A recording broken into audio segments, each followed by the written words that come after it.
Yes, we're live. Good evening. Sorry, good evening, good afternoon. Well, we're going into the evening. Let's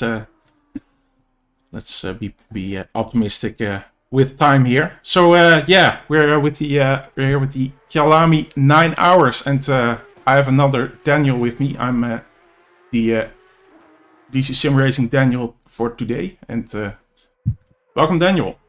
Yeah, thanks for having me. We're gonna be having a very interesting race. I mean, we're already seeing that it's raining during qualifying, which is kind of interesting as well. And I'm really looking forward to this race. It's gonna be great. Yeah, absolutely. We have a multi-class with, I think, let me check how many we have right now. That would be 20? Question mark? No, 28. And 3 of those should be Porsche Cup entries. So we're actually looking at one of those. If I'm correct. Yes, we are. Yes, correctly. Currently, the 2 or 3 Porsche Cups are doing their qualifying to see how and where they end up in the field under these really tricky conditions. It's a tough choice driving the Porsche Cup in the rain and on the Kyalami, of course, in the middle of 20, 30 other GT3 cars. Yeah, absolutely. Yeah, I mean, mad respect for these guys to even try.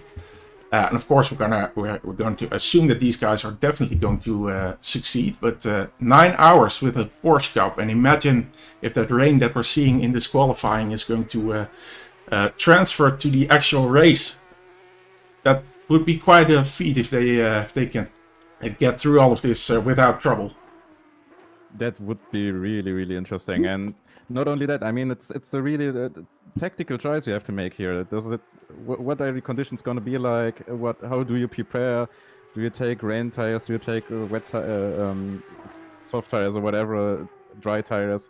It's gonna be a tough choice. Making the right decisions and seeing how the weather changes and how you adapt to it, right? Yeah, absolutely. And just also want to say hi to the chat, and they're also saying hi to us. So yeah, we're going to be with you for most of 9 hours. Of course, we both will want to have a break every now and then, but yeah, we're gonna see if we can sort of make a solo appearance for. You're always gonna have either one of the Daniels at some point, or should be fine. So hi to Benny Paulus, of course, Menno, who's doing both stewarding and actual driving today. No worries about his integrity. He won't be stewarding any incidents with his own car, so no worries about that. And about the DC-SimRacing cars, I don't even know if we have. Yeah, we probably do. Here we have the 112, so we do have a DC-SimRacing car involved. And do you guys have a fun racing car in this race? Then? Yes, exactly. We are entering with the Ferrari 296, the new one, and it's going to be great. I'm looking forward to them. Hopefully, not crashing in the first round. It would be a shame. Yeah. I'm really interested to see how this plays out, and what are the teams going to do? How they are going to adapt to these tricky situations, and yeah, absolutely. So we're looking at David. You will know. This is so good that you're here because you know how to pronounce this. Yes, German names, right? yeah, exactly. That's going to be great, of course. And I can tell you that ich kan some Louis van Gaal Deutsch sprechen. So you do the Dutch names because I probably murder their pronunciation as well. Yeah, exactly. Oh, this is it's going to work. It's going to work. So.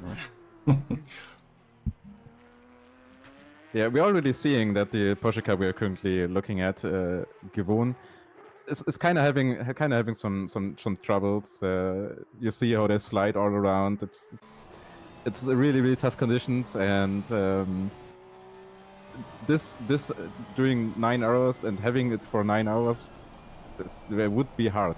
Yeah, it's I'm really gonna. hoping that they have some time in the sun and can do some proper laps. Yeah, I really hope so for these guys. Because, well, I mean, oh, we also have Tony Mena in the chat wishing us the best of luck. Thank you, Tony. Thanks, Tony. So yeah, but exactly. I mean, it would be. I think it would be more fun. Look at this. Yeah, Losing control there. Yeah, that's. But I mean, it's going to be a huge challenge. Yeah, so that's gonna be the trickiest part, like keeping the car alive under these conditions. That's gonna be the hard part, and that's gonna be, I mean, sure, from a broadcasting perspective, it's gonna be fun. It's gonna be interesting to see how the car's struggling with the weather, but I think for a 9-hour race, this is probably the most important part: keeping the car alive, keeping the car safe, and keeping it on track. Yeah. Yeah, it really is. It's. I mean, you just have to survive basically, and that's the most important fun. And of course, during all that, I think the absolute most important thing is of course to have fun. So as we see that Gewoon. I would say Gewoon. Gewoon. Okay, yeah, Gewoon is. Gewoon seems kind of yeah, suiting. Perfect. So Polyakov just driving in front of Gewoon. And he's currently the quickest of the two Porsche Cup cars with 1:51.39. So yeah, for what it's worth in a two-car class, but I think this is more about the experience, and I know that we did or at some point we were contemplating moving back to all GT3. So we asked what these guys wanted, and yeah, they both wanted to just move on with the Porsche Cup car, and one of them even said that yeah, it's all about this experience for me, the Porsche Cup car. If I have to switch to GT3, yeah, I'm probably not even gonna bother with a 9-hour race. So they really wanted to do the Porsche Cup car, and yeah, well, we're happy to oblige. Yeah, I mean, it's a challenge for sure. It's not an easy task to do, and it's especially not under those conditions. And I'm really interested to see how those guys handle themselves in a field full of GT3s. I mean, the Porsche Cup is knowingly not that slow, especially on the straights. It has a lot of top speed, and I'm really interested to see how they manage to get along in the field and hopefully survive. Yeah, absolutely. So just I didn't have time. Of course, I was preparing the stream as you do. Just at the last moment, and I wasn't able to join the driver's briefing, but I very much assume that we got the qualifying in two halves, so we're gonna see. Yes, exactly. We are reaching the last 2 minutes for those Porsche Cup guys to push, to get the most out of those conditions, and I mean, they're pretty close to each other. It's I think it's only like 0.9 of a second between them. And that's pretty close given those tough conditions. I have to say, I really love to see this. You know, I love rally, right? Yeah. And that's almost what we're doing here. Yeah, as we see cars going around the corner, drifting. Polyakov really pushing here, and I'm not sure if it's quick. And speaking of which, let me just put on the times, of course, because we want to see what's going on in that respect. Of course, it's qualifying, so that's what we're doing here. So apologies for not turning it on sooner. And we'll also check out Guerin for his final attempt, I think it will be. Yep. So both are on invalidated laps right now. Yeah, with the circumstances, it's difficult to stay within the limits, of course. It's difficult. Yeah, I'm pretty sure we're going to see a lot of invalid laps. Yeah, absolutely. Cuts and off tracks as well. Yeah. So it could be if this translates into the race. Yeah, I'm not sure about the track limits. That's how many drive-throughs we might be seeing today. But Yeah, I think one of the biggest parts of the circuit. I don't know if that's the same if it's really wet like it is right now, but I think it's called Cheetah.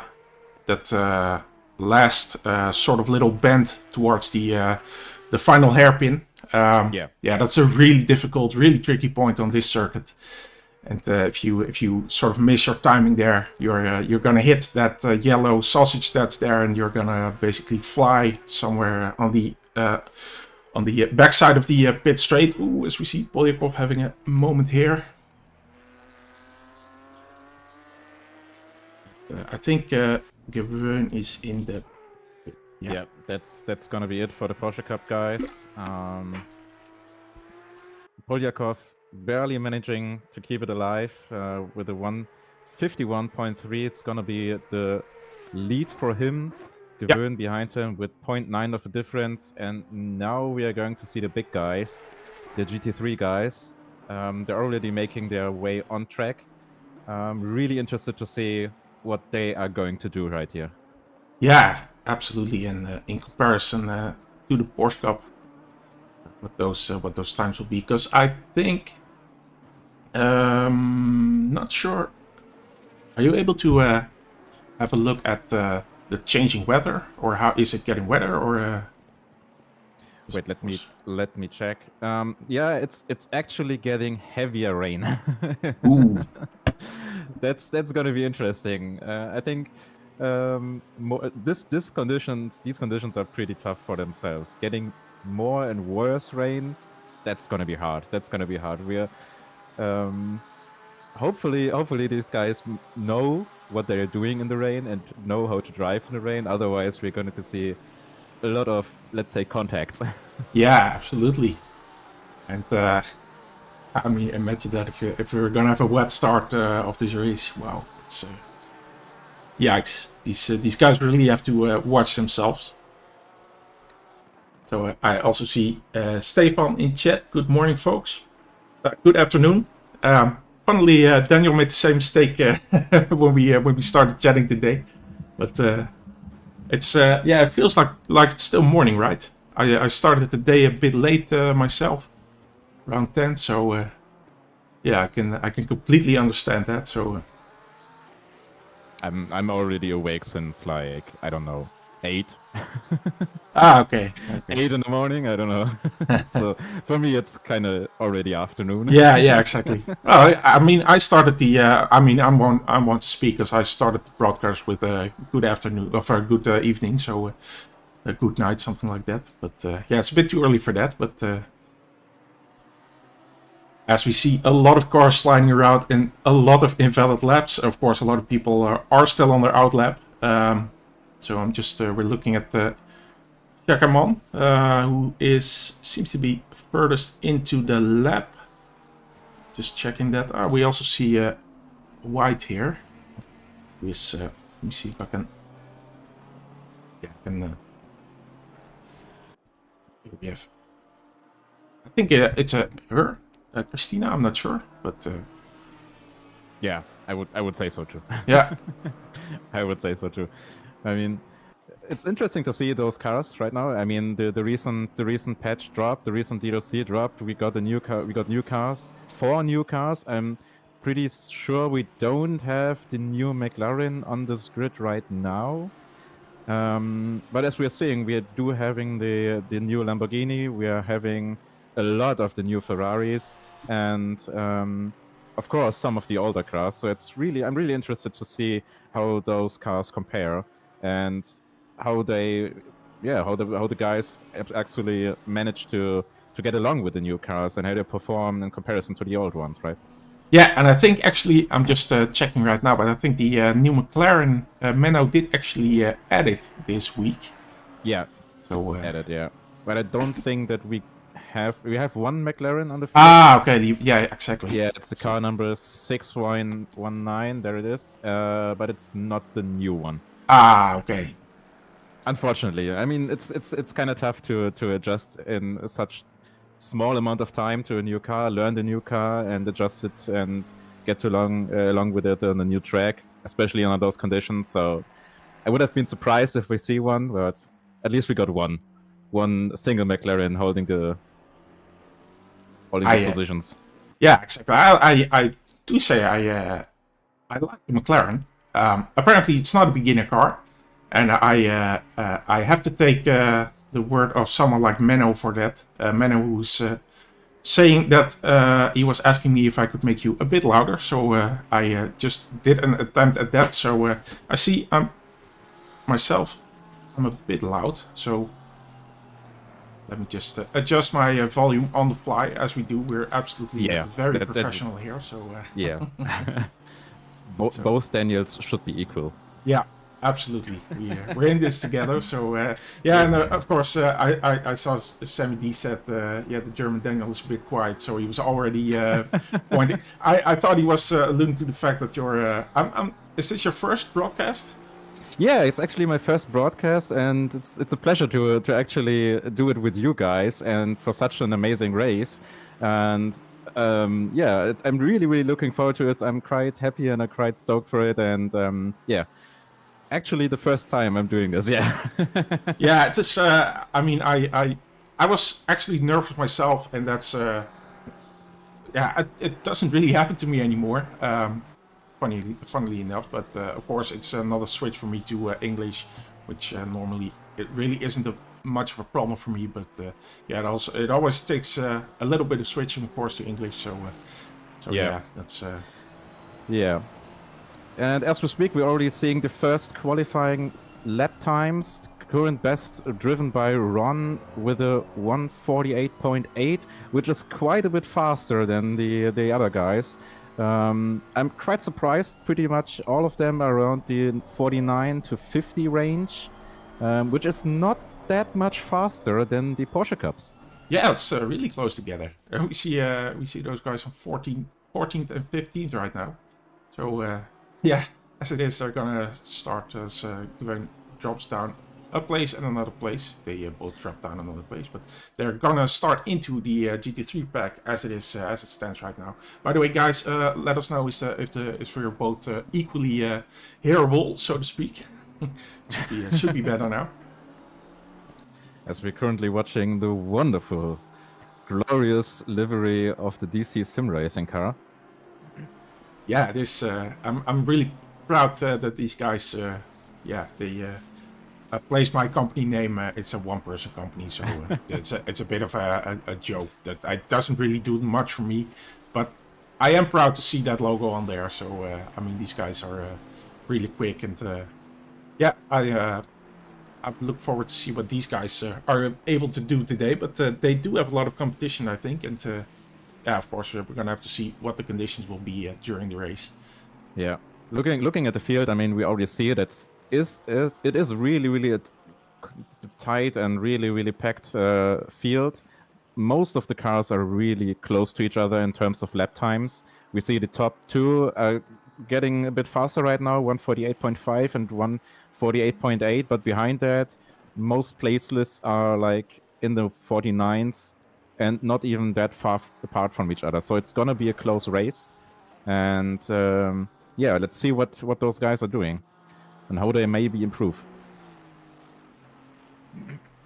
Just looking at the livery. Are we looking with Weber? Yes.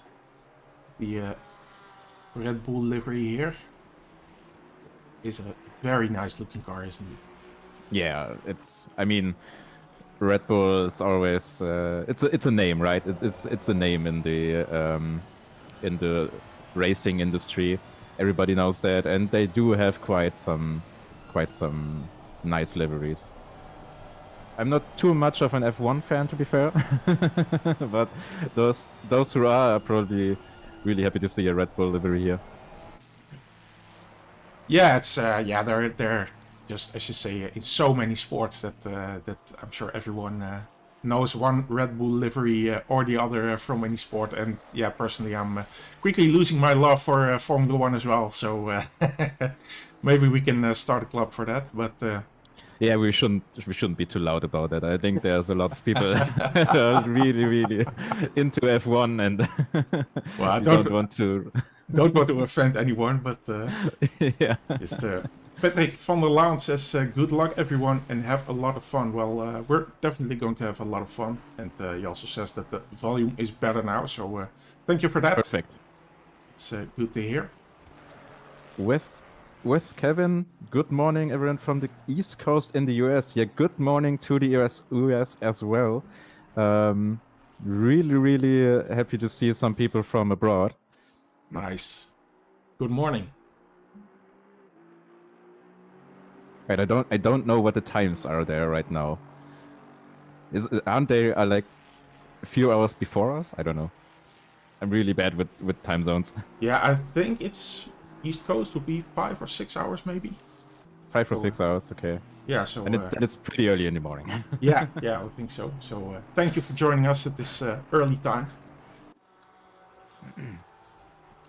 I'm wondering if you have if you only have new Ferraris, or are there actually any teams that chose to drive the old ones? But as far as I can see, it's only the 296 right now. I mean, why wouldn't you take it? Yeah, exactly. Just I think they're probably still doing a lot of changes to the BOP right now, the balance of performance. If you're not sure what that means, I'm sure everyone in the chat does, of course. And Kevin says, by the way, it's 6:55 a.m. Wow. Wow, Kevin. So before breakfast, you're already wake up and tune into the stream. That's dedication. Yeah, absolutely. Well, you're very welcome to join us here for this very wet qualifying, and just trying to switch to people who are not on invalid lap. We see that this lap, of course, just started. Yeah, that's our car. The beautiful Ferrari. What car number was that? Just switched off from it, but I can do it again. There we have it. Ah, yeah. It's the car number 84. That's the fun racing car. I'm not too biased right now, but hopefully they do like a good job in qualifying.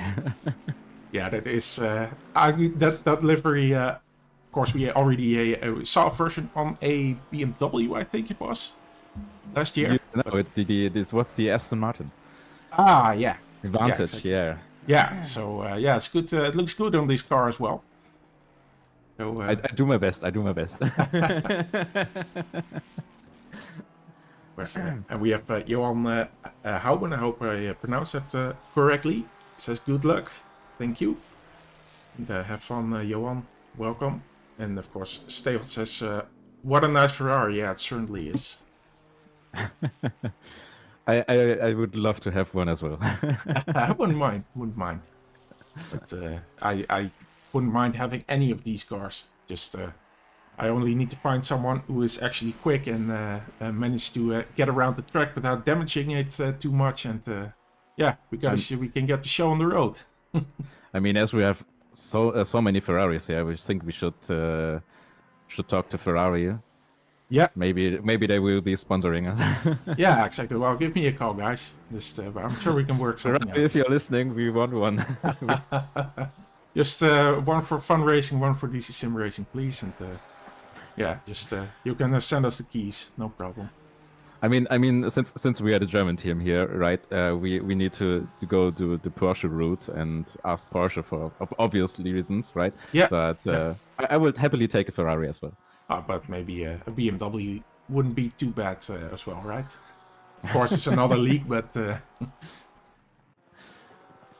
yeah, we are currently at 1 minute and 30 left in the qualifying, so it's gonna be the last laps for most people here. See what they can do and what they hope they can improve. Current best time from Kurtz is the 1:48.3. I think that's your team, right? Car number 112. Yeah, that's one of the DC-SimRacing entries. So currently driven by Yannick. I mean, that's what you call a home run, right? Host the event and then qualify P1 in it. Yeah, absolutely. Well, I mean, it's not Yannick's fault that he's quick, and it's great that we have a team with guys like this.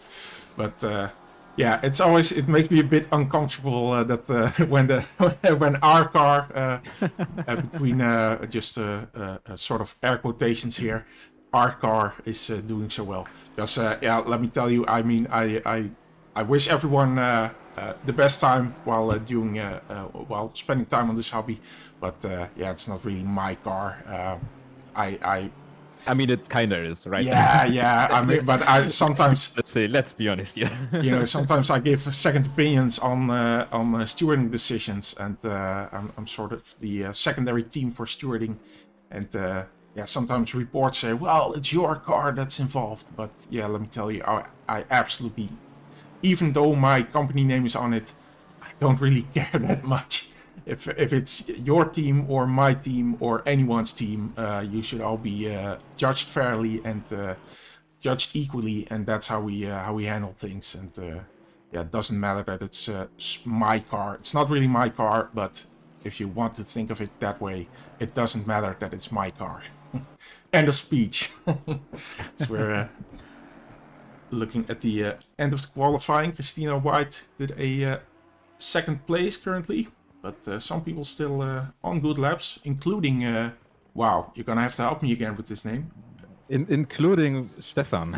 we can call him Stefan. Stefan. Okay. One of our two Stefans on our team. Ah. And yeah, he's currently 0.4 of a second in the good, in the green. That's gonna be interesting. Yeah. That would put him at P5, if I see it correctly. Oh, never mind. He just messed up. Maybe he can get a good exit here, but yeah, No, that doesn't look too good now. But as I look through the leaderboard, I'm seeing that we actually have 4 cars that didn't set a lap. Really interesting to see what they are going to do. Last to first challenges maybe incoming. Yep. Yep, could very well be. And not to forget, the Porsche Cups are not last. The Porsche Cups are going to be right in the middle of the field. Which is really interesting to see. Those guys aren't slow. Yeah, that's and now we're gonna have to see if it's raining or dry. Yeah, it's all in a mix. So.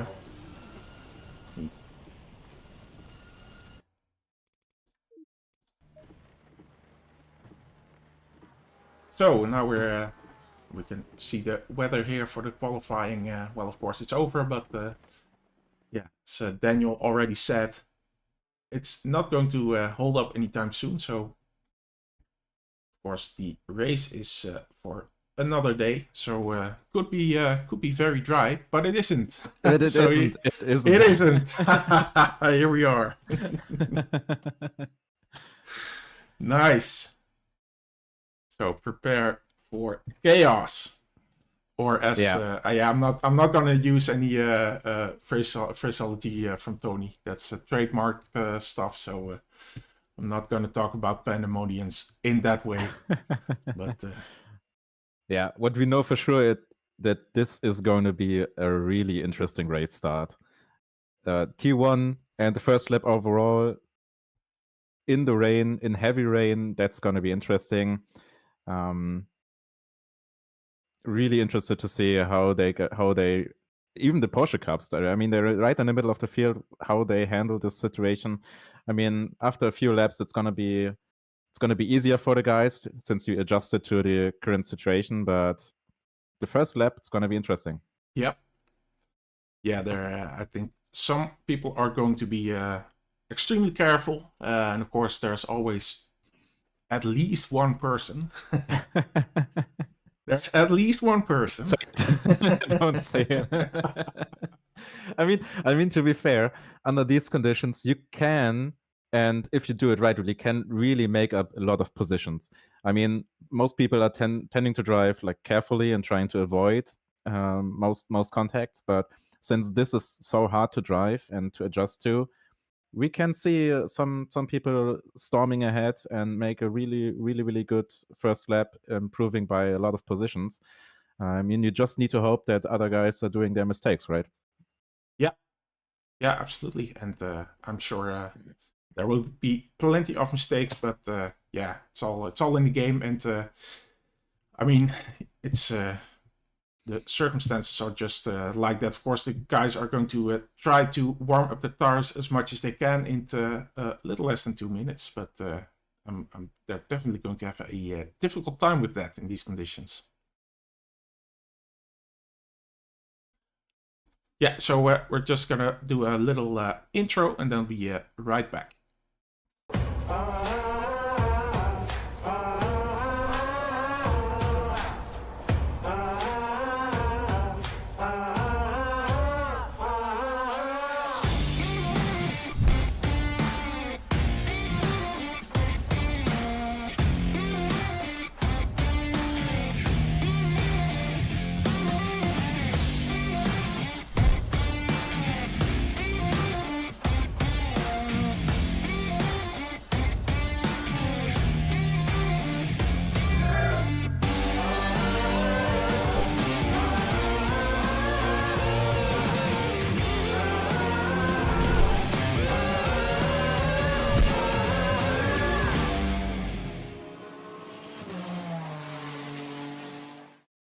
Yes, here we are again with 45 seconds. Of course, as I finish my sentence, it's already 38 seconds. So Stefan also wishes everyone a good race. Well, and you guys, of course.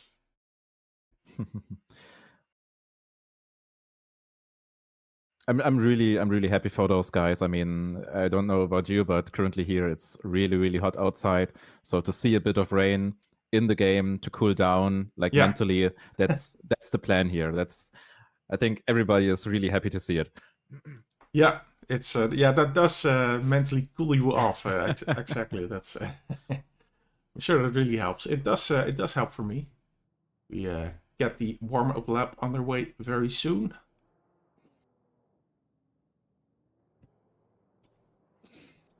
As we head off to the out lap.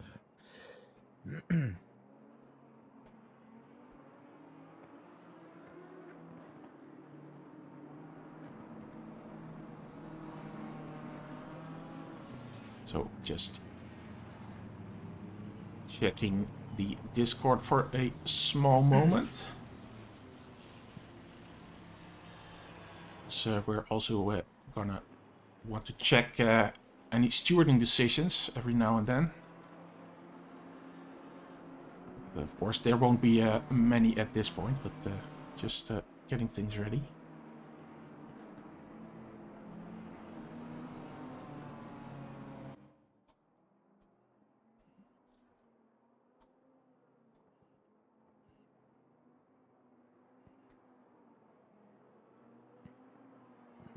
That's a beautiful view, seeing all those cars coming up in the rain, heading towards the first lap in a hopefully really interesting race. It should be. It will be. Yeah, I'm just hoping that let's hope that the guys can make it through that first lap relatively unscathed. Perhaps now in the second place, and I think they switched during qualifying to one of their other drivers.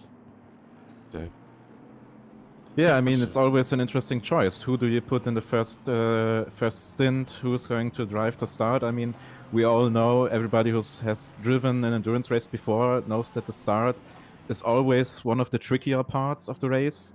Surviving it can, in fact, really influence the rest of the race. I mean, in worst case scenario, your race could be over, right? Yeah. So who do you put in the seat? Who's going to drive the qualifying? Who's going to drive the start of the race? It's always a tactical decision, right? Yeah, and I'm not sure if people really have or teams really have specialists for it, but it's definitely true that some people are better at it than other people.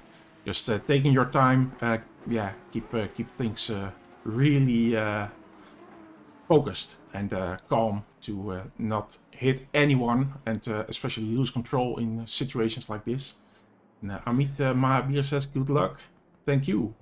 And good luck to all the drivers, of course. Yeah. Good luck to everyone as we head into almost the final corner. Race is about to start, and you see people are lining up, trying to get the best position to start from. And You go towards the green. Waiting. And there we go. Question mark. This is giving me. Yes, here we are. The race is on. Yeah. A lot of German and Russian drivers. Yeah.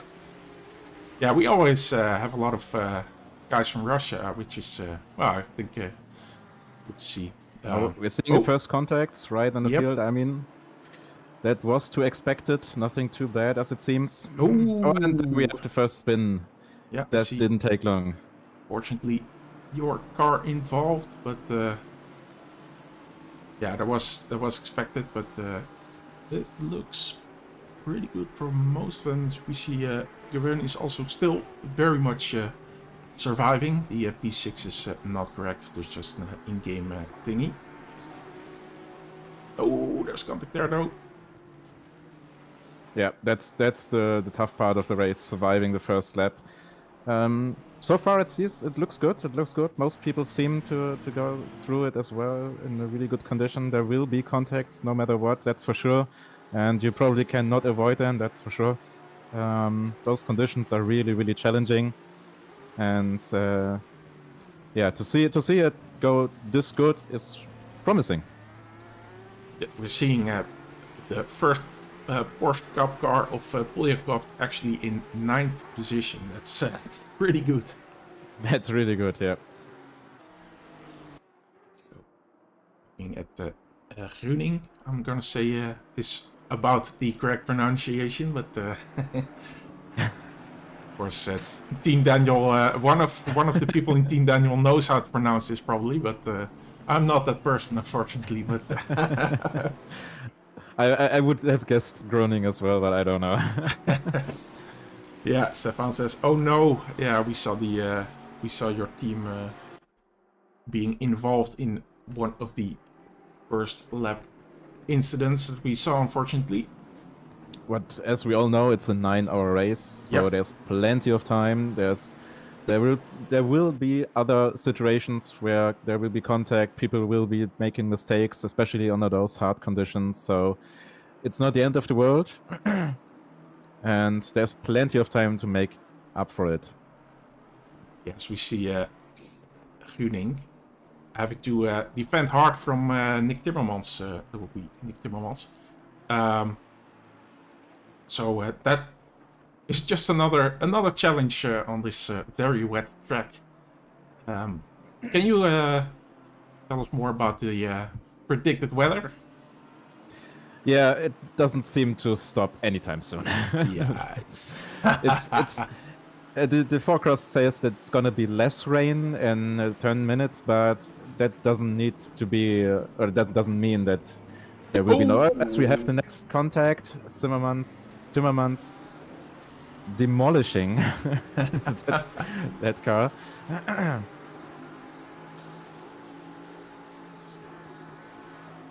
I mean, that's going to be the tough choice, right? Adjusting to the weather, adjusting to the new conditions. What's lies ahead? I mean, in most races, to be fair, you probably don't even look at the radar. But under these conditions, that's certainly a very important factor when deciding your strategy. Knowing what comes, knowing what to do, and knowing the right time to switch tires to a dry compound, for example, that's going to be very interesting to see.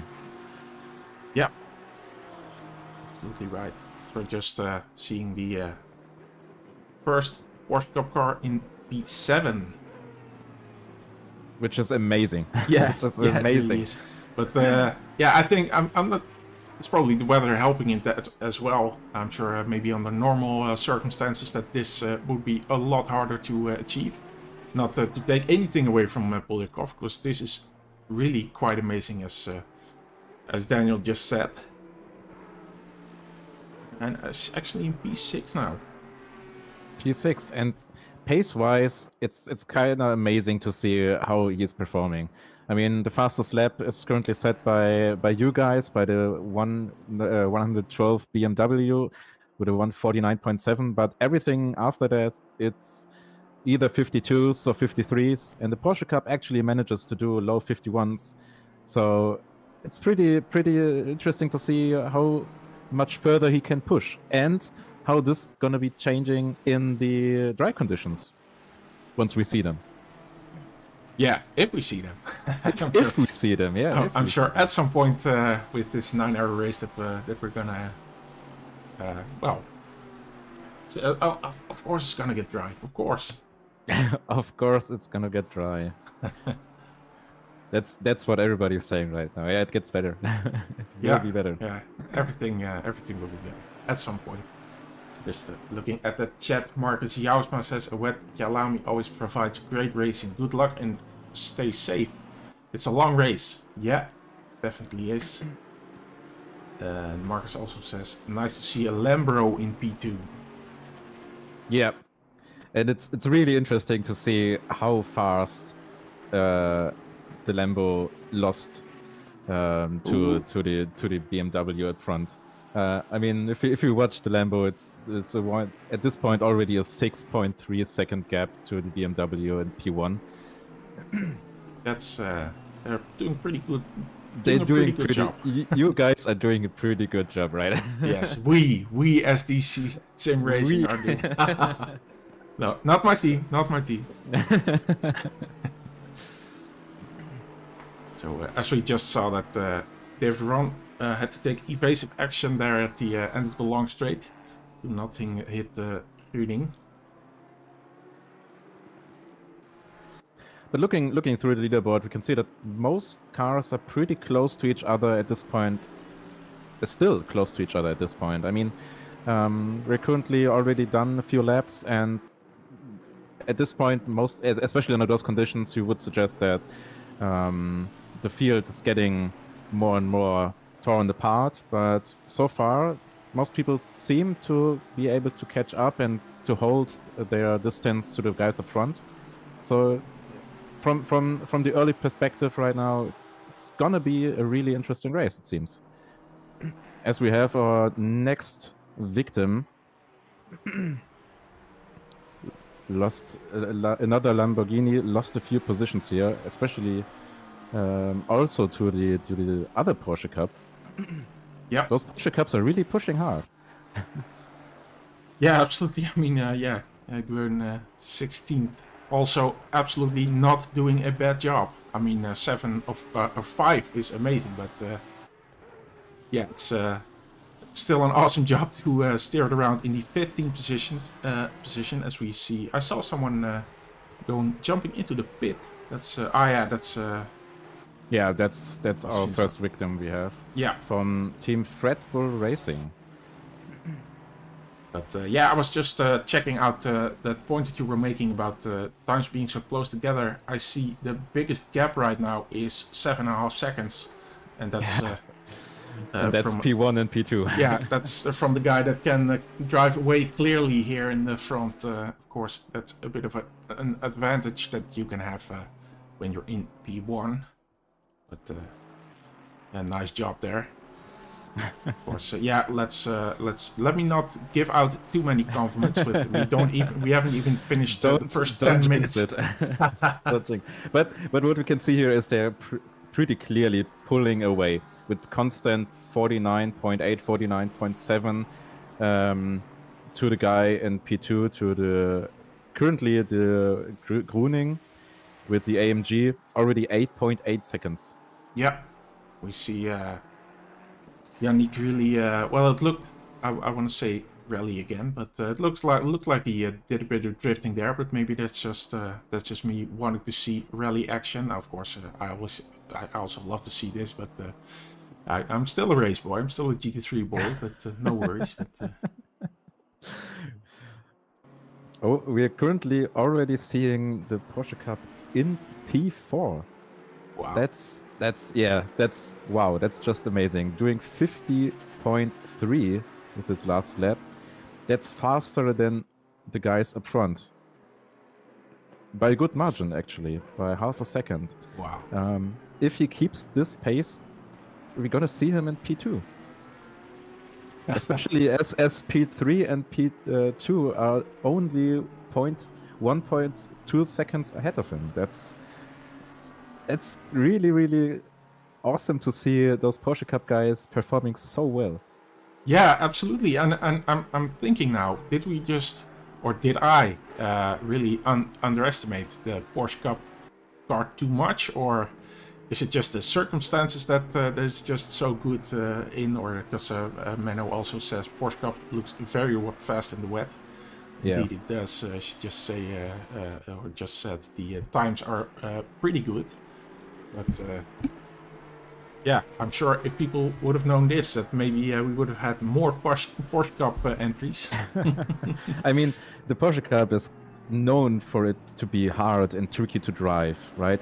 And having wet conditions, maybe that doesn't really change anything because the car is hard to drive on its own. So people, maybe they have an easier time to adjust to the harder and tough conditions. Yeah. I don't know. That's just like yeah, I would agree. Just like an estimation, but I would agree that the GT3 car is definitely an easier car to drive for a 9-hour event, especially. Yeah, currently he's a bit slower. He's kind of losing a bit of time to the guys in front, but he's able to keep up and able to put a gap to P5 and increase that gap as he's done now at 50.36. It's gonna be interesting to see how this plays out. Certainly is. Just checking the Discord for incident decisions, and we have our first incident decision is no further action because no footage provided. Yeah, just a little heads up that if you do a stewarding decision, sorry, let me rephrase that. If you do an incident report, please do provide footage, because the stewards will have to look at that as well during stewarding. And of course, make your point, make your argument with that footage. So that's really important.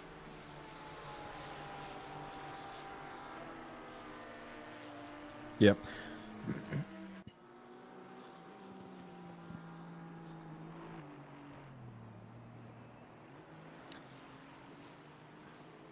I think at this point we are currently we can basically ignore P1 for now.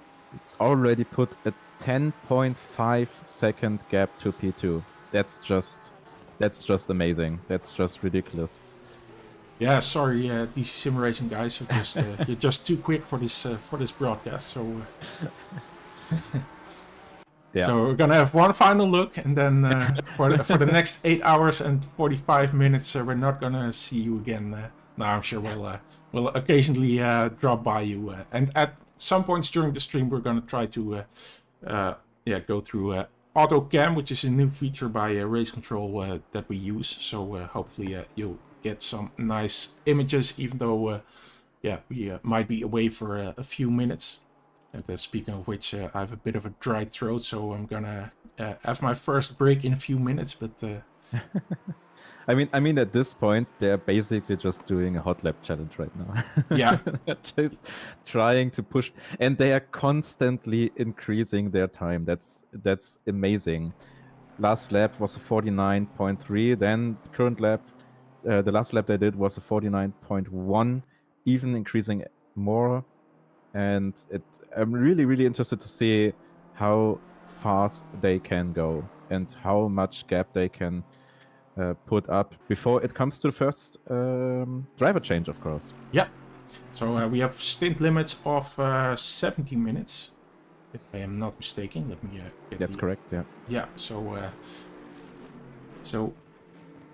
we're definitely going to have a change in drivers. Or of course, you can go for a second stint, but you as a driver, I mean, but you're gonna have to come in after 70 minutes or before 70 minutes. Yep.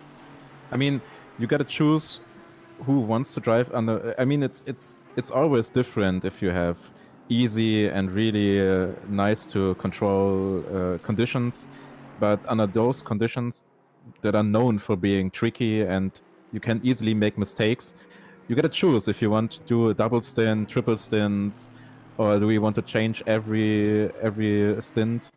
It's up to the drivers, of course, how comfortable they are in driving under these conditions, and yeah. Yeah, and of course, what happens during the race might be a huge influence in that. Of course, yeah, the great thing about plans is that you don't really they don't really go the way you plan them, but yeah, it's definitely good preparation to know what you're gonna do, or at least attempt to know. Yeah, it's always good to have a plan. I mean, seeing those conditions, for myself, I wouldn't do a double stint here, because you have to concentrate so much to don't make mistakes. I mean, 12.3 seconds at this point is a pretty big gap, that's for sure. But in the end, it's just one mistake. Just come off track once, spin or whatever, and this gap is gone. So you need to be at full concentration the whole time. And at this point, that's then up to you to choose whether or not you're up for the challenge. I know for myself that I wouldn't be. Yeah, that takes so much concentration. Just looking through the field. He's pretty reliable on P4 currently, our Porsche Cup driver. He's put a bit of a gap behind him, 4.4 seconds currently to P5. His pace is really constant. That's really good. But he's losing a bit now to the guys in front. That may be due to the weather getting a bit better. The rains, at least from the forecast perspective, is getting less. That means that probably we're going to see a few fast times from the other GT3 cars as well. And it's, yeah, quite really interested to see how the Porsche Cup can handle itself when the track is getting drier. Yeah. Yeah, just I mean, is it really getting drier, or yeah, it's just less rain? Maybe we're it's just less rain at the end, but I mean, yeah. it seems to either the guys are adjusting to the rain and to those conditions. Oh, as we see, Max Schwerti going off track, that cost him 2 positions. That's what you don't want to see. Yeah, just I wanted to say this little train is was pretty close. Schwerti is now 2 seconds, let's say 1.5 seconds behind Nick Timmermans, who's still not too far behind Ricardo. Just you can get a good exit here, maybe. Yeah, probably not. But I'm not sure how the Bentley compares to the Ferrari under these circumstances. Yeah, and I mean, Kyalami is known for having tricky corners where the exit is really important. And I don't know whether you want to drive side by side in those conditions. Especially like the last corner, it's known for putting you into the barrier if you had that sausage curb. So you probably want to avoid fighting until you have a really clear chance to overtake. Yeah, it's just as we already said, just surviving in this stage of the race, and yeah, hopefully, well, just position yourself for a moment later on in the race. This is difficult enough by itself, just surviving the rain, and well, let's see how that develops. Looking through the field, we have only 2 guys that managed to do constant 48 or 49s, and that's of course the number 1 car, and it's the Lamborghini in P26. He's doing 49s and 48 constant. It's going to be interesting to see how much further he can push. I mean, it's only started of a 9-hour race. He's now done a 48.6. That's even 0.4 of a second faster than the DC-SimRacing car, which is currently at P1. Yeah, so this is the Fred Brule Racing. Yeah, that's going to be probably the car to watch in the 9 hours. They're already only 6 seconds behind P25, and I'm eager to see how much further they can push. They had, I think they started in one of the last positions. They had a bit of a moment which they had to use to go back to the pits. I think they had damage and needed to repair. Yeah. But seeing this pace, I'm thinking we're going to see them at the top of the leaderboard for in not so long of a time. Yeah, especially with well, as I'm saying that, I mean these guys are or Felix Tsafina hacker, should be aware about that. Is really quick in the rain. Of course, we're gonna have to see how that translates once things do get dry, if they get dry. We don't know, but the rain is going to let up by the last reports. Not sure if that's still the case, Daniel, but yeah, it's at least from the current forecast, it's getting a bit less. It's not projected that it's going to be dry, and I think we're going to have. Oh, there was a moment with the AMG number 1 and the Aston Martin number 99. I think they had a little bit of contact there, which was an easy pass for our Lamborghini car. So that's the first 2 positions made up already in P24. Just a little replay. And not sure if this... Yeah. There's a little contact here, but... oh. Yeah, there's not much you can do in these situations, right? A little bit too less space. And then contact is going to be happening no matter what. Yeah. That's unfortunate, but yeah, as you say, the 224 car definitely one to watch. Really making strides to get forward into the field.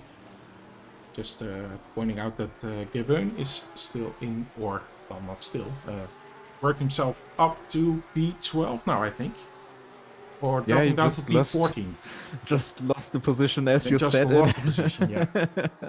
So, but still P14 for a Porsche Cup car, which is considered slower. It's really amazing. Yeah, and I think last time we checked in, he was in P16. Might have been able to profit from some people having a little moment on track. And still we have a little train of cars here. Yep, it's currently 7 seconds behind the P4 car, which is still our Porsche Cup car. Battling for the podium for in this case.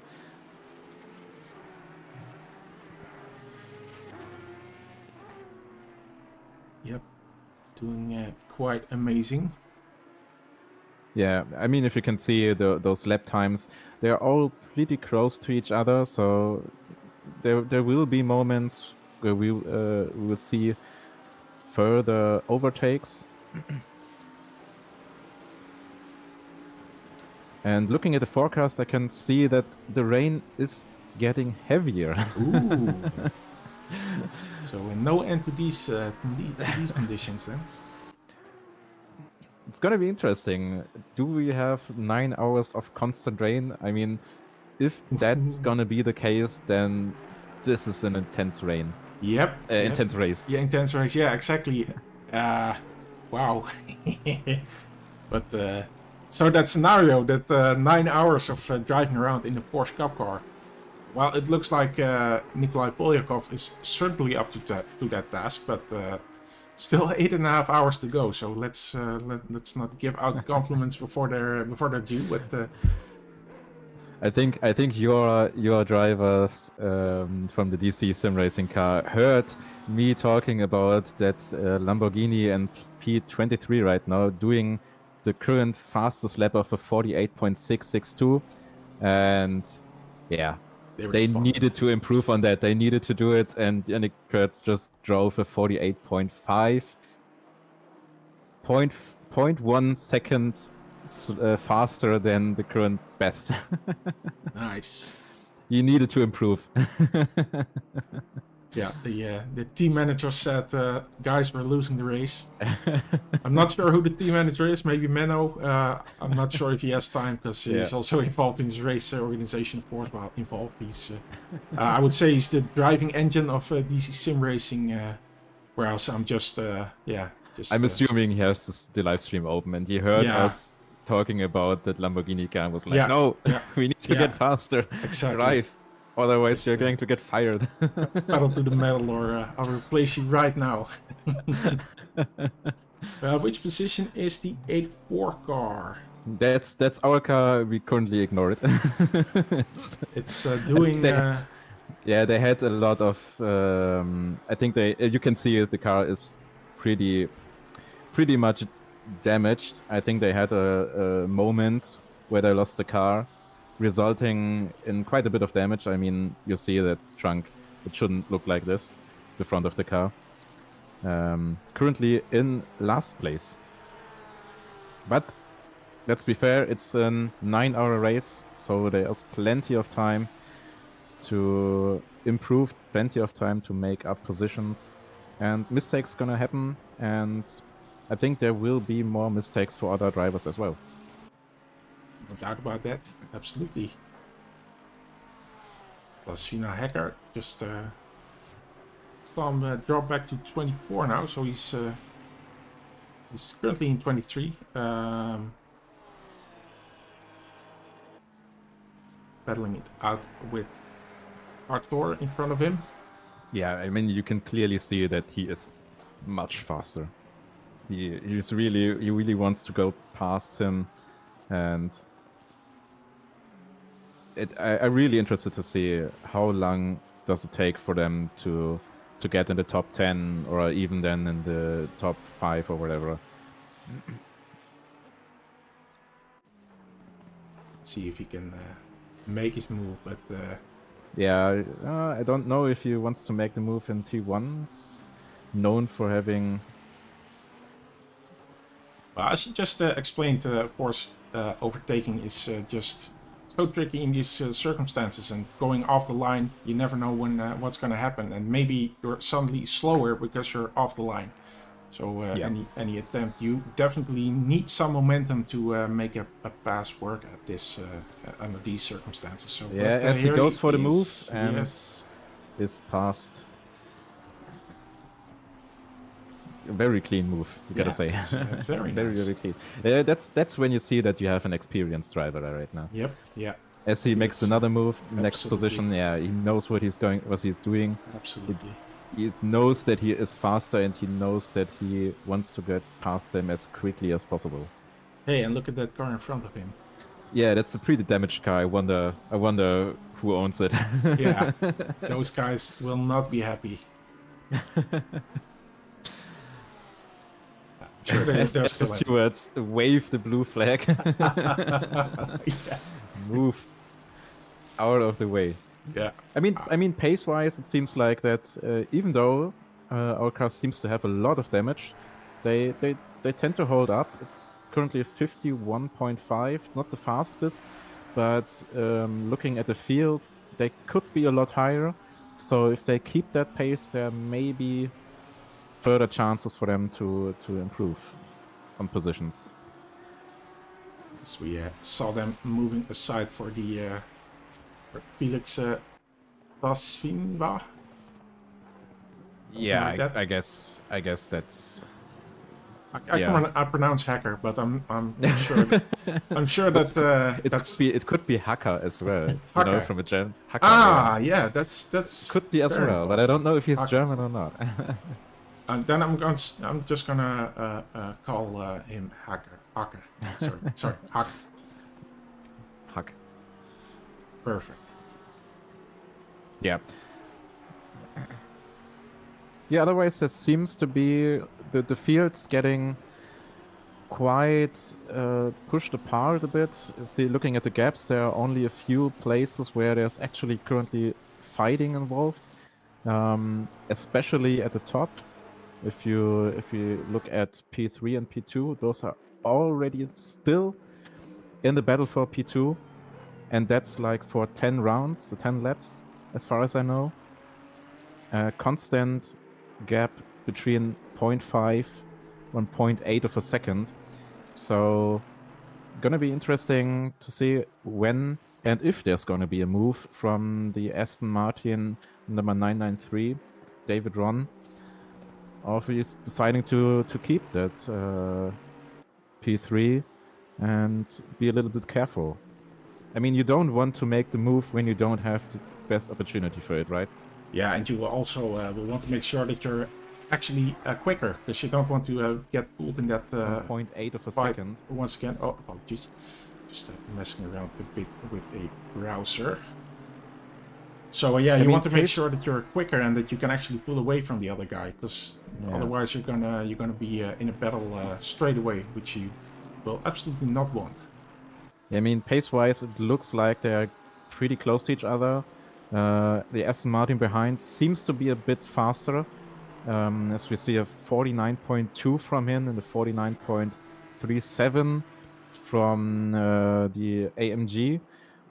But I mean, as you said before, it's a tough choice. Do you make the move? Do you go for the move, or do you just stay behind him and maybe try to benefit from the draft and go for a move on the straight, or just stay relaxed? I mean, in the end, it's a 9-hour race. We still have 8.5 hours to go, so there's plenty of time to make the move, to make the decision, or even try to get them in the pits. I mean, in the end, all cars have to stop for a driver change, or at least for the pit stop, in around half an hour.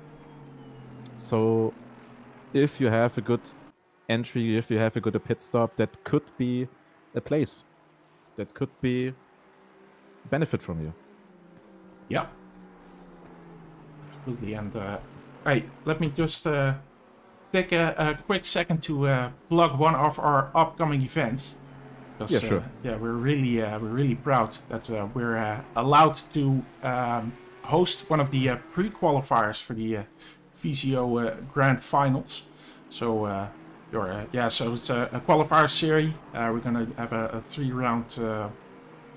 The VCO Grand Finals are a 3-round endurance championship, and we're allowed to host that. Well, not sort of, absolutely host the pre-qualifying for that. So what we're going to organize is a Dutch Way Road to the finals. It's 5 rounds with teams of 2 drivers, and then we're gonna finish that up with an endurance event.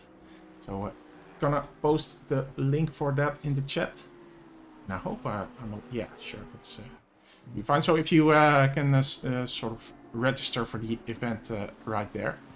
And another thing I can tell you is that the top 3 of today's GT3 class and top 3, I think we only have 2 Porsche Cup entries, but both of those are getting entry to the pre-qualifier series. So it is a paid event, so of course we want to keep our service running as well, and occasionally do a fun thing, add a fun thing, or of course prizes, to be able to hand those out every now and again. We're just asking money for that. But so yeah, check that out, and if you have any questions, of course, come on our Discord, and I'll also post a link to that on the channel, and you can ask everything you want, and join a nice community.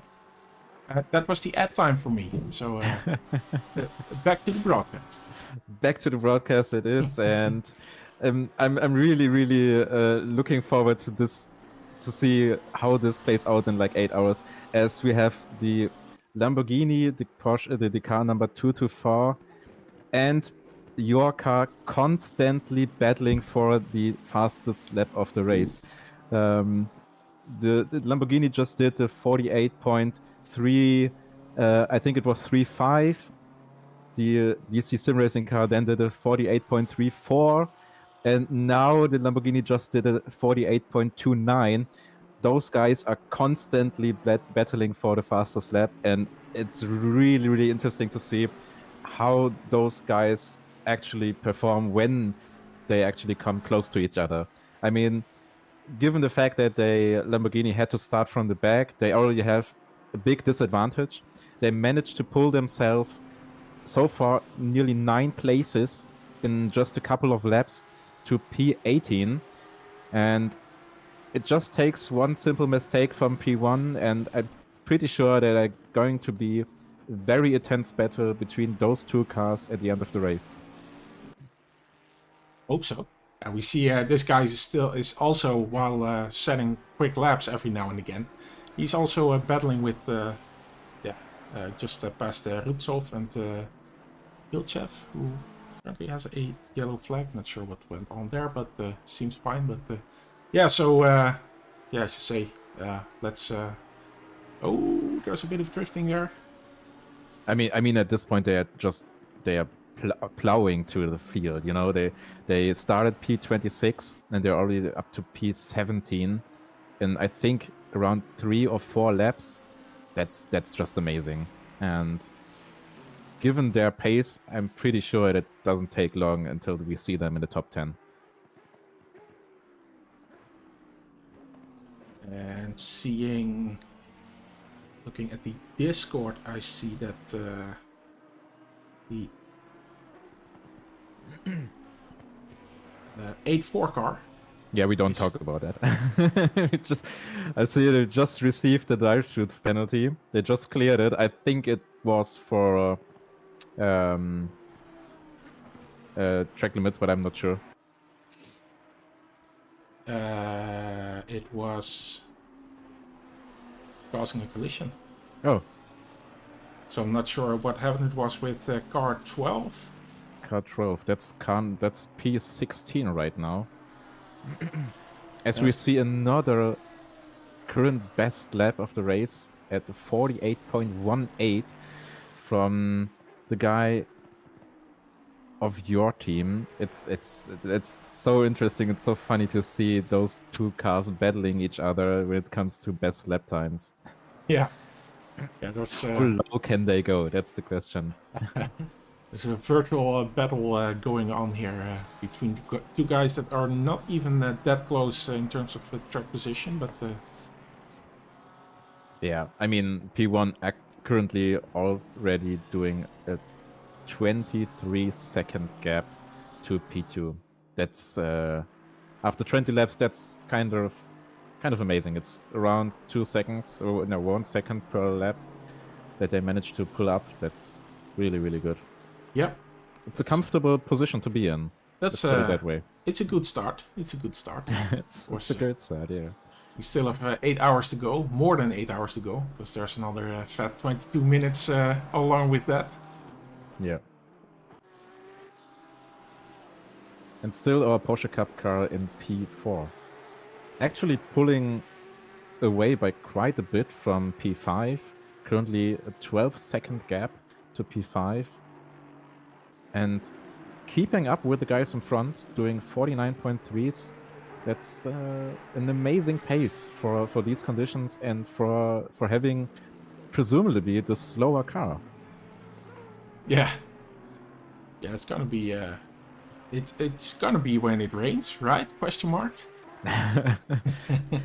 I mean the GT3s are known for having a lot of downforce, and the Porsche Cup car, I mean, it has a lot of top speed. Kyalami is a fast track, that's for sure, but you need downforce on this track. You have some really tight corners and some corners like Sunrise that are known for being heavy on downforce, so you can push really fast through it. So seeing a Porsche Cup holding up to the GT3 cars with next to no downforce is really, really amazing. It's some fast drivers we have here.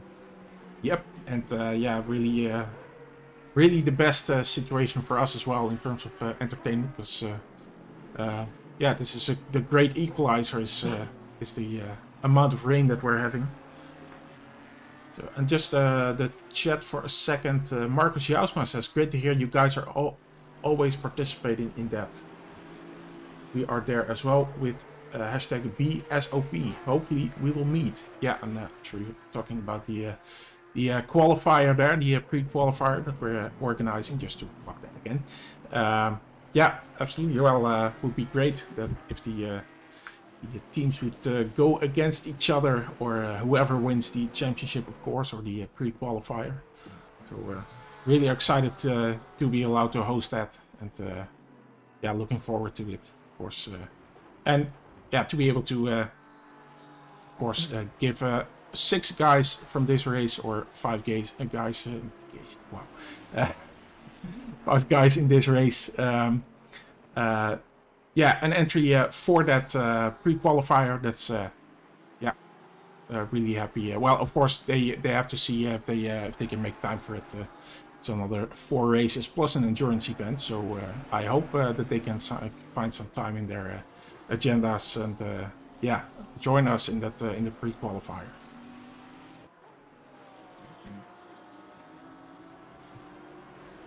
So before we're going to the pit stops, I'm going to take a real quick break because my throat is pretty dry at this point. So I'll be right back.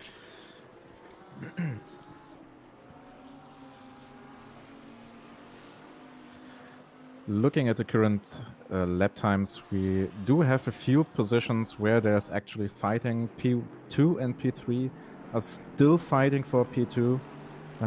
Aston Martin has not yet done the move. Currently still in all, 0.5 of a second behind P2. As we see another fastest lap done by our 224 car with a 48.06, topping the previous fastest lap from P1 by 0.1 of a second. It's so funny to see those guys pushing the best lap times down every lap and trying to improve and trying to push even further. Currently in P17, only 1.3 seconds behind P16, where we have a pretty big field, pretty big group of cars, all within 0.5, 0.2 of a second. Really interesting to see how he moves through the field. He's faster by a lot. And if he manages to get past them in a clean move, in a few clean moves, then he's already in P12, P13, which is not too far behind from our current top 10, top 5. And that's only within not even an hour of racing. I'm pretty sure we're going to see those guys at the top of the leaderboard in maybe an hour or maybe even less. So he does the first move, now considering going past our next 2 Ferraris. It's tough track, especially a sort of tough choice whether you go for the move in the last corners. I'm pretty sure he's going to overtake right now on the straight as he goes past the first one, yes. And maybe even hold into the corner for T1. Getting a few moves done. Moving a few as he misses the breakpoint, it seems, and lost the positions he already done. It's not what you want to see.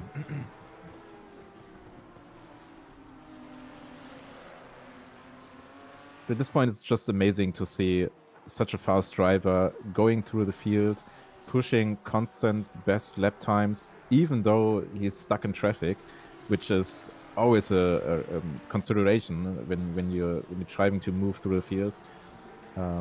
Traffic is always a factor you cannot really influence, and being able to push those fast times in the traffic, that's talent. That's how you know you have got a fast driver here.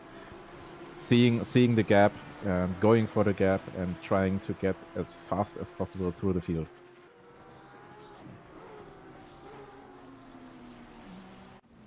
Oh, seems like we have another incident here with another contact.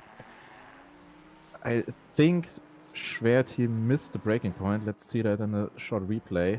Oh, he got contact from behind, moved to the side, and then had no choice Yikes. but to get back on track. That's an unfortunate position to be in. It seems like that it went fine. He lost one position in the process, but yeah, I mean, mistakes happen, especially in those conditions, but seeing them pushing, and there will be mistakes. I mean, that's the nature of it. Yep. Yeah, and especially, of course, well, we still have 8 hours to go with another 15 minutes, give or take. So, yeah, but we're gonna see more and more people making mistakes, no doubt. And especially if these conditions prevail for a while, then yeah, it's gonna get more difficult and more difficult over time. Yeah, that's for sure. As we see our current fastest car on the track moving through the field, already in P14 right now. Just got another 4 positions done. Is not too far off the top 10 at this point. And I'm pretty sure in an hour or so we will see him right at the top at this pace. Yeah, definitely have to keep an eye on them. Of course, they're also out of sync as they already had their pit stop. So yeah, sure, that's true due to the damage. I mean, I don't know whether they just repaired and changed tires or what they did, and how this would affect their later pit stops. I mean, you could do that. You could try to repair and don't refill or don't change the tires. I don't know if this changes a lot of time. But in the end, I mean, endurance racing is about strategy, right? Choosing the right strategy, choosing when to pit and what to change, how to change, and driver change, whatever. So having a good strategy is really, really important in an endurance race. And I'm pretty sure, seeing how they perform right here, that they have and will have a great strategy coming into the race. yeah, it's also very much about adapting, and yeah, I would say that they're doing that pretty well. So they're doing the best with what they're given, and well, that fastest lap is not gonna do anything for them by itself, but the fact that they're very much still in the running, yeah, that's would give them hope. And as you say, we're gonna see them in the top 10 very soon. So yeah. Speaking about adapting, what we are not going to see right now is a change in weather, as the forecast still says rain and without a change. So really interesting to see whether we have or will have dry conditions in the later race or don't. As of now, we are staying in the rainy, wet conditions. Which of course is fine for most people right now, because they are currently adapting to it. They currently already did 25, 26 laps in the rain, so they are getting used to the conditions. Seeing a change would probably mean for most people new situations to adapt to. As we see, number 619, our little McLaren, having a bit of a moment there. We can go into a little bit of a replay and see what they did. I think they just spun and having trouble to coming back on track. It seems like without any major incidents though.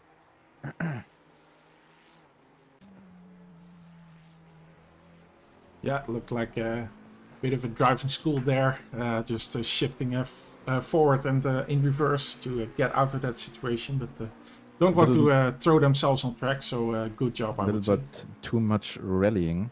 Yeah, my mind instantly went to rallying, but I wouldn't want to keep raving on about rallying in the coming 8 hours, so wouldn't want to bother you with that. It's been I think it's been around 10 minutes. Maybe we should have another look at our current class leader, our P1 car, seeing how they do. I think they should be right in the middle of the pack, moving through the traffic. Yeah.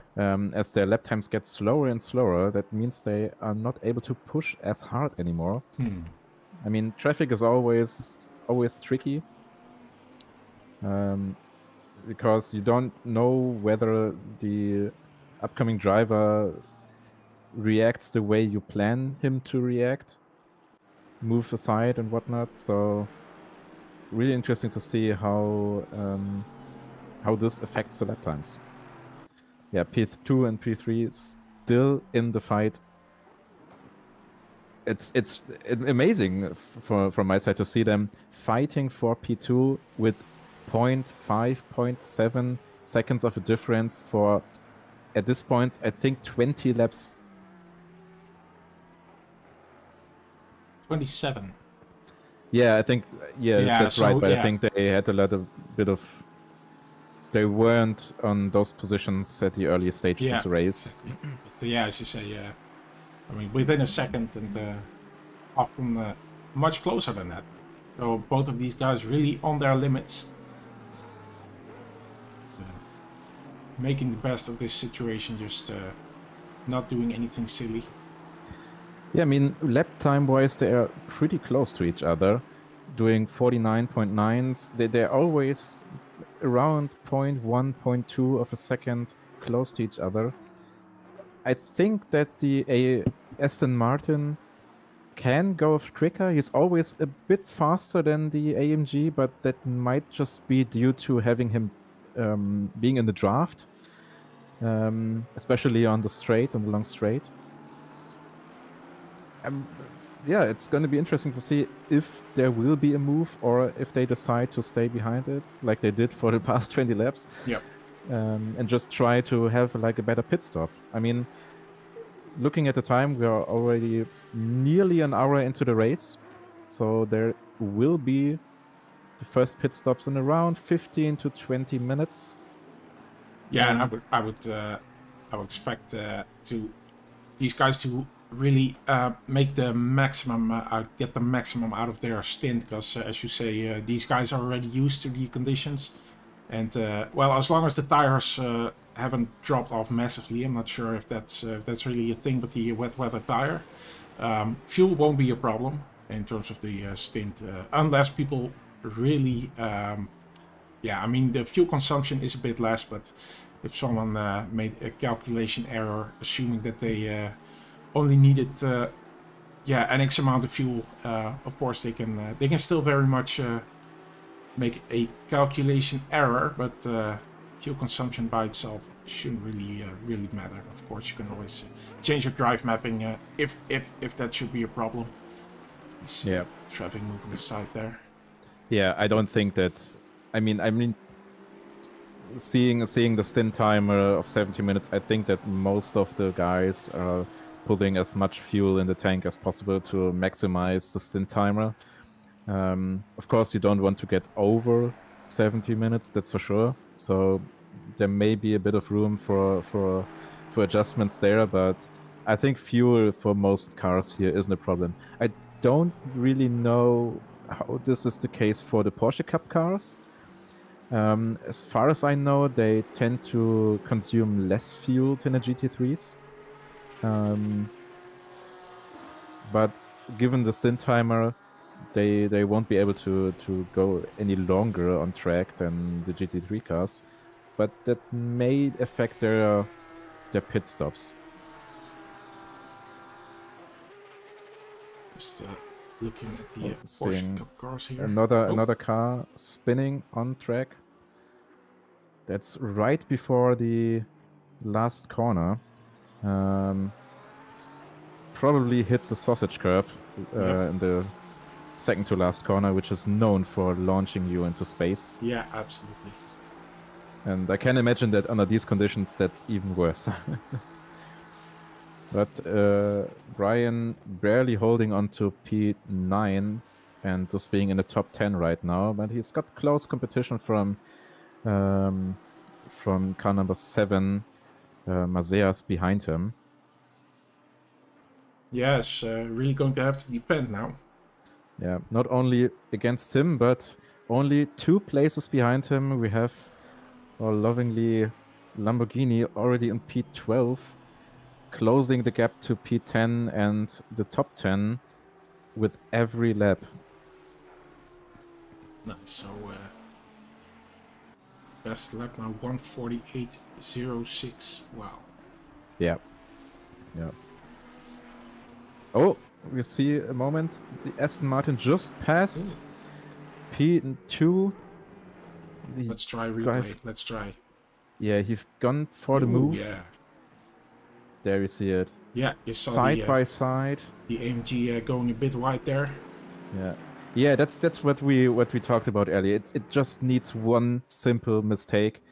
And especially racing this close to each other, this mistake can also be like going a bit too wide on the exit, having a bit of a worse exit than the guy behind of you, and then you can go for the move. And as we saw, he just did. But I'm pretty sure that the AMG is not going to give up so fast.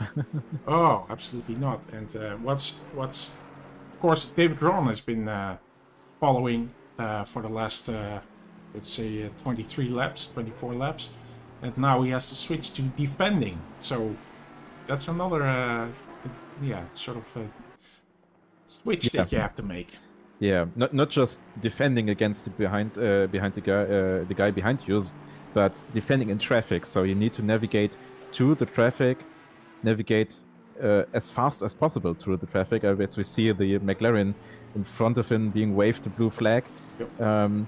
It's a tough situation since you want to go as fast as possible, but you also need to plan ahead when to make the move. And not to make the move too late, as the McLaren just thought he is going to make a lot of space for those guys. Yeah. Oh, that's he doesn't want to be near the fight at all.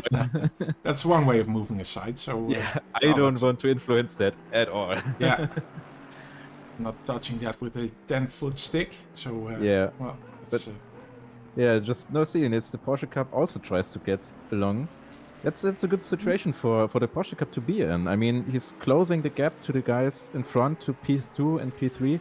Since they were fighting, he can push ahead. He can push his lap times as good as he wants to and closes the gap even further.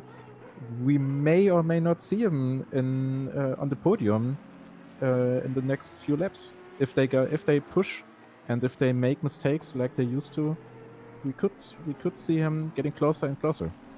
Yep. So keep an eye on Mercedes just goes a bit wide there.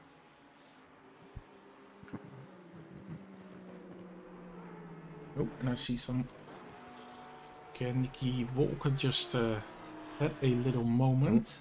Side by side and second to last corner. No, it's going over the sausage curb. I wouldn't go side by side there. That's too much of a risk. That's a good choice.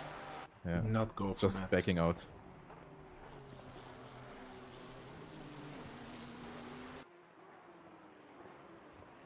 I think we Mr. Porsche just spun again. I mean, we're getting to the end of the stint, which means the tires are getting worse and worse. And since the conditions don't really change, that means that it's getting harder and harder to keep the car on track. And we see this is true by, a lot of people starting to make mistakes, starting to lose the car. And in the end, losing a lot of time. Which faster cars like our Lamborghini here really benefit from. No? Yeah. So now Mr. Hacker is. Yeah, we should stick with him. We're calling him Hacker. yeah. That's. I prefer Hacker to Hacker. So. Yeah, you sure don't want to get hacked. So, but getting hacked isn't good as well. No, it doesn't sound very nice. So, but he's immediately under pressure from Felix here, while also chasing Hampshire, of course. Yeah, It's still under those conditions and on this track, it's always a tough choice when to go for the move, especially if you are that much faster. I mean, you can do the good old dive bomb, but it doesn't really help you in the long run. So you need to plan ahead, need to make sure you do the move at the right time. And sometimes it's not that bad to stay behind the car and benefit from the draft, benefit from from keeping up with them. As we just see how much faster he is. It closes the gaps in each corner, and you really see how he tries to get around them. Yeah, but he also has to make sure that he's going to be quicker, or he'll just spend more time battling it out with the guy. He's currently, well, I'm not gonna say comfortably, but he's. I'm also not gonna say he's cruising while he's he's. You see the Porsche under attack by Mr. Hacker, and yeah, it's just a matter of time till Hacker moves. Yeah. And also able to make that move stick. Yeah, pretty sure he's going to go for the move on this Ferrari pretty soon, as he's a lot faster. It's a nice livery, to be fair. Huh? Those, what is it? The light bluish color looks great. Yeah, it does. On the Lamborghini. It looks really, it looks a bit sunny, which it's absolutely not. Oh, he's really a bit of a moment there. Defending there, and that's traffic in front of him. That's traffic, yeah. They're surely not going to go side by side here. No, yeah. I mean, from the perspective of the Ferrari, yeah, that's exactly what I meant. Seeing the Porsche already trying to get benefit from this moment and trying to get past the Ferrari as well.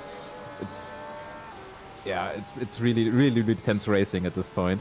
But you know from the Ferrari's perspective that the Lamborghini is faster. I mean, you already see him pulling away quite a bit as the Porsche goes for the move, goes for the dive bomb.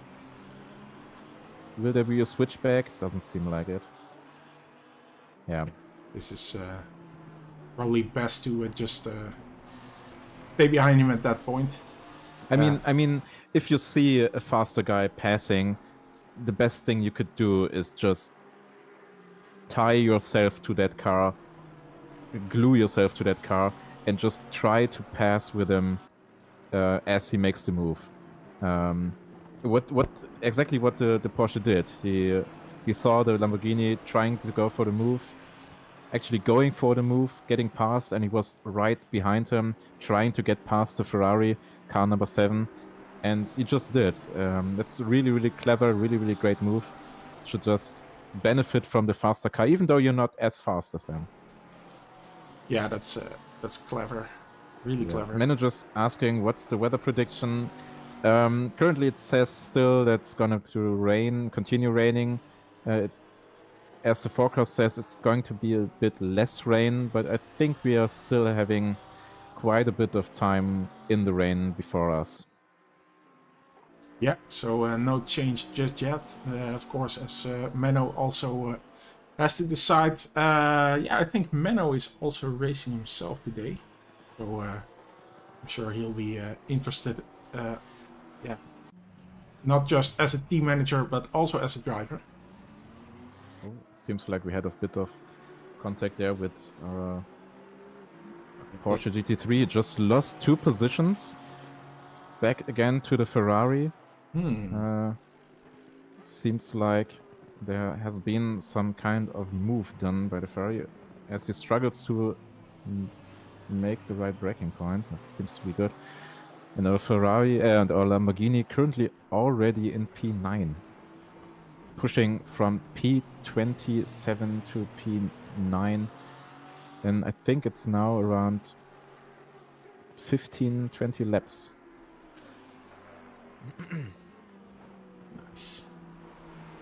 Nice job there. And we'll be driving the 3rd stint. Oh, okay. So right in the middle of the race. Let's have a look at our P2 and P3. It seems like that our Aston Martin actually managed to pull himself a bit of a gap from the AMG. That may be due to the fact of traffic. It's already a 2.5 second gap. As he stayed behind the AMG for like I think it was around 20 laps, and now he's pulling away, trying to secure that P2, trying to improve and increase the gap to the guy behind. Seems to be faster. It may be due to traffic, but yeah. Just looking at the chat, Daniel van Dijk says we're also there. I'm not sure, maybe he's driving. And this is in Dutch, but I'm just translating, no problem. He says respect for the guys under these conditions. So yeah, absolutely. And of course, wir können auch Deutsch sprechen, eh? As we see the first pit stops being made, we're around 7 hours and 54 minutes to go.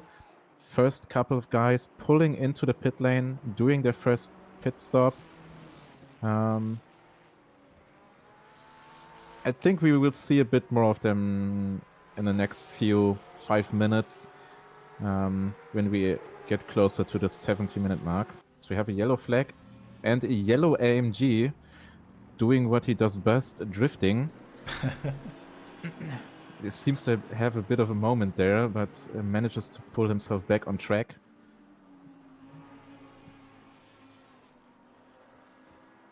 So that is P21. So that Porsche that we're seeing, that's not for position, but we also see. Yeah, these are the guys that. Yeah, that's just sitting right now. I think there will be a lot more pit stops coming in. Yeah, that's the McLaren and P5 also pitting in. It's going to be interesting to see when P1 is going to pit in, as they are having a 30-second gap to P2. That's nearly the whole pit stop. Yeah. Only 3 guys already pitted. I mean, they still have around 3 minutes on the clock. They could go for... Based on the stint time, I could go for another lap, I think, before having to pit in.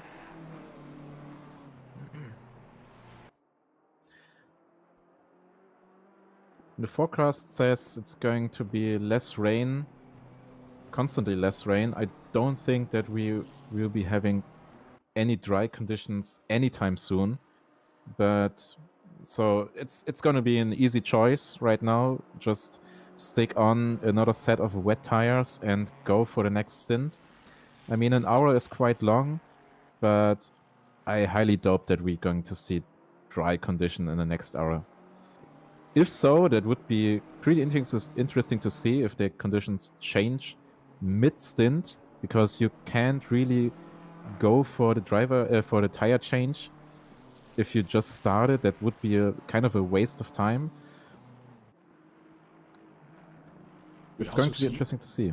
Yeah, P2 and P3, as expected, going to pit right next to each other. It's going to be interesting to see how fast and how good their pit stop is going to be. Also P4, the Porsche Cup, in the pits. Since they only were like 1 second apart from each other, a good pit stop could mean that the positions are going to change. Let's look what and how fast they are going to get out of the pits again. As we expected, of course, people maxing out the stint, that first stint, as much as they can. You see, as you predicted, Mr. Hacker is now on P2. Yeah, but that's mainly due to the fact that it seems like the AMG is already out of the pits and the Aston Martin behind him. That means that the AMG, they made up 1.5 seconds in the pit stop. Ooh. Passing the Aston Martin on P2. So they really, that's what we talked about before, a really good pit stop could mean the positions are going to change again, especially if those places are so close to each other. And as it seems, the AMG just did a way better job at doing the actual pit stop. I mean, in the end, it comes down, when do you stop? Do you lift up the car immediately, or do you have to readjust your positions in the pit stop? And it seems like AMG did just do a better job. Yep. Yeah, I would agree. It's brand new, which I'm sure is not his real name, but maybe. Well, he's currently driving with brand new tires, that's for sure. Yeah. Yeah, he will be. And also, Yanni Koerts went into the pit. He's driving. It's going to be a double stint. Yeah, so he's used to the conditions, and I would agree with you that, of course, that Mr. Hacker isn't on the same stint schedule, so he's going to have another few minutes before he has to come in. Yeah, but that's the best situation you could be in right now. You have like 15 seconds behind you and 28 seconds before you. You can really push hard, as all the other drivers are currently heading into the pits. I wouldn't be surprised if we see a new personal best time here. I mean, this is the time you want to be on track and doing laps, when everybody else is in the pit and changing the tires, so you have the whole track for themselves. Yeah, just looking at all the new names popping up. So we have brand new Fernandez, which is a new name, because he took over from wow. I think it's a three-letter name. I should be able to see. Oh yeah, here we go. Let me just check. So David Ron, he took over from. Yeah, exactly, from Ron, and brand new took over from Gruning. It's really interesting to see how those two new drivers, which haven't driven any laps in this race under those conditions, adjust to the new and tough conditions they are currently in. This could mean there's going to be another battle coming up, or maybe the driver is slower, but I'm pretty sure that they are evenly matched in the team itself, but you never know. No? Yeah, there could very well be a difference of experience and skill, probably for some teams as well. Of course, for me, that's what we just talked about. Yeah, new conditions are challenging, and the AMG just lost the car in a very tricky corner, high-speed corner, due to the fact that probably he wasn't used to those wet conditions, and that's an easy place for the Aston Martin. Yep, that's he will be happy with that. But as you say, it's gonna take a while to get used to that. Oh, and there we already have Mr. Hacker in. He doesn't really seem to have that much of a difference in terms of schedule. He just pitted in like 1 minute ago, which means that he's only 2 minutes behind the schedule. So it doesn't really seem to have made that much time. But interesting to see when he's moving out. Oh, he's currently moving out, and where he will be on track. He's currently P6, and Niklas Huben just entered the car, a very well-known driver, an esports driver in Germany. Okay. So I expect to see a lot of really, really fast times from him. Really, really glad to see someone on this level joining our race here. Yeah, that's great. Good to have him with us. That's going to be a really tough competitor for our P1. Nice. The battle is on, and I'm sure the battle is on. The guys in P1 will be very happy with that. I'm sure they will enjoy a battle like that. So see how that develops. Just seeing that he's now in P6. He made 4 positions with his pit stop. He pitted in P10 or P9, I think it was. before the pit stops happened, and now he's in P6. He made up a lot of positions. As we see, our AMG had a yellow flag. Seems like he had a bit of a moment again. He lost quite a bit of time to P2. He lost 6 seconds to P2 under that yellow flag. So it seems like those conditions are really tough to drive in. Yeah. Menno says Felix he's Saxa is also an SRA driver, yeah. Yeah, we saw that. Menno just said that the hacker is also an SRO driver. Oh, yeah, we saw that. He's currently holding the current best lap time record at 48.06, around 0.1 of a second faster than our current leader, number 112. Really interesting to see how Niklas Huben is going to hold up against it. So it looks like the DC-SimRacing team has their work cut out for them. Very good. Yeah, and seeing the gap from P1 to P2, it seems like that DC-SimRacing team had a really, really good pit stop. They are currently sitting at a 50-second gap to P2. That's almost the whole pit stop. Yeah. That's a drive-through, basically. Yeah. That's a really comfortable position to be in. Just, of course, still more than 7 hours to go. A lot more than 7 hours to go. So, of course, 44 minutes in itself is quite a while. A sprint race in itself. And we have a couple of sprint races still to go. So, yeah, I'm not sure. Totoleto. Go number 7. Currently P11, that's our another Aston Martin, with a pretty comfortable gap behind, but also in front 7 seconds, 8 seconds. Ooh. Oh, as he goes for the drift. Ooh, very nice. That was controlled. He planned that. Yeah, absolutely. Pulled on the handbrake there, and yeah, he knew that you were going to show him, and then he was like, "Let's show him a bit of my skills, my rallying skills here." Yeah, that's one cool dude. That's one cool dude. Yeah, and he's also doing a double stint. Maseas did the last stint and is still in the car. Seems like he's comfortable with the conditions, and having new tires, of course, means new opportunity to push ahead. And seeing a very broken yellow Ferrari in front of him. Alright, they decided to not repair the damage. Oh, yeah, it seems like it. But we also moved up 1 or 2 positions, which is nice. We are not last anymore. But looking at the gaps, it seems like that most drivers have a very comfortable position, very comfortable gap to the guys in front and behind. Niklas Huben, as promised, just delivered, moved up to P5 already within 1 lap. He's getting closer and closer to our Porsche Cup friend in P4. I think not much longer till our Porsche Cup in P4 is going to be under attack.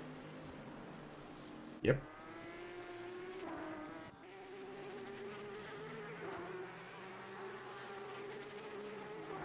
So no change in the weather forecast, I'm sure. No, it still says it's getting less rain. There will be less rain, but there is no sun to be seen anywhere soon. Ooh.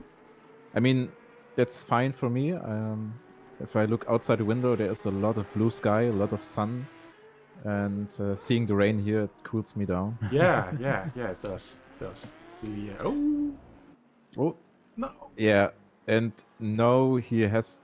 Yeah, and there's Niklas Huben going for the move quite easily, going into P4.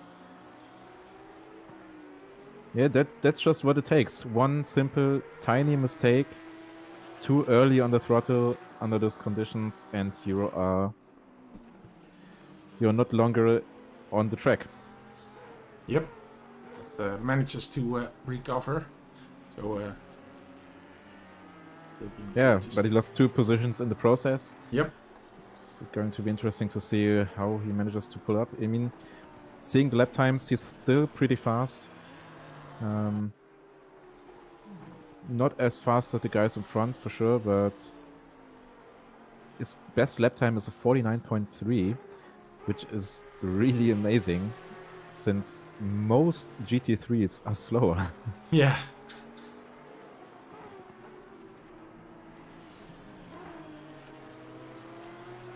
Esteban is the real drift king. That's our number 7. Yes, we just saw him do some nice moves there.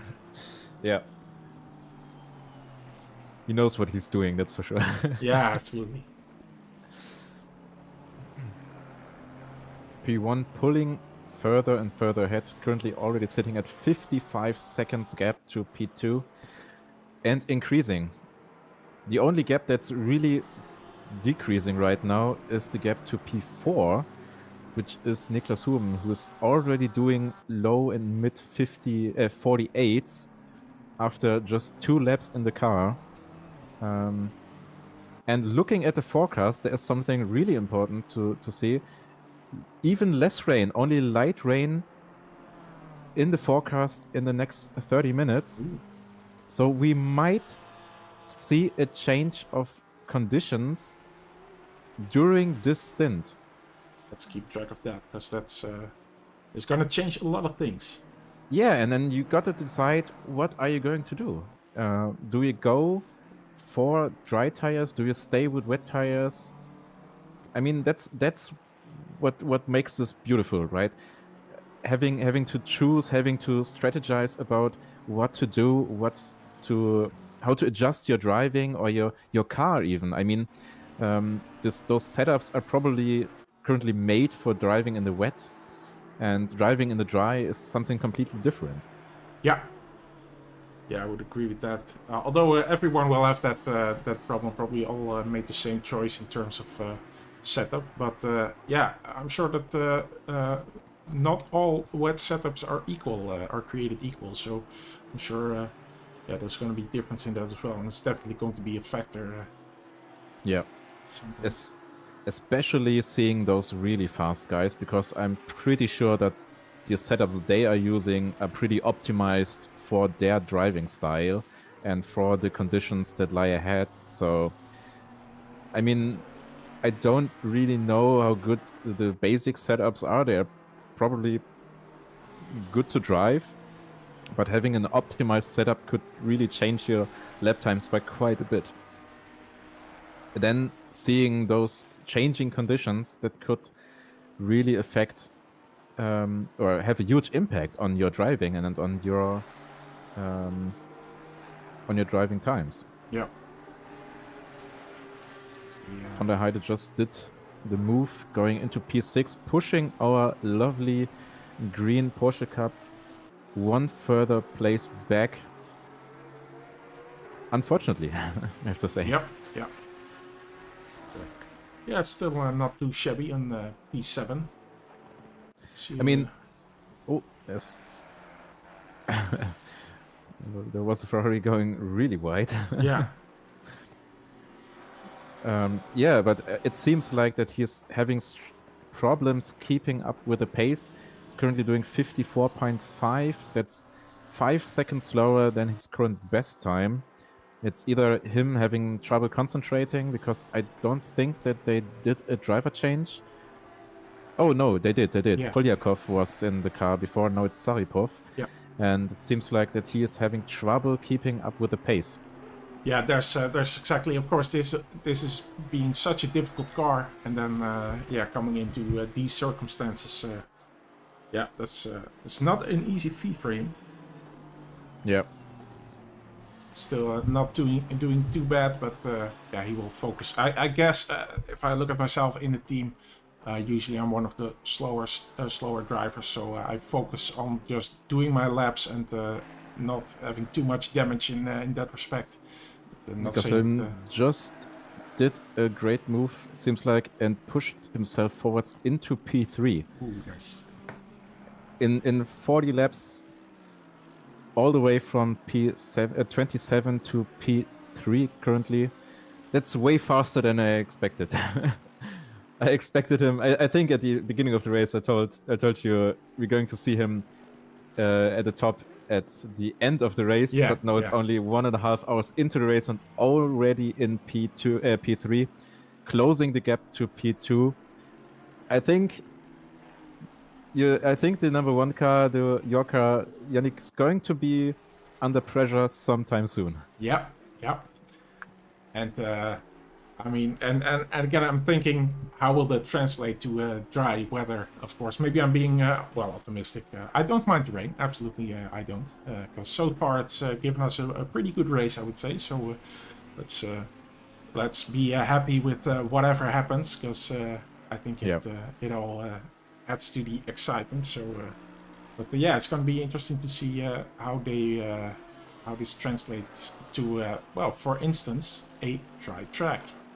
Who knows if we get that at some point, but well, at least it's going to be a drier track, that's for sure. Yeah, and that's when it starts to get interesting. When what do you do? Do you change tires? Do you don't change tires? Because when the track is getting less wet, the rain is getting less and less, then the track's going to be having dry spots where you could drive faster, where you could push more.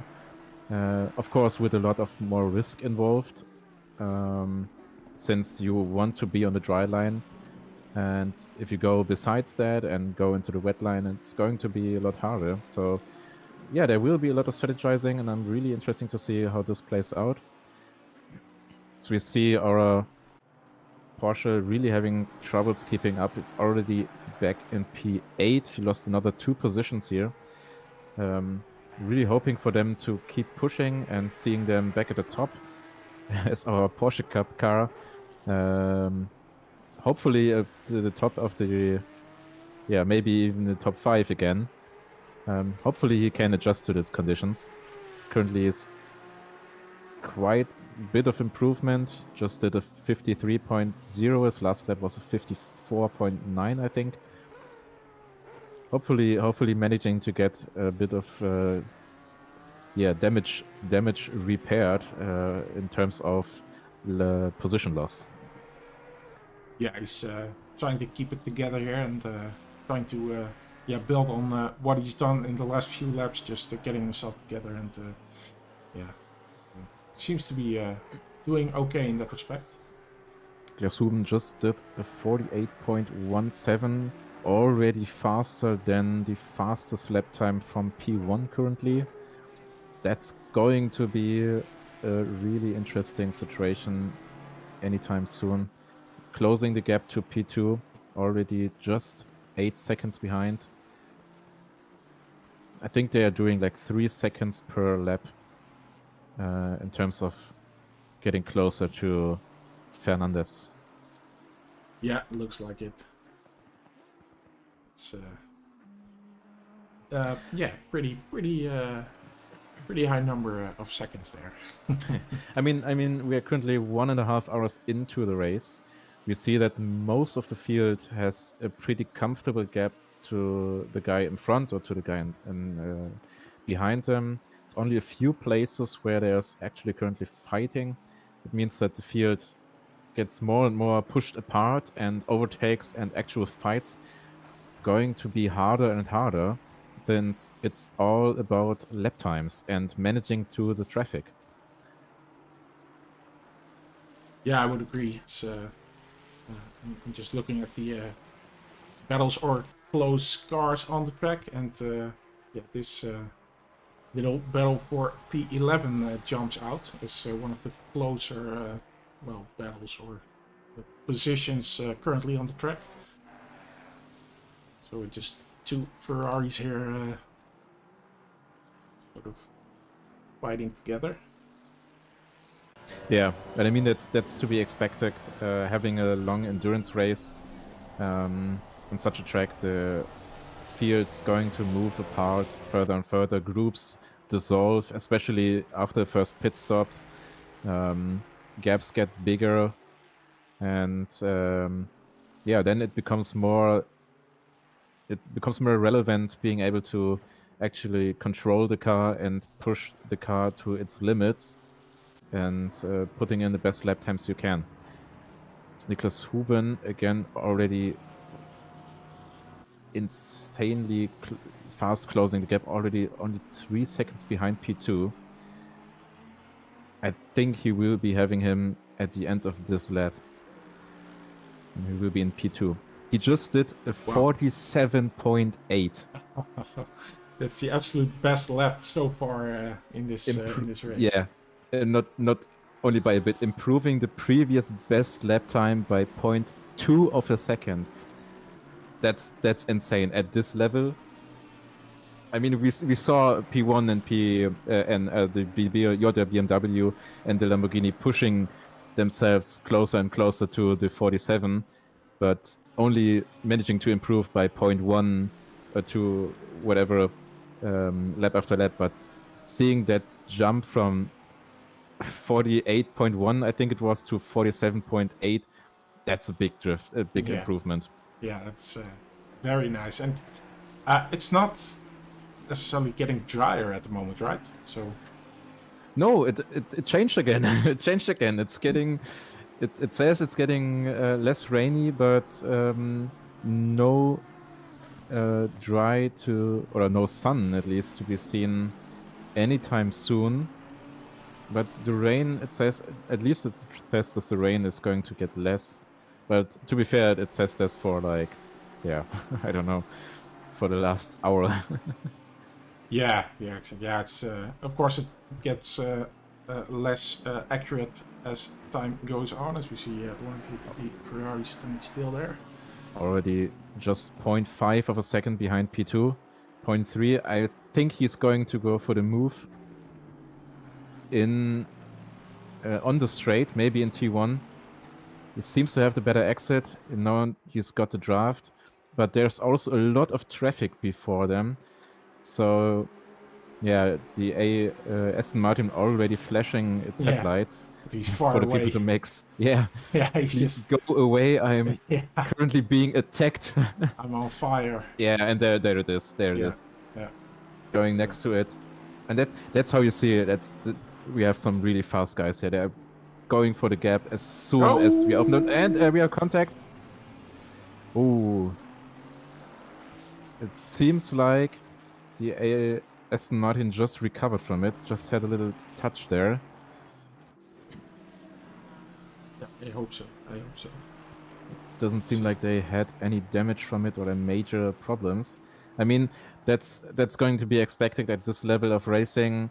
The Lamborghini wants to push as hard as they can, and as soon as they see a gap, they're going for it, right? Yeah. They're not waiting, they're going for it. They want to get past the car. And given the fact that there was a tiny gap, he just went in. Yeah, and exactly. wanted to get the move done. If the 993 car wants to have it investigated, they know what the procedure is. So, should be fine. And now it's just closing the gap to P1, which is currently sitting at 1 minute and 12 seconds. So 73 seconds gap from P2 to P1. That's a mission. That's a task. Yeah. But seems like a good moment for me to take my first, a bit longer break this time. So, yeah, sure. And of course, we haven't really discussed it yet, but as professional as we are, let's just discuss it right now. Of course, do it right in the stream. Absolutely. I mean, the thing is, I know that from my last stream, I think it was Barcelona, which was 8 hours, which I did pretty much by myself. At some point, you know that you're just gonna throw every look of professionalism you're just gonna throw overboard. And let's just do everything during the stream. So I'm gonna take a break. If you want to walk away, just mute the mic and put on autocam, and we should be fine. So. No, given the fact that it's this intense currently, seeing Niklas Huben and car number 224 push through the field, I'm going to stay here and I'm going to watch it, because I assume it doesn't really take long until we see the fight for P1. Yeah, I would agree with that. So, yeah, good luck, and I'll speak to you very soon. Yes. Just as we switch, we see that our loved brand new AMG had a bit of a moment there. Lost his P4 in the process. I think he just spun there. Um, it seems like this is going to be quite interesting. Driver change certainly affects a lot of people's cars and a lot of people's positions, because the current situation, the current conditions seem to be very, very challenging for the drivers to adapt to. And we just saw the Porsche Cup, or car number 15 with Zaripov, actually losing quite a lot of positions after the driver change, having trouble adjusting to the new conditions. And our number 2 car just increased his best lap time once again, going down to a 47.6, actually improving again by 0.2 of a second. It's just amazing. The gap is getting closer and closer, but P1's already still quite good at it, at holding the gap. Oh, you see our Bentley in P4 doing the same mistake our AMG just did, which is a great chance for our AMG number 337, Florian, to close the gap once again, and once again go for the move, go for an attack on P4, trying to hold the position there.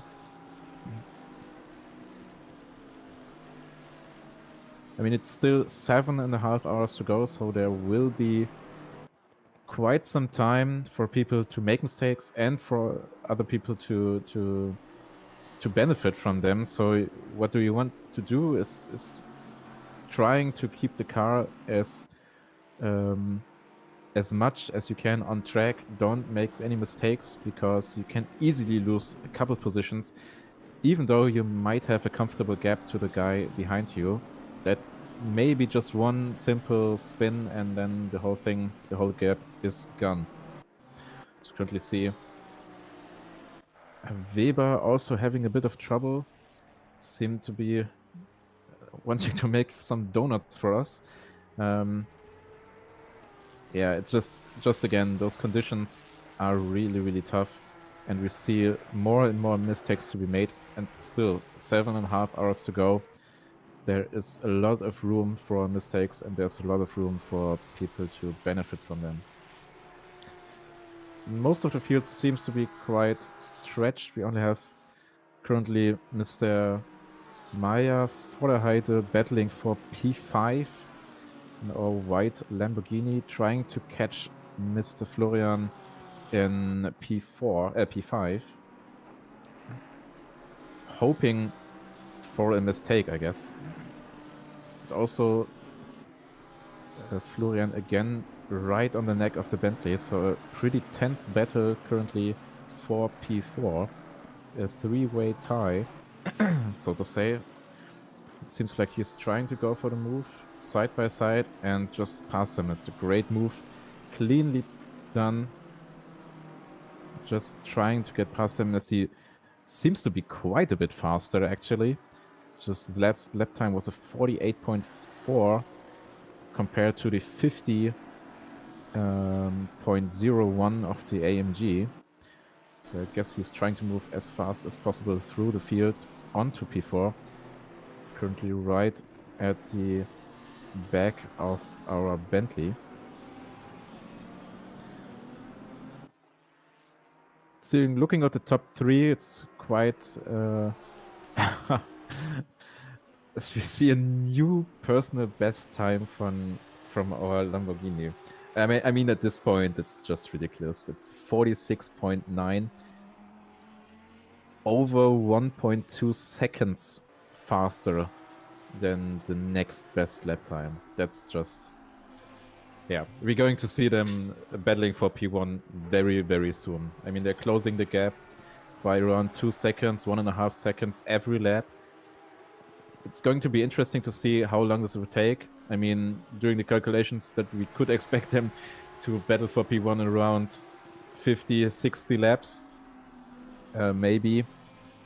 But if he can keep up this pace, and especially in the traffic and under this conditions, then there will be a battle for P1. So P1, DC-SimRacing, if you hear this, you need to run. You need to run. You need to improve your lap times and try to run as fast as possible, increase the gap as good as you can. Maybe pay one of the back markers to be a bit of a problem there.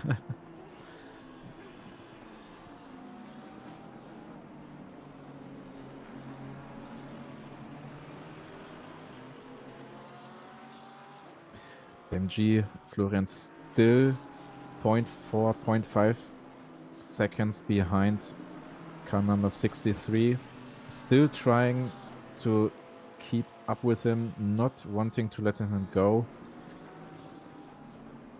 Just interesting to see whether or not there will be another move, as it seems that our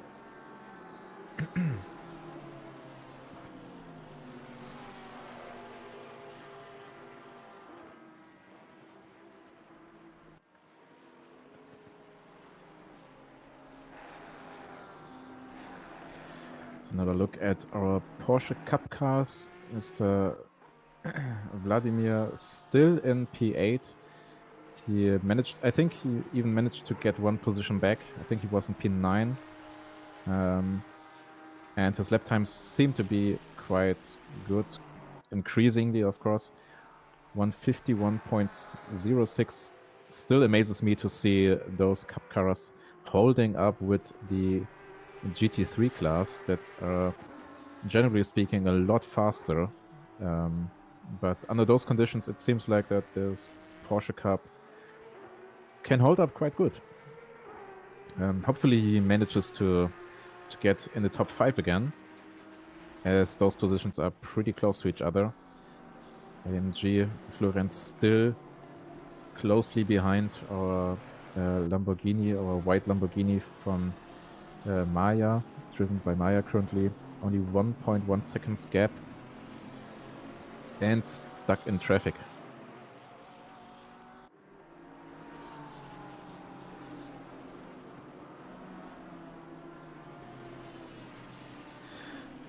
Looking at the weather forecast, it's still set to be a wet track. It's still set to be continuing raining. So there won't be any change in this quite soon.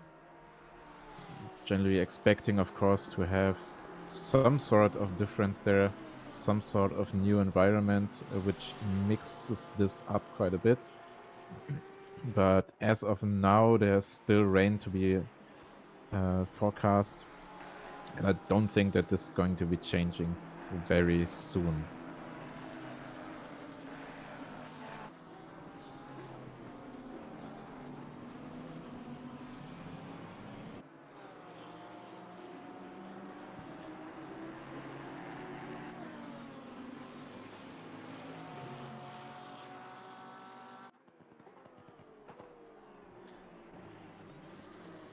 It's still our closest battle.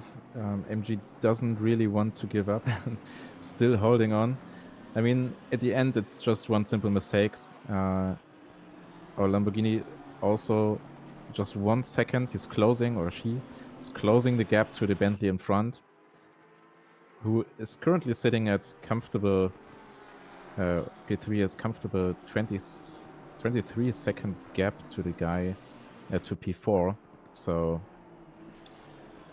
for them, it's currently just a battle about P4, but that may be just one simple mistake, and then the P3, the podium, is back in range, and given the fact that we have still so much time to go. And who knows how the conditions are going to change, or whether they are going to change or not. This could, in fact, affect a lot. Gap to P1 still 1 minute and 8 seconds. Yannick seemed to have listened to my words and is currently driving the fastest they have ever been. 47.4. Actually pulling away from P2, who just did a 47.56. 567. Funny, it's nearly the same time. 47.467 for P1 and 47.567 for P2. So they actually managed to hold the gap at 1 minute and 7 seconds. Hopefully they can for a bit longer. I mean, in the end, it's all about managing traffic. It's all about managing how you move through the traffic, how you navigate through the traffic, finding the gap, finding the right space to actually overtake. Stranic just did a 47.3, increasing their best time even more. Don't know what they did, but they just managed to increase their previous best lap times by around 0.6 of a second. Don't know if they just find the nitros button in their car or whatever, but that's good for them. That's what they need. Keep up the gap, keep up the good pace, and navigate as fast as possible. It seems like our Porsche Cup again lost the position back to P9 with only 0.7 of a second gap to P8. A white Aston Martin. Esteban again, our Drift King, seems to have made a great move and moved forwards. As our Lamborghini just passed the Bentley, now in the battle for now currently in P4, battling for P3, trying to get closer to him, but still not close to being free from any danger, as the Bentley is still just 0.5 of a second behind him, and the AMG von Florian also just 1 second behind, trying to get closer, trying to close the gap.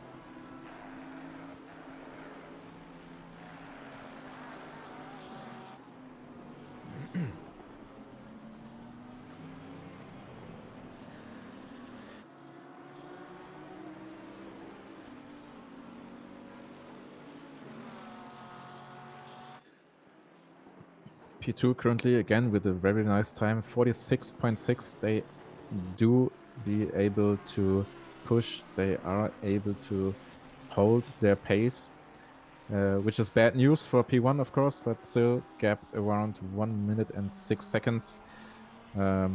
Still a lot to close, but since the start, nearly 2 hours ago, they managed to push themselves from P27 to P2 currently. And what a trip they had so far. Navigating through all the places and traffic at the same time, all the way back to P2. And I mean, P1 just can be happy that they have this kind of a lead, that they had the opportunity to push themselves away from the fights, that they had the clear drive. Was again 46.4, even getting closer to a low 46 or even a 45, which we may be able to see once the conditions are getting better and the lap times are getting faster as well. Fernandez still not giving up, still in the fight for P4, still behind the Lamborghini, the white Lamborghini driven by Maya, and being very, very close in lap times indeed. Lamborghini just passing the finish line at 48.07 and Fernandez behind in 48.2. So not too much of a difference there. But Van der Heide definitely trying to get away, trying to move towards the front places there.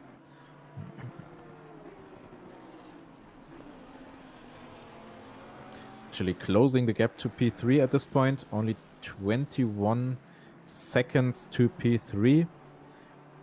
It used to be quite a bit more. Doing a very constant low 48s compared to P3, who is currently doing 48.5 as their new current best lap time.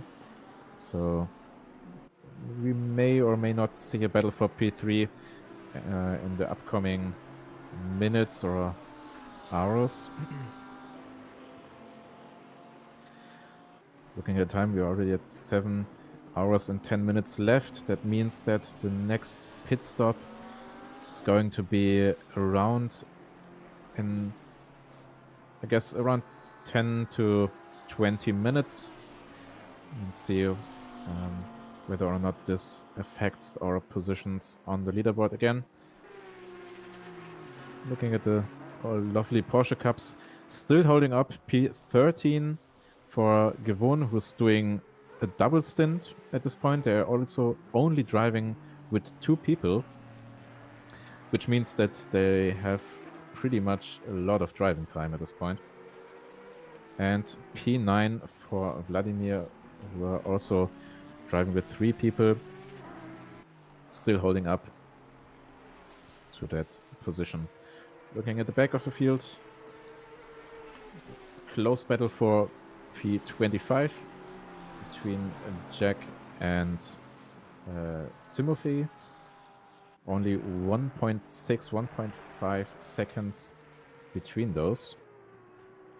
So if another 15-second penalty for car number 14, which they probably don't like to hear, because that's our Bentley sitting at P5, trying to get hold of P4, who is currently driving away from them.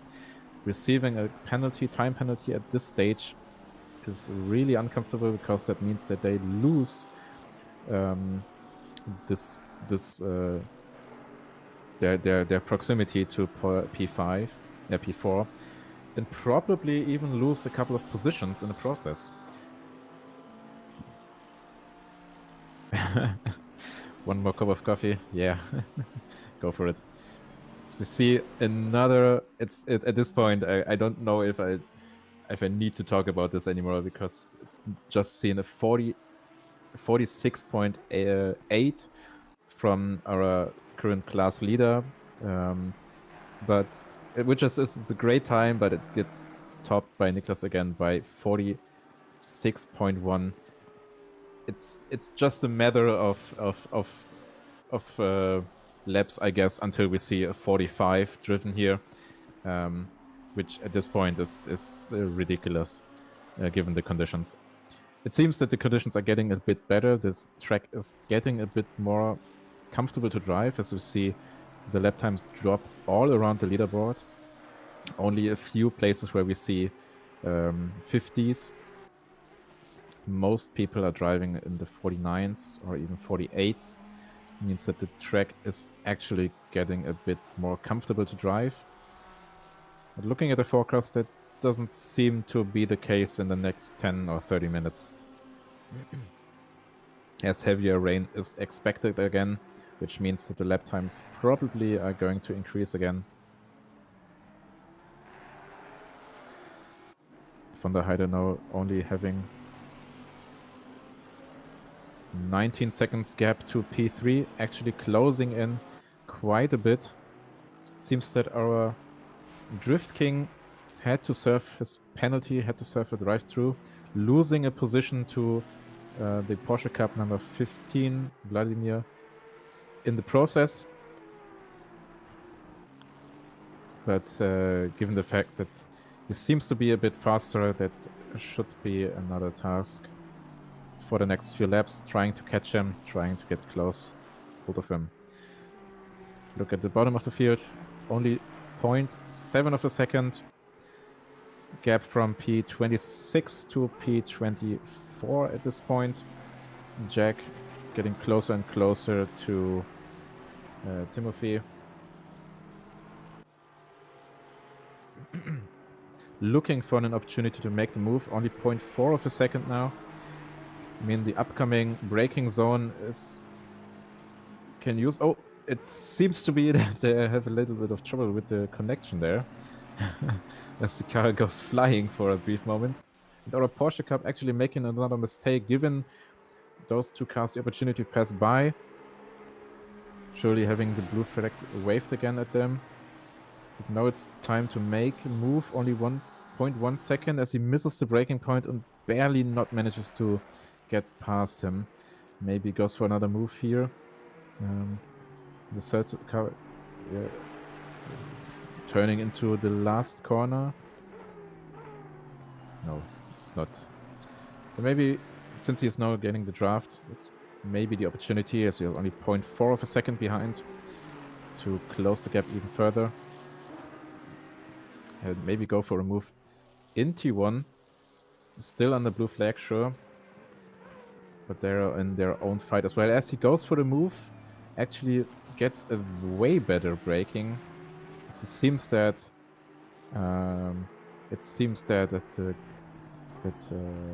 Timothy missed the braking point there and goes a bit wide.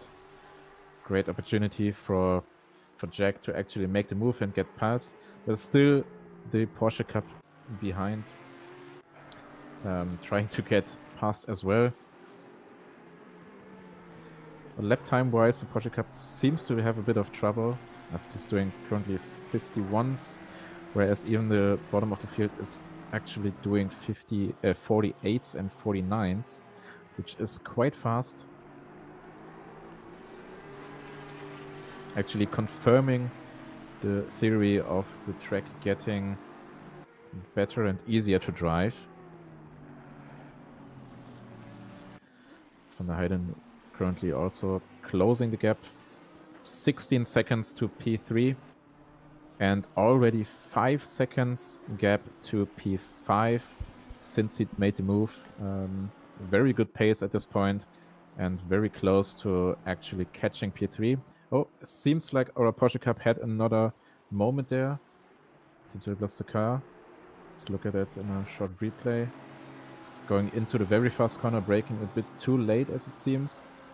And no, getting pushed from the car behind. Yikes. Getting pushed from a back marker. That's always not nice to see and not nice to feel, but I mean, mistakes happen. Our current leader, P2, moving again through the field, trying to close the gap to P1. Also, currently, it did so by 6 seconds. The gap was 1 minute and 8 seconds. Now it's 1 minute and 2 seconds. But P1 also trying to push even further, trying to get the lap times lower and lower. As we hear our wonderful Daniel returning to the commentator booth. Yes, here we are again. Revitalized, I hope. Yeah, a couple of coffees later. Yeah, absolutely. It always helps. I hope, given the temperature, that they were iced coffees. No, this dude drinks coffee no matter how hot it is. So, so yeah, just was just one cup of coffee. So I shouldn't exaggerate, but just yeah, nice refreshing cup of coffee. Refreshing, yeah, exactly. It's like 40 degrees outside, and then sure, drink another 100 degrees worth of coffee. That's what you call refreshing, yeah. I need it. Yeah, I think so. Yeah, I think so. Yeah. I'm more like of an iced coffee guy. If the weather is right, then just grab the coffee, throw a few ice cubes in there, and have a nice, cool, refreshing drink. I enjoy my iced coffees every now and again. I just didn't have those on hand, so back to good old coffee then. It's not too hard to make, to be sure. Yeah, I mean, to be fair, it's just coffee, and if you have it, just grab a vanilla ice cream and just slam it in there. It's a nice drink. It's a nice drink. If you're not lactose intolerant, for sure. Yeah. Oh yeah. Sure. That would be a bad plan if you're that. Yeah. So you missed a couple of nice overtakes in the front. P4 to P6 just scrambled each other. They were all pretty close to each other, 0.5 of a second, and now Maya is currently pulling ahead, trying to close as she loses the car. I think she catched it really nicely. Yeah, that was a good job. I mean, it could. That's the thing, you know. The second to last corner with that curb, you just have to hit it in a slightly unoptimal away and the car is gone. Yeah. And I can imagine, given the conditions, that it's getting worse and worse. If you had hit the curb there, the cars just went flying. Yeah, you have to had it, as you said, the right angle, and it's just a matter of timing. Maybe when you steer in, you have to steer in at the right point at the right moment. And, Yeah, I think it's one of the trickier corners on this track. Given its risk and its reward, you can hammer through there quite fast. But if you miss the turning in point, you just lose the whole lap. You just go straight into the wall or whatever. It's probably one of the trickier corners on this track.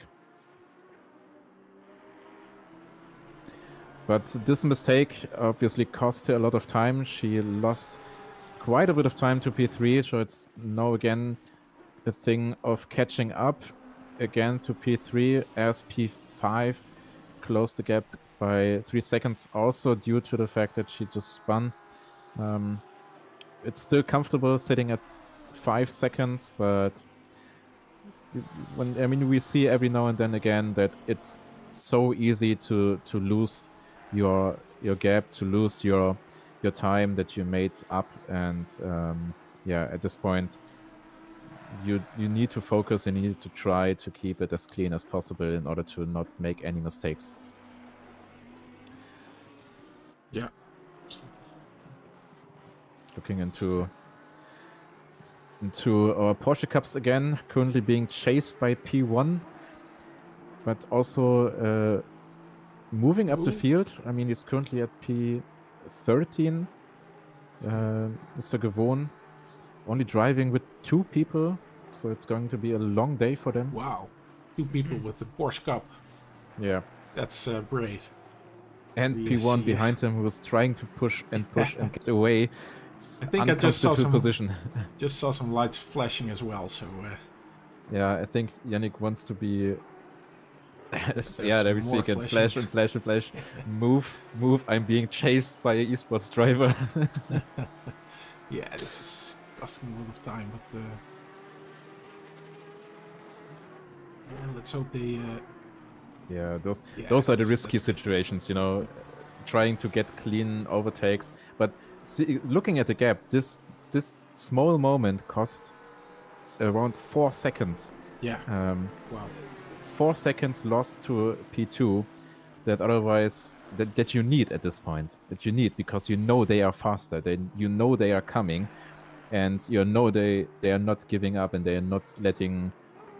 They're not trying to stay behind the car. They're going for each gap and trying to get as fast as possible to you. So seeing such moments where you lose 4 or 3 seconds, those really hurt. Yeah, so last lap time, as Yannick Koers now sets a time of 1:48.995. Yeah, so, let's see what compare that to Niklas' time of last time of 46.4. Yeah. And given the fact that he's not in traffic right now, I'm pretty sure that it's going to be a 46 as well. So that's, yeah, easy 3 seconds lost. We're now just under 7 hours to go, which means that we are close to the next pit stop times.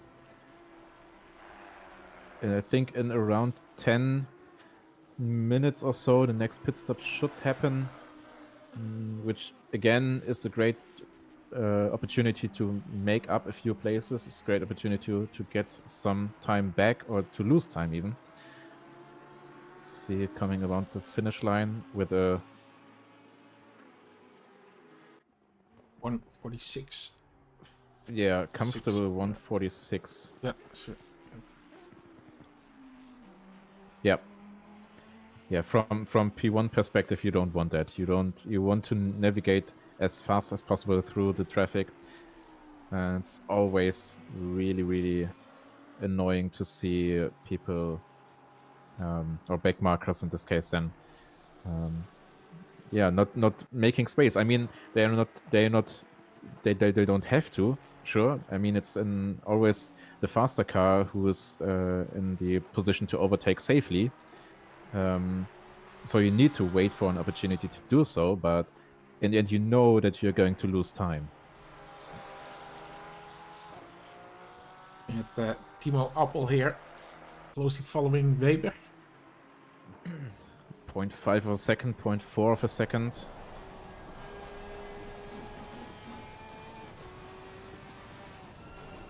One of our few current battles on the leaderboard. And this is an intense battle. I mean, it's 4P10. Yeah. Wanting to be in the top 10, I guess that's a goal for most people here.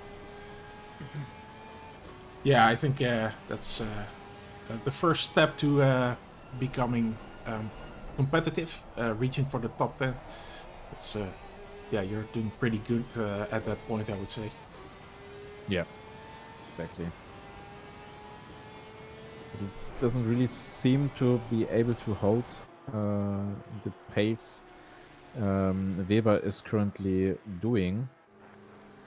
Last lap was only 0.5 of a difference, not too much of a gap, as Weber seems to be a bit pulling ahead a bit. Let's see how the lap times compare once they cross the line. Weber doing a 48.7 versus a 49.6, so he's actually pulling ahead of it. But that may change once they reach traffic again. So it looks like at this part Appel comes a little bit closer it seems, but not if he makes a mistake like that. But yeah, that's exactly what you can't afford. You can't afford to. I mean, it happens for sure, but looking at the gap, there's already a second more. You lost a second in this process. That's what you don't want to see when you are trying to go for a move, trying to get closer to someone. And at this point, 1.8 seconds gap. That means that he is not in the tow anymore. yeah, I can only try to rebuild what he had and see if he can make another go.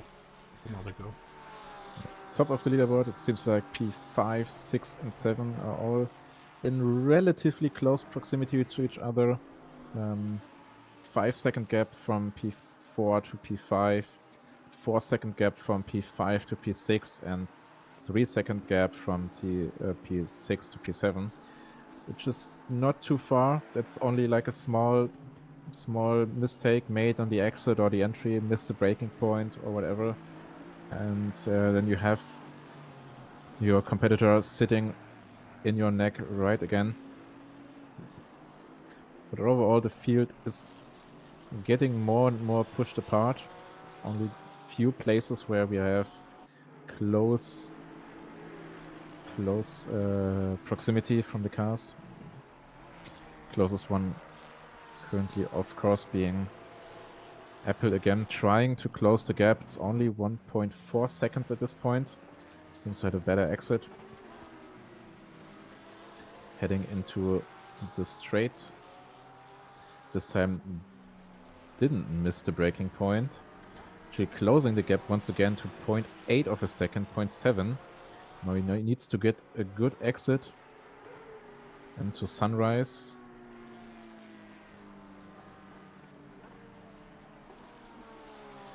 Seems like he's a bit faster there. Porsche known for having a bit more speed in the corners.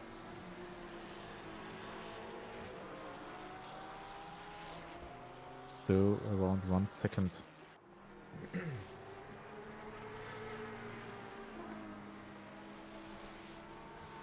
1.2 now, 1.3.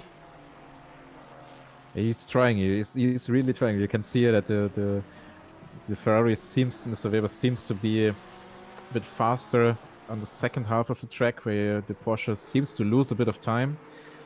As Weber himself actually closes the gap to Zaripov, our Porsche Cup driver in P9, our green Porsche Cup. So that may or may not become another influence in this fight, having P9, P10, and P11 in close proximity to each other, fighting for the top 10. There's also some traffic there, I think. Yeah, it seems to be a Ferrari. No, or McLaren, who's currently P18.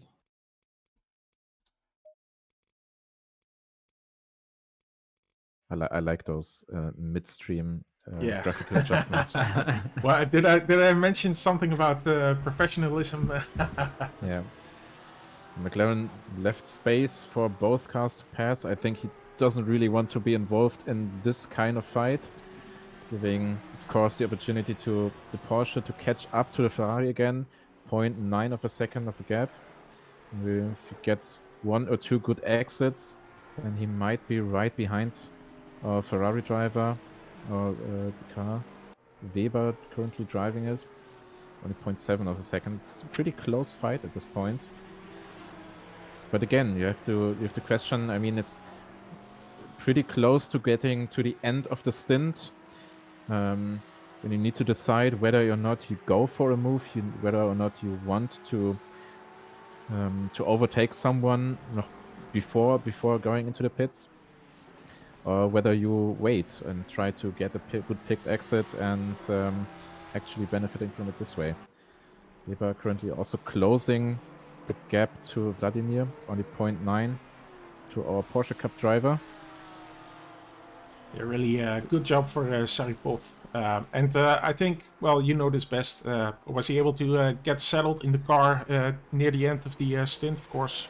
Yeah, it seems his lap times are increasing. He's doing 51s, which of course is a bit slower than most GT3's cars and not up to the pace that Polyakov did before. But he's holding P9 for now. On the straights, I'm not too afraid that he's going to get overtaken because, as you know, the Porsche Cup is known for having a good top speed. But I think this may or may not change given the fact that Weber and Appel both doing 49.3, 49.2, and thus being around a second faster than our current Porsche Cup driver, Zaripov. So he may get attacked anytime soon. So we also see Apple only 0.3 of a second behind. Probably considering going for a move anytime soon. It's a very tight pack there. Yeah, so just a little over 6 minutes left. 6 minutes left in their stints. 0.2. I think we're now going to see a move from the Ferrari. Trying to brake later, maybe. Trying to go for the gap. There it is. Just go in there. No, he's not. Oh, the Porsche Cup missed the braking point. That's really bad for the Porsche Cup. Struggling for traction. Yeah, that's not Probably really pulling ideal. away. Yeah. Being on the different lines right now in these conditions. For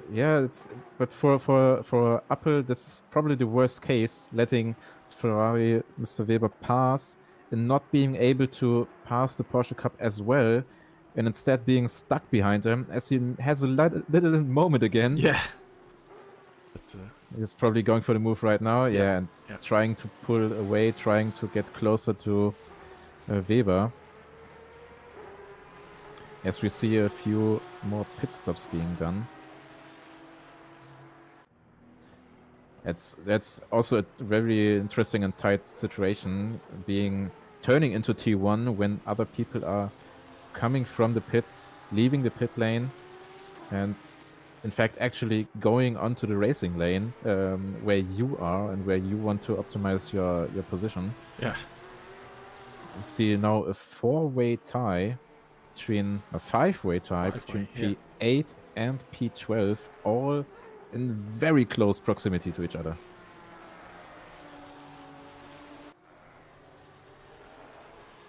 Porsche Cup. Oh. Side by side coming into next corner. This little chicane here is very tricky. You need to watch out that you take a lot of speed with coming into the corner and having a good exit on the run up the hill. It's very important that you don't mess this up here. Ooh, no. Oh, and there is contact. Is that... It seems like that was a back marker. let's get it out. Yeah, which is very annoying in this. Yeah, so once again, this is of course new drivers coming in and having to get used to these circumstances. No chance of letting up in the rain so far, so still a wet race. Yep. And I see the number 7 is in the pit right now. Yep. Really interesting to see whether or not they are going for a driver change or whether Esteban, as our Drift King, is continuing. Yeah, he definitely had was used to the circumstances. Yeah, that's for sure. That's for sure. You see, looking at the top of the leaderboard, the gap from P1 and P2 is still 52 seconds. It gets closer and closer every time. Let's see how this plays out once we reach the pit lanes. Porsche Cup back in P8, having a close fight with Cambre or 91. Yeah, that's Ferrari. Jochen Cambre is a familiar name in the DC-SimRacing community. So he just got in the car. Doesn't want to do anything silly against Zaripov, who had a difficult stint, but is just a bit better into his rhythm right now. Oh, see another missed braking point there. Yeah, that's another moment. Yes, from the driver who I said just has a bit more rhythm, but yeah, you can still make mistakes then. But, see a penalty handed out for car number 3. 15 seconds penalty.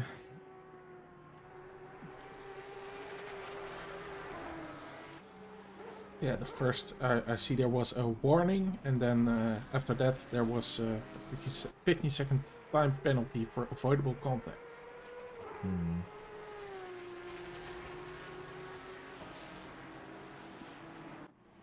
See that Apple is also in the pit. As is Fernandez, number 3. Who has a really, it's really interesting to see how this played out. I mean, they were fighting for P2 a long time. Brand new, currently sitting in P6, dropped 4 places in the process, and Fernandez currently sitting at over a minute gap to P2. And P2 obviously still 50 seconds up from P1. So the top 3 are each around 1 minute apart, which is quite a big of time. It's a really big gap. Lots of pit stops going on. Yeah, which mixes up the board quite a bit.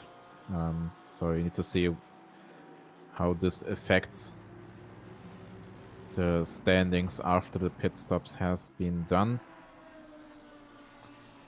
But I would be surprised if we see a change in P1, P2, and maybe even P3. At least at this point for the maybe not for the remainder of the race, but given the gaps are so big, P1 and P2 obviously are going to fight anytime soon. Once, I think, in around maybe 30 laps, given the pace. But I would be surprised if we see another competitor for P1 at this point. Speaking of P1, currently going into the pits as a Porsche Cup decides to go backwards into the pits. Not the optimal way to enter the pits. But he managed to turn around and find the right way. So the gap from P2 to P1 is currently obviously closing as P1 is sitting in the pits. Let's see whether or not the Lamborghini decides to pit as well. I think they are on a different schedule, but only like 2 or 3 minutes, so they may or may not go 1 or 2 laps before pitting in. Yeah, they're not going for a pit this time. Yeah, I think they're trying to get the schedule pretty close to DC-SimRacing as well. It's not really an advantage at this point, I think, to stay out longer since the conditions aren't changing. So yeah, DC-SimRacing just going out of the pits, being 1.2, around 2 seconds behind Niklas Hurm at this point. Menno van der Molen in the car now. Let's see what he can do with those conditions. 46.8 to beat for him.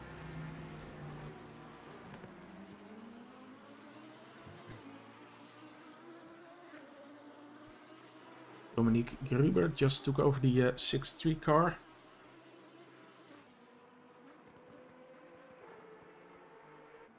So, of course, lots of drivers that are having their first driving experience today in Assetto Corsa.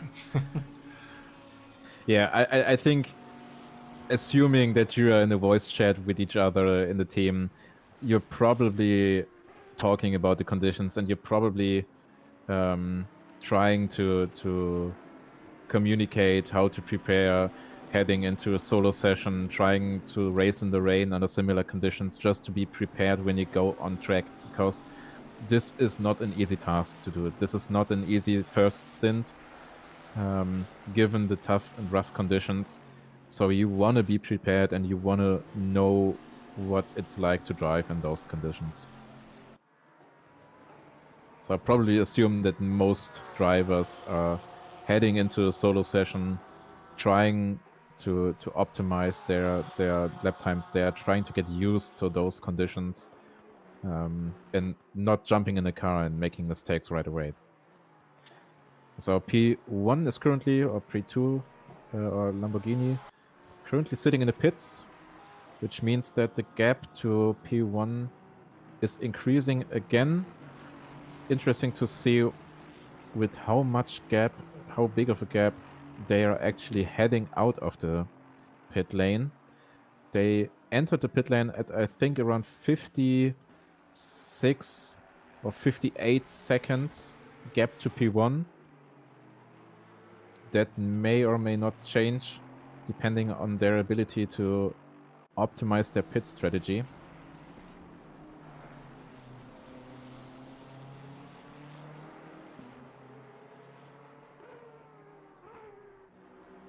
And now at around 52 seconds, 53, 54.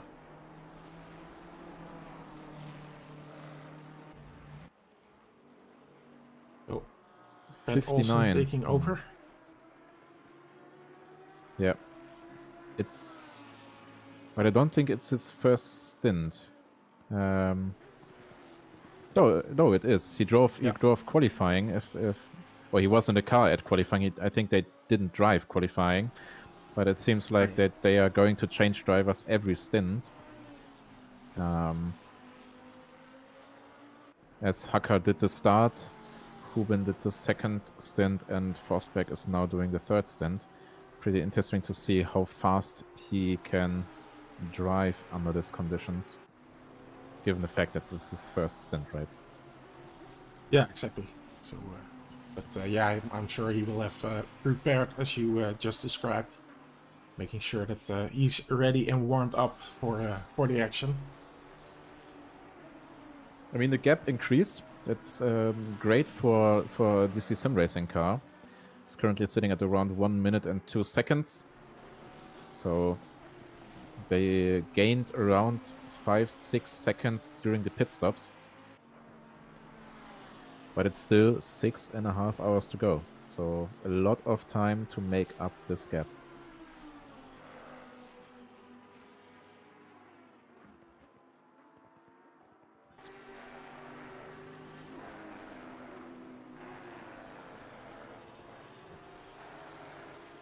Looking through the leaderboard, it seems like not too much has changed. Weber's still in the car, this time fighting for a P9, only 0.3 of a second behind our Drift King car. Currently not driven by Esteban, but by Poor Player. I don't think that this is his real name. Probably not. Probably not. Pronunciation maybe purple, I don't know. Yeah. So As difficult to set P purple. Purple.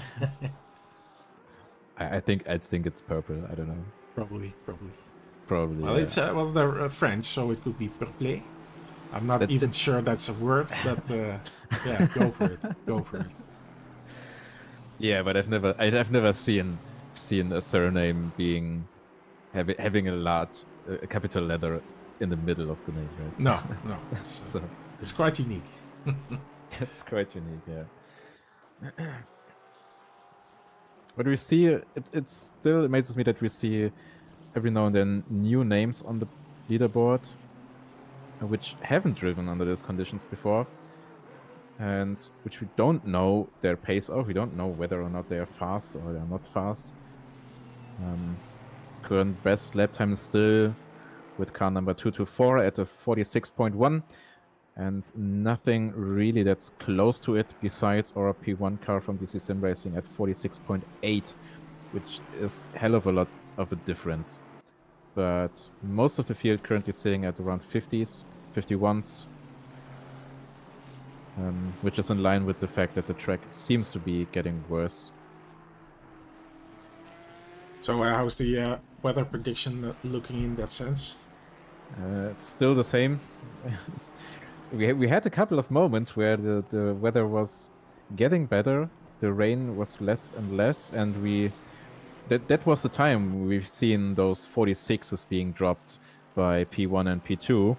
And I mean, if you look at the leaderboard and scroll through the personal best times, we see a lot of 48s, we see a lot of low 49s, and 47s. So we had a time where people could drive faster. If you compare to the current lap times, we are already getting slower. So that means rain is actually coming down more and more. Menno just doing a 51 compared to Olsen Forsberg doing 49. Oh, he's also doing a 49. Never mind. Yeah, so Menno also getting up to speed probably, and I'm not sure if he had any traffic before this moment, but yeah, he needs to. That's the thing. He needs to.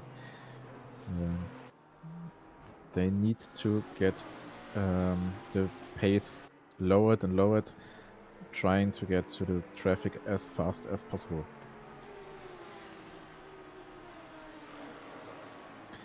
Seems like we don't really have... Oh, the Porsche Cup again, driven by Polyakov. Number 15. Just jumping to it. There's our green Porsche Cup again. P11 at this point. At the start of the race, he was P4, if I remember correctly. The 84 car is now the final cars of the last stint to make his pit stop. After a stint of 1 hour and 7 minutes, or almost 8 minutes. They're also making their pit stop. Yeah, just coming out of the track, of the pits. Currently sitting at P20. Quite a bit of an improvement, given the fact that they started at P27 due to the drive-through they had to serve. Yeah, they made up 12 positions by the looks of it, so is that correct? No. Seven. Ah, okay. Not sure. 7 positions at this point. Not sure why Race Control says it's that amount, but it seems I don't know if we ever had that amount of cars in the session. But if you count the oh well, we maybe no. At the start it was 28 volt. I don't know. Oh, grid was actually for the of course for the 84 car. The grid position was of course the 8th position, number Yeah. 8. So Yeah. I've had 4 pit stops. Yeah, due to that one drive-through, if I remember correctly, which they had to serve. Again, Polyakov's trying to get closer to our Drift King car.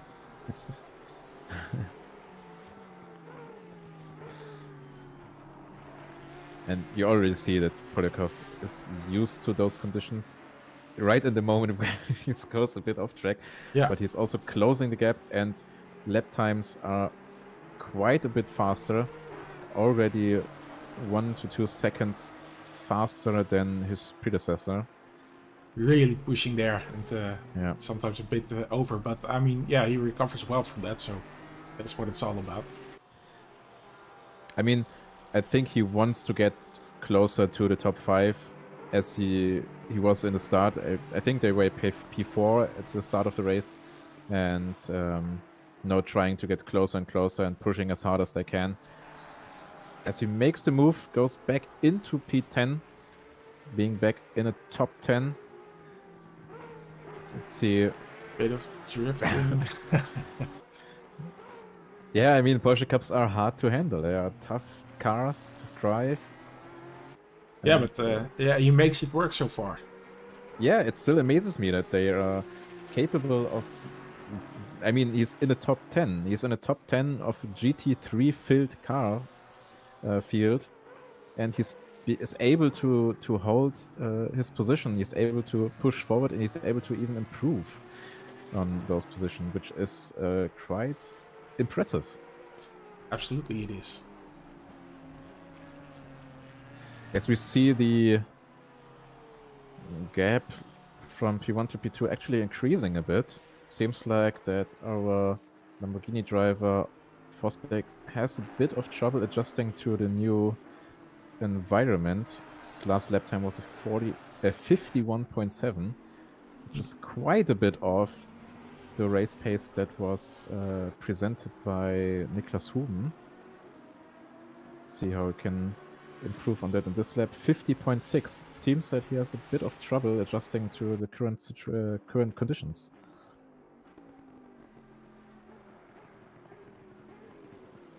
Now I've got a silly question. Is this also an esports driver? I don't know, to be fair. I'm googling it up right now, but I don't think he is.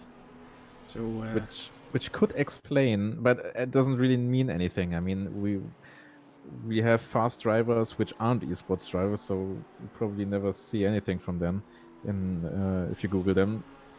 But yeah, sure, if you're an esports driver, then you're known to be fast, like Huben is, for example. But it could just be that it's first stint and he's just getting used to the car. Yeah, absolutely, of course. Having to navigate traffic and so on. So that does take a bit of time, of course. So definitely not writing anyone off that's able to keep this car on track. I wouldn't be able to do so. Yeah, absolutely. I mean, I would definitely be very far behind. I'm very sure of that. Except if you have like a rallycross car or whatever, with tires that are suited for this kind of weather. Well, I have to say that Thursday we had a race on Kyalami as well with a bit of rain and a drying track, and I was really missing my handbrake because there were a few moments where I was driving the Porsche and I had to really have to catch the car every now and again. But yeah, sometimes I wanted to grab. I did actually grab my reach for my handbrake at one point, which doesn't make a lot of sense in a GT3 car, but. Oh yeah, I don't know if this on the uphill braking zone that hairpin. I don't know the name of currently. I mean, you could do that, or in T1. Yeah, it was. I actually did it in the last corner. I think I went a bit wide there, so I felt that I wasn't going to make the corner, so I sort of instinctively grabbed the handbrake that I've been using the last couple of weeks. So a bit of a silly moment there, but there you go.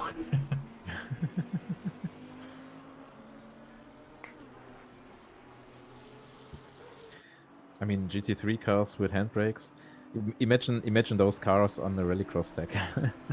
Yeah, wow. Doing the jumps and whatever. Yeah, that probably wouldn't end well. No, one jump in those cars, they like break in half. Yeah, Just yeah, fold up. exactly. I think that's probably that's what I would imagine if a Lamborghini would take a good big jump or drive over a Finland stage or something like that. Then yeah, it's probably going to break into. Yeah, especially like stages like Finland or whatever. That's gonna be really. It would be fun to see this. But they should definitely try something like that out. Just make a nice YouTube promo of it, and looking forward Finland. to it. Yeah. Yeah, I mean, Finland is basically just jumps, right? Yeah. Just jumps all the time. You know, it's middle of a jump, middle of a jump, middle of a big jump, to flat crest, right, middle of a jump, to crest, jump. Yeah, that's exactly that. Just those cars would. I mean, they have pretty much. They are optimized for downforce, right? So maybe they don't jump at all. Yeah, I don't stick to the ground. Not really that Mario Kart moment where they jump over a little. Well, maybe we can maybe they can introduce that, but it's probably not going to be the best idea for these cars. Exactly. Yeah, I mean, you see it every now and then with LMP cars that yes, we have a little contact there. Just our Lamborghini trying to get past and holding its shoulders out, pushing the other car away. I mean, we see it every now and then with LMP2 cars or LMP1 or whatever that are going in flight mode when they reach a crest or whatever, and air is getting beneath the car and actually pushing the car upwards, making the car flip or whatever. So those heavy downforce cars, they're not really optimized for crests or jumps or whatever. No, I think it would be really unpleasant to be on board during one of those jumps in these cars. I think maybe full stop. A rally car doesn't look too comfortable as well in that respect, but at least you're able to continue onwards after the jump. Well, I mean, they have most of the time a really, really soft suspension. Yeah, exactly. I could imagine that they are pretty comfortable to drive. Yes or no? Yes.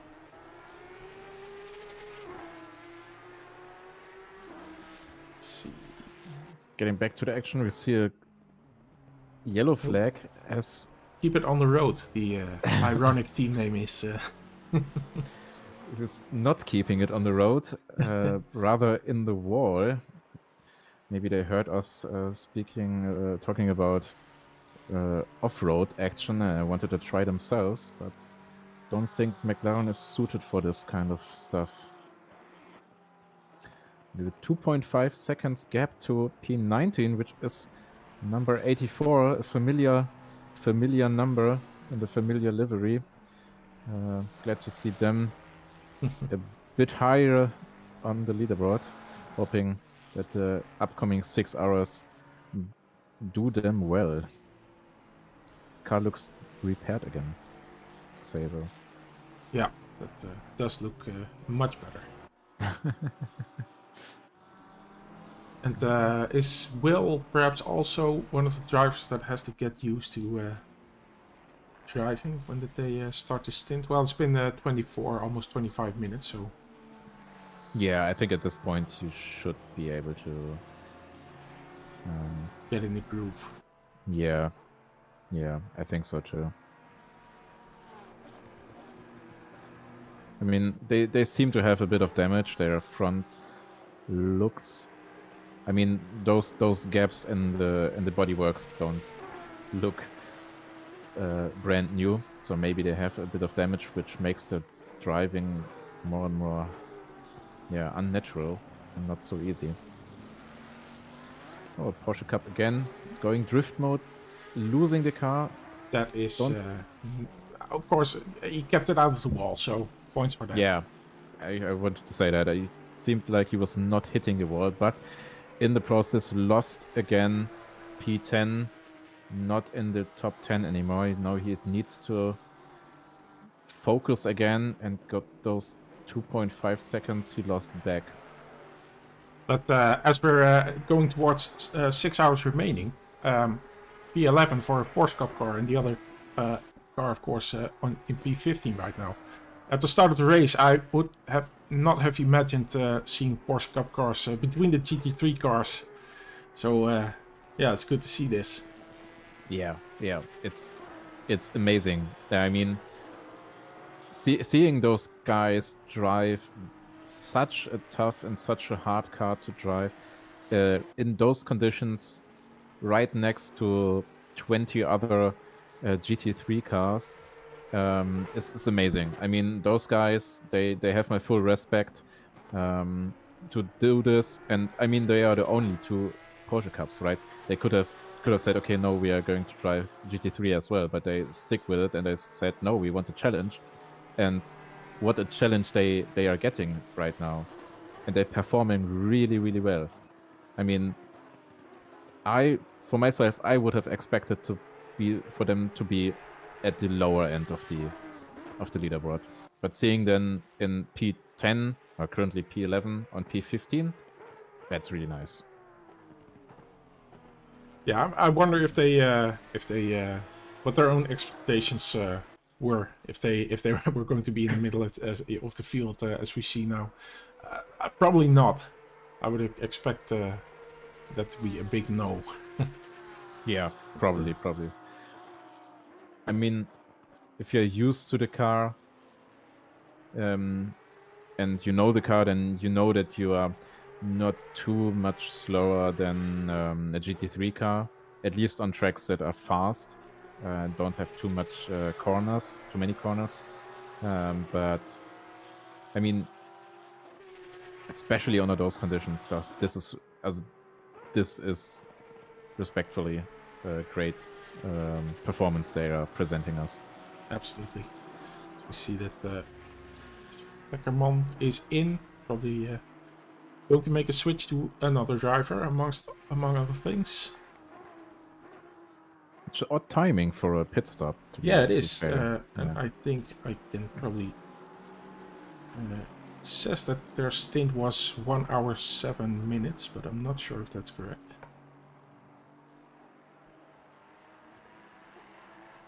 Yeah. Let's give it a few moments. And it says it's the third pit count, which is quite a lot. That means that they had to pit at the earlier stages of the race, which could be, sure, just resulting in an odd schedule. But yeah. Oh, Polyakov again in the top 10 due to the fact that Checkerman had to go for the pits and switch drivers, and still only 1.2 seconds behind our 495 Ferrari, the orange Ferrari. So in reach of a move, to say so. Yeah, and speaking of that, we have Delbecq in the 169 car. Oh, so, no. Porsche Cup just lost it. Well, that settles it. Yeah. Let's hope they can revive their attempt. Yeah, but they did hit the wall, it seems. Yeah, they did hit the wall. That is bad. Yeah, that's bad. Yeah. Maybe you shouldn't have said anything about them. I'm sorry. It comes with the job description, so.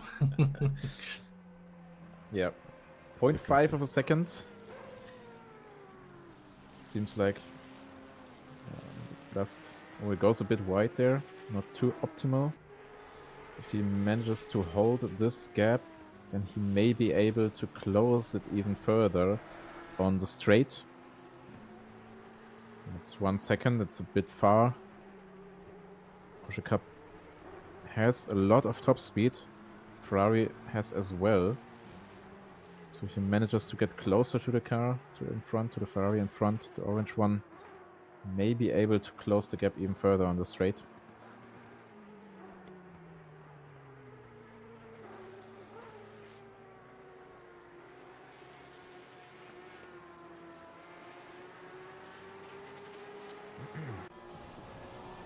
Looking,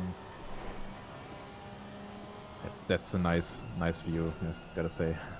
Yeah, it is. It is. I mean, those conditions are hard to drive in on your own, anyways, because you lose the car quite easily if you go on the curbs and whatnot. But having the spray and the rain from the cars in front hindering your vision, in addition to the track being really unpredictable to drive, that just makes it so much more difficult, especially if you are very close to one another. If you're like 0.5, 0.4 seconds behind someone, you barely see anything. Yeah, respect to these guys for doing this. Well, of course, we have had driver switches, but that of course adds the challenge of having to come into the rhythm, and yeah, that's. I think that's a challenge each time you get in the car, and yeah, that's for sure. You just described a while ago. You try to prepare, but yeah, it's always you have to do it, of course, at that moment. So yeah, but he manages to close the gap ever so slightly, only 0.5 of a second, 0.4. He needs to make sure that he does not lose the car on the curbs, gets a good exit, and you really see how the GT3s benefit from their downforce in those corners, especially in the Sunrise corner. You see how the Porsche Cup struggles to keep up, struggles to keep the pace, because it's just missing so much downforce. Gap is once again up to 1.2, 1.3 seconds, as our Ferrari is closing the gap to Weber, P number 8. So it's again a three-way fight. One mistake could decide it all. So looking at the P13 and P12. Yep. Nicky 0.5 of a second. Wolke was... Oh, we see a mistake from Weber. Just head over there. Ooh. Seems to have missed the braking point there, letting both Ferrari and the Porsche Cup through. That's once unfortunate. Again. Yeah, that's the rain. Back to the 1.1 second here. Wolke and our purple driver, who is in the Drift King car. He's eager to look for a move. You really see he wants to go past, he wants to do a move. It's no side by side and actually pulling away. Nice move there. Yeah, that was a quick fire. From Frikadelli Racing Team. I highly doubt that it is the real racing team. The real Frikadelli Racing Team. Yeah, I'm also skeptical, but that doesn't matter. Did you watch the 24 hours of Nordschleife? I was aware that it was on, but yeah, I haven't seen a lot of it. I have to say. There's also a lot of off-tracking, really cross-action going on there. Yeah, I read something about the Dacia. I know that there was a Dacia entry a few years back. Yeah. And, yeah. Apparently also in this event, but it got murdered. To say the least. Yeah, that's a shame, and also irreparable. I gather. So, yeah, that's a real shame.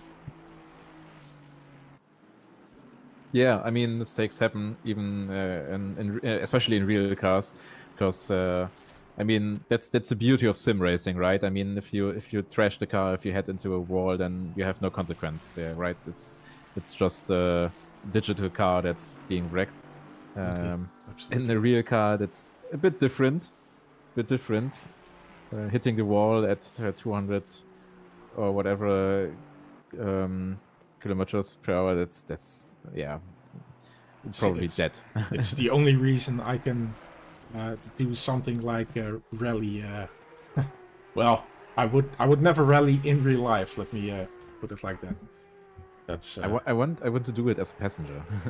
oh yeah, sure, that would be great, but as long as he or she is not expecting me to navigate at that point, because I'm probably pretty much overwhelmed by everything that's going on. But imagine sitting next to someone like Oliver Solberg. Yeah, that guy is pretty crazy in the car. So Yeah, I've once watched a video of a former, oh, what's its name? A former F1 driver actually being a passenger in an F1 in a rally car, and it's Rosberg, Nico Rosberg. okay. And he was a passenger in a rally car, and he said it's not even close to being relatable to F1. It's much more intimidating and way more dangerous.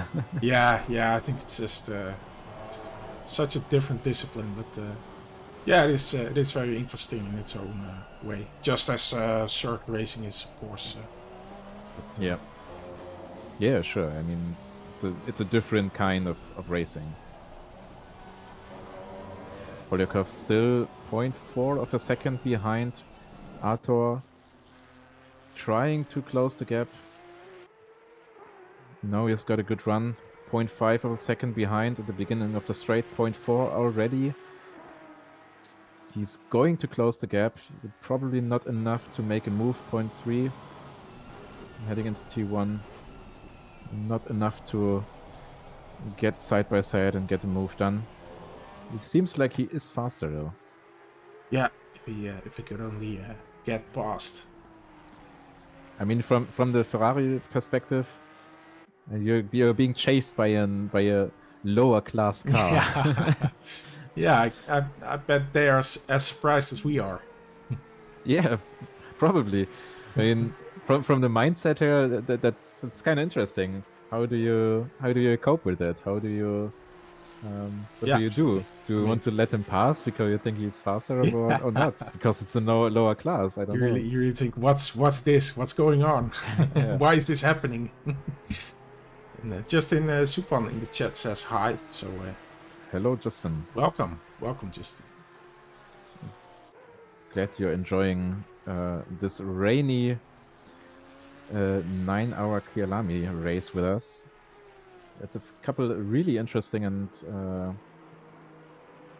awesome moments already.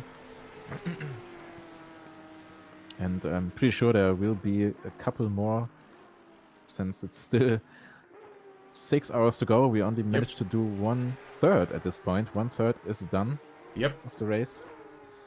6 hours to go. 3 are done, and in 3 hours we saw quite a bit of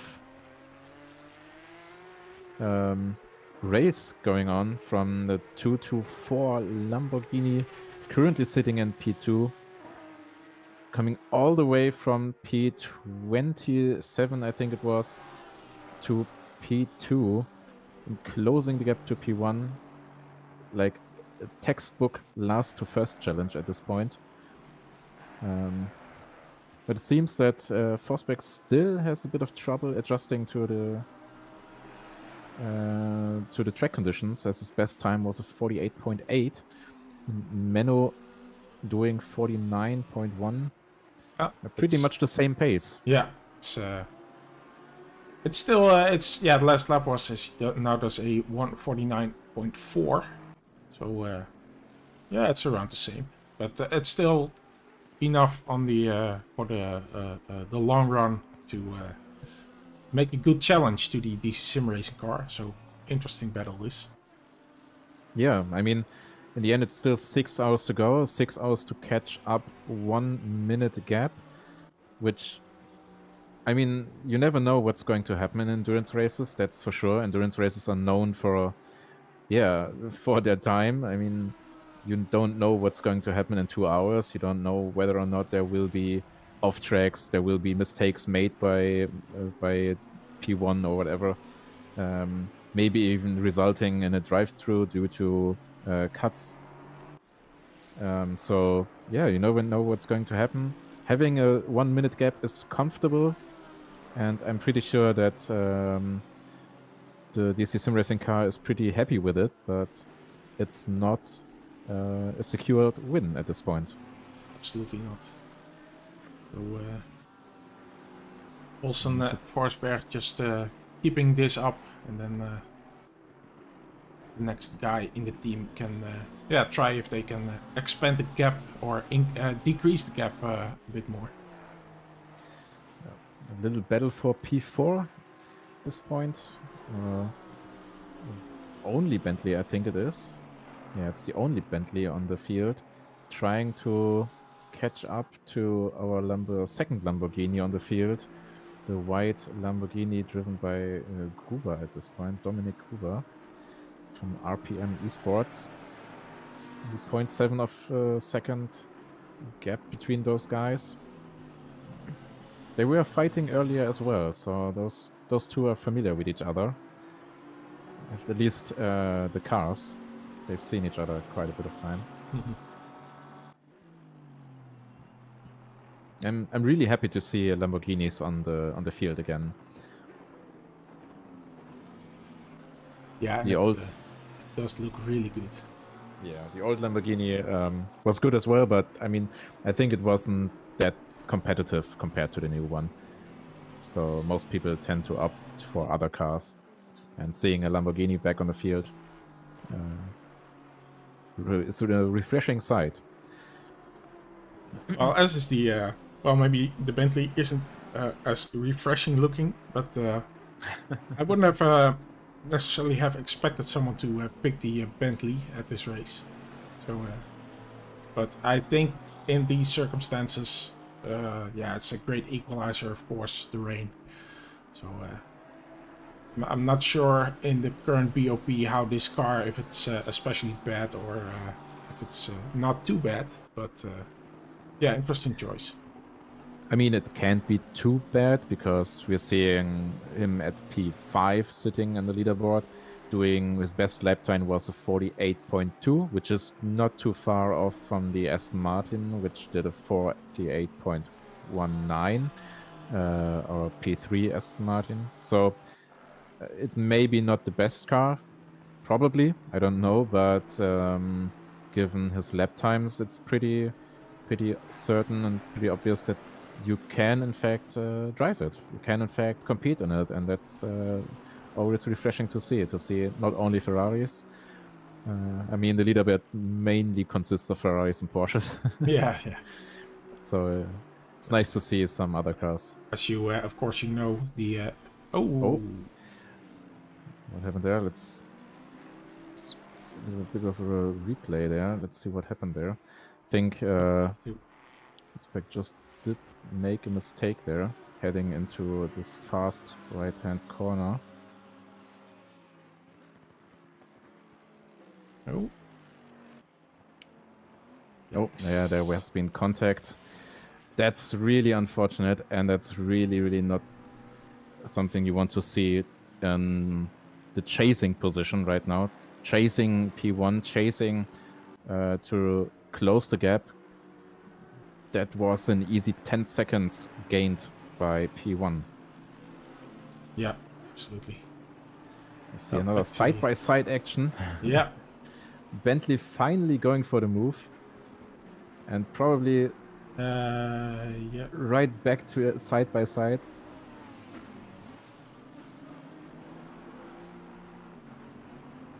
So, yeah, and they, that's what I wanted to say, they call it boldly, right? So it should be right at home in these conditions. Probably. Looks I mean, like it it's drives doing like a alright. boat, right? Yeah, yeah. But Oh, that's another move? yeah, not making the corner there. That's what you call a dive bomb. Yeah, yeah. I mean, good move from the Bentley, seeing that he is going to miss the corner, actually letting him space, letting him pass, letting him overshoot the corner, Yeah. and going past them. I mean, from a Lamborghini perspective, I mean, it's probably nice to see the Bentley now from the back side and not from the front side all the time, having a bit of variety Yeah. in the looks. From the Bentley, it's certainly it's nice to have the Lamborghini from the front again.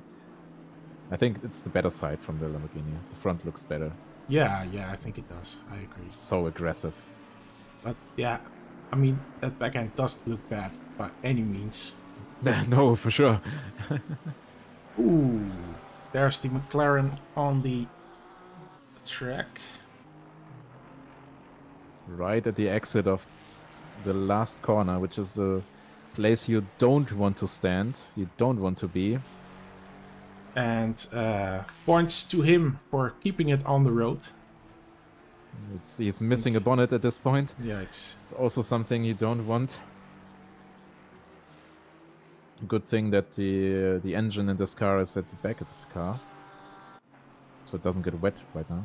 It's not driving. Yeah, it does have a lot of damage. They do have a lot of damage. They are certainly heading for the pits.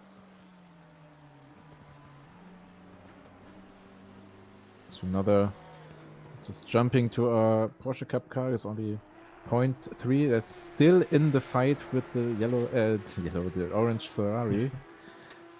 Certainly getting colorblind here. Yeah, yeah. Well, this is an endurance race for us as well, right? Yeah, racing my voice. How long can I keep it up?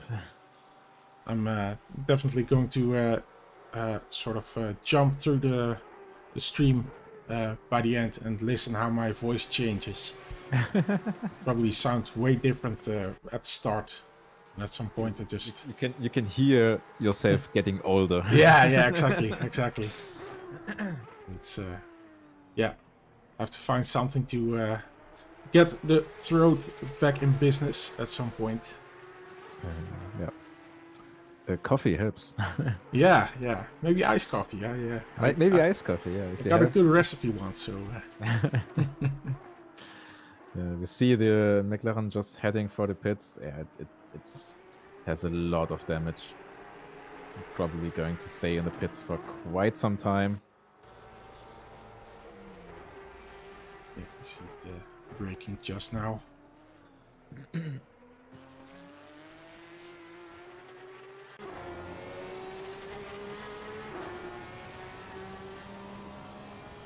I mean, from the Ferrari, that must have been really interesting for him mentally to be in a position where you have like for 7, 9, 10 laps constantly the threat of a Porsche Cup. Yeah. Just 0.4, 0.5 of a second, always behind you, trying to push, trying to get closer to you, trying to overtake. And you know that one single mistake means that he's going to pass you. Yeah, these cars probably have different characteristics in terms of maybe top speed, and I'm sure that the conditions of incredible wet rain will sort of dampen the huge difference, but I guess one would be more top speed and the other would be better maneuverability. But yeah, that could also mean that what happened there? That could also mean that yeah, you have more danger of driving into each other. So yeah, exactly. I mean, we see it right in the mid section of the track. The Ferrari is always pulling ahead, pulling away, getting more and more time to the Porsche Cup, increasing the gap, and right on the fast sections right here where it's all about top speed, all about getting away, then you see the Porsche Cup is closing the gap every so now and then. But overall not really getting closer over the entire lap. Unfortunately for him. Yeah, lap times are pretty close to each other. 49.6 last lap for the Ferrari, 49.9 last lap for the Porsche Cup, now 49.4 and 49.3, so very close to each other. And getting really close at the end of the long straight, but then, yeah, there's suddenly the rest of the track. Yeah, that's the top speed difference. Oh, In front of them, there's a very slow Porsche Cup. Certainly had a moment there, I guess, which influences the battle, I think. You see in the back, there's the Ferrari and the Porsche coming already. Coming to get away from each other. That's something you don't want to see in the battle. Having traffic in front. So the Porsche Cup really needs to hope that once they get past the traffic, that he can slip right through and doesn't have any problems getting hauled up for the traffic. Oh no, there's the McLaren. Yeah, that's exactly what you wanted to see in the Porsche Cup. Yeah. That's exactly what he needed, having a bit of moment there in front. Ferrari need to slow down. Porsche Cup finally next to him. Can he make the move? Yeah, he's going for it. Yeah, it's from the Porsche's perspective, this was exactly what you needed. He seems to have an amazing amount of grip there. Yeah. Very well done. Now he's all about pulling away. He knows probably that he's going to be slower in the corners, but he's certainly has more top speed, I guess. As he has a little bit of a moment there. Now he needs to hold the gap until he gets to the straight and then just pull away. Try to pull away as fast as possible. Get a good exit. So Ferrari has a bit of a wide one there. It's already 1.1 seconds, 1.2. Now he's trying to pull away. It's exactly what you wanted to do. Yeah.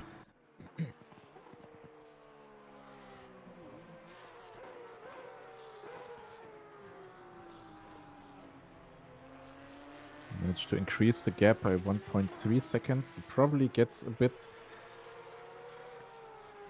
harder to keep the gap in the mid-section of the track, because that's where the Ferrari and the GT3s are probably faster.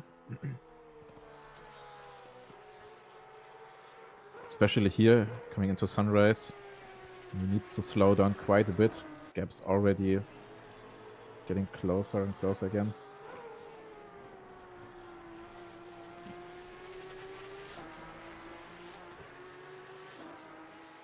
What an intense race between those.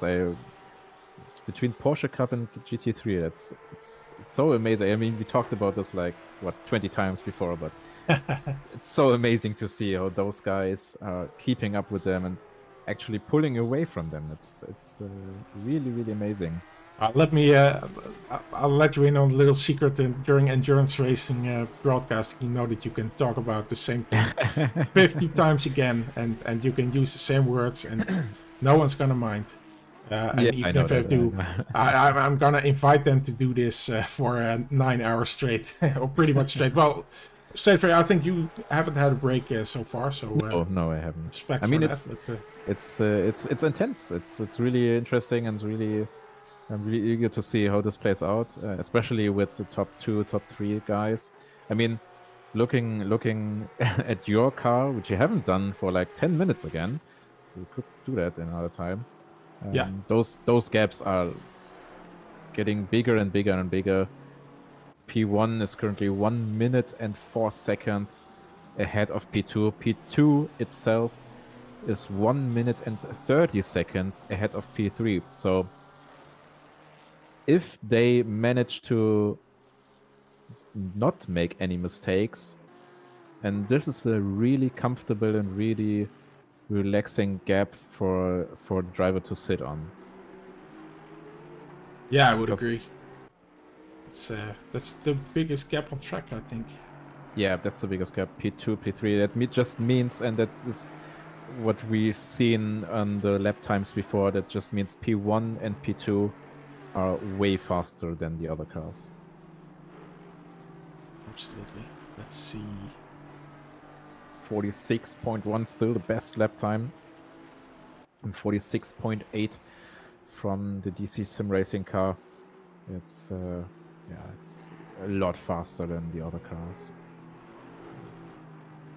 Yeah, and both of these guys are on lap 102. The only car right now, of course, that doesn't mean the world, because we don't know exactly, well, we do see where they are on track, but... Yeah, DC-SimRacing just entered lap 103. 100 Yes. laps already done. Yep. And looking at the forecast, there's a symbol there which doesn't include rain. Wow. It's really interesting to see whether or not this is true, whether or not we actually get a time where there is no rain, or if this changes again. I mean, this would certainly mix up the field. Having a change in weather, having a change from wet to not so wet, or to even to dry, would certainly mean a lot of adjustments and would certainly mean a lot of new strategizing, and probably even mean that a lot of more incidents are being made. And what would happen to the Porsche Cup cars?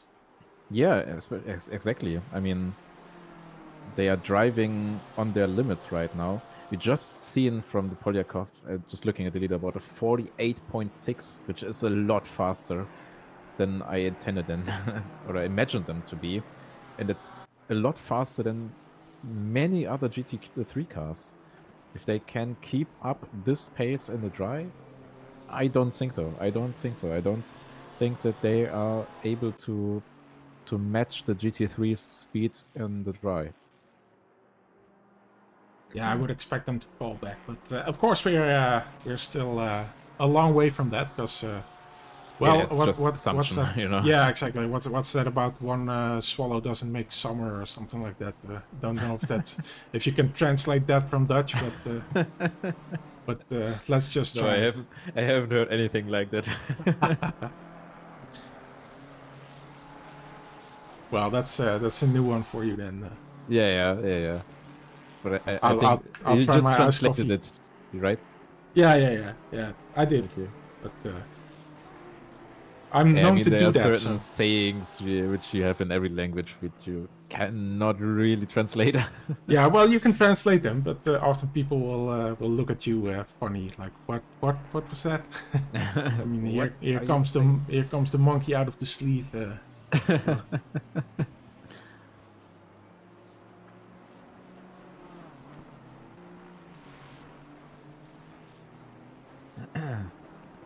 Yeah, still, I mean, it says in 30 minutes, so we need to see how and whether or not this will in fact affect our driving.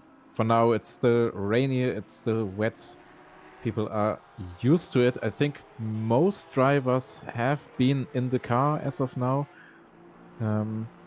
Just scrolling through the board, I think there's only one car or two cars which have more drivers. So there's probably another driver coming up which hasn't been in the car. But most people are driving with either 2 or 3 people. So that means by now, most of them already know what to expect when going into the car, going onto the track in these conditions. And so probably most of them are already used to it. No real surprises there. Get one of the teams with 4 drivers in them, the 100 car, just overtaking the number 80 car, driven by. It's another name you can pronounce. Not Marco. Surname. I don't know. I don't want to try it. But Is it Gurchik? Gurchik? Gurchik. Yeah, I'm fairly sure it's Gurchik, but that's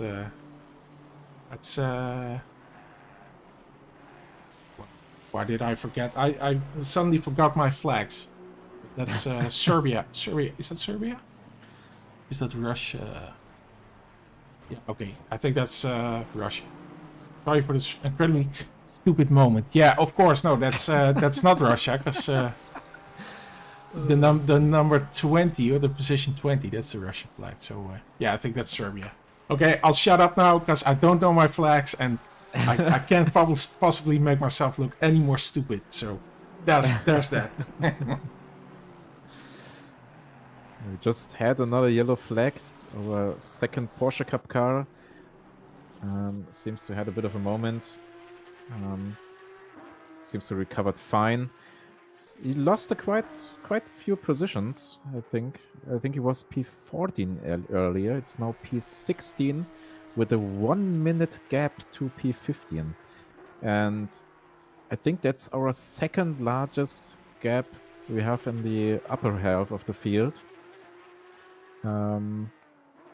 It's quite interesting to see how the field has spread and how little actual groups we have left. We have few close guys, P7, P8, and P9 around our first Porsche Cup car, but most of the other cars are pretty far apart.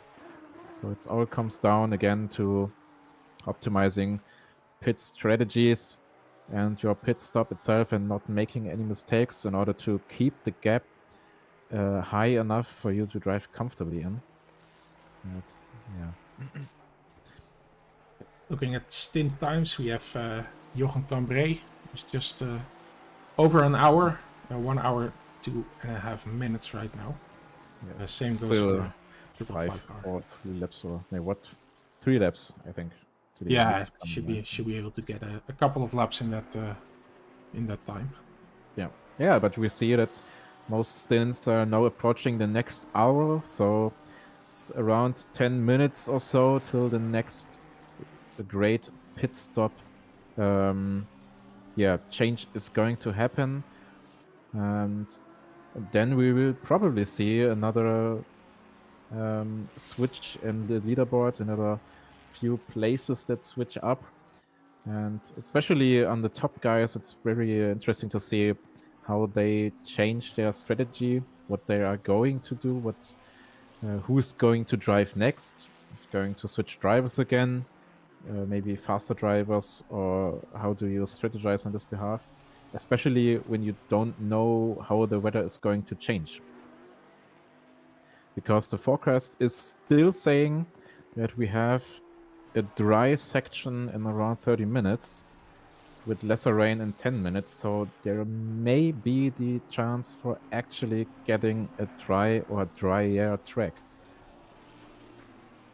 Yeah, so the upcoming pit stops are, of course, definitely going to be wet tires, and it's probably going to take a while for the track to dry up in any significant way. So probably I would expect that they could go the largest part of the stint on those wet weather tires. Yeah, probably, especially given the fact that we are right in the middle or right next to the next pit stop. So with those coming ahead, you can't really plan ahead. You're certainly going to assume that it is going to rain and it will continue to rain. I mean, they are having the same information as we have, so they see the weather forecast, they see what it's mentioned on there, and they're probably not expecting anything to change drastically in the tire or wet conditions. So they are, as of now, I don't think there's any considerations to be made, but this can certainly change within the next hour, within the next few hours. And then we may or may not see actual change in their strategy and tire compounds. But as of now, we are still enjoying the rain in beautiful Kyalami, South Africa. It's very interesting to see that we have blue sky here in Germany right now. Yeah. Same here. It's raining in South Africa. Yeah, I would assume that the weather is pretty similar between us two. Well, I'm not sure exactly where you are in Germany, so that could of course be. Okay, yeah, still, it's further than you think. Probably it can be quite different in terms of weather, of course, but Yeah, it's what I do occasionally is just, of course, we're staring at the wet weather on screen, and then occasionally I look outside, see the blue weather. It's a nice contrast, you know. Try to refresh yourself every now and then. Yeah. I mean, what you could do is have like a small bucket of water or whatever sitting at the at your feet, and just put your feet in there.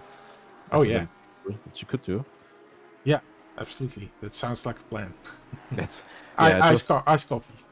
yeah, and iced coffee, and don't forget like one of those small miniature umbrellas you stick into the iced coffee. It's very important. That's if you have one of these, that's instantly summer feeling. Sounds like a plan. We see the So 555 car coming in. yes, just looking a bit, especially at the times and from our P1 and P2, it's very interesting to see how our P2 car actually improved their lap times quite a bit. Austin Forsberg had trouble adjusting to the condition, it seems, driving 51s and 52s at the beginning of the stint, and is now driving 57s, close to 46 at the end of the stint. So he's seemingly getting along quite well and being faster than P1. So again, closing the gap ever so slightly. It seems that the whole team around Red Bull Racing is actually really, really fast. So Yeah, absolutely. DC-SimRacing needs to strap. Needs to hurry up, I guess. Needs to improve their times and needs to decide who's going to drive next. Yeah, so this Fred Olsen Forsberg also picking up the pace. So yeah, exactly. Once again, we can state that DC-SimRacing definitely has their work cut out for them. 46.5 was his last lap. Nice. He's really getting to grips with how everything works. Yeah. I'm sure he knows a bit about sim racing, but he probably, as everyone does in these circumstances, you have to get into the groove and just get your grips, quite literally. Yeah, it seems like that he had maybe a bit of struggle with the traffic or whatnot, and now not being right in the middle of traffic, having a few laps where you can just push and actually increase your laps, and you're getting used to the track and getting used to the conditions, used to the car. That's what we see in his lap times. 46.5 his last lap is the best lap. He's doing best lap after best lap. And on the other hand, P1 still in the 47.5 region, still in the mid 47 region, actually losing time now.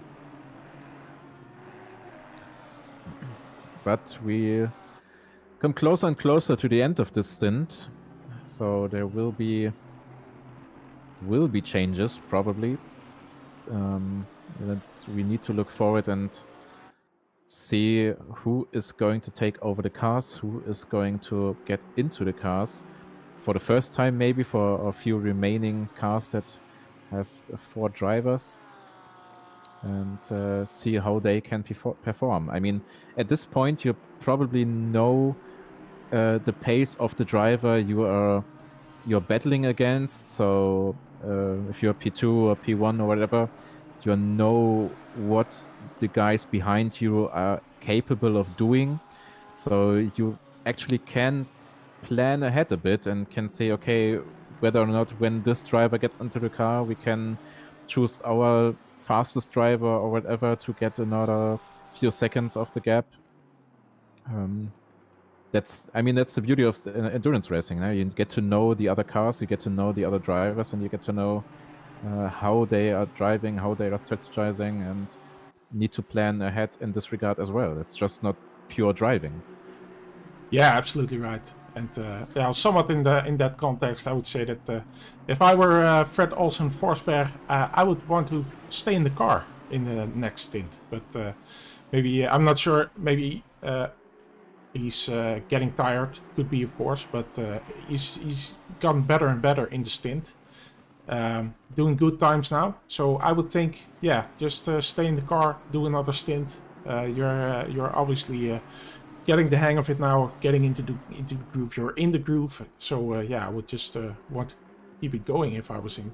But of course, maybe they have another plan. That's entirely up to them. Yeah, Of which I'm sure they are very happy that they're given the room to make that choice themselves.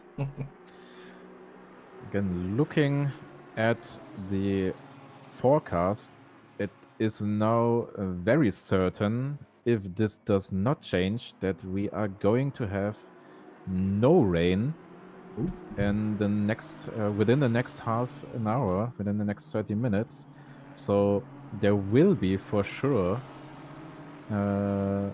drier track conditions, and I don't think that this would affect any choices that their drivers are currently making. I don't think that anyone is considering switching to another tire compound at this stage, because the track is wet currently, but it will for sure affect how they are going to drive in the next stint, for example. So when we switch to P3 right now, our little AMG is right in the middle of a battle, being chased or chasing. It's only 1 second gap, it says by me. Behind our Olsen Forsberg. That's mainly because he's already done. No, it says they didn't change drivers, right? Let's see. No, it says they're still in the same stint. Ah, no, okay, no, they're heading into the pits. Yeah. It's a little battle of P2 there. Yeah, so Slaat's also at the end of his stint.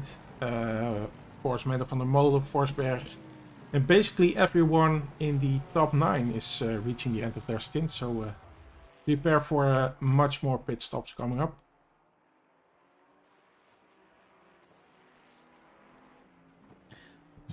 Current weather already low rain, less rain than before.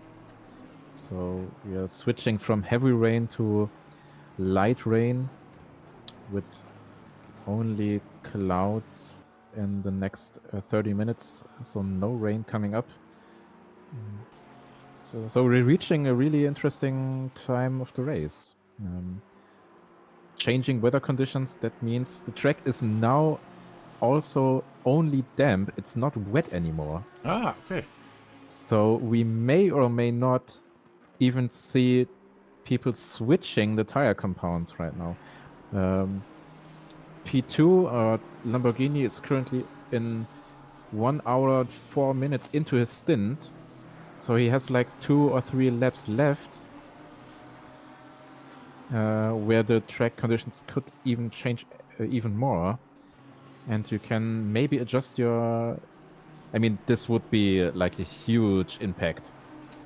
Having a better tire compound for the upcoming race conditions, when the track is getting drier and your other cars are driving in wet tires and you are the one driving in dry tires, that would certainly make a huge difference.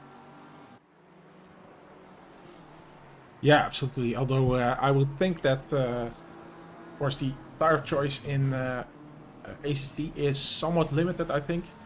So, not even sure if we have intermediate tires, for instance. No, we don't. We have dry or wet tires. But obviously, wet tires are good in the wet and dry tires are good in the dry.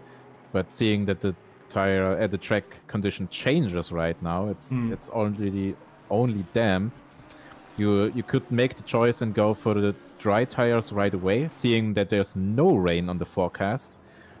Or you say, I'm going to stay and stick with the dry tires and hope that there will be rain coming up again, so that you have the right tire choice for this. But if you are now driving on wet tires and the track is getting dry, you are certainly at a huge disadvantage. So what do the temperatures say? Are they really high or? They're currently sitting at 26 degrees track temperature, which is basically the same as we started. So it didn't really increase or decrease at all.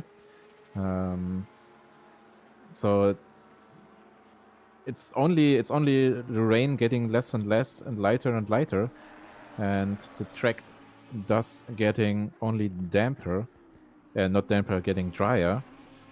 So it's interesting to see. Menno just started his second stint. Seems to be stuck in the car. I don't think that they changed tire compound. I don't know. But that's certainly something that's going to be interesting, especially since Fosberg is only now going into the pits in this next lap. And we can already see on the track that there's sort of a dry line forming due to the rain having stopped. And this is going to get interesting in the next stint. If they actually go for the move and go for dry tires, I don't think that they will do that, but It does look like it's still raining. yeah, it's still raining. It's still raining, but it should stop raining. Somehow the sort of background graphics seem to have lightened up a bit. Yeah, so to speak. So yeah, no, it's still raining, but it's the track is only damp. It's not wet anymore. It's damp, and it should stop raining in the next 10 minutes.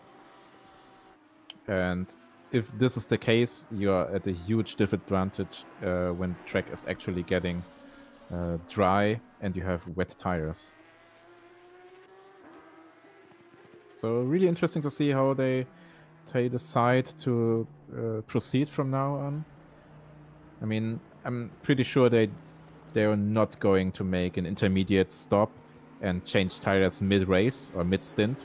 I'm pretty sure that they don't going to do that because you would lose a lot of time. That's for sure. Oh yeah, absolutely. They will probably. It's a shame that we can't see whether they changed the tire compound or they didn't, because that's certainly very interesting to see from a strategy perspective. Yeah, that's. I fully agree with that. That's something we're definitely missing. But we do know is that the track conditions are now damp, which means that the lap times we're going to see will be faster and faster. Current best is a 46.1 driven by the Lamborghini 224. I mean, Kyalami, we know in the dry we could see times around 139, or maybe even lower than that. So I'm quite interested to see how the Porsche Cup can hold up to that, because I don't know whether or not they are able to drive as fast. As I said, now has stopped raining. Yeah, this is absolutely dry. So now it's really interesting to see who actually did change the tire compound and did go for the dry tires, because it will dry up for sure. You have some wet patches on the track right now, but they will dry up. Let's see how much time that takes. I'll be back in a second.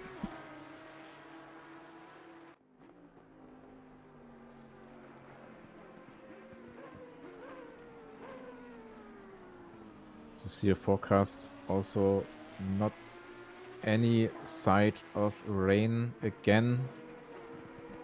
And we see also the Porsche Cup still starting to slide a bit more, which means that they probably did adjust their tire compound. So they don't seem to have that much grip anymore. It's still chasing for another position. Polyakov stayed in the car. It did not change drivers, which probably is a good move, because Polyakov seems to be very, very familiar with the car under these conditions and being able to push the car very hard.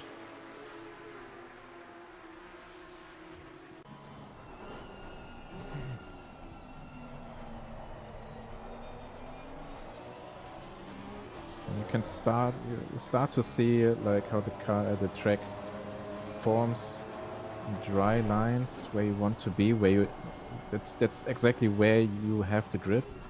And when you go off the line, the dry line into the wet line, you're certainly losing the grip, having trouble keeping up. Polyakov just did a great move there, benefiting from the little mistake that our Lamborghini car number 63 did there, just missing the braking point a bit. Just heading off. You can see already lap times getting faster and faster. I'm pretty sure that our current number 1 car, current leader, DC-SimRacing, that they did in fact switch tire compounds.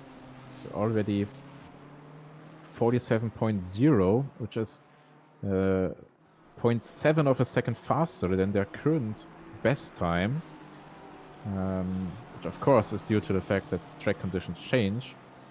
I'm pretty sure that they did change the tire compound to dry. At least they should have done so, because if the track is in fact drying up, it would be a huge disadvantage if they did not. So number 2 car, current gap 1 minute and 14 seconds to number 1, to DC-SimRacing. Having a bit of trouble again keeping up the pace.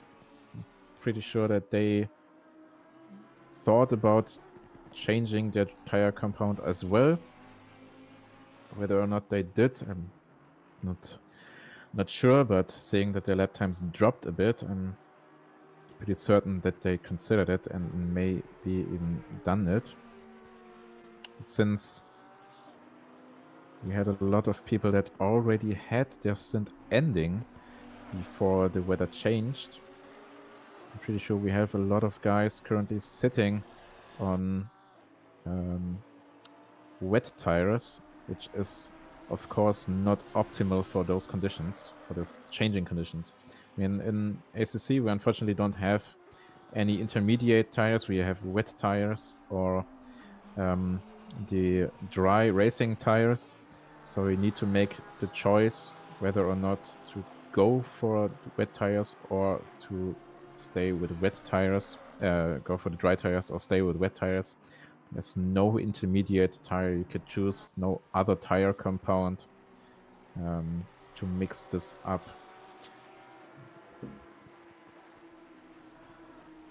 But, yeah, we're currently in a really interesting state of the race.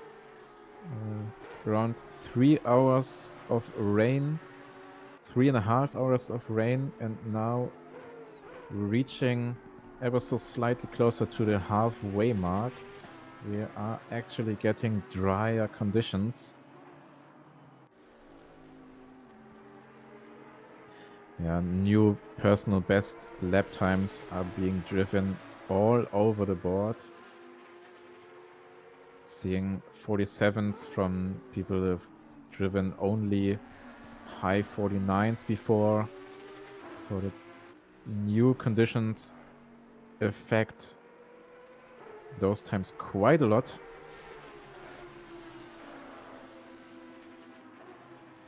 And as we see at the lower half of the board, there are a few cars struggling with pace, probably being stuck on wet tires right now, as the track is getting drier. which of course affects your lap times quite a bit. SimRacing current leader already heading into the 46s. Track is now only greasy, not damp anymore, which means that wet tires are now at an even bigger disadvantage. Lap times will certainly drop quite a lot. So we see another Porsche standing a bit quiet. Those are or car number 169 just spun, and looking at the stint timer, he's 27 minutes into the stint, which means that he is for sure on wet tires, and you can really see how he's now driving on the dry line of the racetrack, which is of course suboptimal for this tire choice. And this is exactly where you want to stay as a driver right now who has done the change, who is now currently sitting on dry tires. This is where the track offers the most grip, and this is also where you can increase your lap times by a lot. So seeing those guys, which are currently right in the middle of their stint, they are going to have a tough time right now. Let's see, Polyakov is within half a second of White. Yeah, he is, and he is now going into the pits, despite the fact that they are only 10 minutes into the stint. So they are probably going to change tire compound as they headed out with wet tires, and the track is now only greasy, which loses quite a bit of time. So they did not make the right choice and have to stop again. This, of course, is really, really bad. You lose so much time changing the tires here right now, and they are probably going to lose a few places for this, which benefits those teams that actually made the right choice and went for the dry tires. And you can clearly see the dry line and see where you want to be on track. I see already from the top two cars, lap times are dropping quite a lot. 47.0 for DC-SimRacing, 46.4 already for Hacker and the Red Bull Racing. DC-SimRacing pitting, meaning that they did not opt for dry tires. They did in fact go out with wet tires. This will hurt them a lot.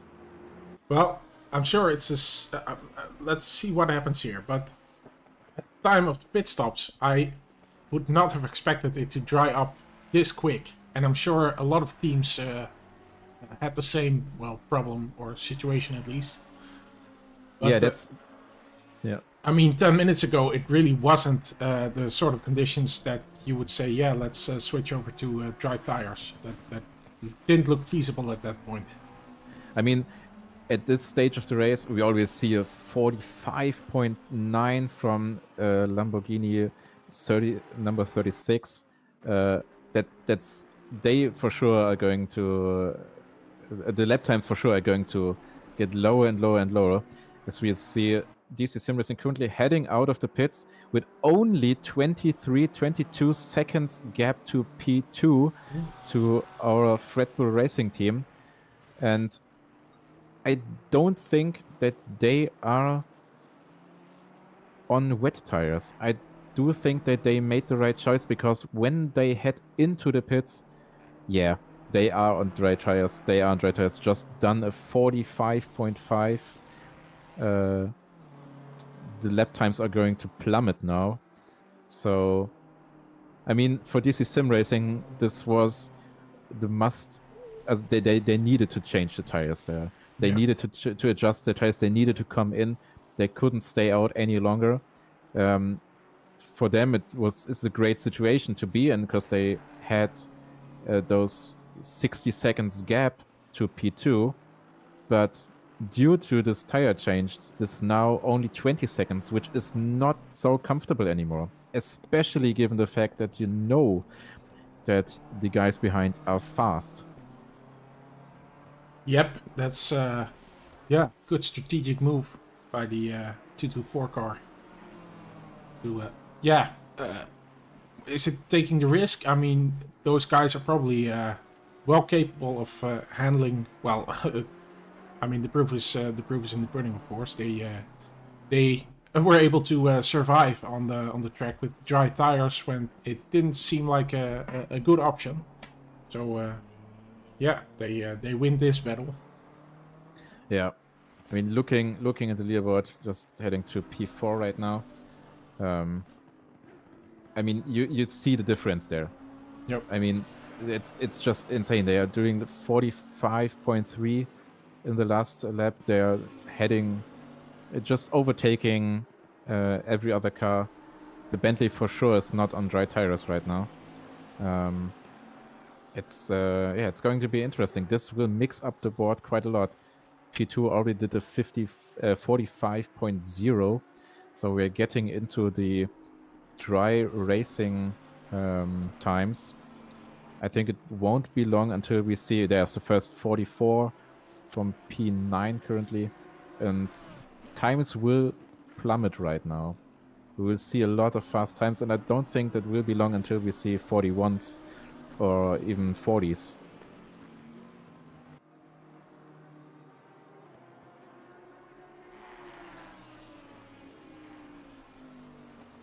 Which is a great time of the race. It's really interesting to see how this plays out. I mean, seeing those new found lap times and speed at which you can cross the track.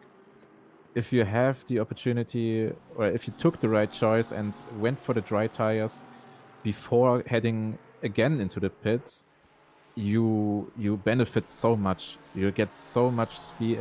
Not only speed, you get so much time to all the people that need to go into the pits right now, need to change the tires, and need to adjust their driving. There's still a couple of guys out there who are currently sitting at around 25-minute stint timers that probably are not on dry tires right now. Yep. So a lot more pit stops incoming. And as I say that, you see that Robbie Timmermans is in. Yes.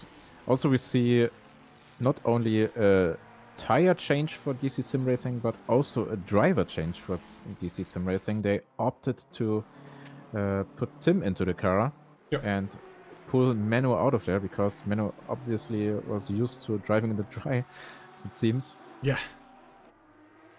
Yeah, it's just, if you look at the leaderboard, it's still amazing. All the times they're new. That's 44.4, and it's all the time there are new best lap times there.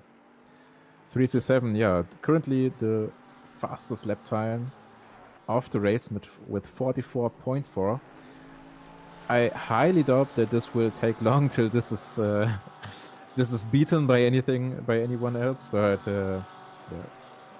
the fight for P7 with Apple. You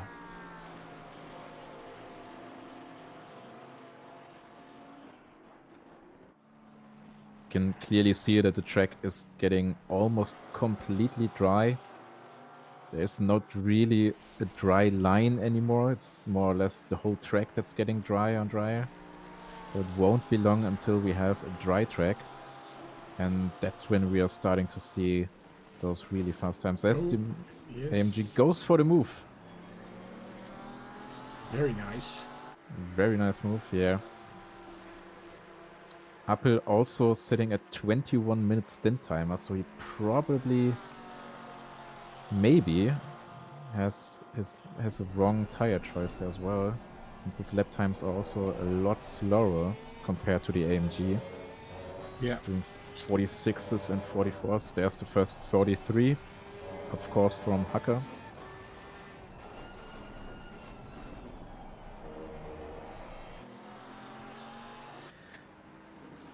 Also, number 14 car coming in. Yeah, they are going to change tires for sure. That's the Bentley. We've seen earlier how much trouble he had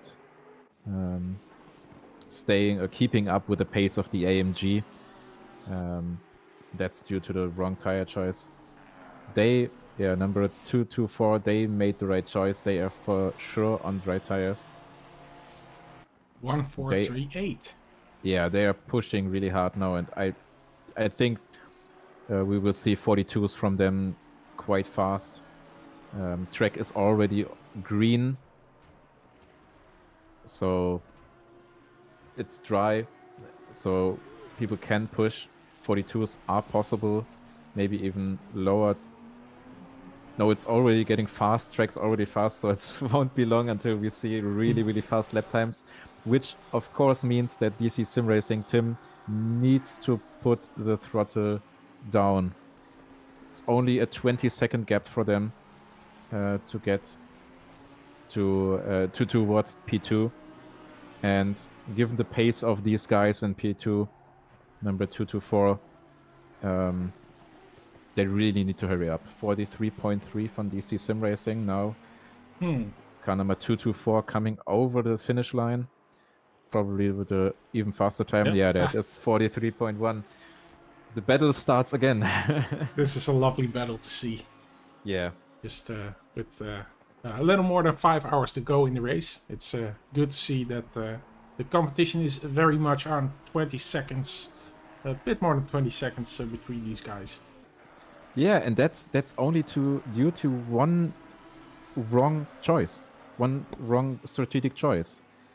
Had DC-SimRacing opted for dry tires immediately when they stopped, like the car 224, like the Red Bull Racing team did, they would still have a comfortable gap of 1 minute.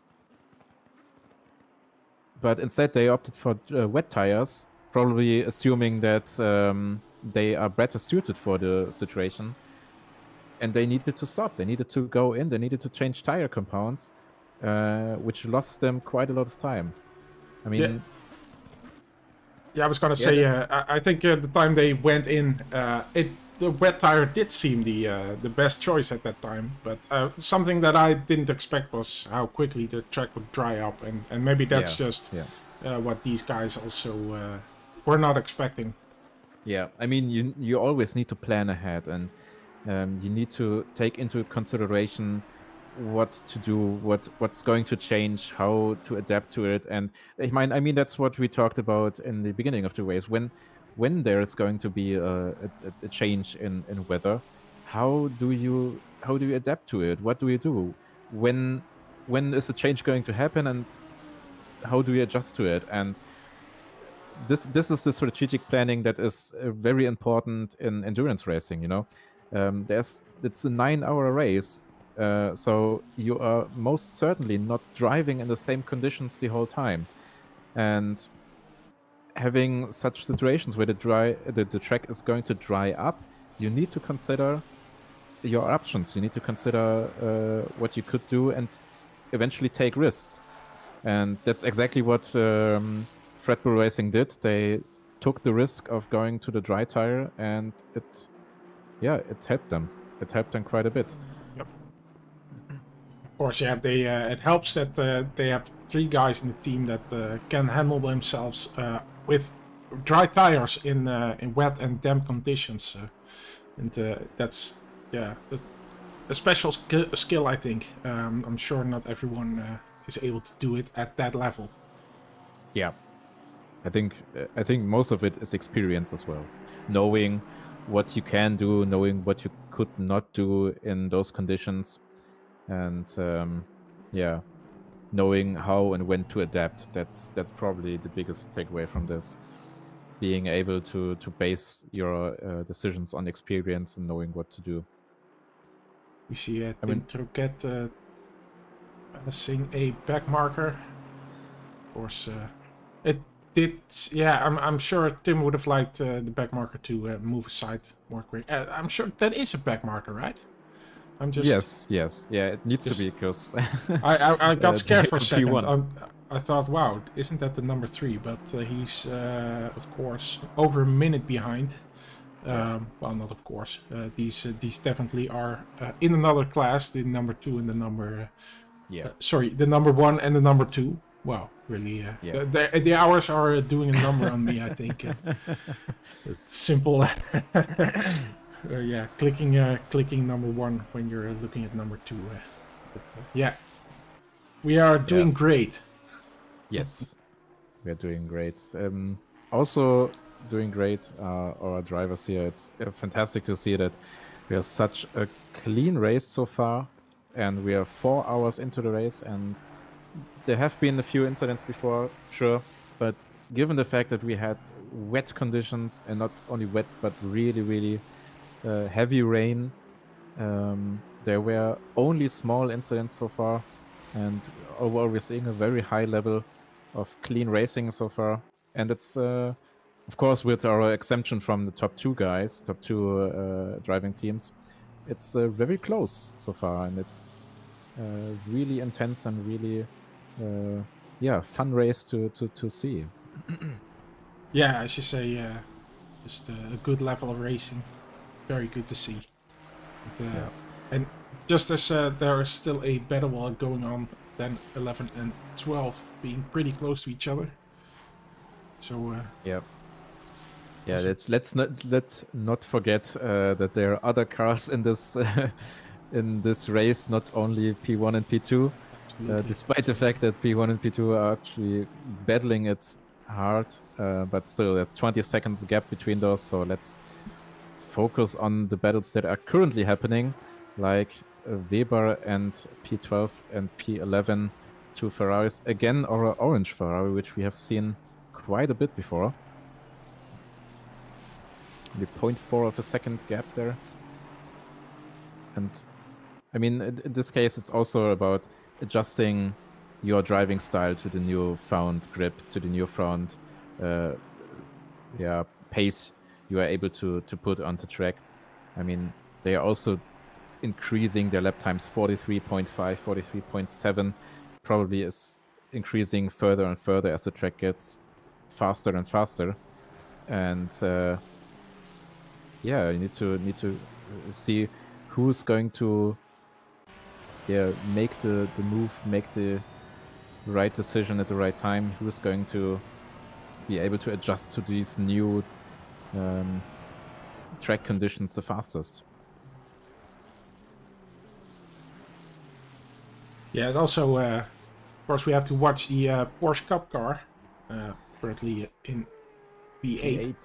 P8, yes. So, of course, you say conditions changing. How much is this car going to drop back? Is this car going to drop back? It's, of course, the question. Yeah, that's very interesting. They are 15 minutes into their stint, so they did change tire compound. They did come in and change tire compound to dry tires. Their last lap, 47.4, which is a lot slower compared to the other GT3 cars, which are currently doing 44s, or even at the high level in the top 2 positions, top 3 positions, 42s. So, yeah. Well, at least they are standing in the right direction. Yeah. But yeah, it's really interesting to see how they can handle themselves now in the dry conditions against those GT3 cars, especially knowing that the Porsche Cup is a hard car to drive.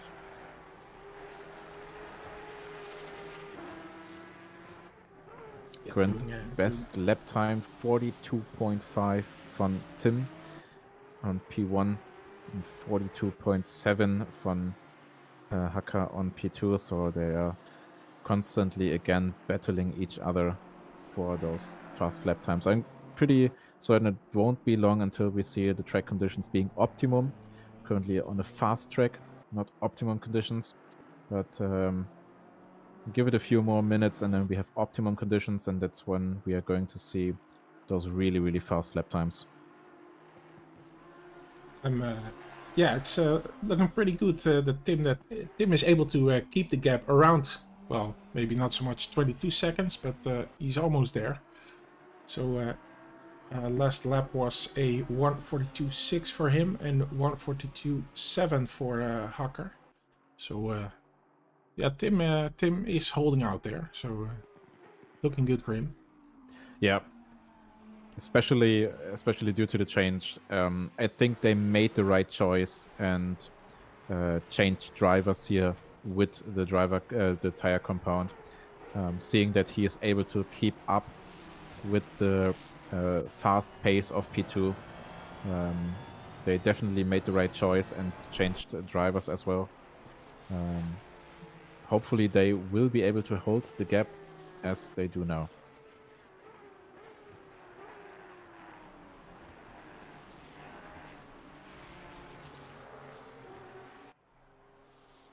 Oh, looking at Max Weber. Pressure on Ator, who went wide there for a second. I would not be surprised if we see Weber making a move at the end of this straight. 2 Ferraris here. He's able to defend. I think he thought about it. Yeah. I mean, now when the track is getting dry, you have way more grip, and that's probably the thing. After 4 hours of driving in the rain and in the wet conditions, having this much grip you need to get some getting used to it, because you are probably used to driving in the wets and knowing that the tires don't have that much grip. The car is sliding a bit more, and now when the track is getting faster and faster, you also have way more grips for overtakes and for situations, for dive bombs, whatever, to actually make moves. And that's something you need to get used to again, because it's the race is starting to evolve and starting to change. Yeah, absolutely.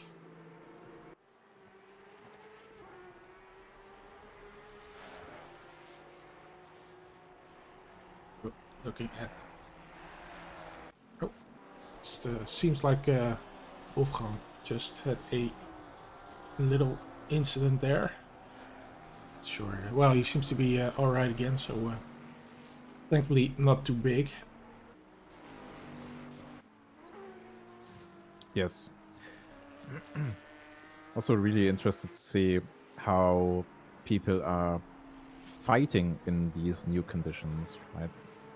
Going for moves that they would have never done in the rain, or trying to overtake in situations where they probably would have avoided contact in the rain before. Yeah, so we can... Yeah. We could actually see more incidents now because people are going to try doing things that they as you say, wouldn't have tried a few laps ago, or in the rain at least. Yeah, newfound confidence, so to speak. Yeah, absolutely. I mean, you already see that the people are using the curbs way more. In the rain, you're probably going to try to avoid the curbs as much as you can. And now you already see that the drivers are using way more of the track, way more the curbs, and this opens up the track. So you have way more space, and after all, to move your car, to move ahead from the other car, space which you have been avoiding for the last 4 hours due to the rain. Yeah, fully agree. Good to see Robbie Timmermans here. One of the familiar names of DC-SimRacing, so good to see him on track. And he's having to defend hard against Ator.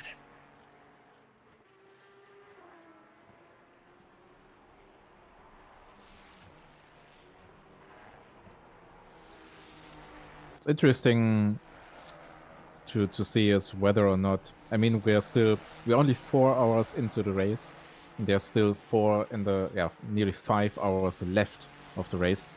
And so far we had rainy conditions. We are now switching into... Oh. There has been a lot of contact there. Oh, that resulted in... Unfortunately, that resulted in a spin for Mr. Arthur. It's not what you want to see here. Yeah, that's... But I guess that's that just was what we talked about earlier. Newfound confidence. You're going side by side into very fast corners like Sunrise, where you probably would have avoided contact at any cost in the rain. And now you're just trying to hold up, trying to overtake, trying to go for moves. And we may or may not see a lot more contacts, a lot more incidents, because people are not driving as careful anymore. Yeah, absolutely. That there was definitely a case in point what we saw there. But yeah, we do like that. I mean, we do want the guys to battle it out on track. We wouldn't want them to just have a little procession on track. We do want to see some action. So yeah, and I mean, as I said before, we're only 4 hours into the race, and we've seen changing conditions. We've seen rainy conditions. Now we are getting into dry conditions, and there's still 5 hours to go, which means we could get rain again. yeah, that's very much a possibility. And people then need to adjust again and need to see you basically, when you're driving in this endurance racing, you need to have a team that is constantly aware of the situation, aware of the surroundings, aware of the forecast, and knowing when to do and when to adapt any of your strategies. And we already seen how beneficial this can be if you have if you go for risk, if you go for assumptions or whatever, based on the forecast, based on your weather predictions, or even based on your opponents when they are pitting, when do you pit. So it's going to be interesting to see what else is going to happen. So far we've seen a lot. We've seen a lot of really, really intense races and intense battles like we are having right now with Max Weber and Timmermans. Only 0.5 of a second between each other, and I'm pretty sure there will be way more. There will be a lot more races. There will be a lot more close battles coming up. Weber looking at the outside here. But I'm sure Timmermans is able to defend here. Of course, has to be vigilant here to not give him any room. So you also see a lot of position, a lot of cross off-road. Yeah, done there.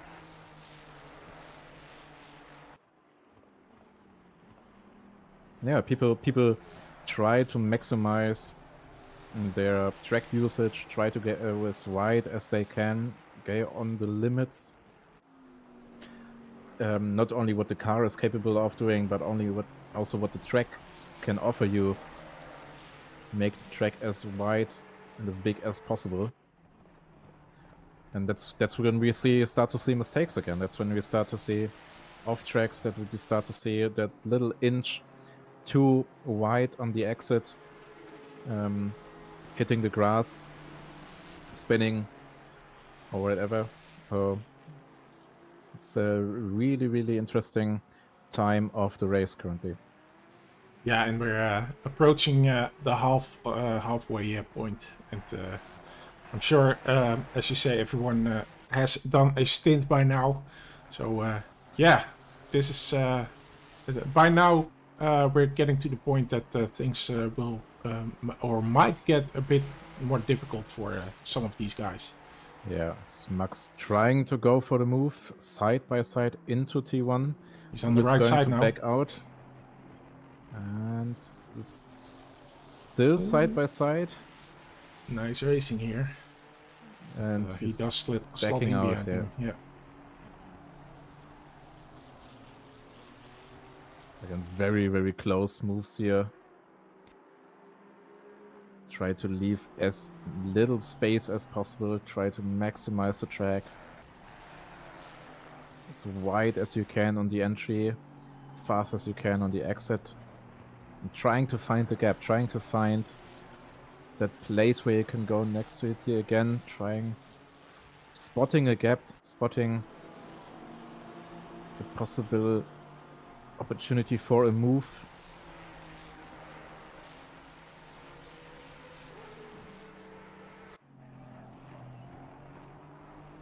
This track's still on fast conditions. Going to probably see optimum conditions in a while.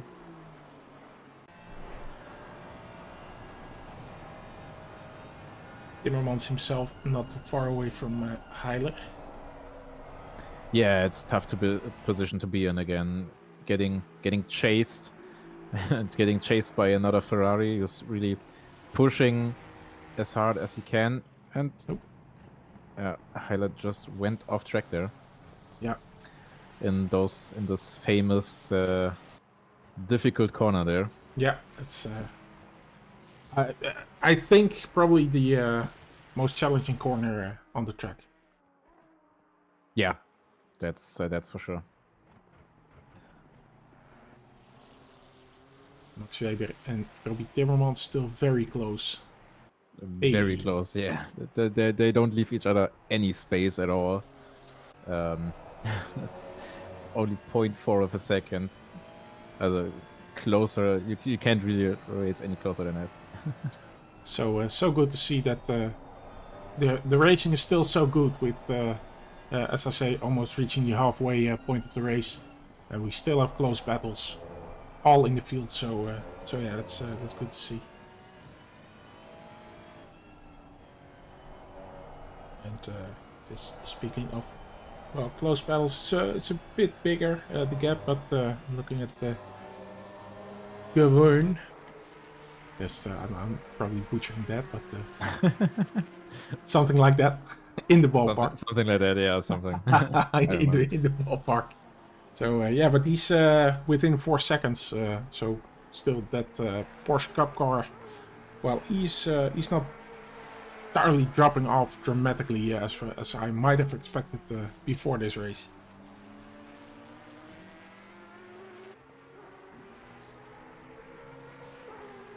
Yeah, but what we can clearly see is that the Porsche Cups are struggling in the dry to hold up against the GT3s. Yeah, that big equalizer that was the rain has yeah, vaporized quite literally. Yeah. They are doing quite fast lap times, 44.9, which is not too slow, but you already see that they dropped a few places. P18 currently, they've been at P14 before, and Zaripov and the other Cup car currently at P12, who has been in P4 at the beginning of the race. So it's getting tougher and tougher for them to hold up to the GT3s. I mean, from their perspective, they're probably hoping to see the rain symbol again. And probably hoping to see a wet track again, because that's seemingly where they shine and where they have the benefit over the GT3s. Yeah, let's keep an eye on that. Absolutely. Off-track action again here. Ooh. That famous corner again. Yeah, he might have been yeeted into that corner there by a certain yellow, well, piece of concrete. Concrete, I would think it is. Not sure. Maybe if it's concrete, the car wouldn't even survive. But yeah, I don't actually know what these curbs are made of, to be fair. I mean, the regular curbs, that's turf, but those sausage curbs, I don't know. Could be Moon Rock. Moonrock. That's probably not. It could be.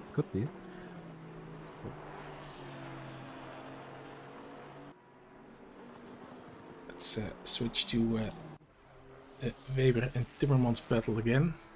Yeah, it's an ongoing battle. It's an ongoing battle.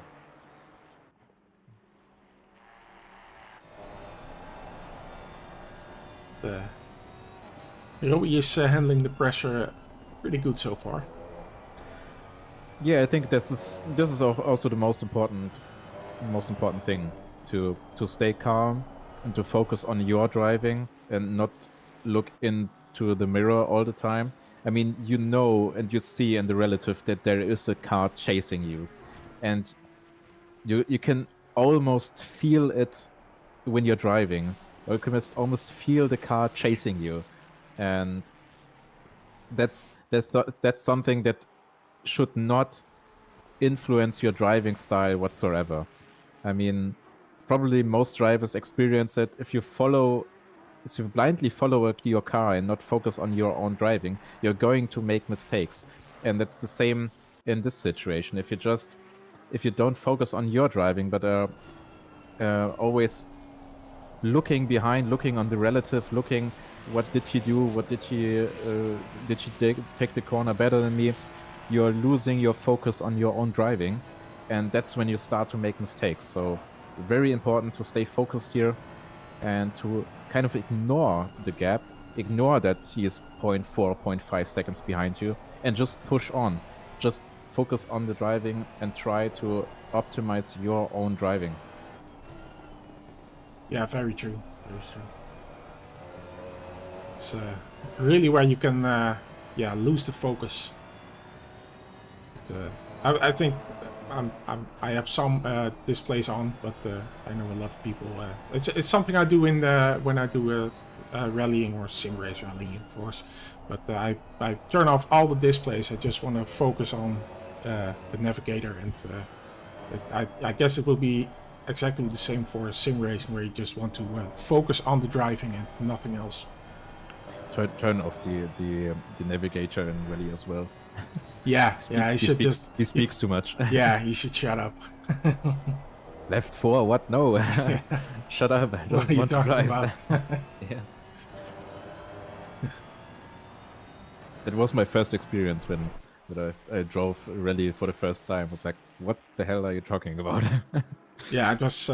It's really an overload of information. Yeah, you can't process it, and you need to practice, and you need to know what does it mean. Left 4, left 5, closes, opens, whatever. You really have to be able to imagine in your head what it looks like when sort of course I'm talking as if I've ever done rallying, as I've said before. It would be a bad idea for me to even try that, but so purely based on sim racing experience, I could only say that you really have to imagine for yourself, or that's how I try to do it. Just imagine for yourself what the corner would look like when he says left 4, right 5, whatever, and make an image for yourself. And yeah, that's really the only way to properly do it, or else it would just be too quick. And then comes that moment when that's not a left 4, that's a left 2. Yeah. So that's unfortunately doesn't happen quite too often. That there's just a bit of a mix-up in what the pace note actually should be. But there you go. A bit of a mistake from Timmermans. We were closing the gap once again. Seems to be a bit faster on the midsection of the racetrack, and only 0.3 seconds ahead. I mean, it's intense racing for both of them, right? I mean, if you're the chasing guy, then for sure you need to basically watch ahead and ignore the car in front of you, because if you brake a bit too late, then yeah, you're going to crash. Yeah. So you need to adjust your braking and basically look beside the car in front of you and not on his on his braking point. Well, I should say, if you really focus on the car in front of you at some point, and think of Cheetah, for example, it's really easy to make a mistake, or the same mistake the guy in front of you makes when you focus too much on him, or just if they sort of crash out of Cheetah or go into quickly or whatever, you're bound to make the same mistake there. And that's not, especially not the point on the track where you want to make a mistake. Yeah, that's right. I mean, at the end, close racing is what makes sim racing fun. Having those situations where you're like 0.1, 0.2 seconds apart from each other, driving side by side. This is intense, and this is what gives you the adrenaline, and what ultimately results in a really fun race, as long as it's clean, right? And that's when you want to be in full focus to ensure that you're racing clean, because you don't want to be the guy that's just dive bombing into T1 and killing 3 other guys. Like, Yeah, and let's be honest, it's if you're that kind of sim racer that does dive bombs and does the things that you describe, then you probably couldn't even do this for 9 hours. That sort of driving is just it. I can only imagine that it takes a lot of energy as well to drive like that, because you're constantly, you feel you're being hunted probably. Yeah, you are. I mean, you already see it here coming into T1. Lights are being flashed right when coming into T1, because you don't want to be stuck in traffic. Yeah, exactly. So the McLaren here has to get out of the way, and of course he doesn't want to get involved. I'm sure there's absolutely no wish for him to do so. So he's also taking the white line here, and letting the Ferrari of Weber pass. Yeah. And that's the hard part. When you look in the back, there's DC-SimRacing, BMW coming. So you're in the middle of a fight for position, 0.2 seconds apart. You're stuck in traffic, and then you're also getting P1 from behind, who's also trying to get away from P2. This is what makes endurance racing intense and really, really fun, because you have this mixed field. Also, speaking of mixed things, the track is currently sitting at optimum. However, rain is in the forecast again. Oh, no way! And seeing that it's in 30 minutes and the stint times are currently coming to an end in around 10 to 20 minutes, it's gonna be another tough decision to make. Switching to wet tires or staying in dry tires. So it's gonna be some interesting times. Currently the track's optimum, so we're going to see fast lap times coming up. Probably even 41s. Or maybe even lower than that, I don't know. But seeing that there is rain on the forecast again, this will again mix everything up. And from the top guys and from the guys that are currently right in the middle of a fight, you need to, at this point, already plan ahead and consider your options, consider your decisions, consider what you can do and what you've did in the past. For example, DC-SimRacing, they didn't opt for the dry tires and had to do another pit stop to change the tires. And a similar situation probably will come up now. And then you need to adjust on the fact and on the basis of what you have learned, either go for the risk or don't go for the risk. So it probably we will see another really interesting section of the race coming up. Yeah, absolutely. Just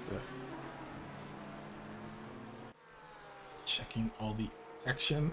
Still the gap between the number 1 and 2 is still about 21.5 seconds, so that's really stable now, I would say.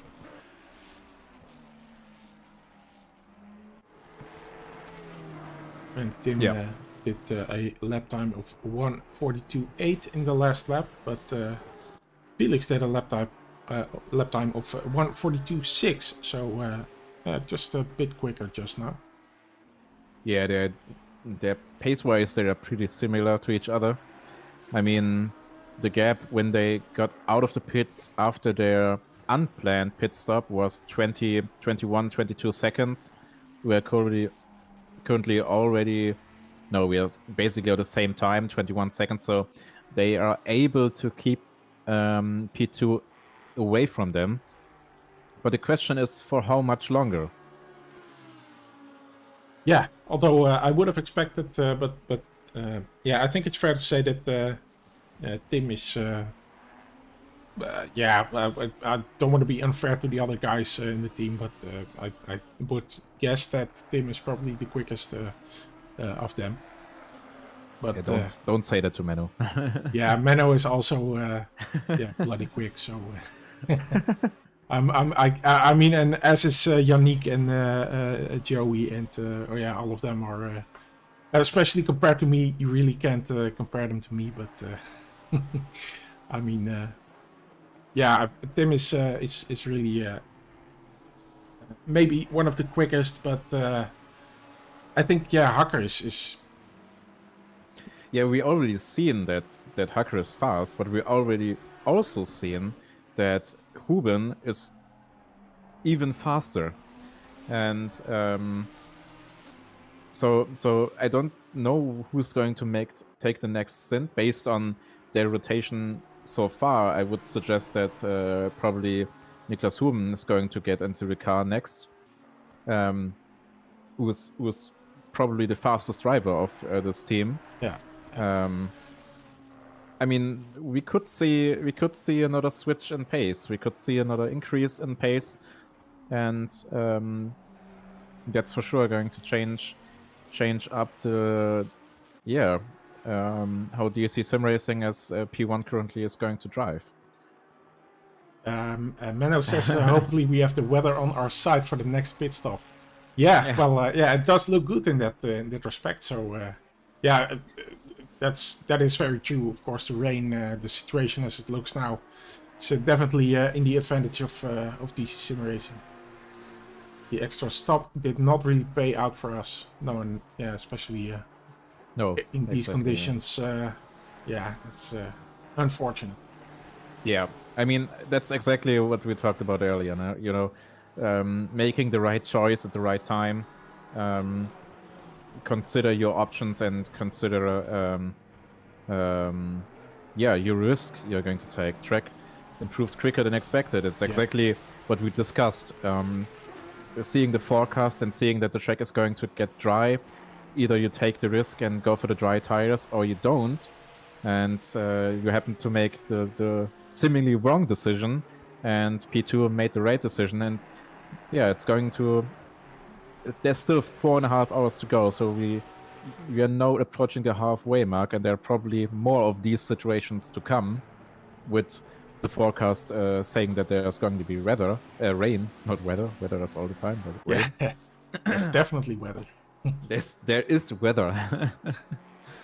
Yeah, so it's going to be a few tough choices again. What are you going to do? What is the team going to opt to? Sticking to dry tires, sticking to wet tires. It's, yeah. Max Weber having another look at Robbie Timmermans, but no pass. Still going strong is Robbie Timmermans.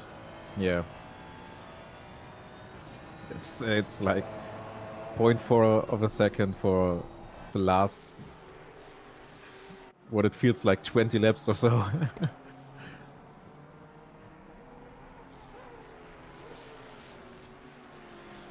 It says still 4.5 hours to screw up. Exactly. But that's true for everybody. Yeah. Yeah, we can also screw this up with 4.5 hours to go. It's such a long time that it's difficult to not make a fatal mistake somewhere. Whatever you're doing for 4.5 hours.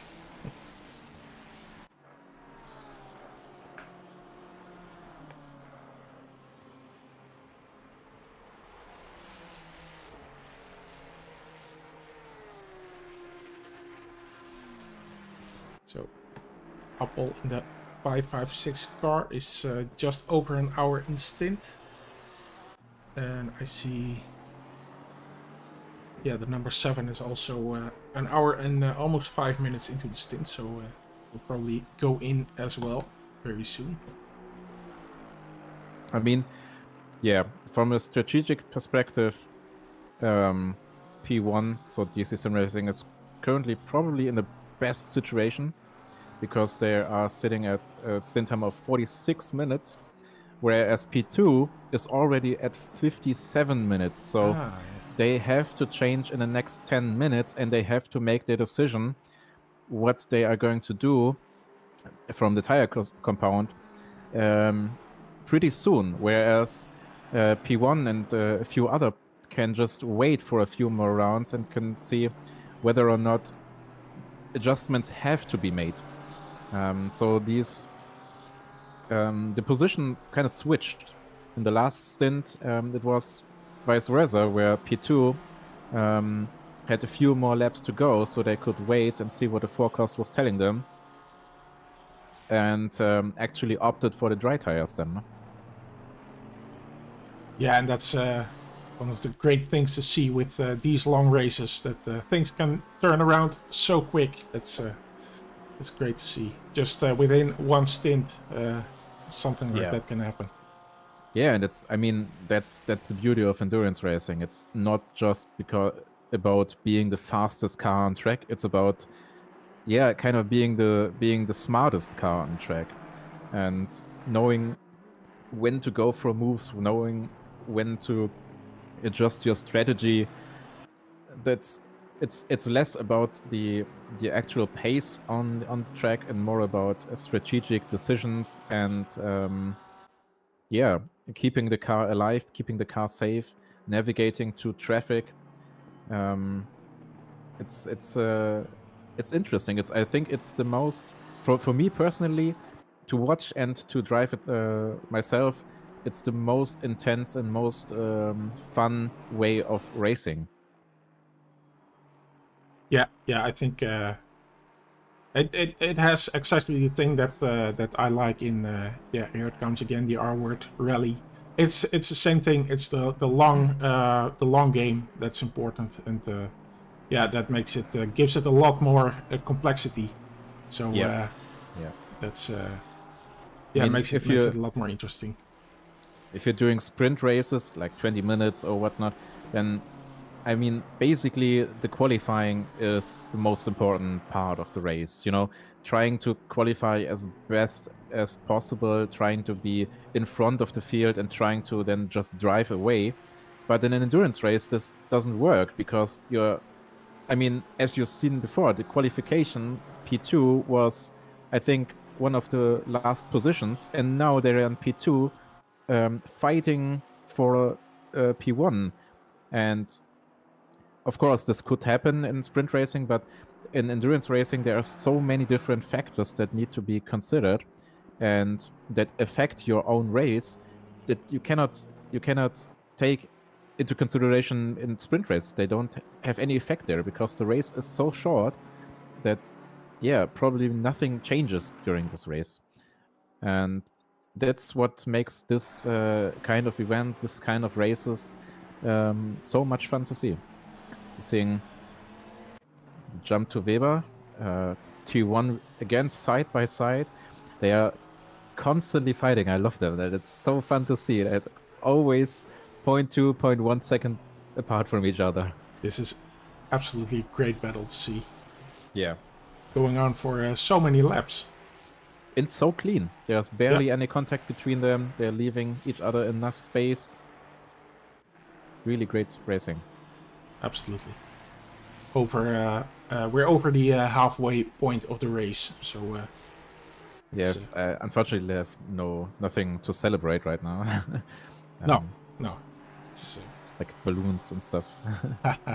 yeah, fighter jets flying over and yeah. No, unfortunately not. Yeah, that would be something for the next race. having pilots fly over our houses. Yeah, over everyone's houses. Yeah, Everyone's houses. Yeah.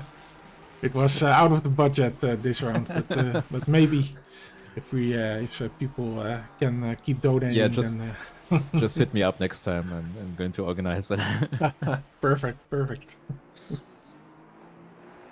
I mean, flying over the houses in Microsoft Flight Sim, of course. Oh yeah, sure. I can do that. Yeah, just we'll pop in a live stream of that.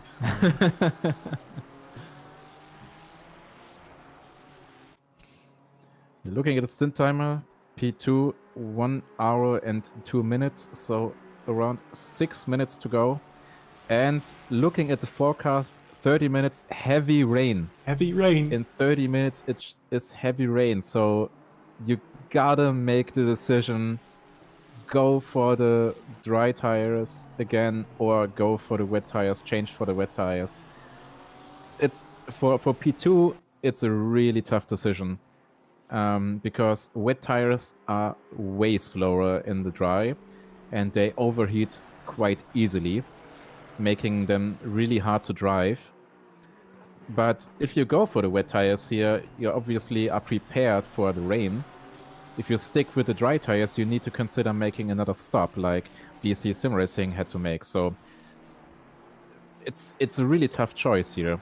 So for P1, this is in fact quite good because they still have 20 minutes, not 20 minutes, but around 15 minutes on their stint clock.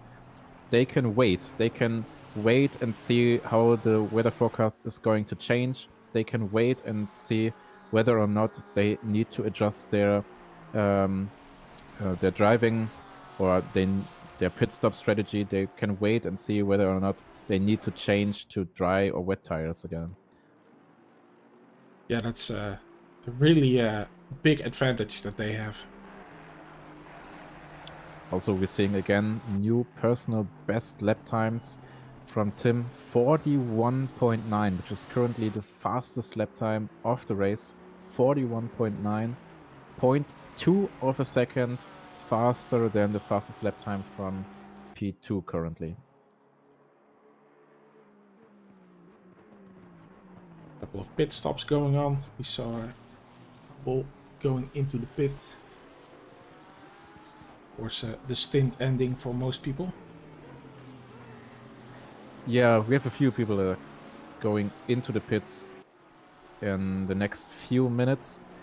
Those that changed tires during the last stint, that went into the pits another extra time, we have a couple of guys that are already only at 45 minutes, so they have like almost 30 minutes to go. Oh, look at all this. They are probably in the best position, but what you don't want to do is make another extra stop. So you need to get your stint timer to the maximum amount of 70 minutes in order to not lose time, because every minute you spend from this is probably lost time compared to driving it to the full extent. Right? Yeah, but yeah, it's a big advantage for some people to still have that few extra minutes on their stint clock. Just a few more minutes to as you say, make the decision on what to do with the upcoming rain. I'm glad it's going to rain again because I'm getting a bit hot here, and I'm missing the rain to mentally cool down. Yeah, exactly. Yeah, I know what you mean. It's like you're stepping into a swimming pool. Yeah, it's basically the same feeling. With the benefit that you don't get wet and you don't need to dry off afterwards. Yeah, exactly. It's much better. Robbie Timmermans still under pressure from Max Weber. But, yeah, this What a defending is- surprise! yeah, but I mean, his defending is just so good. Yeah, I mean, sure, it's amazing to see them in so close proximity for such a long time, and from Timmermans, it's amazing to see how well he is defending Max Weber and not letting him pass anytime soon. Oh, but that's actually the 55 car, I think, and they do seem to be quicker. The 495 car, that is. Apologies. They do seem to be a lot quicker. They Yeah. are in the 12th position, so they are a lap behind already. We're a lap behind. Not sure if they're Yeah. on the same lap now, but Yeah, that's really what you don't want to have in such a fight, because I mean, obviously, if the guy is faster, then he wants to unlap himself. He wants to get in front of the grid again. But you're in the middle of a fight, yeah. and all of a sudden you have someone who's interfering with your fight and influencing it, and that's something you don't want to see. Yeah, because look at this. Here we have the 495 car making his move on Robbie Timmermans, but yeah, Max Weber Yeah. isn't making his move at this point. So yeah, from Max's perspective, what you need to do if you see something like this, I mean, if you see that there's someone who's driving faster and he wants to get past you, then just glue yourself to him and try to overtake with him. Just be on the back of him, and just when he is going for the move and he's going for the overtake, just try to overtake with him, because Timmermans had to make space, had to leave room for him to overtake, and that's room you could use as well. I mean, it's hard to do that, but that's probably the easiest solution for this. Also, we are approaching the first, or the pit stop of P2 with 1 hour and 6 minutes on the stint timer, 8 minutes on the stint timer. So, going to be interesting whether or not they are going to change tire components. Unfortunately, we cannot see this, so we don't know whether they do it or not, but it's for sure going to be interesting. yeah, absolutely. I would. Yeah. I mean, personally, I would probably just go for the dry tire right now. It just wouldn't make sense to throw on a wet tire. But that's just my feeling. Yeah, I mean, the forecast says in 30 minutes it's heavy rain, so it's going to be light rain in around, yeah, it's exactly in 10 minutes it's light rain, and in 30 minutes it's heavy rain. So they need to make the decision. In heavy rain, you cannot drive with dry tires. No, exactly. So they know for a fact that at the halfway mark of their stint, they need to have dry tires. Otherwise, they cannot keep up with the pace. So, yeah. Seeing that it should be raining in 10 minutes, I'm probably assuming that they are going to say, okay, that's 5 laps in the dry with wet tire compound. So go for the wet tires and have slower lap times, but be prepared for the rain in order to avoid making another stop. I would maybe even think that as long as the rain is relatively light, that with higher temperatures, of course we are getting a bit later on in the day. It's almost 6 o'clock, but as long as it's around 25 degrees, I would say that it could take a while for the track to actually get wetter, and for the dry tires to really drop off compared to the wet variant. Yeah. But yeah, as you say, when it rains, it pours, but it's also impossible to drive on dry tires in Assetto Corsa Competizione. Yeah, exactly. I mean, I just mentioned they probably did a splash and dash. That's quite likely. They only had a small and very short time in the pits. They barely lost any time there. I think they lost. No, they lost around 40 seconds. So I think they did not make a splash and dash. They in fact changed tires. But of course we don't know what they changed the tires to. And it's again Hacker in the car. He stays in the car. Interesting. No driver change made yet. And again, Max Weber and Timmermans still in the battle. Yeah. Let's just check out the number 7 car. Or Drift King. The Drift King. It's, Esteban back in the car. So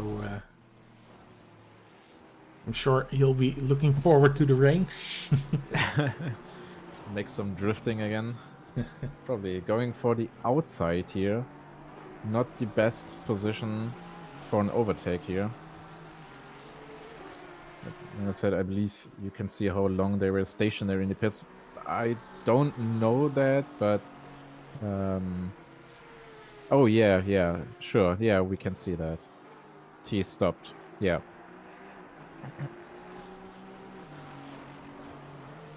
We can see how long they've been in the pits, that's true.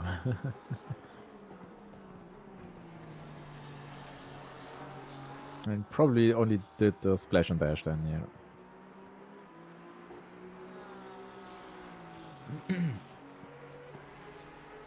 So the Weber and Timmermans fight has been broken up by a pit stop. Unfortunately, but Yep. I'm pretty sure that they will return to fighting once both have been in the pits. Yep, absolutely.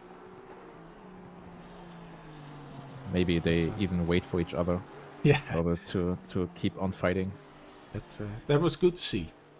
I mean, they were driving at this close proximity for like 20, maybe even more laps. So they are used to each other. They probably have bonded with each other. Of course, it's the Slovak. It's the Slovak flag. Fliggy flag. 100 Slovaks is their team name. So, yeah, looking at the 100 car.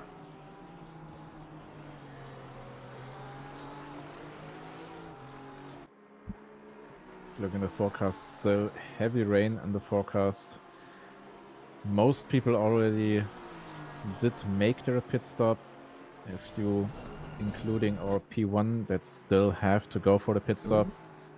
And looking at the forecast, it's probably an easy choice to change tires here as well. It's a nice battle. This the 100 car and the number 7 car. Battle for P15.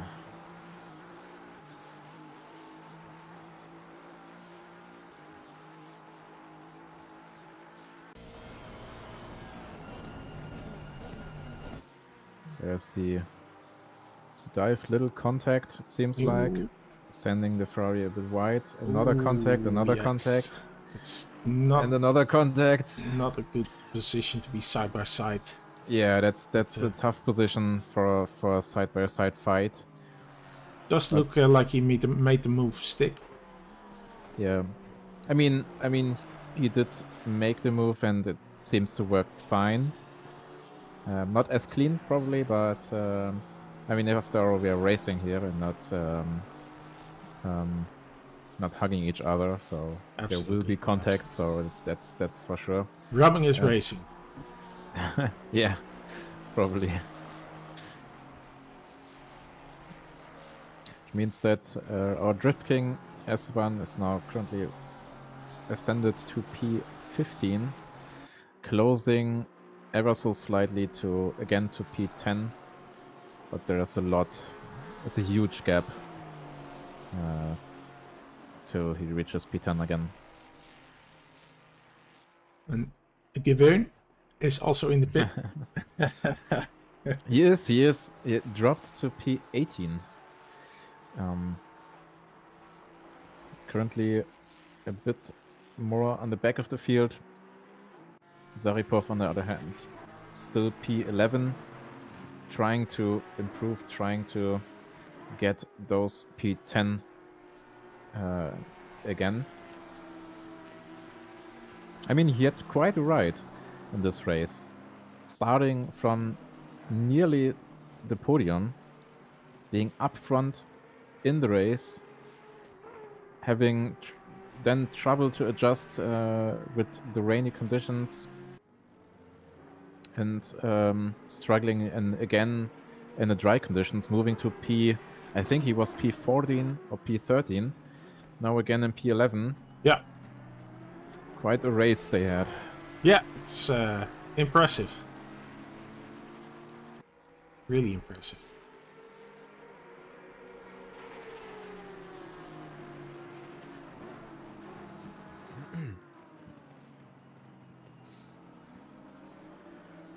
One hour and 6 minutes on the stint clock for P1, meaning this is going to be their last lap, probably. Maybe another, I don't know. Oh. Zaripov was drifting there a bit. Yeah, that's what the Porsche Cup does. Drifting. It's really interesting to see the exhaust of the cars flaming red. Yeah, but it does look. I mean, I really love the this Porsche Cup car. The design of it just looks really good. Yeah, what I don't like with these cars, to be fair, is the rear light. I mean, it's design-wise, it's really nice. These slick, really thin backlight strip. It looks really great, but you don't see when the car is actually braking, because the light itself is so dim and not light enough that you don't really see when they are braking and when they are not braking. That's true, but that's not important information. Yeah, I mean, if you're behind them, probably. That's probably information you want to have. Seeing when they are braking, when they are not braking. But yeah, that's probably the only thing I don't like about them. Yeah, it's probably safer than to drive them in the night. Yeah. Because I would guess that you would see them a bit better, but... Yeah, a bit better. A bit. Oh, we see Troquet. P1, yes. Currently in the pits. Rain still on the forecast. It's going to be interesting to see how much time P2 is going to make here. And rain has started. Oh! Wow, that's rain interesting. Has started. That's if they change the tires, that's a really nice timing for them. Because I don't think that P2 did not change tires. And given the time P1 is currently sitting in the pits, they are changing tires, and they're probably changing to wet tires, which means that P2 will have to come in. Of course it is. No, they don't. They don't. It is light rain, right? It's light rain, but it's get heavier. It gets heavier. The track is also already greasy. Ah, okay.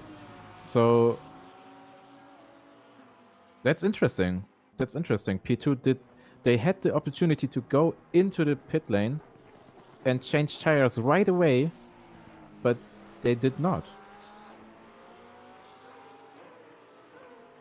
They are currently still driving. Yeah, that's going to be interesting to see what they are going to do, because they seemingly only refilled the fuel, didn't make any tire change. I mean, they are only 8 seconds at this point, 8 seconds behind P1, but they are for sure are not going to be able to keep that gap when it's raining. I'm really curious to see the lap times here. Yeah, I think the lap times are at first going to be around the 40, maybe 43, 44, and then Do you see that gap coming down from Hacker towards yeah, Tyson's? yeah. It's because it's only 6.7 seconds right now. It's because probably DC-SimRacing changed to wet tires, and they are still on dry tires. Yeah. So at this moment, there's sort of that a moment where it has to switch between which tire has the advantage. Yeah, and I think currently it's still the dry tire that's better because you still have a dry line, somewhat of a dry line. But as soon as the track gets damp and gets wet, then you're for sure going to see a sudden drop of lap times compared to the compared to the wet tires from the dry tires. Jochen Cambrai just took over from Robbie Timmermans, who had that very nice fight with Max Weber. Who's currently in front of them. They are 0.8 of a second apart from each other. So they are pretty much continue their fight once again. Yeah. Let's see if Jochen can hook up with Weber. Robert Weber. Now we're going to see probably the gap increase again. Track is now damp, so at this point the dry tires are not optimal anymore. And in 10 minutes there is heavy rain on the forecast. Ooh. So we are probably going to see a tire change from P2 coming up very, very soon. I don't believe that they will stick to the dry tires. I mean, they could, but it's going to be tough, that's for sure.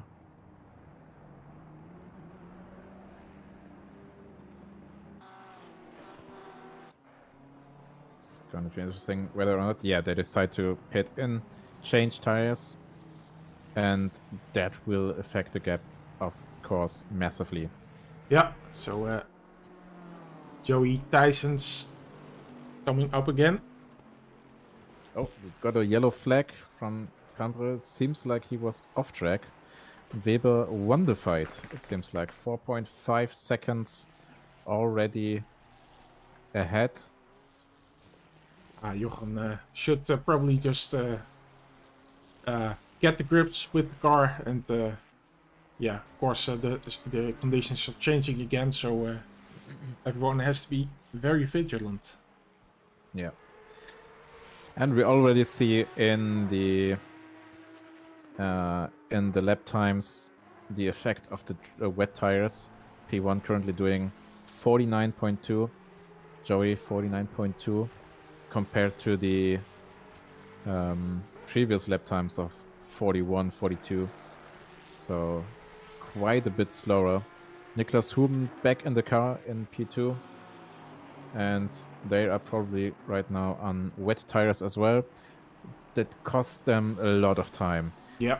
Due to the extra stop they made, they lost 30 seconds, putting the gap back to 1 minute, which is obviously really, really good for DC-SimRacing, as their extra stop basically got nullified.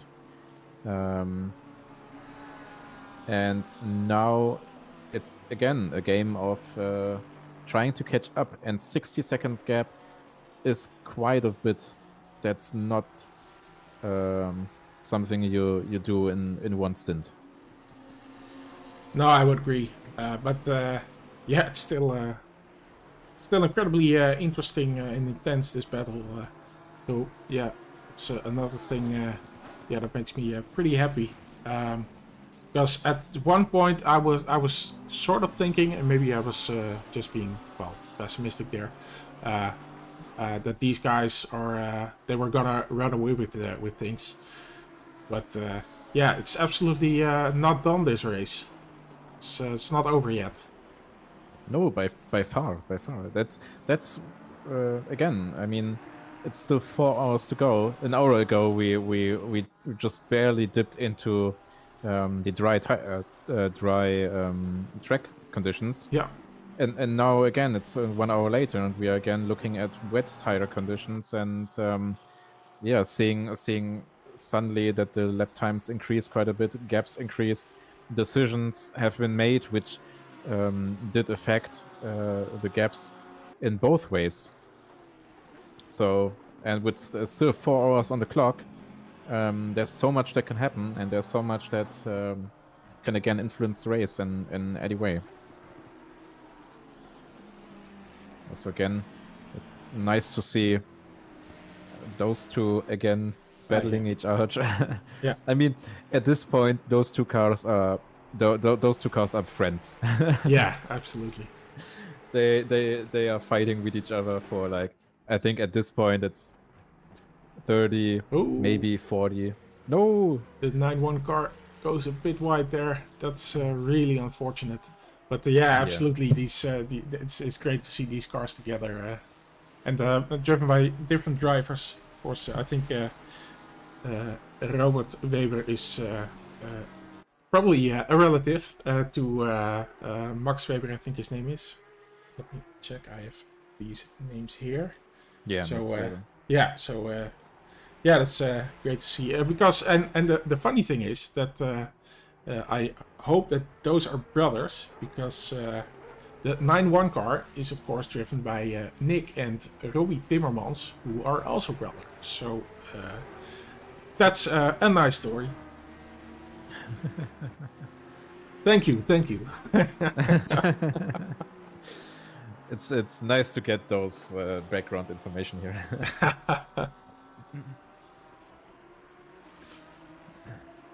Yeah, it's almost time for another break for me. I can notice. Your voice is getting Horse. worse. Hers, yeah, hers. Is hers? Yeah, hers is probably a funeral car. Yeah, so horse, but a horse is a horse. So yeah, I should definitely take a break soon. Yeah, do that.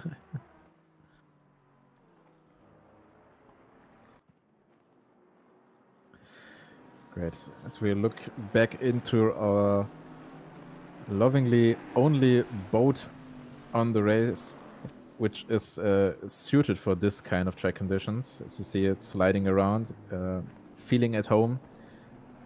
British car in British weather, feeling at home. 0.6 of a second gap to P4, to our AMG Mercedes 337, currently driven by Groening. Back at a fight.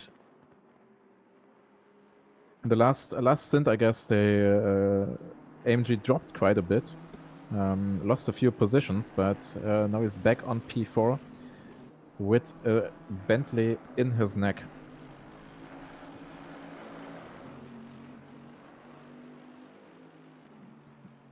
Both just started their stint, so they are probably both already on wet tires. At least that's what I'm assuming, that they did change tires, so should be the logical consequence from this. Only 0.2 of a second gap. And now it's again a time to adjust your driving. I mean, in the dry, you could take curbs, you could extend and widen the track as much as you want, to the limits, in fact. And now, 10 minutes ago, we were in optimum conditions, and now we are back in wet conditions. So you need to again adjust how you're going to take corners, how much curbs do you want to use, because it's a different driving style, driving in the wet and driving in the dry. So probably we see a lot less close bonnet to back action there, because people need to adjust again to the new conditions and need to find their pace and their rhythm again, and probably are going to drive a bit more careful, because they don't want to take any unnecessary risks.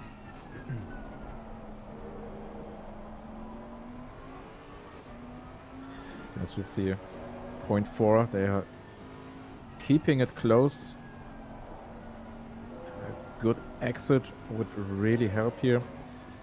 I think that the AMG has the upper hand when it comes to top speed, but I'm not sure. But in the end, it's just a case of adapting to those new conditions.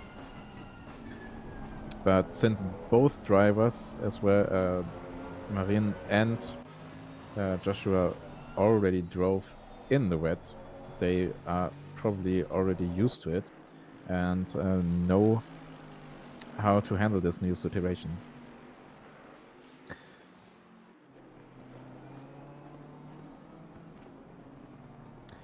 Niklas Humm again on the edge, on the limit, currently closing the gap to P1 by in a very fast manner. Last lap 47.5 compared to Joey's lap in P1 49.1, closing the gap already by around 10 seconds. The initial gap was around 59, around 1 minute and 2 seconds, and now it's 52 seconds. So they are putting the pedal to the metal, to say so, and trying to push as hard as they can. It's still 3 hours and 55 minutes to go, so there is a lot that can happen here. But if they manage to keep the pace, I'm pretty sure that they again are in a position where they can fight. But still, so much that can happen. Jumping back to our Bentley and the fight for P4, 0.5 second gap as the last couple laps. I mean, Bentley really needs to consider when or if he's going to make a move. He seems to be faster again, but that's probably due to the draft he's getting. 49.552 for the last lap and 49.66 for the AMG. Currently 0.1 of a second faster. A little bit overshooting the corner here, which gives the AMG the opportunity to run away.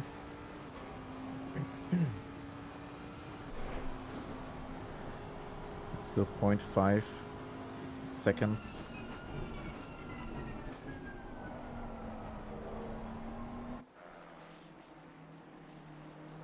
And we are currently again in fully wet track conditions, track temperature with 22 degrees, also decreasing. But again, on the weather forecast, there is, in 30 minutes, there is no rain predicted. That's probably going to change again. So I wouldn't bet for dry conditions again. As Bentley tries to make a move. AMG had a little bit of a moment there, but could catch the car. Nothing happened there. Only 0.2, 0.3 of a second. Come into another really fast section of the car, of the track. Probably closing the gap even further. See, it's only 0.1 of a second now. And he sees the gap and tries to go for the gap, but that's too close. Not being able to fully commit to it. I mean, under these conditions, it's kind of tough anyways. A race this close without making any mistakes. And then trying to overtake on a track that doesn't really have that much room for overtakes anyway.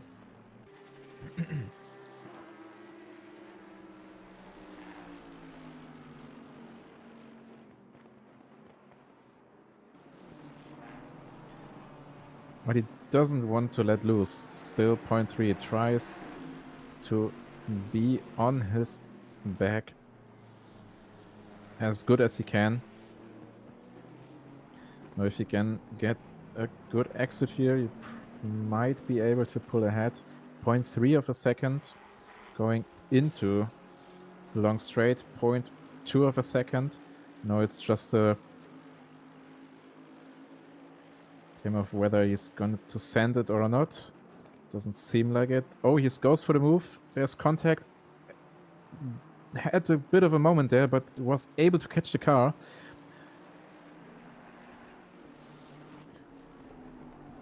I mean, those are the risks you're going to take when you're trying to go for a move in the wets, because you can't just slam on the brakes and hope for the same results as you do in the dry, because, well, you're not in the dry, you don't have that much grip. You're on the wet, the tires are struggling for grip. The conditions are not as optimized for overtaking and for grip. So if you go for such a move, you need to expect your car to slide. But it was an attempt. He's now still not going to let loose here. And probably going for another move sometime soon. And both head into the last and the second half of the track. Got a very fast corner coming up, and then again those famous sausage curb corner, just known for putting you off.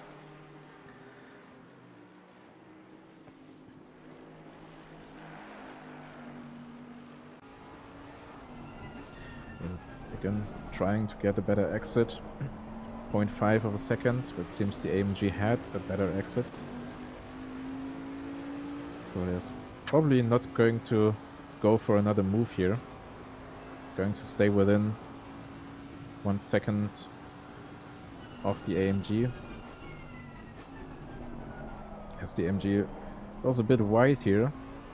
Better exit for our Bentley.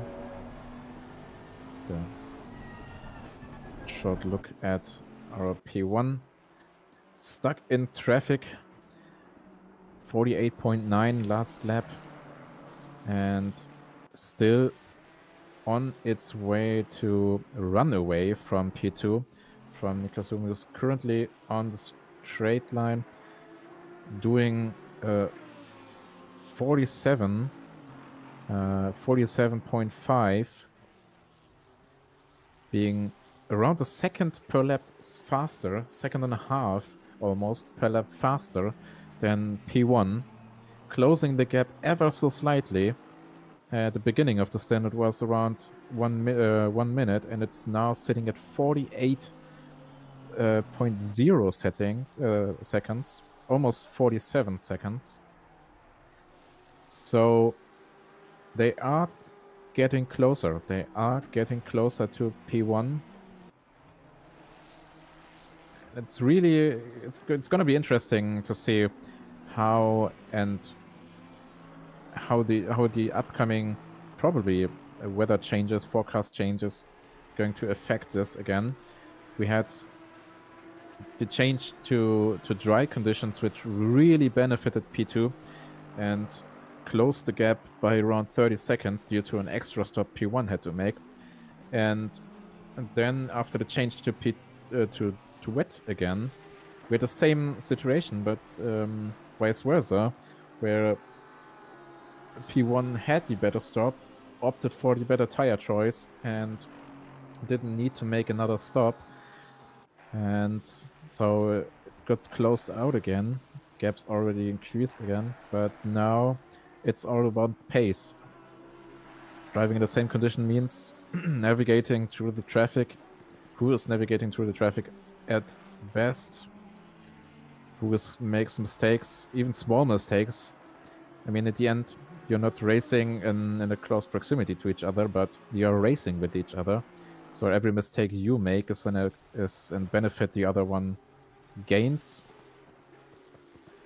So it's going to be interesting how much further whom can close the gap. Look again at our little fight for P4 here. Gap's increasing to around a second. Bentley not being able to overtake to make the move,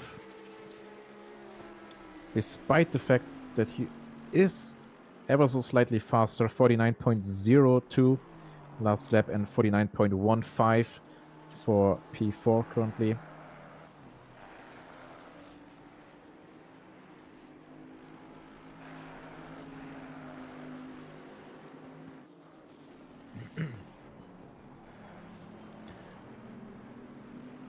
Tries another run on the finish straight, but barely gets anywhere near in range to do a move. So we head back to our Porsche Cup,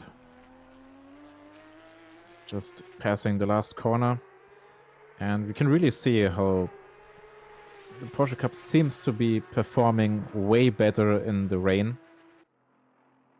Lap times are really, really good. Even faster than the guys ahead in the GT3s.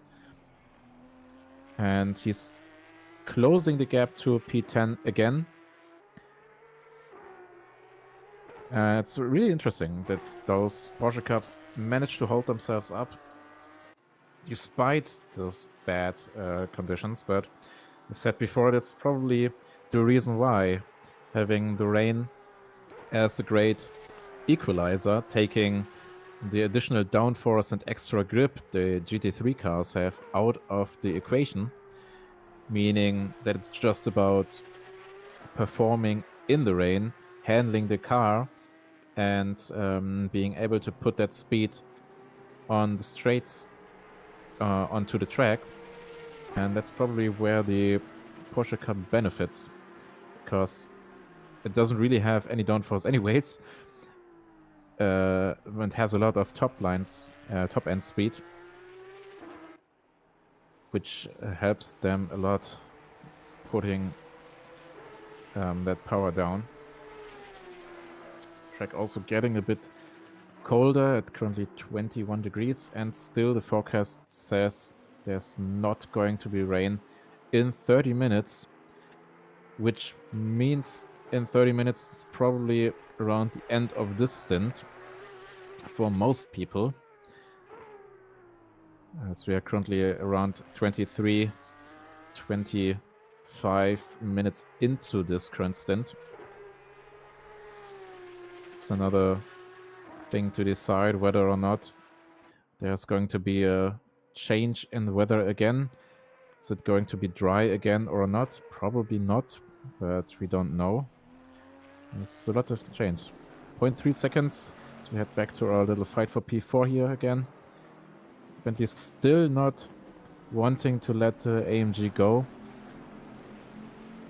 Both are driving on the limit, trying to navigate through traffic. It's great to see that backmarkers are making space for them. They don't want to interfere in this battle at all.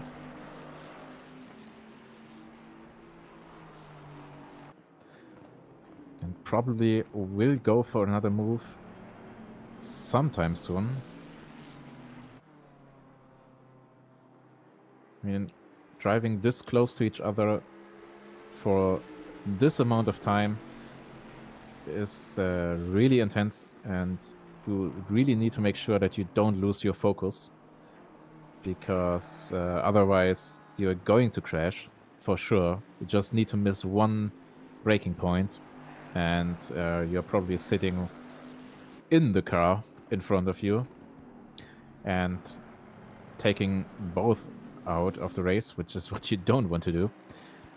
But it's also about trying to keep up your own pace. I mean, once you're in the process of fighting for a position, you're going to lose pace, just barely due to the fact that you are fighting for the positions. And that costs time no matter what you do. And what you don't want is that the guy behind you, which is currently Ron on the Aston Martin, David is closing up again, and that's exactly what he is doing. The gap decreased again. It's only 4 seconds to our Bentley, and if they continue to fight in this close proximity, that may end up in a 3-way fight, having 3 people fight for the same position, e.g. in this case for position 4 on the leaderboard. This could in fact get relevant. Can look at our top 2 podium battle. We still have our guys from DC-SimRacing pushing it to the limit. 48.5 current best of this split. Not the split, current best of this stint. And Niklas Huben constantly putting pressure on P1 with a 48.16, closing the gap to a mere 42 seconds, which is nearly 20 seconds he gained in this stint. That's like the whole tire change they gained. That's pretty impressive. And there's still 40 minutes to go in this stint. So it's a very, very fast driver and probably going to close the gap even further if there are no mistakes and he manages to navigate the traffic without any problems. Then he's probably going to close the gap even further at the end of his stint. That's again a decision that has to be made whether or not they're going to change driver again or are going to stick with it, as they have did a little splash and dash before anyways.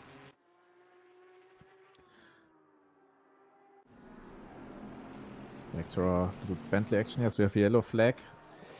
Ferrari, the car number 100, lost control. Was trying to get back on track in a safe manner. That's very important. You don't want to interfere the race. You don't want to be in a position where you hold up other drivers due to your little incident there. And at worst case, get on the track, on the racing line where someone is coming towards you and is not being able to avoid you. So very well done here. Avoid contact. Unfortunate that he spun, but under these conditions, this is kind of to expect.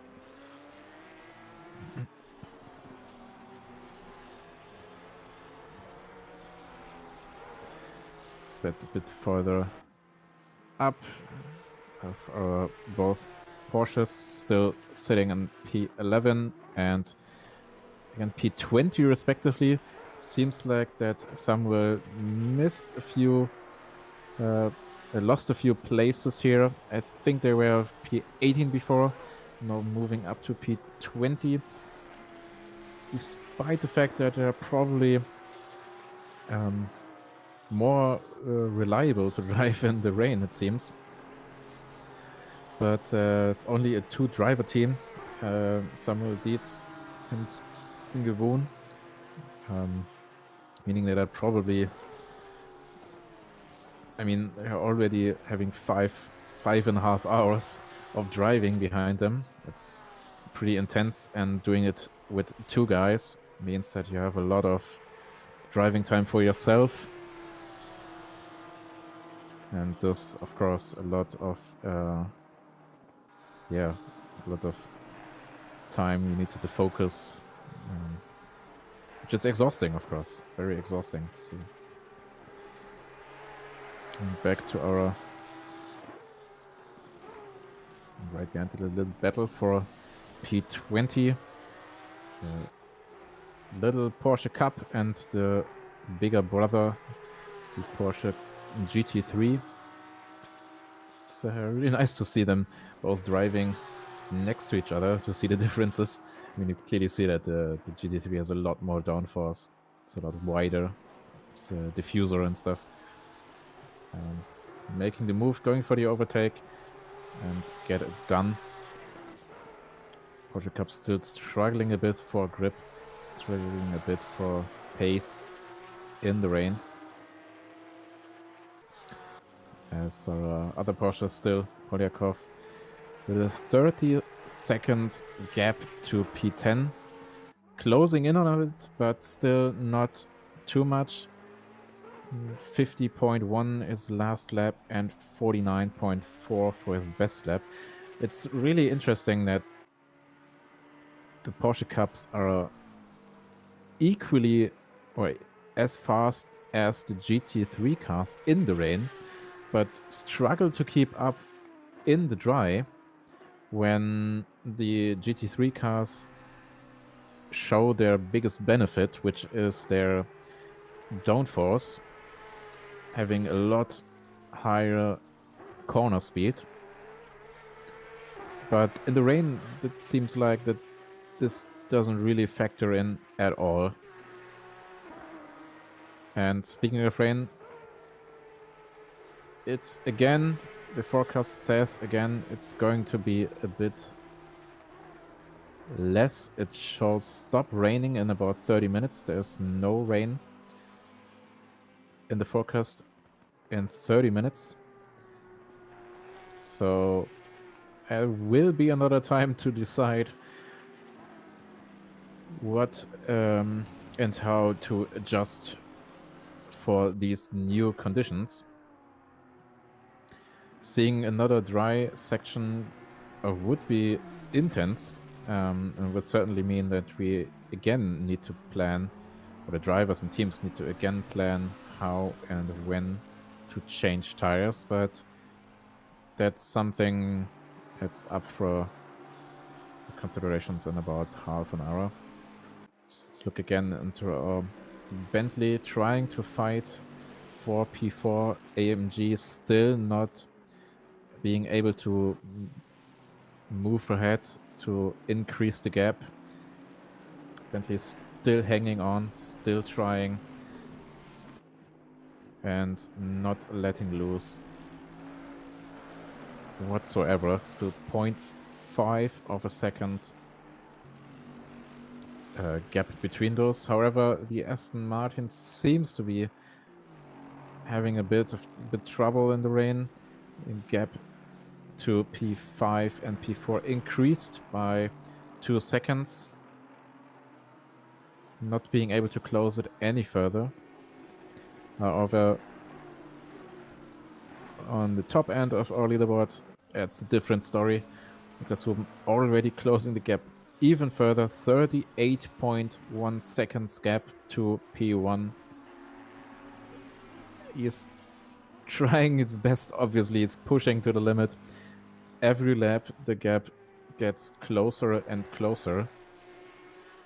But with the upcoming, potentially dry session again, I mean, we're currently 30 minutes into this stint. And with only minimal rain, light rain on the forecast. And again, dry on the forecast for the next 30 minutes. This is probably going to change. So seeing the weather forecast and knowing that it's going to stop raining in 10 minutes for at least 30 minutes, you definitely need to plan ahead as a team and consider either switching mid-stint, going for another tire compound when the track changes, or again, staying on the tires you're currently on, driving the stint on the wet tires in damp conditions, which is fine. That's not a problem. You can easily do that. Waiting, of course, the probably the dry conditions, of course, but yeah, it's gonna be interesting how to see how this plays out again. Currently, the gaps gets closer with every lap by quite a bit. Joey is currently doing 48.2 ahead,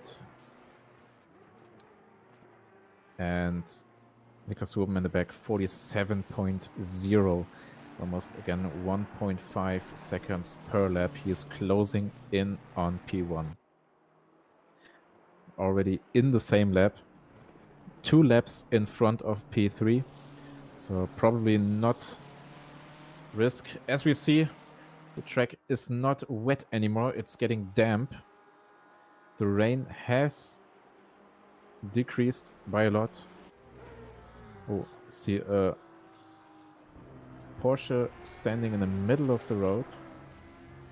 It's where you don't want to be. Needed to correct that, which you did. So with these mixed conditions, that's a really, really big factor you have to consider. Already only damp conditions, no wet tire conditions anymore, so it's only a matter of time until there will be a dry line again, there will be dry conditions again. For we don't know how long, of course, but there will be. And then again, you need to consider whether or not you should switch or you don't switch. It's a tough race so far. It's a really tough race. It's a really interesting race so far. Great to see.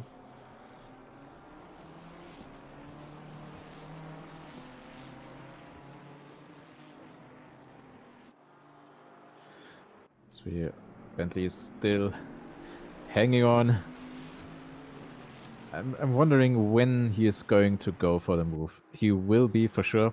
I mean, they can't really rely on stint times because they are probably, whether or not they know, I don't know, but they are really close to each other, only 2 minutes apart in regards of the stint timer. So they can't really rely on the other one going into the pit first to push ahead to get this 0.5 seconds of a gap closed. So he's going to make a move, going to have to make a move if he wants to get past the AMG 337. And he tries again, not really getting next to him, not really getting side by side, trying again to showing presence, showing himself in the mirrors, showing that he's willing to, in fact, go for a move, willing to overtake, which itself is quite a lot of pressure. So we see up front, 46.6 driven by Niklas Huben, closing the gap to only 30 seconds, which in half a stint is quite a lot. There's a really big pace difference right now between P1 and P2. P2 obviously being a lot faster, and they really want to use the damp conditions and faster conditions to push ahead and push even further, closing the gap even further. Hello, Daniel. Hello, Daniel. So how's the weather forecast now? We are currently sitting at damp track conditions. It's not wet anymore. As we see a little contact, it was to be happened sometime soon. Both cars having a rough fight for the last few laps. Unfortunate that it ended in a little contact there. Bentley finally trying to get the move done, but unfortunately having a little bit of contact there. But yeah, track conditions are currently damp. The rain is going to stop anytime soon. We are going to get dry conditions again. Wow. Mid-stint. It's only, for most people, it's still 30 minutes till the stint ends. So we are going to be again in a situation where people are considering or need to make choices whether or not to adjust their tire compounds, adjust their strategy, and whatnot. Especially in the top places, as we see a little off track here again from our Porsches. Especially for the top two guys, top two teams, with the Lamborghini closing the gap at a really fast pace. So there's gonna be some decision making to be done from P1 and P2, how they want to handle the upcoming drier section of the race. Yeah, so they both have about, would you say 25? Yeah, a bit more, I think. 30, 35 minutes left in their stint. DC-SimRacing a bit less, 5 minutes less. So that's the window where they have to make their decision based on the circumstances on track. And how is the temperature right now? Because we're getting a bit more towards the evening, of course. Which means that we're also getting a bit more to lower temperatures. We are currently sitting at 21 degrees track temperature. However, the ambient track temperature is still at 20 degrees. That's around the same which we started with. So it's not getting really cold outside, but the track is getting colder. But obviously that's due to the fact that it's raining, or it has been raining. So we're currently watching our second Lamborghini, one of the few cars that aren't Ferraris or Porsches, in P3. It's very, very interesting to see them. I mean, they basically have a huge gap to P2 and a huge gap to P4. So they are in a very comfortable position for them.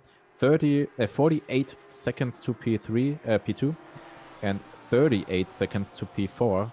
So they're pretty safe currently on the podium. They are not anywhere close to being in the fight for P2 right now. But this obviously can change any minute when additional pit stops are being made. So really interested to see how this team is going to handle the new situations. And I think it's going to stop raining any minute now. And then we are probably going to see a lot faster lap times again.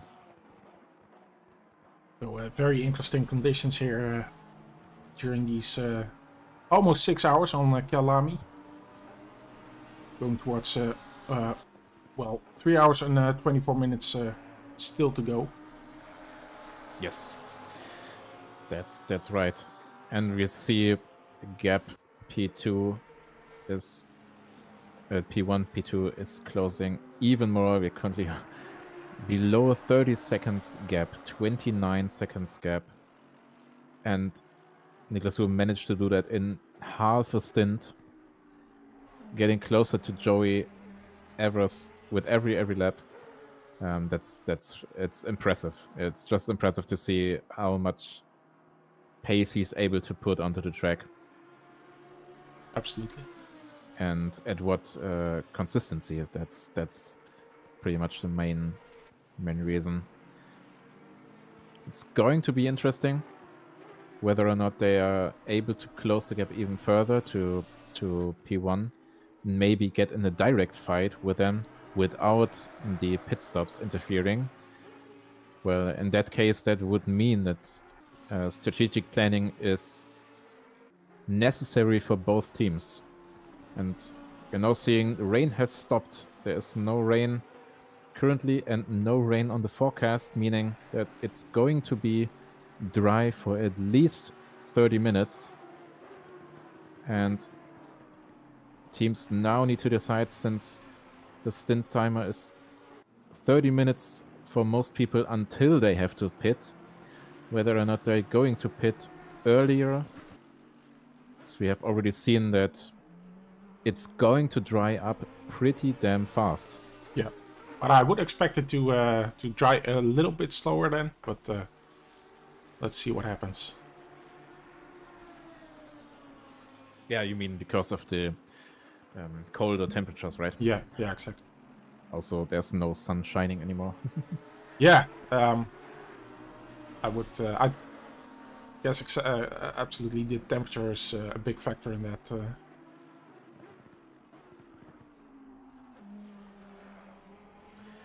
But outside, it's still sunny. Yep. Just did a little walk around the neighborhood. Just getting some vitamin D. Yeah, I'm passing on vitamin D today.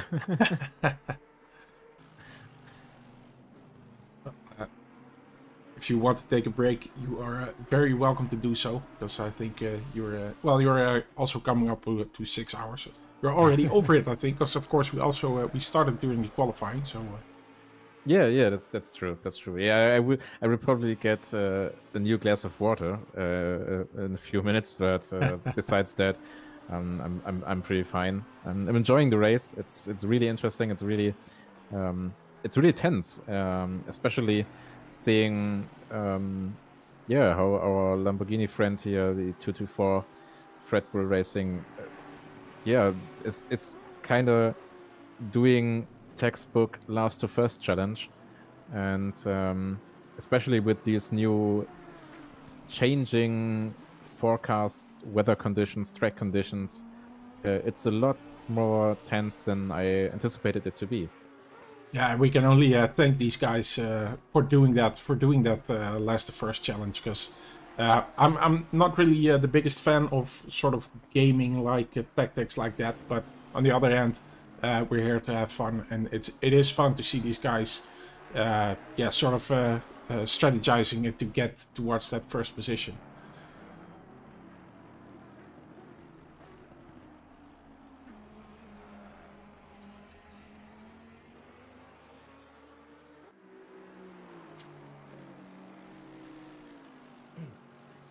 Yeah, I mean, as said before, it's all about strategy, right? So, seeing how they perform, and it's really, it's really a matter of adjusting to the changing conditions. It's a matter of adjusting to the changing traffic and other people and what their strategy is. I mean, if you are driving against people that are on the worst tire compound, for example, in these conditions, that are not changing the tires and are on the wet tire and the dry, that's pretty tough to maneuver through. Also because they are not your pace. You're not driving the same pace as they are, so they probably behave in an unexpected manner and doing mistakes that you don't expect. And yeah, traffic is always a big factor in this. So as we see, our first pit stop being done way before the stint timer ends at 47 minutes. Probably going to change to the dry tires. I'm guessing they hope to benefit from the tire change. And interesting. Getting time from it, or gaining time from it. Whereas our other cars are probably going to stay out as long as the track is damp and wet tires are not bad a bad option for this. But we also we see Hauben taking a different line on track. Just probably trying to get as much of the wet areas as he can. Yeah, and we already see this in the lap times. Already putting in 46.3, and Joey up front 46.9. Still closing the gap down to almost 24 seconds remaining, which it's less than the tire change. It's less than a pit stop. So an unnecessary pit stop for P1 would most certainly mean they are losing the position. Yeah. The last lap times were 1:46.9 for Joey and 1:46.2 for Hauben.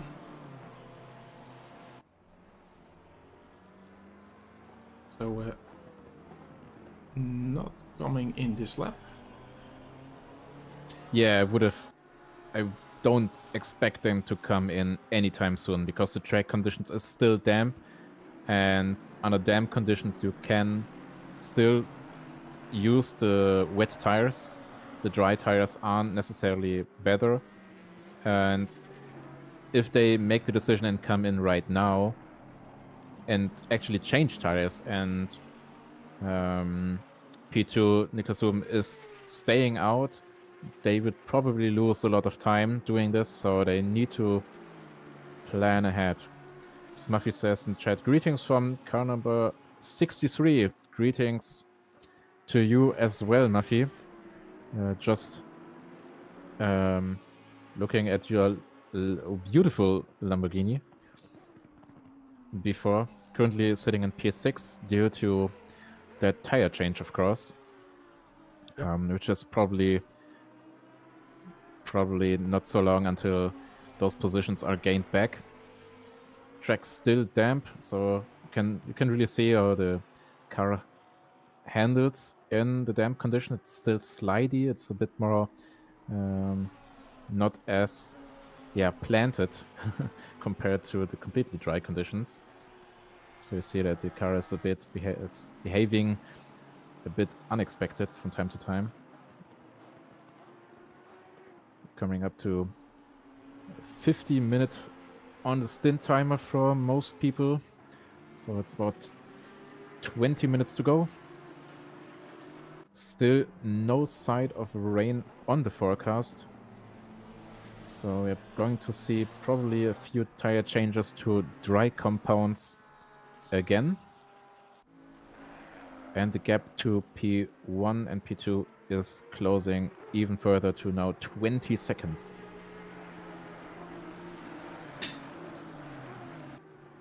So it could, as we see someone else coming in for dry tires.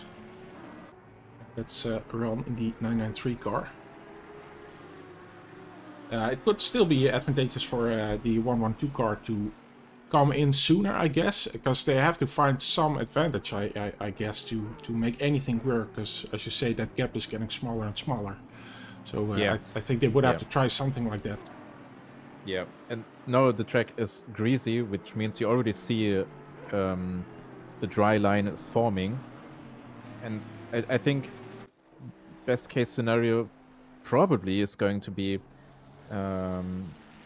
changing the tire compound to dry tires as soon as you're comfortable with it in order to gain time, because we already seen that the dry tires and the dry track conditions are a lot faster.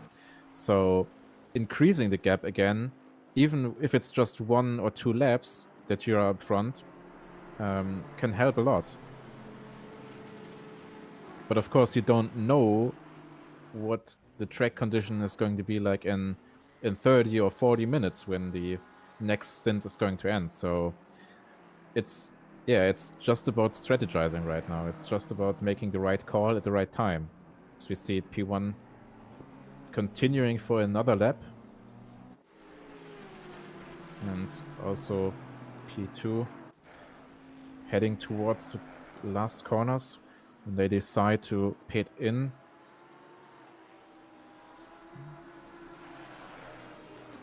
No, they're also continuing. I think once we see the track having a clear dry line, that's when we are going to see either one of them heading for a tire change. You see the Bentley coming in. This is the Porsche Cup, the first Porsche Cup car.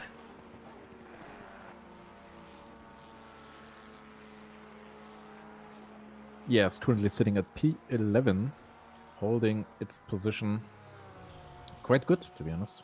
Quite well. Yeah. And our friends from our 63 Lamborghini also again in P4, with P3 still having to stop for a pit stop.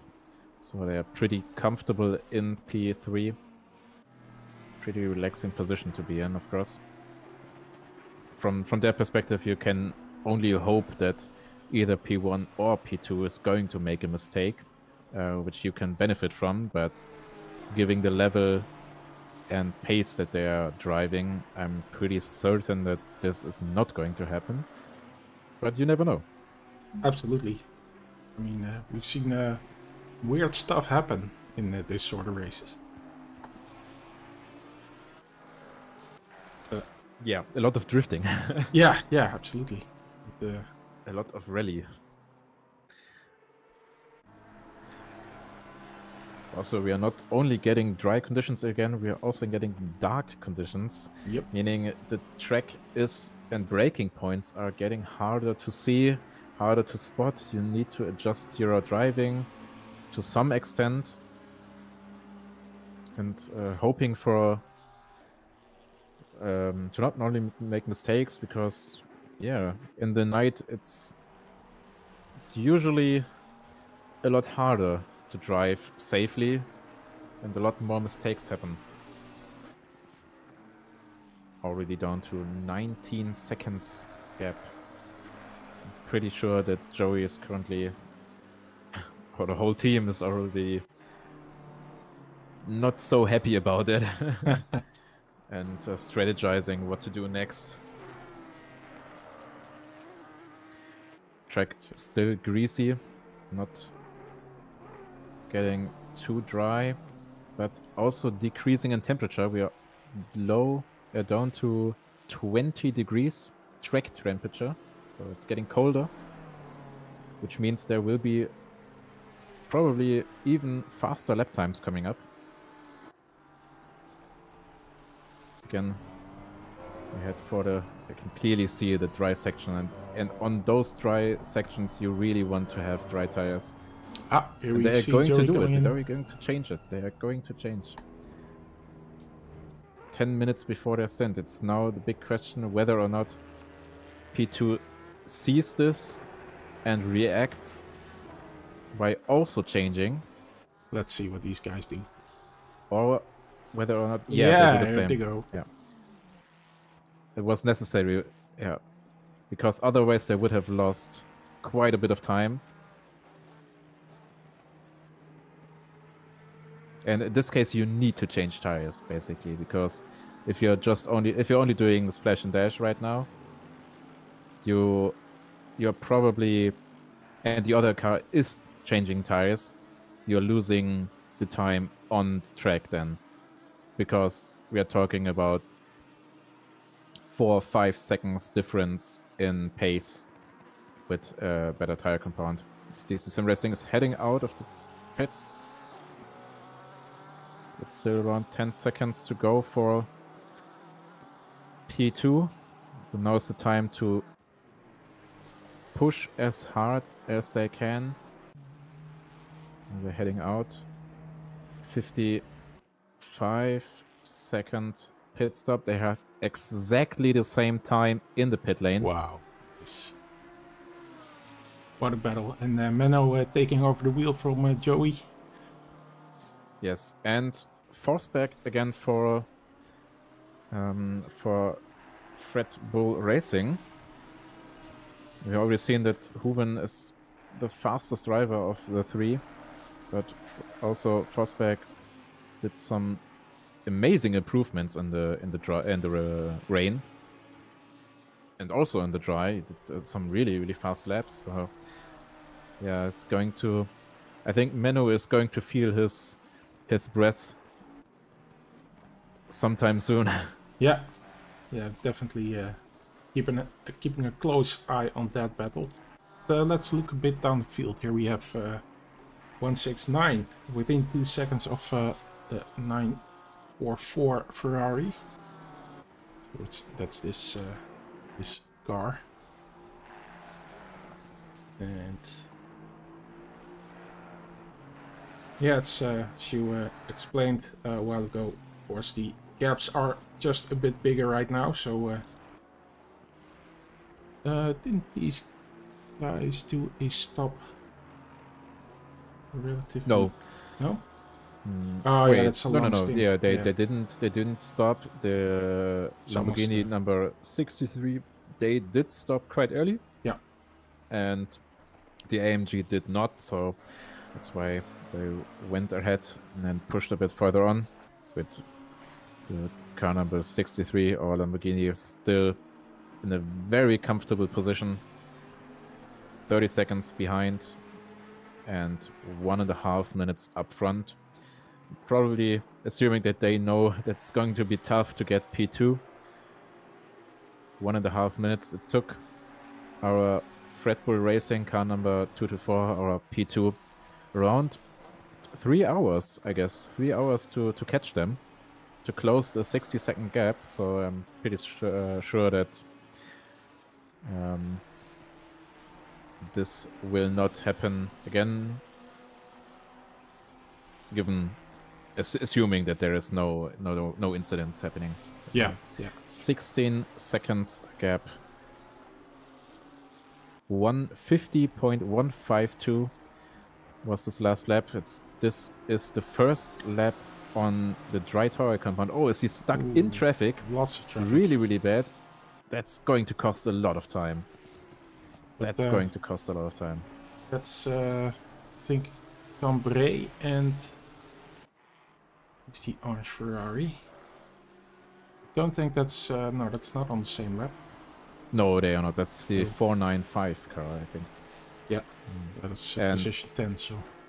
I mean, just look at the laps, the lap count. P1 and P2 both in lap 195 or 194 respectively, and P3 2 laps behind 192. Yeah, the gap is really big, but yeah, great to have. Well, at least on that high level, we have a fight as well. So good to see that there's battles all around. Yeah, exactly.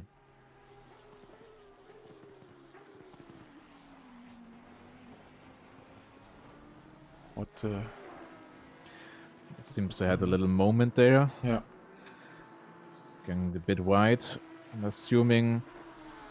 No, they did already have the pit stop, so they're probably already switching tires, the tire compound.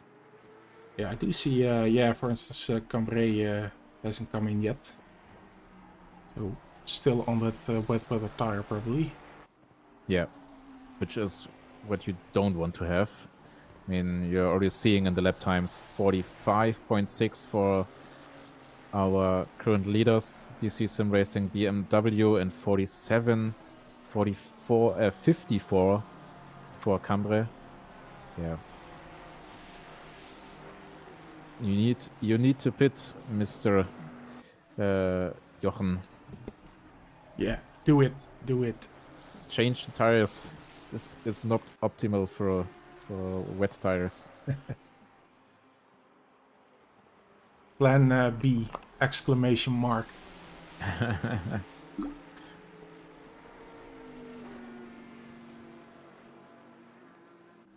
See new best lap times. 44.8 times are dropping quite fast, and that's exactly what you need. And Jochen is doing another lap. Yeah, I think they are going to try to maximize the stint timer. Yeah. I mean, we are now getting to the point where the end of the race is not near, of course, but you can certainly plan ahead. You can plan how many stints do I have to do in order to finish the race. And if you do unnecessary stops, that may affect your schedule, meaning that you may or may not have to do another stop. And you certainly want to avoid it. You want to avoid as much unnecessary stops as you can. So we are going to trying to maximize the time and finishing the race in the fewest pit stops possible. So we're looking towards the 91 car that still has his wet weather tires on and is feeling the pain of that decision. Not making a decision is also a decision, guys. Yeah, that's true. That's true. I mean, you see how easily the Bentley was able to pass them. That's around 4 seconds difference there.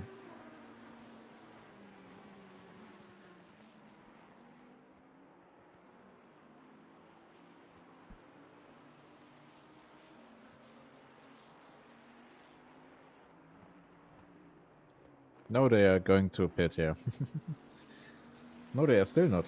Okay. Ah, so but the 495 is, Yeah. and I saw that also. I saw another car, but he's apparently already out of the pit. Yeah, that would have been Beckerman in the 80 car. And here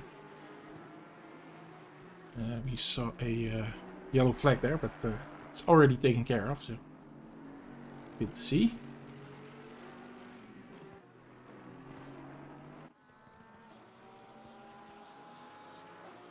So the last lap of Van der Molen was actually quicker than the 224 car.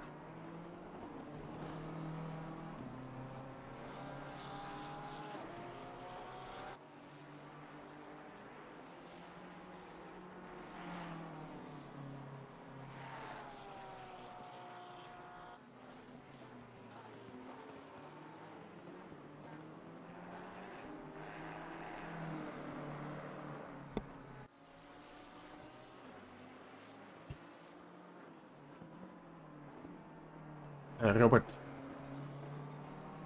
Rilling, I think it is, says Hola Maya. Is that the... isn't it? Yeah, that's one of the drivers of the 63 car.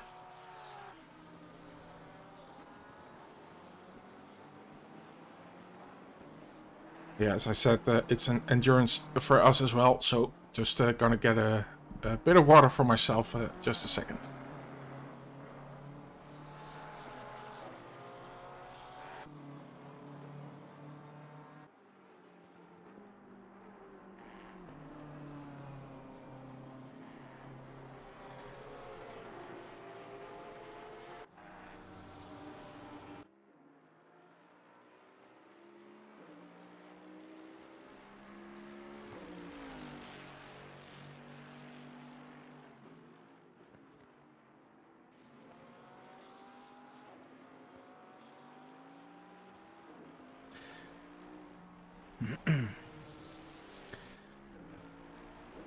Menno still being able to hold the gap at around 17 seconds.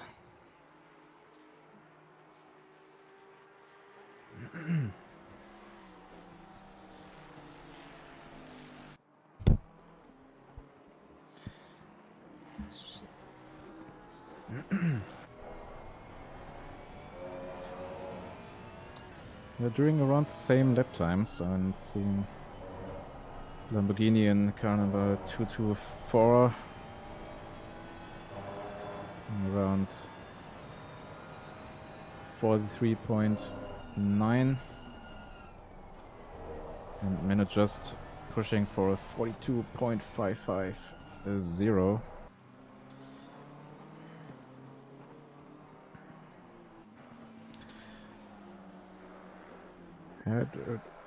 And we are currently getting optimum track conditions, which means everybody who's not on the dry tire compound, which should be nobody, everybody should be. Yeah, everybody has switched. Looks of it, yeah, exactly. Yeah, everybody has switched tires.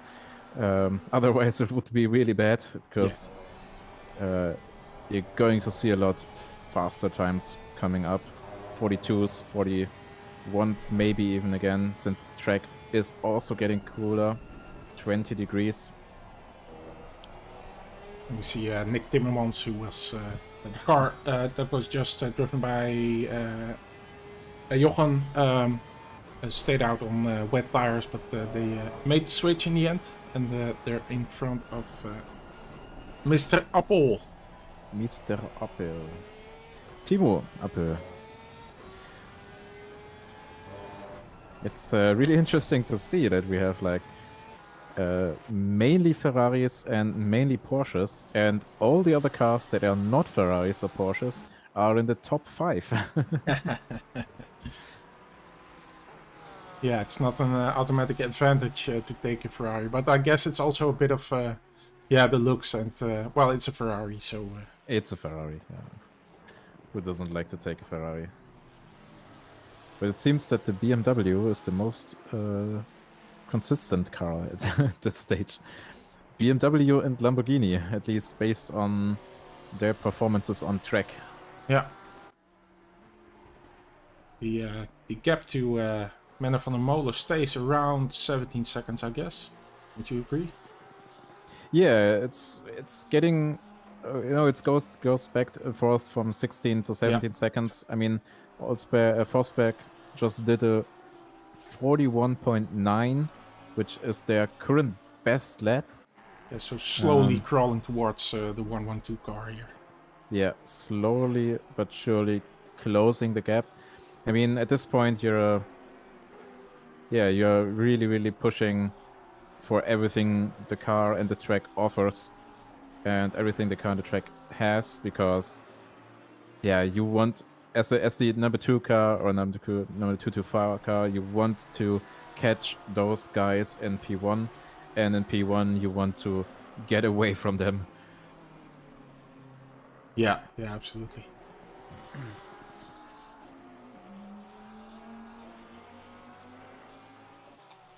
So gap's quite a bit bigger on the rest of the track at this point.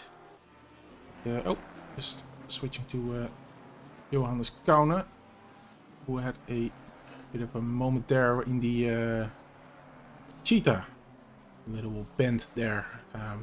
Probably one of the many people that got heated there and into the back of the pit lane. Or the pit building. Not really.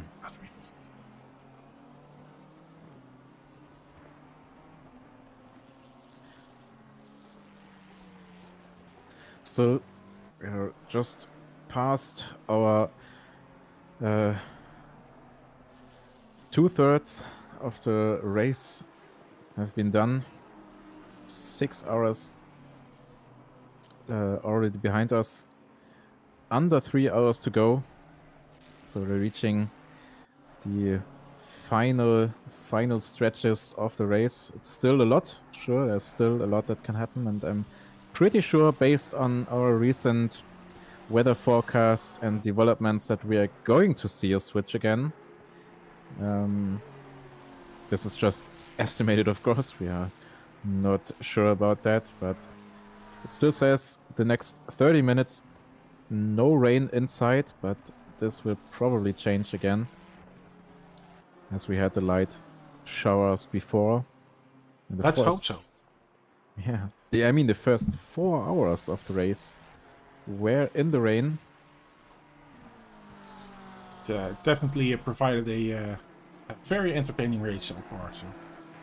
Yeah, that's... I mean, if the same race would have been only in optimum conditions, then I think we would have seen a new P1 already. Being the 224 Lamborghini, Red Bull Racing, because their pace is just really, really great. But due to those weather changes and rain and dry mixed conditions, you see a lot more strategizing, a lot more optimizing, and a lot more planning from the teams. And this really, really affects the driving and makes it a bit more interesting, I think. Yeah, I fully agree.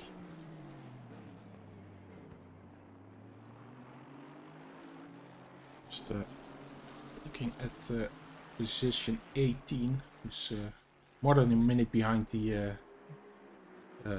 17th position, so gaps are pretty big on this part of the ranking, so to speak. So all the gaps between 18 or 17, even the 17th position and the 23rd position, are all well, at least 1 minute to the next car. Yeah.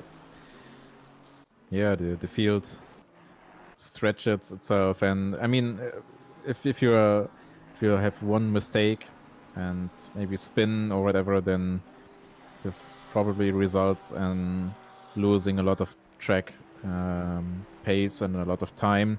So I'm assuming that most of the people had their moments down there. But I mean, it's still a long race to go. It's still a long way to go. So there are still a lot of opportunities to get back up. I mean, we saw it from our car, for example. We've been 27th, I think, and they are currently sitting at P16. Also increased quite a lot over the last couple of hours. So there's great sign that there's always hope in such endurance races, because you never know what's going to happen and when it's going to happen. So yeah. Absolutely, and seeing the theme of this car, I also assume that these guys have had fun while doing it. I mean, that's in their contracts. If you join our team, you have to sign a contract, and Yeah. that says you gotta have fun. Otherwise, the operation runs on fun. the operation runs on fun alone here. That's the spirit, exactly. Oh. Another moment of orange Ferrari. I like that it's completely orange, like matching rims, tire rims. It's completely orange. They had a team and they went for it. Yeah. Oh, bit of flashing going on here. It seems like, well, I was gonna say it's late braking, doesn't control it there.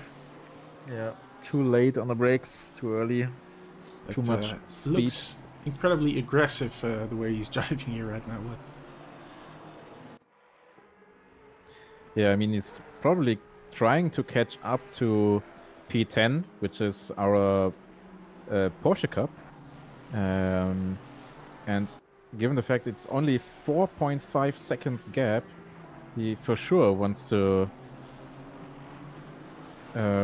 close this gap as fast as possible, which is why he's currently driving behind P1, trying to get a bit of their speed, benefit from their pace, and getting pulled along the track, closing the gap to the guy in front, to P10. And we all know P10 is the place to be. P11, you can't really say I'm the top 11. You always say I'm the top 10. It sounds way better and way cooler. yeah, it does. Yes.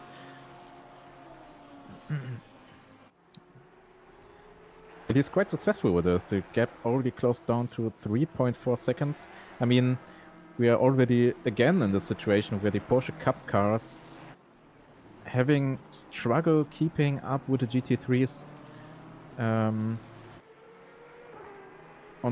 their lap times, because I'm seeing here 46.78 from our car number 15, P10, and low 45s from 992, which is currently P21. They are a lot closer to each other in the wet conditions. They are a lot faster, it seems like, in the wet conditions.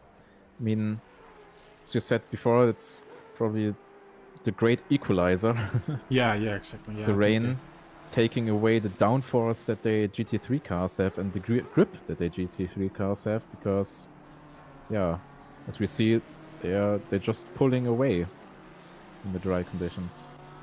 Yeah, and well, let's hope with 2 hours and almost 45 minutes to go that there might be some more rain coming. Who knows? I would certainly hope so. Yeah, gap already closed quite a bit.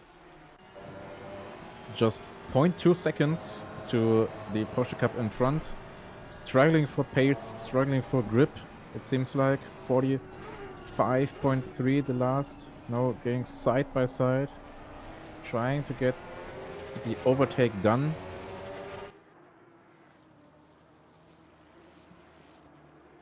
Coming into the last corner of the race.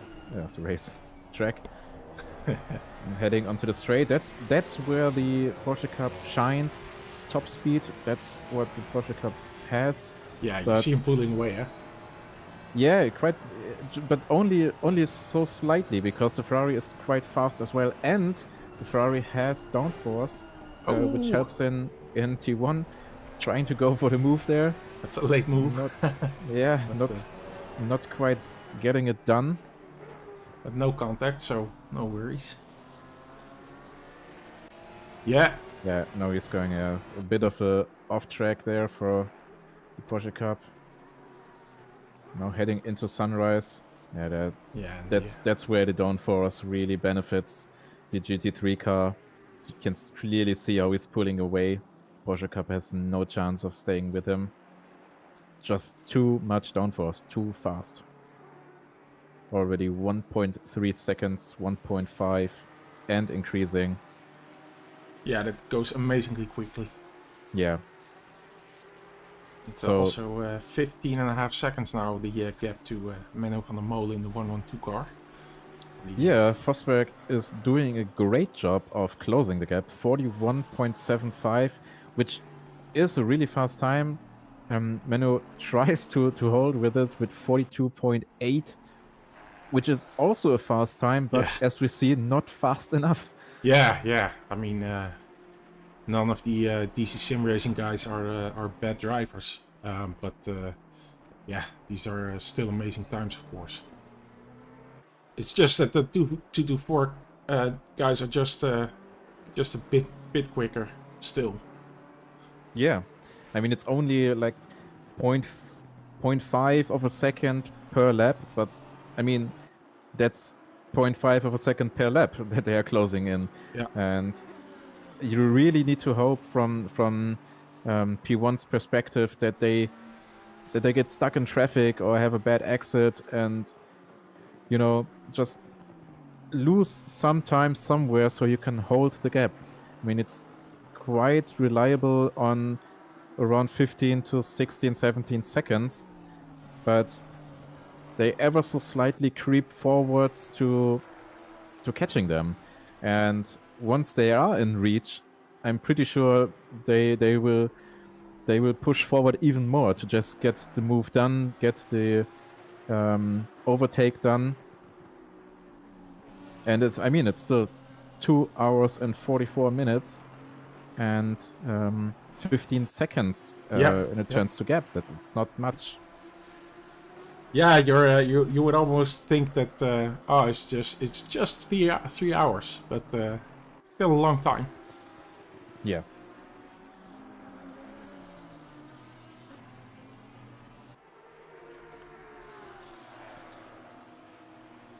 It seems like that P1 had a bit of a problem, stuck in traffic, because for some reason P2 just gained 2 seconds nearly. Yeah, and they invalidated their lap at some point. Yeah. A bit of a moment there, probably getting off track. That's not what you want to see. 13.5, 13.4, getting close to 13 seconds of a gap. Yeah, they really need to run away. Find that nitrous button in the GT3 and click it. Has a bit of open track here. Yeah, that's exactly when you want to push for pace, when you want to push for good lap times. You don't want to be sitting there and relax, because you don't have like an immediate guy who is following you right behind with a 0.4 or a 0.5 second gap, but you're basically racing someone who's on another part of the track.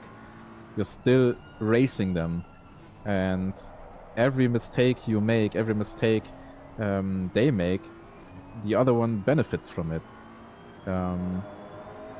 and gets closer and closer, or increases the gap, depending on who does the mistake. But you're still, even though you're 13 seconds apart from each other, you're still in a very close fight. And trying to benefit from each free track you have, or for each section you have. Yeah, and that gap's still coming down quickly, 12.5 seconds now. Yeah. Yeah, they really need to put in some really fast lap times here. 1:42.7, which is fast for sure, but is it fast enough? That's the question. It's now coming about 41.9 invalidated, but it doesn't really matter as long as it's not a cut, and which results in a drive-through. It seems like that the 224 car has a bit of traffic before them. Yeah.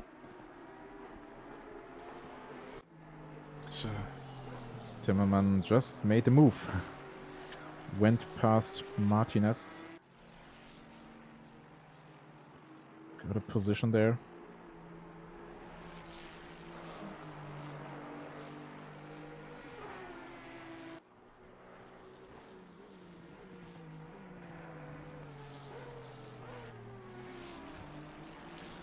Seems like it's the most intense battle there up front. Going through the leaderboard, we see most drivers having a bit of a gap in front and behind. Going back to car 84, for example, a 3-second gap already closing in on the guys in front. It's love to see that from my side. Oh, we have a yellow flag there. It seems like the 495 car just went a bit wider than you should. Using that sausage curb, Cheetah to get a bit of off-roading experience. Yeah, just check out space. Ferrari space program. I don't know if they're capable of going through space. Well, that's maybe when they get some help from another organization, they can. They should be all right for the engineering part of it. So. Yeah, probably. I mean, they have great engineers, it seems. To be fair, their F1 team doesn't really seem to be the best in terms of engineers, but it doesn't need to apply to their cars. Yeah, it's Ferrari is always it's always been amazing like that. That there seems to be more than just what's going on in the other teams in terms of factors to keep that team going in the right direction. It seems that as there's political unrest in that team, then somehow that translates to the track, of course, and that's really a shame. Just witnessed a really nice showcase of drifting skills there.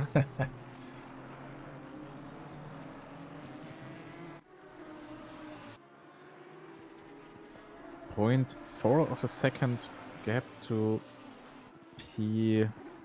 Not really sure how they managed to close the gap. Well, they're still on lap 208, and yeah, I see. Yeah. But the track position is just within 1 second. But yeah, I see. They're still 3 laps behind. Yeah, and also quite a bit quicker. So I would expect them to pull away as they're already doing. At this point, it's just. I mean, it's amazing to see that P1 and P2 both are like 3. If we count P3, then even 4 laps in front of everybody else. Yeah, they have a really fast pace compared to the others, which doesn't really mean that the others are slow. Of course not. We see from the best lap times that we have some really close racing there. I mean, P3 also doing a 42.7 at its best, which is not too far off the guys in front. We even have 42.00 von Timmermans, which is really, really fast, but the pace and the consistency of P1 and P2 is seemingly just on another level. Yeah, yeah. Yeah, and as you say, just over 9 hours. Even those tiny differences, of course, they're going to amount to a very big number after a few hours. Yeah, yeah. After 6.5 hours to be precise, 2.5 hours to go. Still no rain in sight. We may have a somewhat. We see an AMG going sideways again, parallel to the racing line where you don't want to be. Having a bit of a moment there, but manages to recover without any interference. Don't want to stay on the racing line for too long if you mess up. Sure, mistakes happen, but you need to be able to get away from the racing line and back on the track safely. Temperatures also decreasing. We are now down to 19 degrees. 19 degrees ambient temperature and 19 degrees track temperature. So probably going to see some fast times coming up.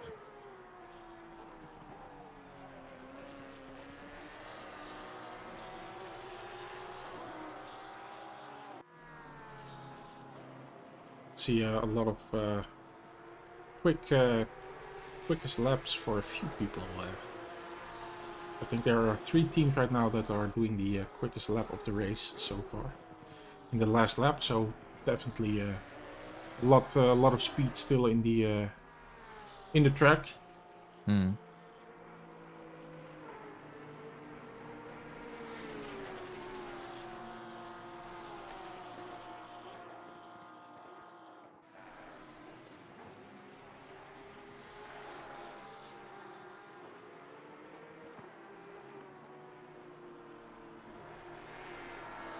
we are approaching the halfway mark for most people. 40 minutes on the stint clock, meaning still half a stint to go, which is only 2 stints for most people, for most cars left. With this one being done, 30 minutes from now, and then we have like 2 hours to go. So that's 2 stints remaining. And still optimum track conditions, no rain in sight. So you can and should push as hard as you can. Currently try to make as much as from these conditions as you can, because we already witnessed how fast the weather can change and what this brings to the table. So making the most of this good conditions here is probably the most important one right now. A little Porsche Cup still trying to fight, trying to reach the top 10. 22 seconds gap to P10 at this moment, both in the same lap, of course, but quite a bit of a gap. Yeah, these circumstances are just not ideal for this car. Yeah. They really benefit from the rain and don't really match up to the GT3s in the dry. I mean, they're doing their best, that's for sure, and they have my respect for sure for doing this race in the Porsche Cup car. And performing so well with it. I mean, yeah. P11, sure, not quite P10, but still amazing result so far. Even lapping GT3 cars, that's pretty impressive. That's really impressive. Couldn't agree more, because I have to be honest, going into this race, I thought that these guys were they were going to be just something nice to talk about every now and again. doing their thing somewhere in the back of the field. And yeah, being a bit of a sideshow, but they have proven to be very much part of the action here, as unfortunately Daniel Goriev has a little off there of the circuit. But yeah, really much more competitive than I would have expected. Yep, that's true. That's true. I imagined them to be like kind of being back markers, not last, not that last, that's for sure, but being at the back of the field for the most part of the race, but seeing them at the early stages of the race in P2, or P4 it was, I think, it just amazes me. Amazes me that those guys are capable of performing so well under such difficult conditions in a field full of GT3 cars, which are known to be, yeah, the king of the road in ACC. Let's be honest. That's the main class here. So, yeah, they do have my utter respect for performing so well. Absolutely. So Menno did still a quicker lap last lap was still quicker than that of Olsen Forsberg. So really putting up a fight here. Yeah, when speaking of performing so well, it seems that Menno is doing the same, increasing the gap to P2. We moved from around 12 seconds to now around 15 seconds, which is really nice to see. I mean, still there's, for both teams, since they came into the pits around the same time, there's still 20 minutes to go, even more, 30 minutes to go. So they really need to build up their consistency and try to keep the pace as good as it currently is, because when they do so, and the gap might increase a bit again, which is what they want to see. 42.02 last lap. Yeah, I think these guys know in their heart that they can only hope and hold on for as long as possible and hope that the rain is coming back. Because that might I think that will help them immensely. It's definitely not any guarantee that they're gonna win if it's gonna rain, because 224 is still quick in the rain as well. But yeah, I think 112 might just have a bit more chance if it's raining. Yeah, I think what's the decisive factor here is when it's going to start raining, and when the first team is going to make the adjustments and tire changes, as we've seen before. But since they are in the same lab and also have a similar stint timer, since they went into this the pits the same lap, I think either one of them is going to heavily depend on what the other team is going to do. If the DC-SimRacing decides to pit, then I'm pretty sure we will see P2 also pitting in order to not lose time. So, and on the other hand, I think when we see P2 pitting, we are probably going to see P1 pitting right after as well, just to make sure that there is no gain or no advantage gained due to fresh tires or due to better conditions. So it's at this point it's going to develop some kind of a mind game. When do we pit and what are you going to do? Because yeah, the gap isn't that big. We've seen. This is interesting because their stint was only 32 minutes. Yeah, I think if you look at the bonnet, it seems like they do have damage. Yeah. And that's why they are pitting right now. If they are going to drive out, given the fact that we are 70 minutes stint timer, they would need to make another stop right now. which is of course not ideal.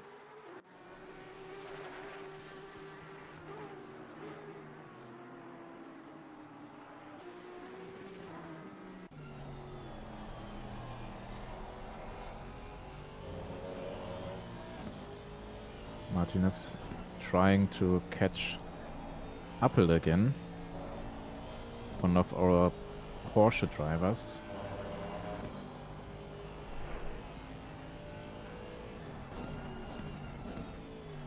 I'm gonna say I really like the new Porsche and the looks of it. It's a really nice car. Yeah, I drove a couple of races in the driver swap sprint series that we just rounded up last week.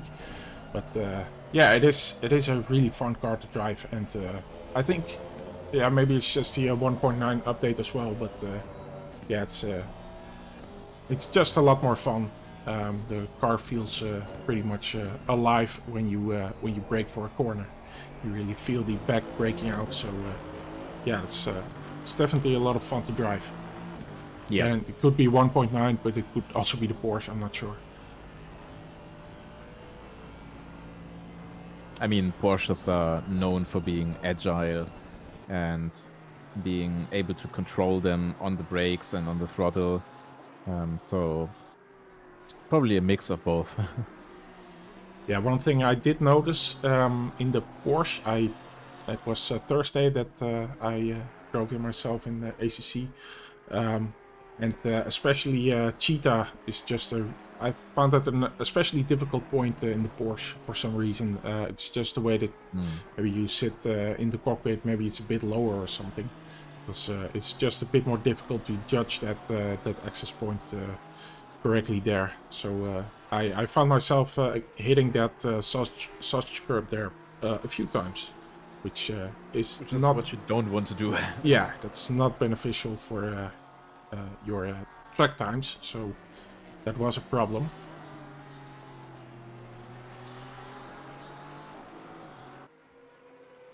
Let's see, the 8.4 car had a personal quickest lap last lap.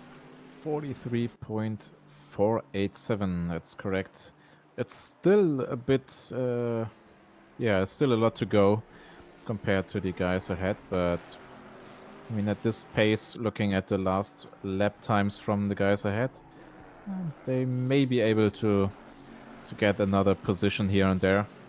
And still 2.5 hours, so plenty of time to make up the positions. I mean, P13, 14, 15, and 16 are all in the same lap.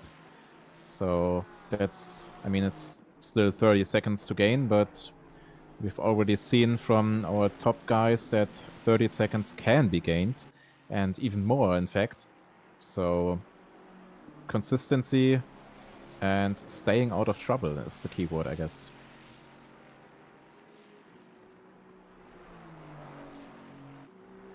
So we're getting like into the night section of this race. Pretty dark right now. It makes for a really fun race to see, to watch.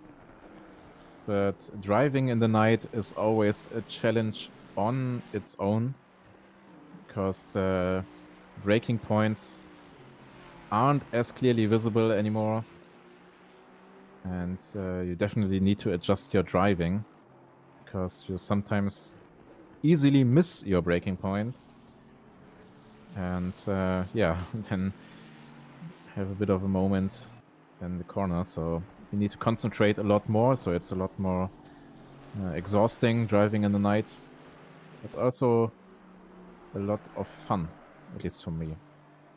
Yeah, it definitely adds to the experience.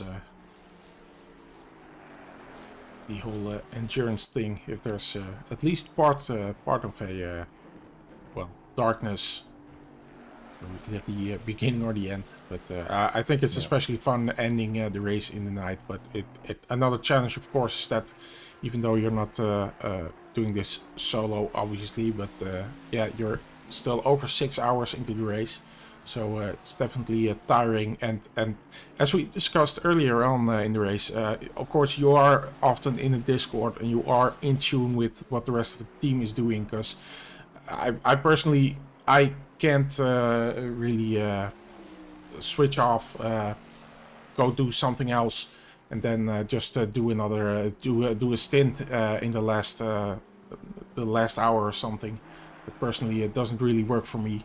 So you are really spending your energy in having the team do its best possible job, of course, and helping your teammates out. Yeah, exactly. I mean, after all, this is a team race, and if you're driving an endurance race in a team, you even if you're not actively driving, you're somewhat assisting your team. You're giving information. If you have been asked what has the other guy driven what's his last lap, and when did they pit, and you're still providing information, and you're still in the car to some extent. Yeah, absolutely.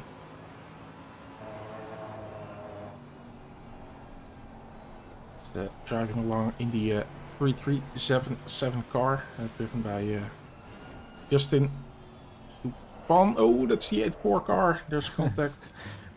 It's again, yeah. You got a history of being, yeah, being a nice target. I don't know. I mean, I think it's delivery because it says yeet on the back of it, so yeah, usually encouraged to yeet into us. Yeah, that's probably subconsciously there's just something saying to everyone driving behind you that you should yeet. Yeah, I think on most of deliveries it really says please don't yeet us, but yeah, it happens, I guess. Reverse psychology. Yeah, we were gonna exactly just since you say I should do it, I'm gonna do it. Yeah. Hopefully it works like that. We also see that Timo Appel has his quickest lap, 1:43.492. So yes. last time around. Not only that, close to 52 minutes in his stint, so 10 minutes, around 10-15 minutes remaining till the next pit stop is scheduled, meaning we are heading into the last two stints of this race, which is kind of amazing to say, because around 7 hours ago this race started, and now we're in the last 2 hours of the race, 2.5 to 20 hours. How do you feel? I'm feeling great. I'm feeling great. I've always noticed that if I do these sort of races after a while, I feel like a different person after a few hours. You changed. Yeah, I'm a changed man at some point. I've seen stuff. Yeah. You just, I don't know. It's for some reason you've been looking at people driving virtual cars for a few hours, so that must do something to the human spirit, I guess. Yeah, probably. That's true, but I think I mean it's a different story if you're doing it on your own or if you're doing it with somebody, because if you're doing it on your own, then it's probably a bit more exhausting. Till you need to come up with new topics all the time. Yeah. If you're talking to someone, you're basically just talking to someone, you know, and absolutely. Everybody can take turns, and you get a different opinion on certain aspects. That's absolutely, great. Absolutely. That's it's better for the viewers, but it's better for us as well. So I did the last endurance event DC-SimRacing hosted was Barcelona, 8 hours, I think, which I did. Well, I did most of it by myself. Some parts Jean-Paul Samijn, who also does excellent commentary for DC-SimRacing. He joined me, well, at the moments he wasn't racing himself. Yeah, that's just, as you say, so much more fun and so much easier, less exhausting. And there's just a conversation you're having, and it flows much more dynamically. And I mean, even you notice how difficult it is to keep the sort of refreshing spirit in it, because there's no way around not saying the same things a couple of times. There's no way around that. So I mean, yeah, you just try to make the best of that. Yeah. Speaking of being in the flow and repeating stuff, we're currently seeing that the gap from P2 to P1 decreased again to 10 seconds, which is not that much. It seems like that Menno and or Forsberg are putting a lot of time into their pace. Menno seems to have a bit of a moment in the last lap with just a 46.7, probably exactly being stuck in traffic. But I mean, that's 4 or 5 seconds lost in one lap. Wow. Nothing you really want to see, especially as the gap now only 9.7 seconds. That's not too far off. And given the pace that the Lamborghini 224 car has presented so far, I highly doubt that this will. Yeah, that this isn't the problem. Something to consider going into the next stint, as we are currently at 55 minutes for both teams, 54 minutes for both teams in this stint. So only 10-15 minutes remaining. So we really need to make sure you got a good pit stop in order to not further decrease the gap. That escalated quickly. Yeah, exactly. That escalated. Yeah, I mean, in the end, it's just one mistake. I mean, 10 seconds, that's not much. 10 seconds, it's one off track and having a bad exit or whatever afterwards. Yeah, having but a bit of a contact. I think by the looks of it, he also had a lot of traffic, which of course 224 will also encounter. I would guess that yeah, he's also seeing that little train here. So yeah, I mean, if he gets the better overtake on this traffic here, I mean that's an easy 4 seconds that they have gained now. So yeah. Read. But seeing this little train, it seems like it's going to be difficult to get past this. But they probably know. I mean, they see in the relative that P2 is coming, and they know that P1 just passed them. So they probably know that they are in for a fight, and they don't want to hang behind you. They want to get past you. And we already see von Huben how fast and how aggressive you can make an overtake if you want to, if you need to, you know. Yeah. I mean, look at this. He's just sailing past them. Yeah. There's no interference whatsoever. I barely lost any time there. Not taking too much time. This is Thomas, who is 1.2 seconds behind the 8.4 car. So yeah, as you say, he's going. He went through the train pretty quick. The 8.4 car is just a few seconds up the road. So yeah, barely lost any time there. Still, the gap is at 10 seconds, 10.6, 10.5 to be precise. But that's an easy gain on P1. absolutely. And in the end, that's all it takes. It's just one bad traffic run, and 10 seconds are gone. Yeah. It's such a big part of endurance racing as well. The back markers, and of course, these guys are also in their own fight. We just saw Marciano and Ciclodi It's P22 and P23 is just as much a fight as P1 and P2. So, yeah, of course, they can't fight with the persons, the people trying to do the overtake, but yeah, they also have a right to do their own fights. So they don't have to move aside and push the brake. They can very much, and they should, just continue their own fights.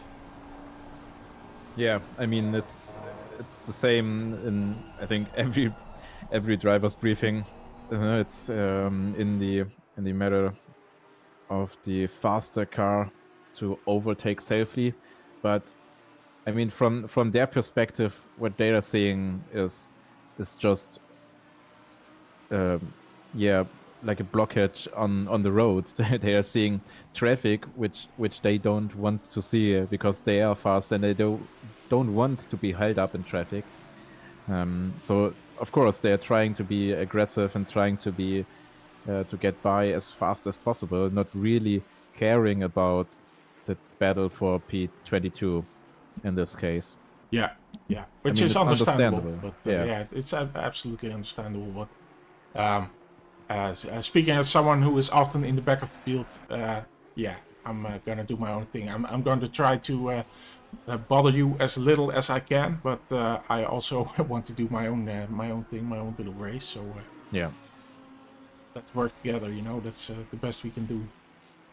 Yeah, and I think this is probably the important part in this discussion, because in the end, if you're being too aggressive in the overtake, you're in the end risking an incident and risking a crash, which could end the possibility to catch up. So you need to be fast in the overtake, but you also need to be very secure in the way you're doing it, because otherwise you're putting too much risk on your own position. I think we can say that there's a battle for the best of the rest, P3, and the 6-3 car, which went into the pit a bit earlier in the last stint. Yep. Just in the pit right now, so the 1-4 car taking over that position. Of course, they have 8 or 7 minutes left in this stint.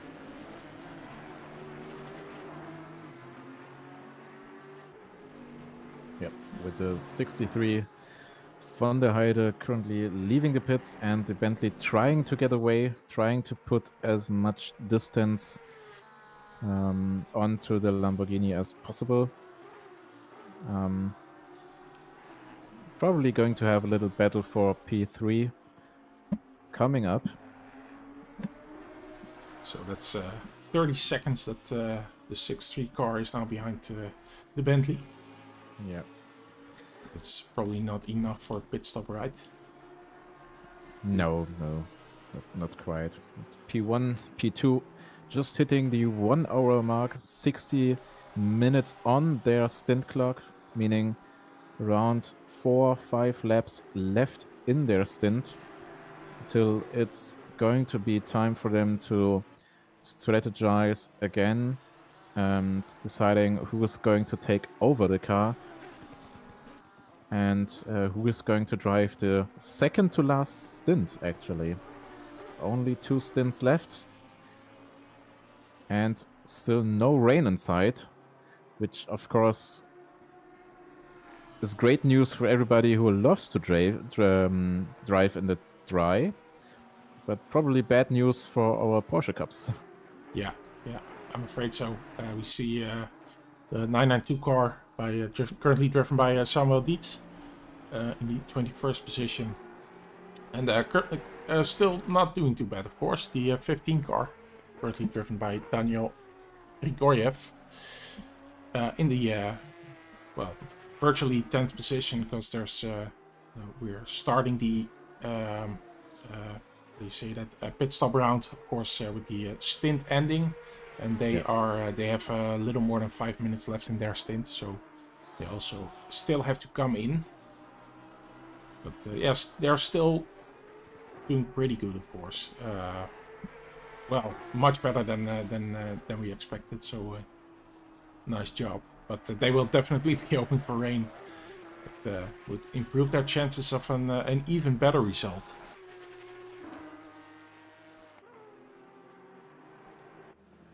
So, Downer is in the pit. Again, the gap between the 1 and 2 positions is stabilized again around 10 seconds. So, just basically the traffic that probably played a pretty big part in that sudden drop. Yeah, that's true.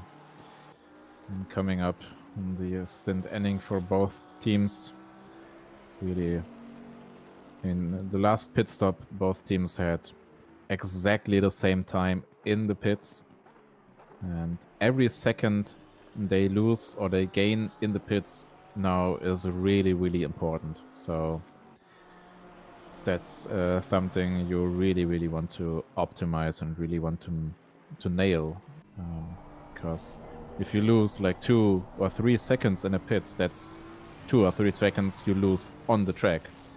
And we're really stuck in a lot of traffic here. We see a Porsche going straight.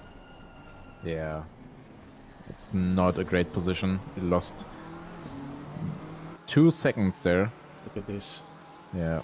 Stuck between traffic. 2 seconds already lost.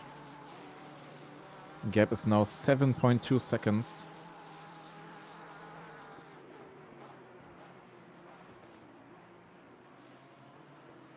Just want to say that Porsche, it looks like there is a neon light or something on the roof. Looks pretty good, but just wanted to remark that.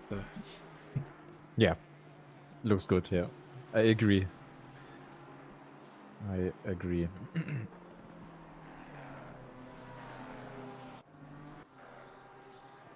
So how's the traffic situation for Fred Pols Forsberg? Still looking pretty good. Yeah, it seems like he's going to have the traffic eventually, but I mean, giving the gap of 7 seconds, probably not in a position where it should bother him too much. I mean, it's the same as in the previous traffic session. You know, when he's able to pass the traffic without any problems, then yeah, you're going to probably see staying the gap at around 7 seconds. And due to the recent passes he's done, I mean, he's pretty strong in actually passing traffic, being quite aggressive for sure, but I mean, getting the move done without too much time loss would really benefit them.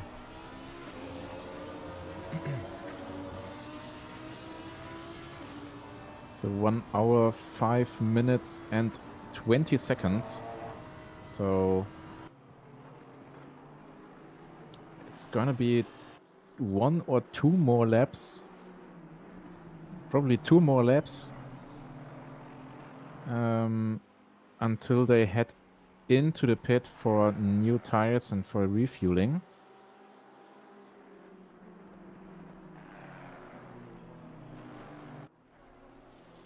And I would assume that they will be pitting at the same time, roughly the same time. So Ricardo coming in the 14 car. Yeah, 1 hour, 9 minutes and 19 seconds. So there was not too much time left for the time on track. So really, great use of the time. Yeah, absolutely. Really maximized their time there. Yeah, that's probably the same thing what P1 and P2 are going to have to do. They're either going to pit this lap or next lap. I mean, in the end, I don't really think that this matters. Don't really think that it makes a difference whether they pit this or next lap, because the remaining time on the clock is 2 hours, and since the stint is 70 minutes. That means that you would have around 20 minutes to spare when you do a full stint again, which is plenty enough. But I guess they want to maximize their stint anyway, just to be sure, and maybe pack a little bit less fuel in the last stint in order to push a bit more. Because a lighter car obviously means being able to drive faster. So it'll be interesting whether or not they decide to fill up the car completely for a last stint. Whether they do 2 short ones.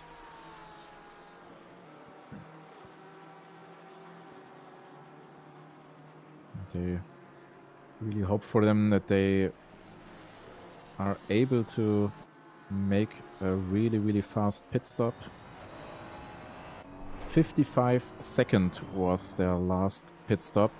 The same for Lamborghini car number 224. Both had exactly 55 seconds in the pits, which is the fastest pit stop we've seen so far. And they really, really need to make sure that this pit stop is equally fast. Here we go. Yeah. Yeah, that's 2 teams really trying to maximize every opportunity that they can find. Yeah, and they need to. That's the important thing. Yeah. And P2 just barely behind them. Now it's time to stop optimally, not losing any time in the pit stops. Oh, it seems like the Lamborghini had to correct himself, losing around 2 or 3 seconds there. It's going to see how this plays out when they leave the pits. Currently at 40 seconds in the pit lane.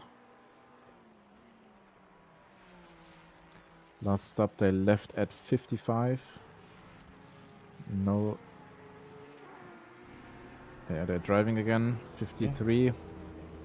55 exactly. Perfect. And I would say that's about as quick as it can get, right? Yeah, and they lose quite a lot of time here. Over a minute already. 1 minute and 2. They lost 7 seconds in the pit lane, which of course is the optimal, like pretty much the best thing that could happen for DC-SimRacing here on P1. Absolutely. Gaining another 7 seconds in the pit lane. That's really, really important for them. And decided to switch again. Having Hacker again in the car number 224 and Tim again in the car number 112 for DC-SimRacing. Trying to push and trying to push as hard as they can probably. Absolutely. And I think Tim is the right guy for that. Just wondering whether or not we're going to see Huben then in the last stint for car number 224, who we know is going to... Oh no, it seems like... Yeah, 224 got a penalty for speeding in pits. Oh. It's even better for P1, of course, but that's obviously really, really bad for P2.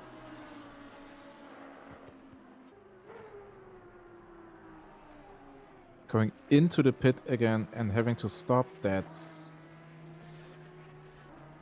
bad. That costs a lot of time.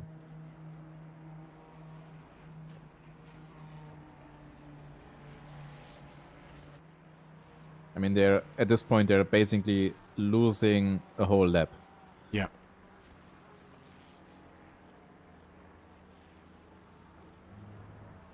Yeah, that's...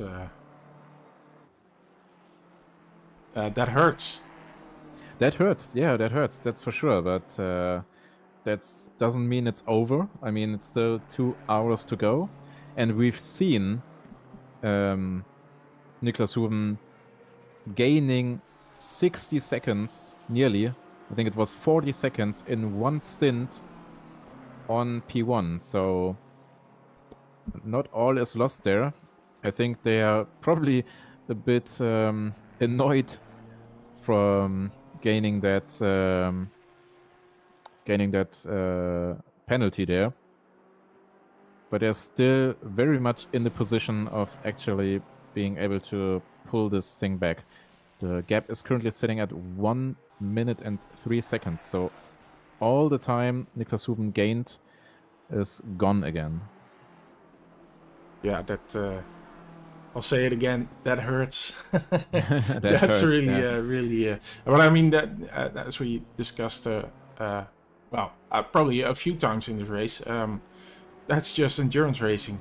Even when you think, oh yeah, this is going to happen. These guys are making up huge chunks of time, so they're probably going to end up in P1 with maybe an hour to go or whatever. But look at what happens now. So Yeah. basically, they have to start up their charge again, and yeah, let's see what happens. But so far, it's just it's been an amazing race. To have this sort of thing happen makes it just a bit more interesting. Yeah, exactly. Going a bit down the road to P4, we see Nick Timmermans again on the edge of P3, which results from them not having pitted yet. They are currently at a stint timer of 1 hour and 3 minutes, so they're still having to pit, whereas the Lamborghini car number 63 already did pit 15 minutes ago. So even though they are close racing right now, that's just because they are not they were not in the pits. Schekkerman, who also hasn't been in yet. Yeah, So- one of the only few that hasn't been. Yeah, I think these are the only two teams that haven't come in yet. Yeah. Yeah, and car number 100, Vulcan, is currently sitting at a 51 minute stint timer. So they also need another pit stop. Menno says Tim the GOAT.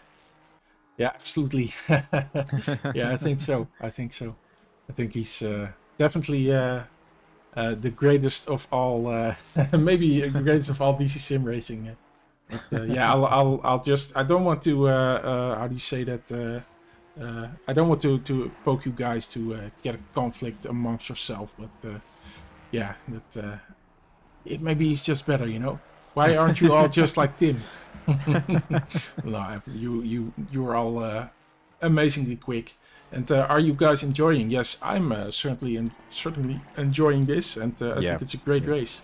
Yeah, it is. It is really interesting. It's really, it's tense racing. I mean, seeing how things play out, seeing how people lost quite a few positions and other teams gained quite a few positions. I mean, this is really interesting. I mean, I love it so far. I wouldn't have expected to see Porsche Cups perform so well in these conditions, having the mixed conditions. Wait. It seems like our Lamborghini just went a bit off tracks there. It doesn't seem like he has too much damage. So P3 is still relatively safe for him. So we have another yellow flag just cleared, probably an off track from our Porsche Cup.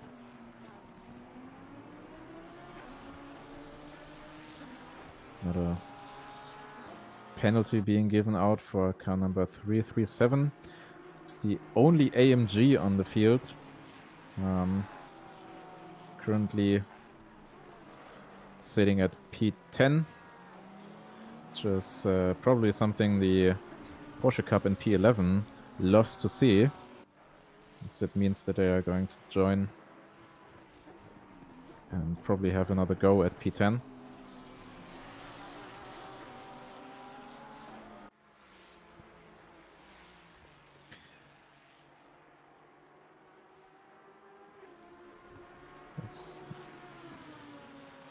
Timmermans sitting at around 1 hour and 7 minutes for his stint. It's going to be his last lap, I guess, before he comes in.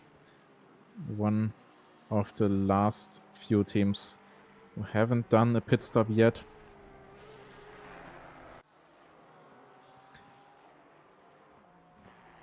Also really intense racing from those guys, having fights earlier with the other Ferrari, which is 495, which unfortunately dropped a few places since they've been together. Currently sitting at P9.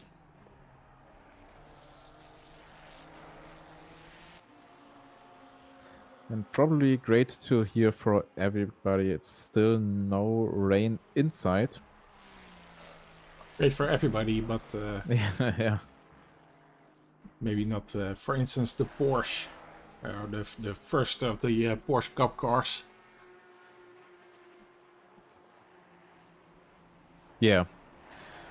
I mean, pace-wise, it seems like he's getting used to it. 46.1, 45.1 as its best.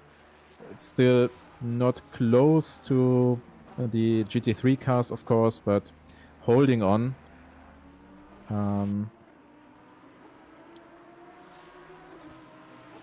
Yeah, they've just been able to take advantage of the situations so far in the first 7 hours of the race. So, as Menno complains, we've had enough rain by now.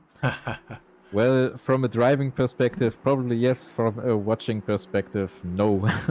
yeah, we need more rain. Absolutely. We need more rain.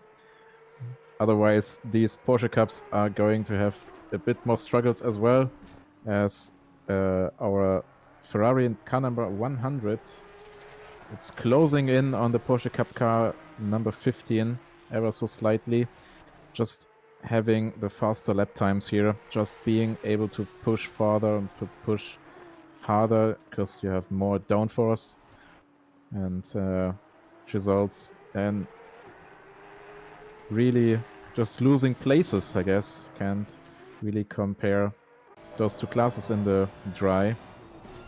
In the wet year and when it's raining, those two classes are pretty close to each other, but in the dry, the GT3 class is just faster.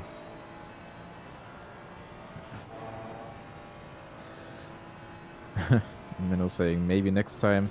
I mean, it's still 1 hour and 48 minutes to go. You only can look 30 minutes into the future, so you don't really know whether or not there will be rain. And to be fair, I would have enjoyed it if the end of the race is going to be in the rain again. So never say never. Probably could be that there's going to be another rain session. I really hope so. Yeah. I really hope so too. We just saw the 100 car making its move on the Porsche Cup car there.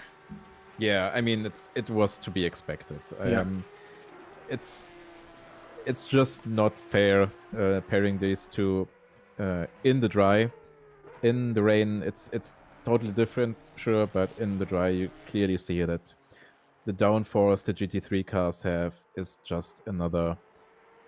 It's just another level. It's so much more speed you can take into the corners, and we already seen that our Porsche Cup drivers are indeed fast guys. They are not slow drivers. They are really fast drivers. Otherwise, they wouldn't have been able to hold themselves against GT3 cars in the rain. But yeah, there's just not a chance for them to compete against them in the dry. Yeah, they really went for the challenge of the Porsche Cup car for a 9-hour race, and well, they definitely got that in spades. But we wouldn't have expected them to be as competitive as they have been, and it's just whatever happens in the race. As you say, if it remains dry, probably they're going to lose more time. That's just what's going to happen. But still, I think they had an amazing race so far, and yeah, let's hope they can continue that way. Yeah, it's just Menno also confirming those guys are really quick. Indeed, they are really, really quick. And I mean, compared to some other GT3 cars, they are still holding their place. I mean, we have GT3 cars that are doing 145.5 and 45.3, and their best is still a 45.1, so they are still up there, and they're still in the end P12, so it's not a bad place for them to be. Johan Cambrai stopped for almost 4 minutes. Nick Timmermans was in the car when they stopped, but been in the pit for over 4 minutes. Yeah, they certainly had damage to repair, or maybe another problem. We don't know.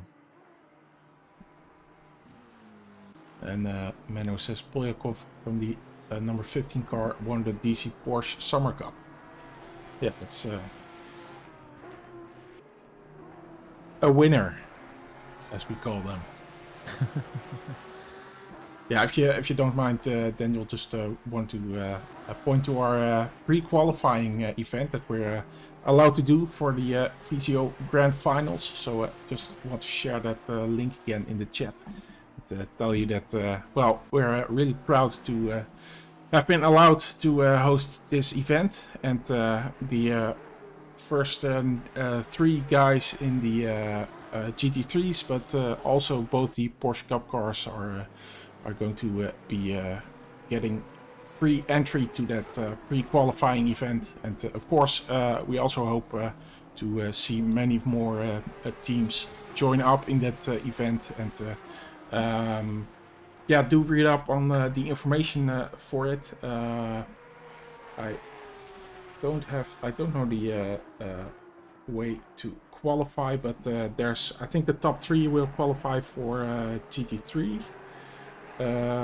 in the SimGrid VCO Grand Finals, that is, and then the P6, P7, and P8 will enter in a GT4 entry. So yeah, that's an interesting championship, and you can do the pre-qualifying with us, and then yeah, hopefully qualify for the SimGrid VCO Grand Finals. That will be the end goal, of course. So that was the ad time. Thank you. Back to the broadcasting. Back to the broadcasting. Back to the action. Back to the race. The last 1 hour and 44 minutes of the race. And as we see, still in the middle of the fight, car number 91 having another moment with the bonnet just popping open. Not too great there.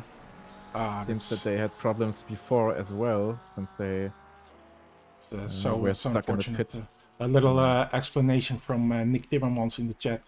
They had a problem with leaving, and they had to return to garage. So yeah, that takes a lot of time there. Yeah. So that's very unfortunate. But, yeah, but those things happen, unfortunately, in such races. I mean, in the real race car, you have mechanical errors. Kind of, I don't know, stuff don't works, or the engine has not its full power, or whatever. Something breaks, and in the digital world of sim racing, I mean, you have those hardware issues. You have connection issues, internet issues. That's basically the stuff a sim racer has to get along with. Your wife calling you. Yeah, your wife calling. Yeah, but no, absolutely a good point. I mean, that's our equivalent of mechanical failure. It's just everyday life happening, and yeah, as you say, our stuff breaking down.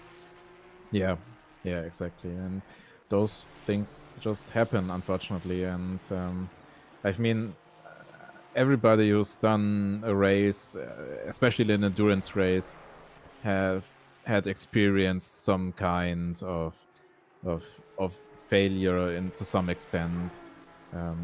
So I think everybody knows and everybody understands how bad this feels for sure. But yeah, in most cases you can't really do anything about this. So it's just a part of the racing. Yeah, it absolutely is. So now we have the number 2 on a full minute gap on towards Tim Troquet in P1. Yeah, they're doing a good job at holding the gap at around a minute. So Tim actually pushing probably as hard as he can.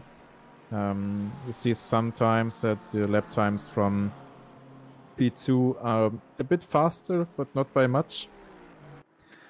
But yeah, I mean, it's still quite early in the stint. It's 20 minutes since the last driver change. So we're looking at one more driver change, or at least one more stint. Whether or not there will be driver changes is, of course, subject to the team's decision.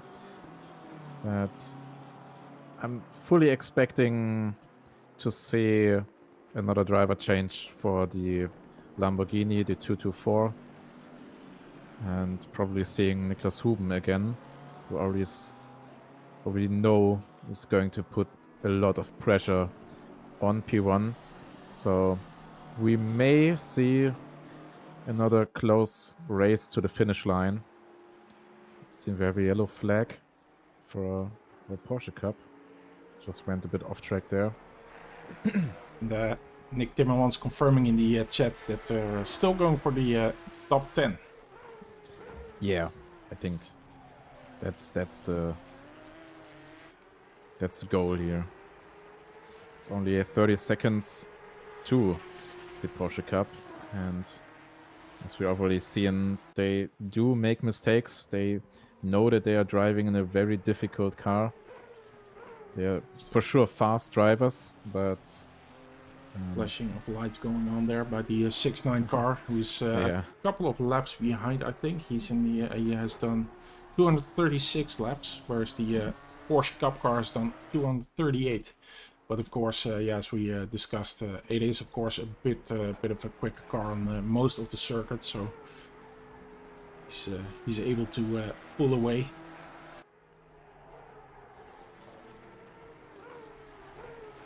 Yeah, exactly. We see the other Porsche Cup car has dropped back quite a bit to the 21st position here, but yeah, still doing a good job, of course. I think just finishing the race in this car being as difficult as it is to drive, I think just finishing is a good achievement in itself. Yeah, of course. I mean, they could have decided not to drive. Could have decided not to take the challenge, but they did, and I'm very, very pleased to see them still driving. I mean, they're the only 2 Porsche Cups in this grid, and they are still the only 2 Porsche Cups in this grid. Both of them are still in the race. No one dropped the race, despite dropping a few positions. But it's really nice to see such dedication from them and pushing for the end of this race. Yeah, absolutely. Just checking the Discord. We're seeing for the first time in quite a while that the gap from P2 to P1 is now below 1 minute at 59 seconds. Still quite a way to go, but it seems like that our P2 car is very consistent when it comes to low and fast lap times, with constantly putting out 41.7, 41.6. That's quite impressive, especially in those traffic conditions, in these traffic scenarios. So if you can keep up the pace I'm pretty sure we will see the gap going lower and lower.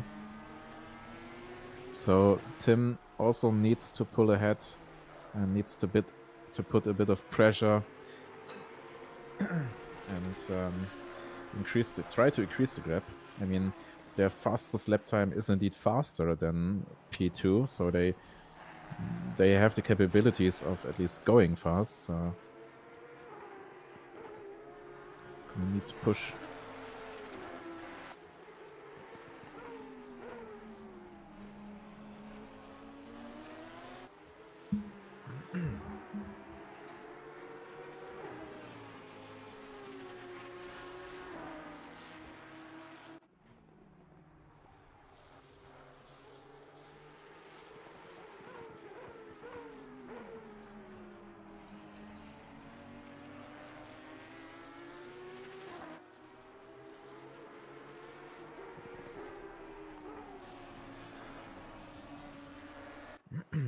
Currently approaching the last 1 hour and 30 minutes of this race. The majority has been done. The yellow flag. See from the only AMG in the field. Just went off track there in the second to last corner, which is quite famous for launching you to space. We've already seen a few Ferraris going extremely wide there, and AMG seems to be capable of going into space as well.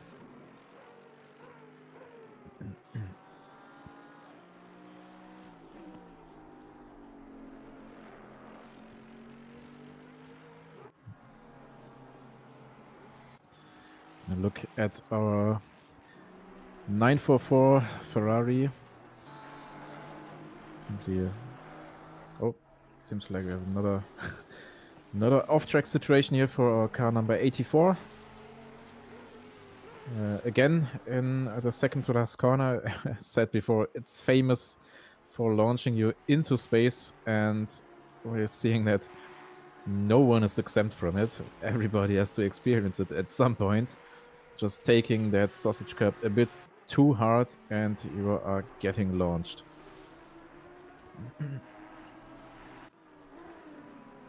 Back to our 944 car. Andre Heiler at the driving currently. 3.5 seconds gap to P12. So still in the range, actually gaining a position here for him. The Porsche car, number 169. Currently going a bit slower than our Ferrari here. 44.7 was the last lap for car number 169 and 43.9. So around a second faster for Andre here. Let's see if he can manage to decrease the gap even further.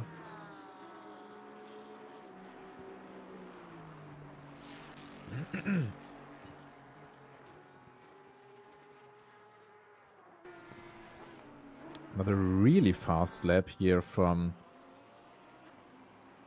Marco in the car number 100. 141.6. That's very, very close to the current best lap time of the race at 141.52. So not even 0.1 of a second behind that. So they're certainly discovering their car's potential. Trying to push for the P10, for the top 10 positions. And with this pace, they are surely going to get it. As long, of course, as they can hold it.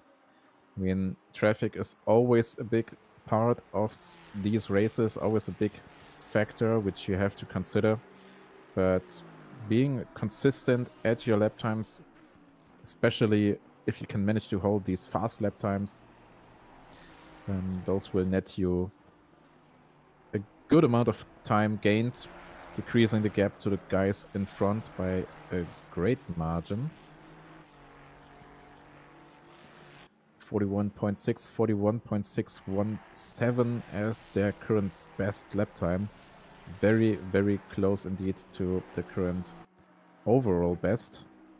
And given the fact that we are currently sitting at 18 degrees Celsius ambient temperature and 18 degrees Celsius track temperature, I pretty much assume that we are going to see even faster lap times in the last remaining 1.5 hours of this race.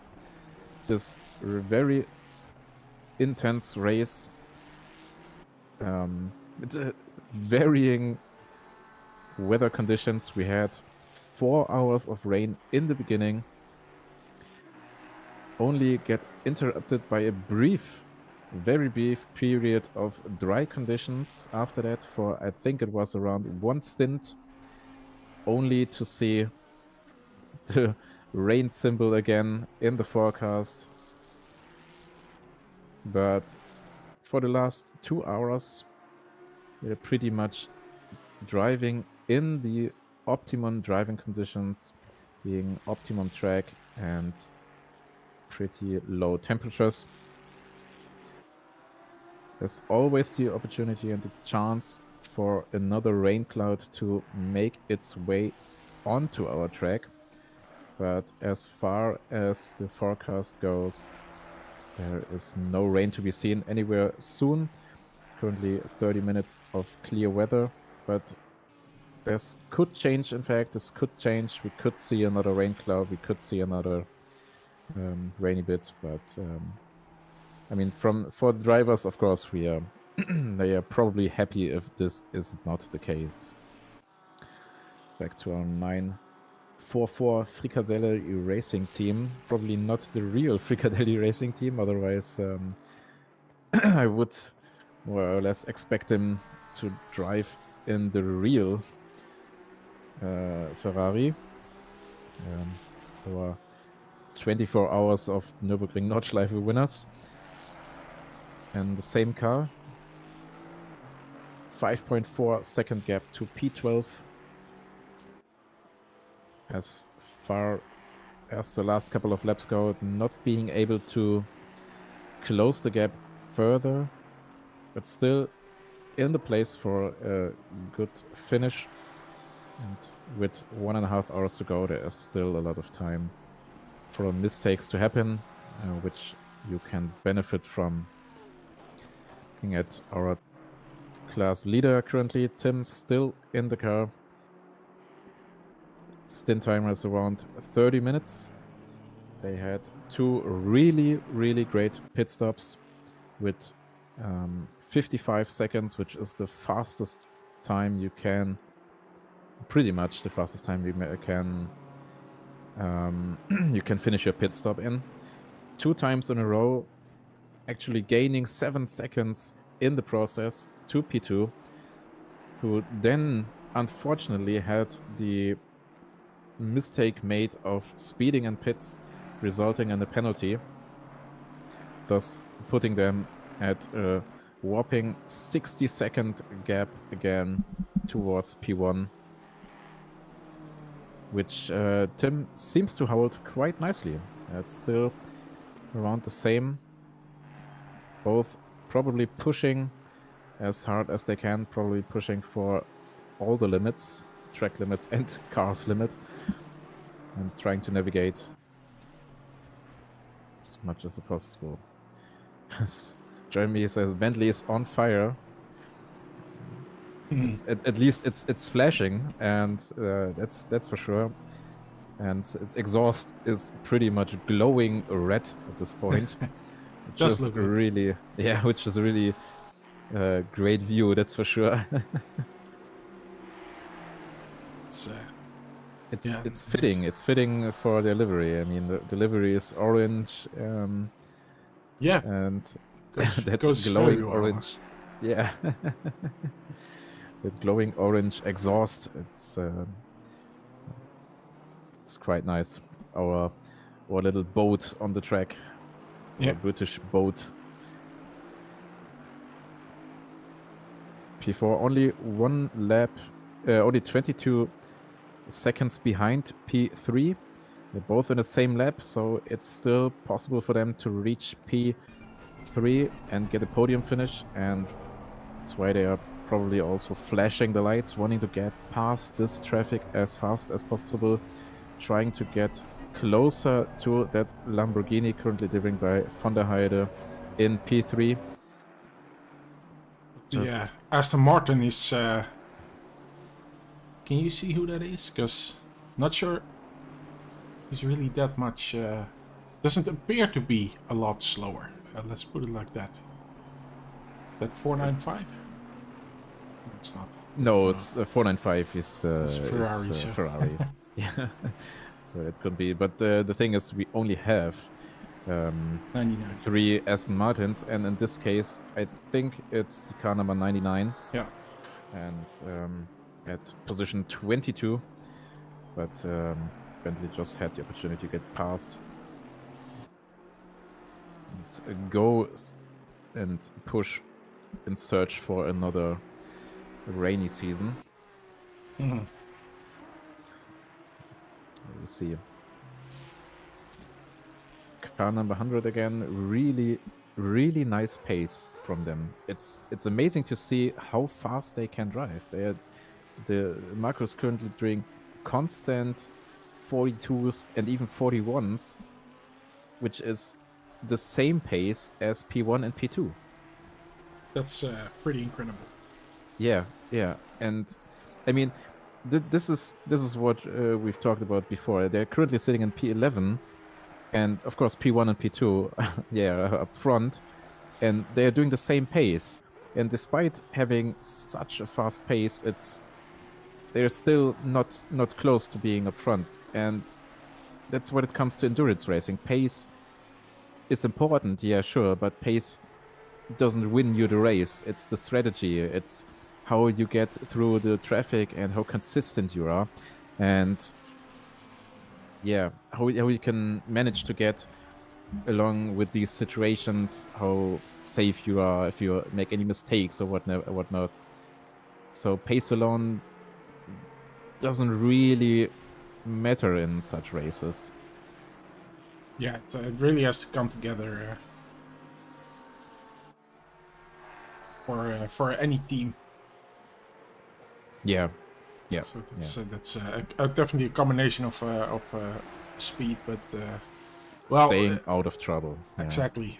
Because I think we would agree that the 224, as you said earlier in the race, if they would have started from pole position, I think we would have looked at a different race. But things are because they chose to not do that, for which I certainly thank them, because it provided an interesting race.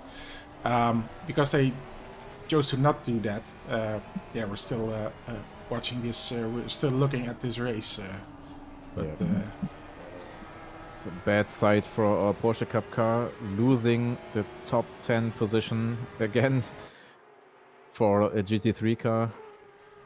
They're heading side by side into sunrise. Of course, the GT3 car with much more downforce just passing by like it's nothing. It's very sad to see for the Porsche Cup car, losing again that famous P10 place, going back to P11. Hopefully he can manage to hold it quite a bit longer. Current stint times, most of the time around 40 minutes, so it's still 20 minutes to go for most people, around 30 minutes to go even, which means that we are going to see a shorter last stint for most people. And at this point, you need to consider how much fuel do you put in for your last stint, since you don't have to make the car full to the brim, since there's only a shorter stint awaiting you. And I think most cars should be fine with only doing one more stop. I'm looking at this. Supan in the 337 Yeah, car. With, except that AMG was currently at the 1 hour and 4 minutes stint timer, so he's got at most 4 to 5 minutes to go. And since the stint is at max 70 minutes with 80 minutes on the clock to go, they are probably going to need to stop another time. yeah, I think so. It's there's no way around that, I think. Yeah, and with that in mind, that could in fact actually lose them further positions. They're currently only 1 minute in front of P10, car number 100, who is doing quite a bit of pace, being around 2 seconds faster per lap than they are. So that could mean that they, in fact, also lose a position in the process.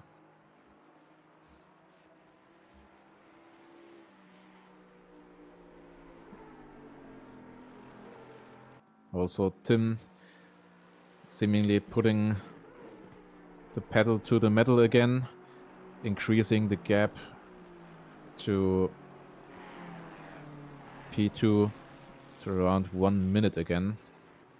So really, really pushing hard, really trying to reduce any chances of them catching. But there's still 1 stint to go, still 1 hour and 20 minutes to go. And we've seen how fast the conditions and how fast things can change in this race and have changed in this race. So I wouldn't be surprised if we in fact see another rainy session. Yeah, who knows? Of course, the time is getting shorter and shorter, but I think the forecast isn't saying anything else at the moment. No, currently it's still in the what happy for the drivers, of course, only in optimum conditions and at maximum only cloudy, so there's no rain to be seen anywhere soon. But that doesn't mean that there could be, because weather is changing and weather can change quite quickly, and that would of course make for an interesting last section of the race if we see rain, for example, for the last 30 minutes or so. Oh yeah, definitely. Because then you need to reconsider again, and we probably see another switch there in tires. Gonna be interesting. That would be probably a big advantage for the 337 car, which I should say is the only car that is really closing its the end of the stint time. So Yeah. I should say they probably have to do another stop compared to the rest of the field.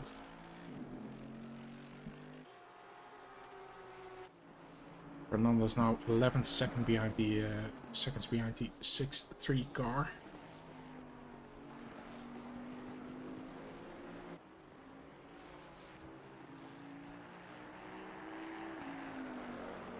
So it's still not over in this position as well. They're gaining quite a bit, only 19 seconds behind P3. It used to be quite a bit more. They're putting on a good pace, consistent pace, 43.380 for the last lap. A bit faster, and seeing that the current lap of car number 63 is invalid again, probably due to an off track. Getting closer and closer again, which, of course, for them is great to see, because having the chance to get on the podium in the last section of the race is always something that motivates and is something you can walk towards.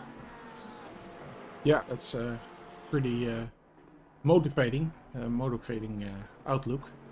As we see the 337 car making that first of their pit stops. that they still have to do.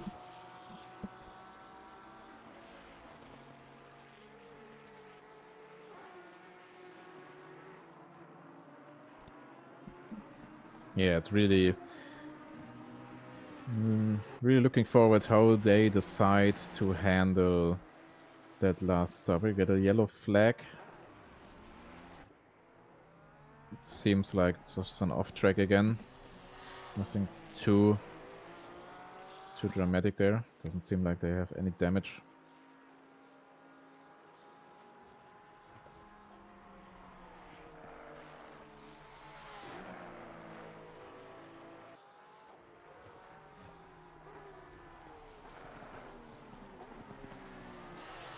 And our Porsche Cup in P10 still holding on due to the pit stop of our AMG, car number 337. They gained another position and are back in P10.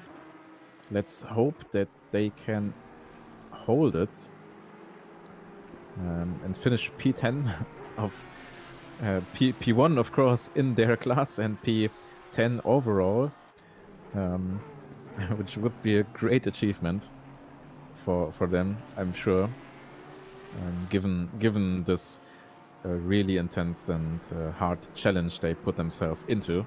And I would love to see these guys in the pre-qualifying for the VCO Grand Finals, so that we're organizing. So of course they're winning that free entry. So hopefully they can make it make some time for that event, and hope to see them on track.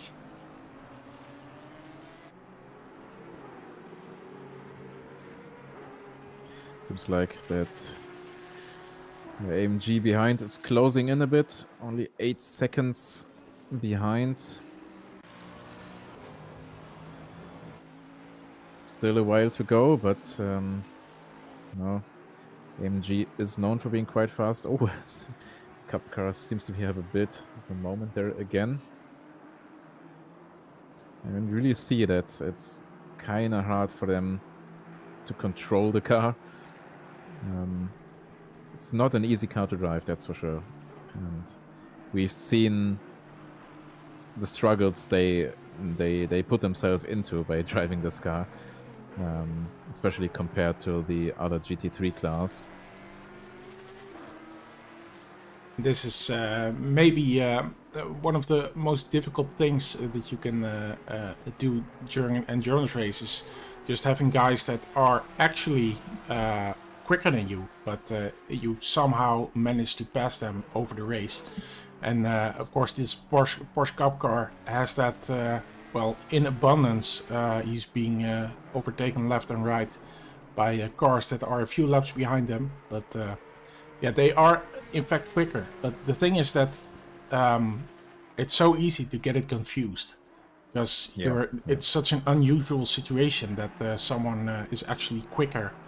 Of course, it happens much more in endurance races, but still relatively rare, I would say, that the person who's quicker is stuck behind you, a few laps behind you, and slowly catching up over the course of the race. But it happens now time and time again for this first Porsche Cup car in the 10th position right now.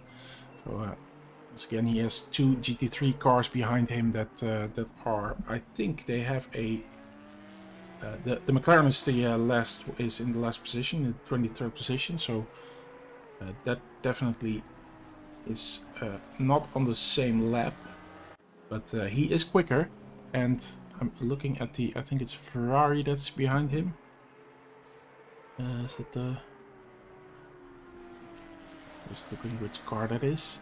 You mean the 337? Or... Oh no, that Ferrari. Oh yeah. I think that's... Isn't...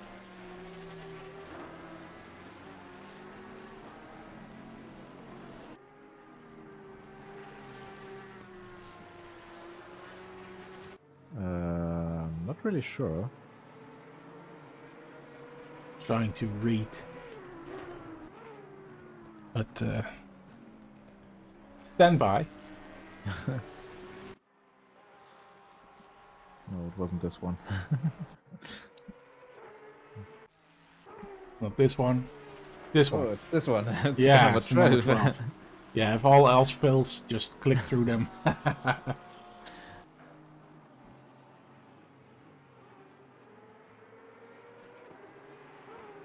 Yeah, I mean, they've just did 46.9, which is not really faster than the Porsche Cup car, to be fair, but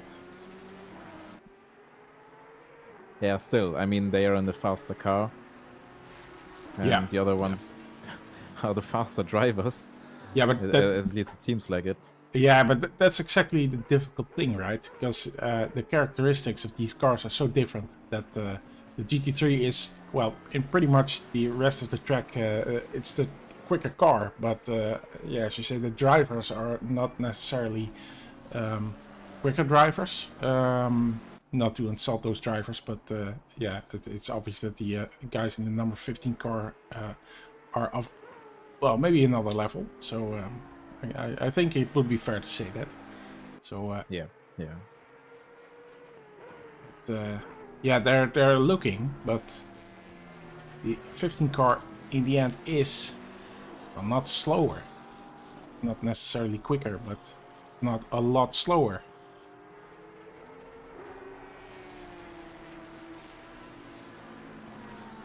But, there we see the Ferrari having another look. Trying to get past, but Cup car is holding on quite nicely. I mean, he's doing, and he's driving faster, that's for sure. 45.7 and 46.0, only small difference there. It's only a matter of time until you decide to make the move and decide to overtake the slower class and go for the move, right? Just Fernando's flashing his lights. The number 12 Ferrari is not giving up, not giving too much trouble.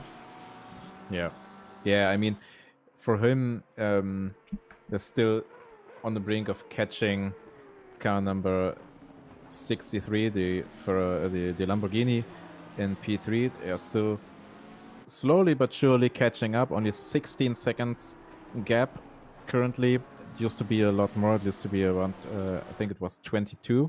So they are getting closer, and being stuck in traffic, knowing that you have the chance of actually pulling up to the guys in P3 and maybe overtake them. You want to make sure, of course, that you are getting past back markers as fast as possible. Yeah, and I think probably the number 15 car, Zaripov, was probably told that number 14 is in fact doing quicker lap times. Yeah, he's just doing quicker lap times, I think. The Porsche Cup car is now on 146.6, and the Bentley is doing 142.9. Yeah.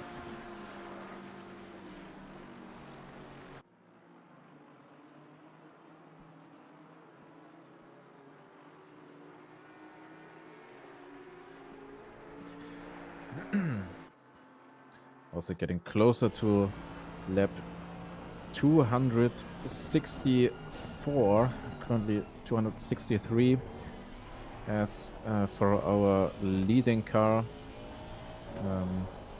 still trying to run away from P2. They are doing quite well, gotta say. Gap still at around 60 seconds. Nothing really changed there.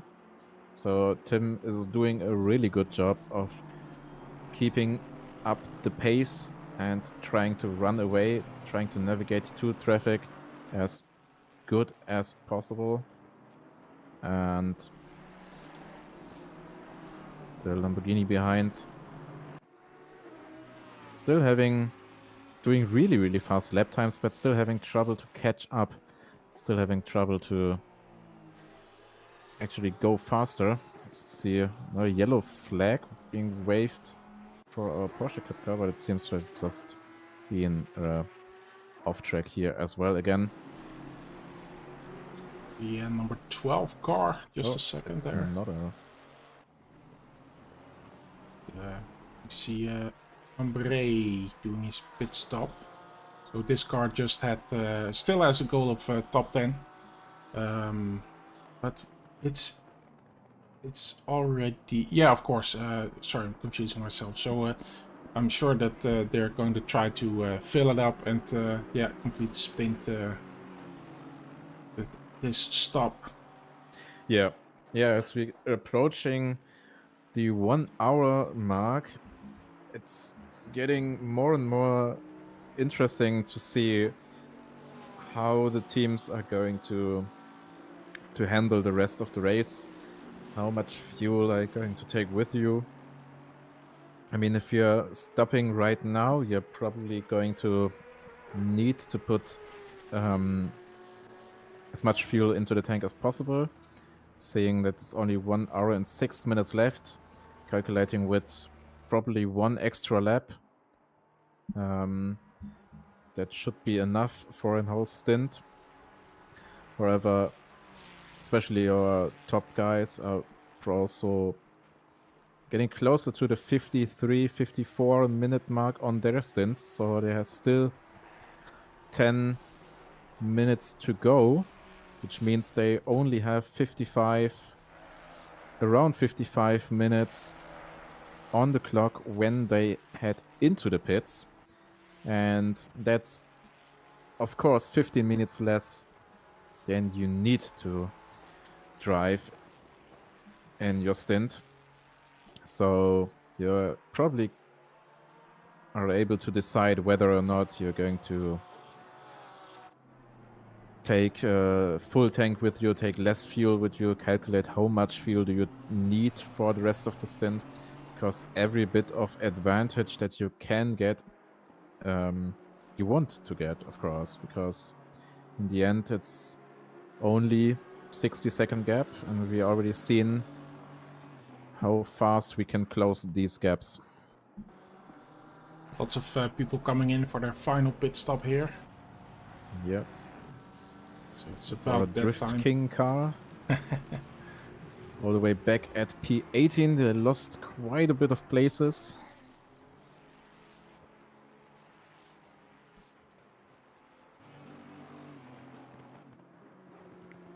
This is, by the way, the quickest car currently. The record of 246 kilometers, 246 kilometers an hour. So yeah, that's that. So now we know.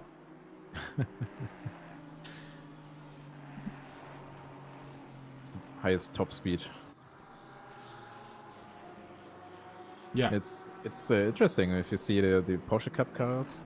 They are at 244 and 245 respectively, which is basically the same pace. Yeah, it's faster than most of the GT3 cars, which is what we talked about earlier before. I mean, Cup cars' strength is their top speed. They're pulling away on the straights from the GT3s, but they're lacking downforce in the corners when it comes to actually putting that power into the corner. But yeah, it's great to see that they can handle those numbers as well. Yeah, and it looks like the Aston Martin is really the only car that can compete in terms of top speed with the Porsche Cup car. Yeah, that's true. The Aston Martin and the BMW, to be fair. BMW also 245.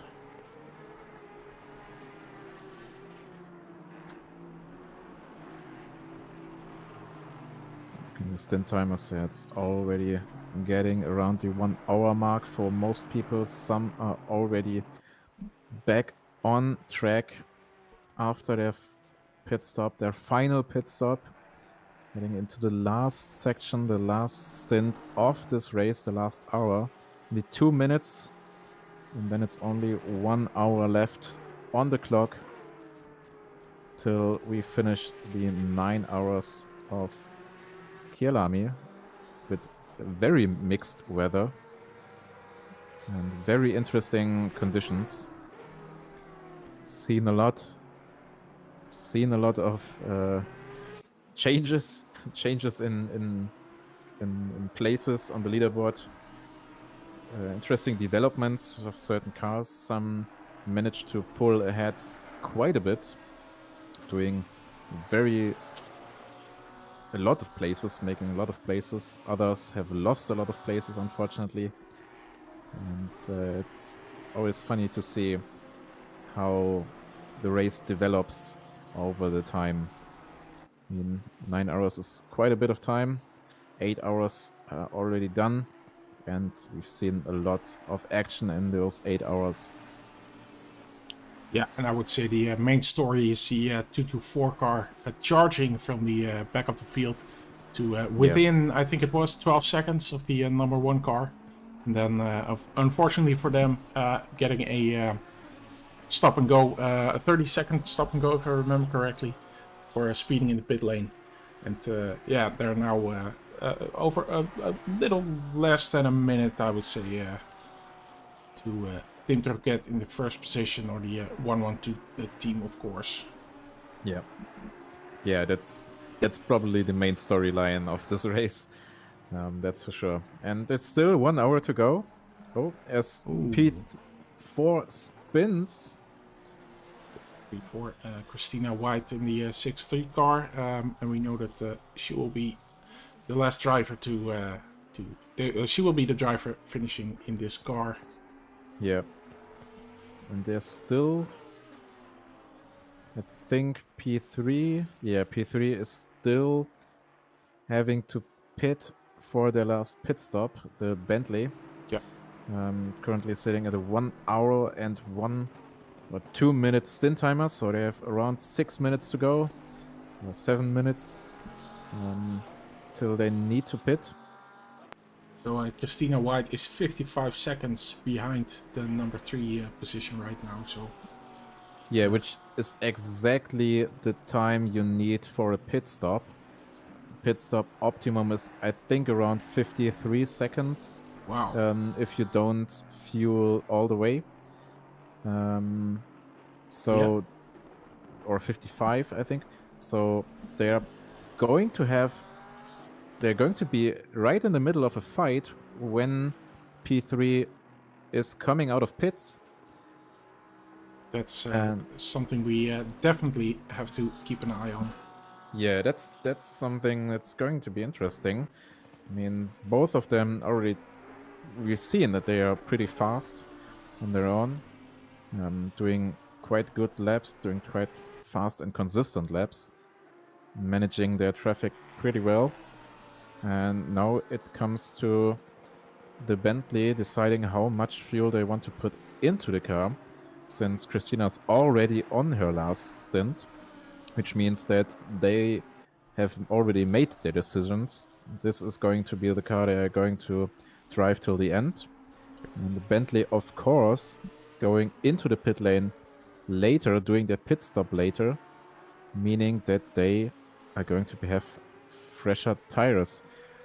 Yes, car number 224 just going into the pits at 1 hour remaining, which is quite surprising. I mean, they still have around 10 minutes on their stint timer left. That is an interesting move. Let's see what I would think that DC-SimRacing is staying out, because yeah. Tim is doing fine. Let's just see what happens and maximize this stint, and then yeah. Not sure how their stint timers are looking, but they changed to Niklas Huben again. Okay. Which is knowingly the fastest driver of them. He did manage to actually close the gap of around 60 seconds in one stint. So I think that's what they are going to try. But DC-SimRacing is going into the pits later, so they will have the fresher tires. They will probably have less fuel, and those better opportunities to push even further. So that's going to be interesting. how they are going to play out. The big question is the fact of having Houn in the car. Is that a big enough advantage to, as you just described, having that lighter car and those fresher tires? Yeah, exactly. I mean, pace-wise, we know that he's faster. We know that he has a very consistent high pace, and he is able to close the gap. We already seen it, but now it comes to the last 56 minutes, and whether or not he will be able to do so again.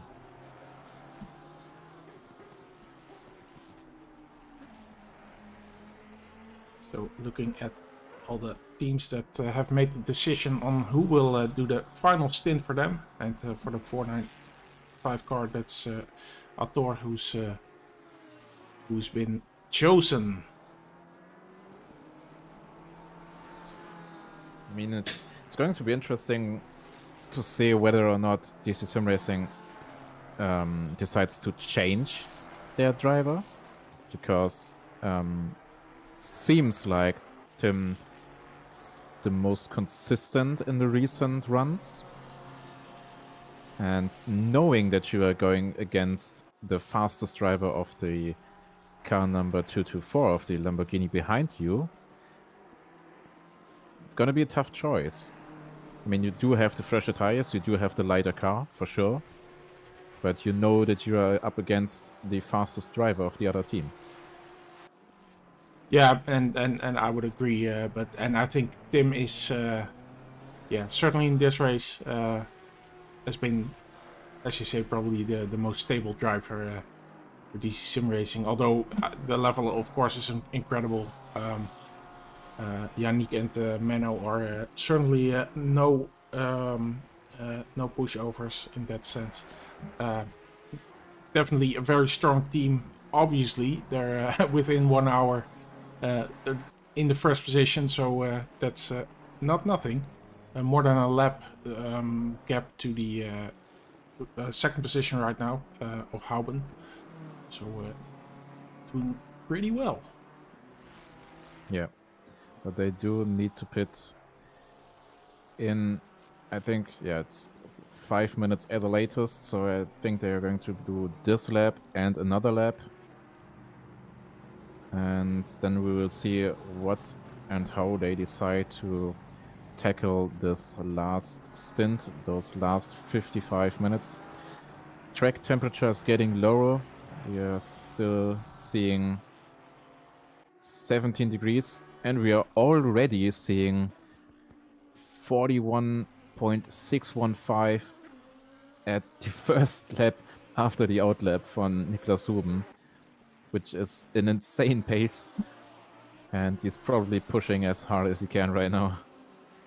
Looking at Christina White, we see that the number 3 is in the pit right now, and as we just said, the gap would be incredibly close between these cars. Christina she's pulling into the last corner with a car number, with the Bentley still in the pits, 51, 52, 53 seconds.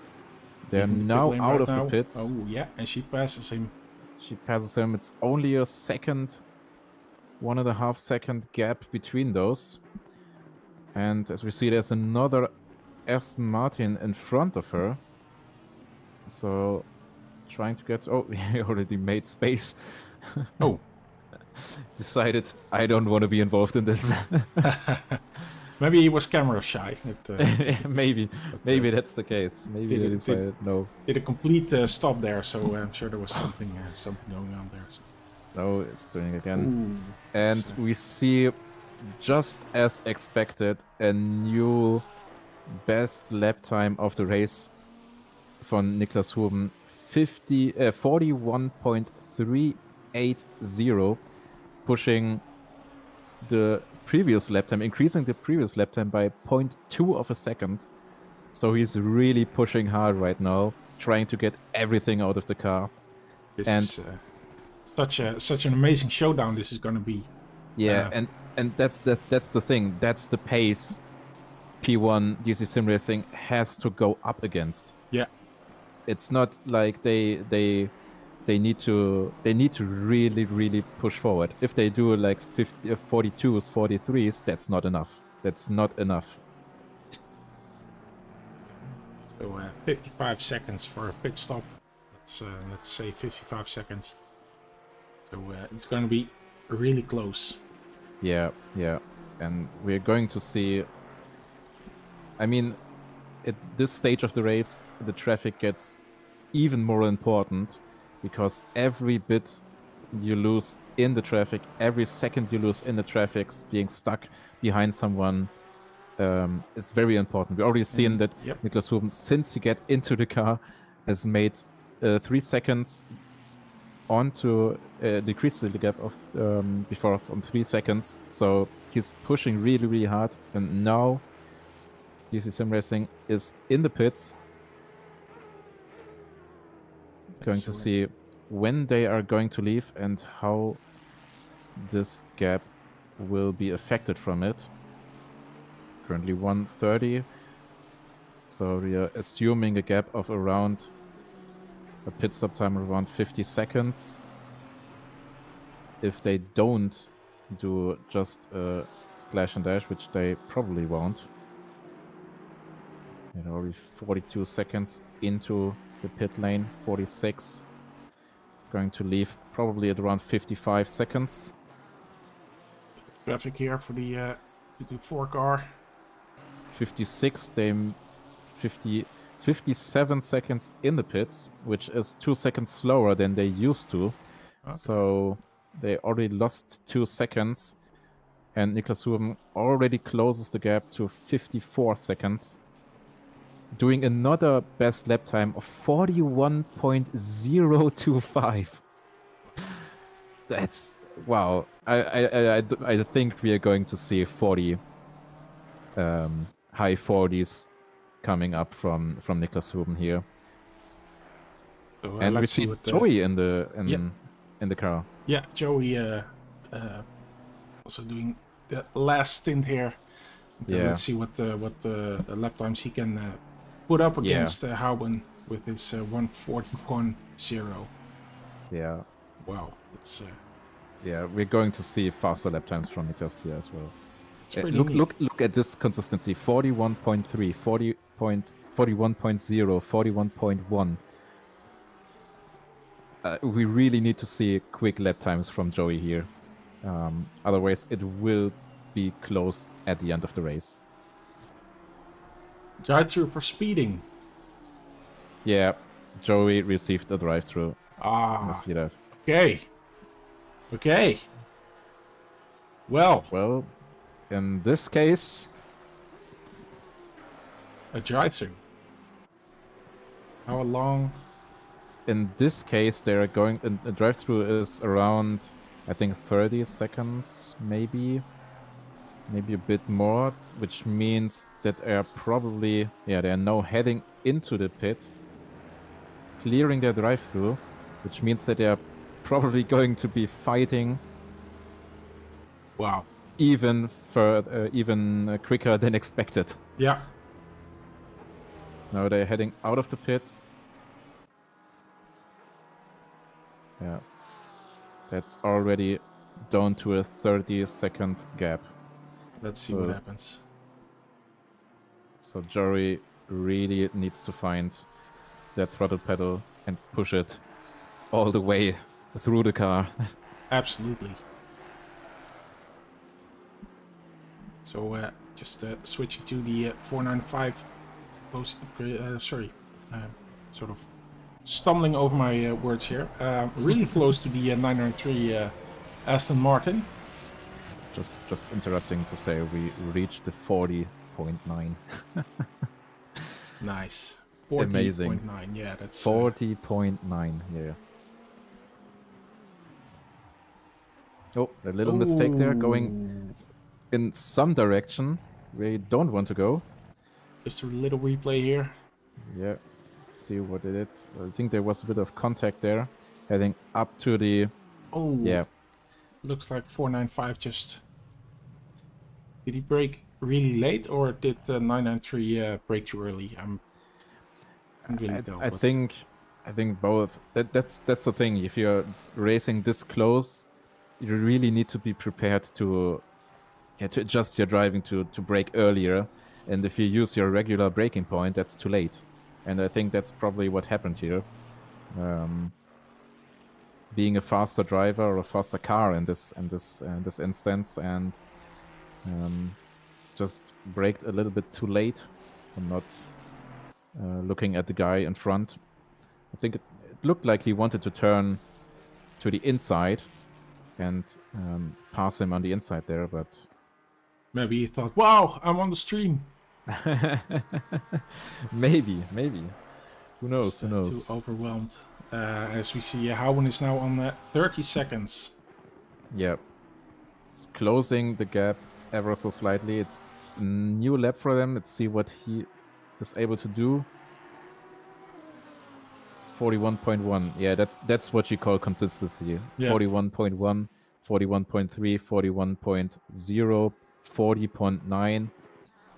So we really need to see what Joey can push on lap times here. It's already 29 seconds gap with 46 minutes to go.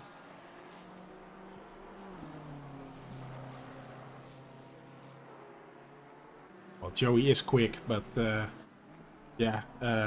Houwen is really of another level, I think. Even in the 224 car, he seems to be of another level. So yeah,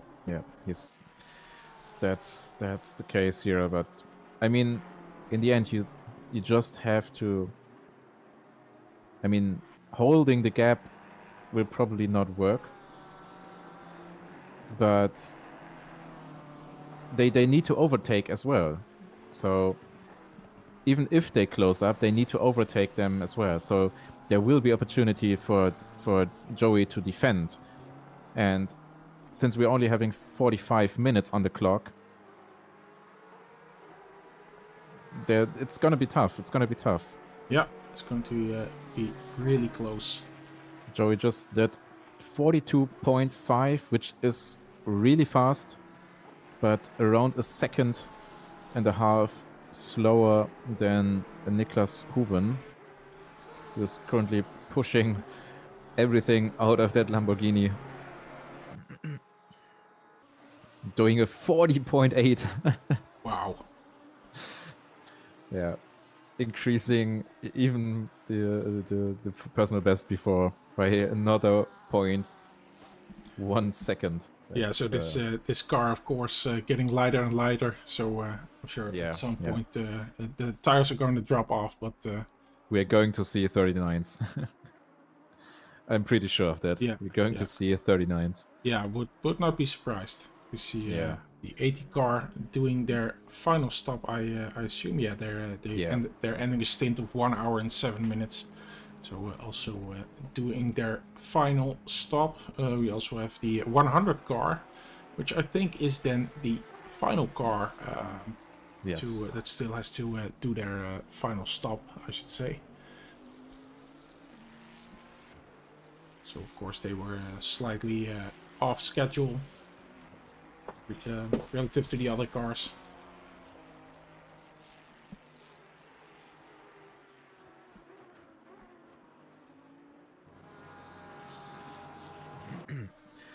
Last 2 stops being made.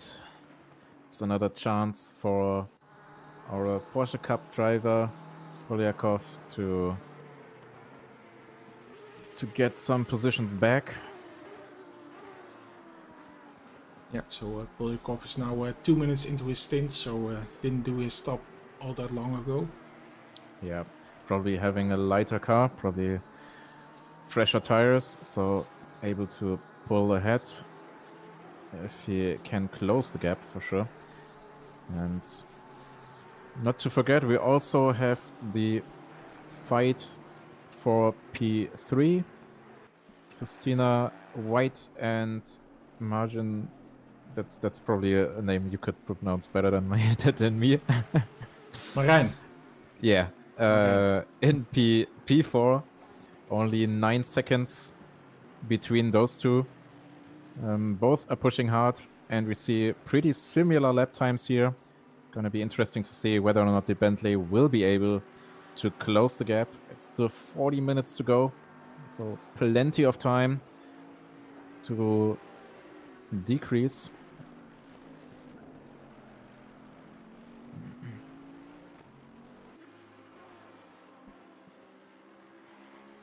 Joey with the 42.3. Really hope that they can hold that gap longer. Just heading onto the straight finish line. Let's see what they can do. 42.5. He is really consistent. Lap times are pretty similar each round, each lap, but of course still 1.5 to 2 seconds slower than Niklas Huben, who's closing the gap ever so slightly. Now crossing the line at 42.7. Seems to be having a bit of a moment there. It's quite slow for his usual pace. It's quite amazing to call 142.7 slow. Yeah, it is. I can only dream of that sort of time, but yeah, of course for Houben that's definitely not on his pace. Yeah, that's for sure. I mean, he's probably sitting there, and I mean, they went into this race coming from the last position. They did not qualify. They did not set a qualifying lap, so they had in mind that they are going to do a last to first challenge, and they are this close to actually winning this race. And I'm pretty sure that they want to win this race. They want to win it. They want to get those last couple of seconds gap closed, and they want to pass and finish their own challenge here. And I'm pretty sure that he's sitting in his rig and pushing to the limit, pushing as hard as he can. I mean, using all the track, using all the grip that the car has to offer, which is why we're seeing those fast lap times, and I'm pretty sure we're going to see even faster lap times. It's already back down to 24 seconds. No coming onto this finish line. 41.2. Just not as fast as he can go, as we've already seen, but it's faster than Joey is currently driving. So the gap is getting closer and closer. You see that Marijn Slaats placed his or drove his personal quickest lap time of 1:42.237. Yeah, and that's what he definitely wants to see right now, because he knows it's only 9 seconds to P3. Podium is in sight, more or less, so pushing as hard as you can now and actually closing the gap. It's the same for P1 and P2, it's the same for P3 and P4. I mean, it's not for the win in this regard, but it's for P3, for reaching the podium and doing your best lap times now. It's something you really want to see right now. But it's I hope both of these teams care for it, but of course it's also about that free entry with your team for the pre-qualifiers for the VCO event, the VCO Grand Finals. So definitely things on the line here. Just ring the bell and let another advertisement Ding dong. session begin. Yeah, just posted the link, so 2 times should be enough, right? I'm sure everyone is on the Discord, so definitely read more information there. Going to post it on fundraising as well. Oh, thank you. Perfect. Be there or be square.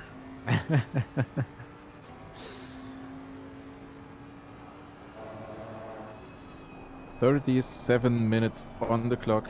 the last remaining minutes of this race. And what a race it has been so far.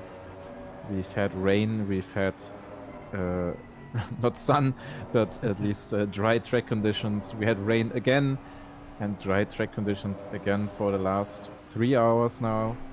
And I'm assuming that we don't see any rain for the last 30 minutes.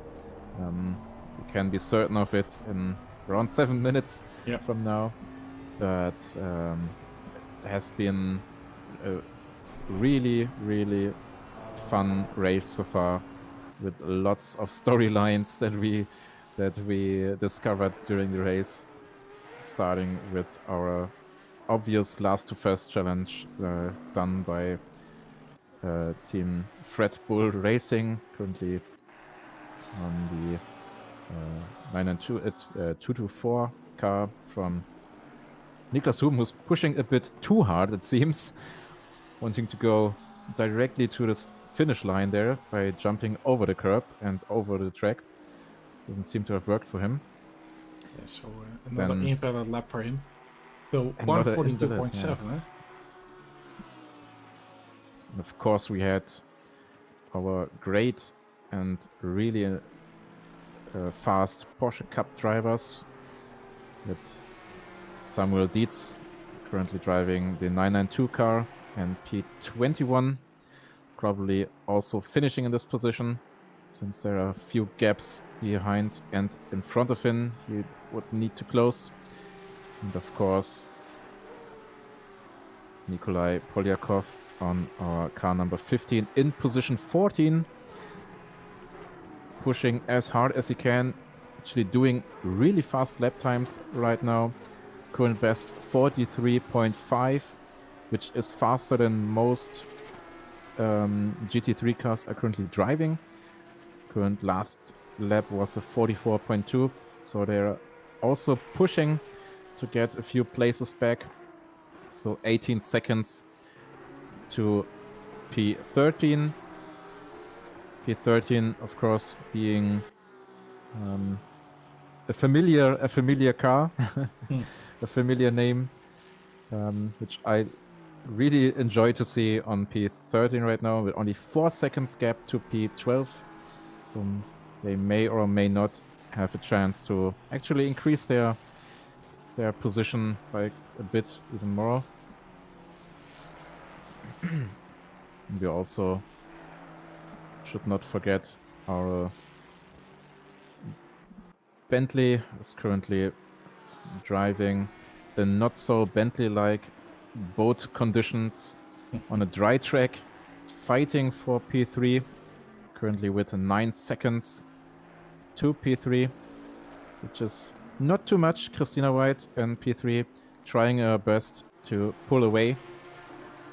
She does a good job of it, but probably not a chance. Just received another drive-through, it seems, for car number 495. It's Olja Arthur. It's also seen quite a bit of them. They were in a lot of fights earlier, a lot of fights with other Ferraris, which we have quite a lot of them on this grid. In this race, seems to be a very favorable car to drive. Lots of Ferraris, lots of Porsches. Yeah.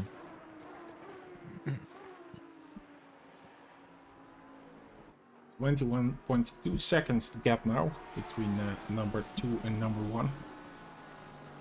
It is getting closer, but yeah, is it enough?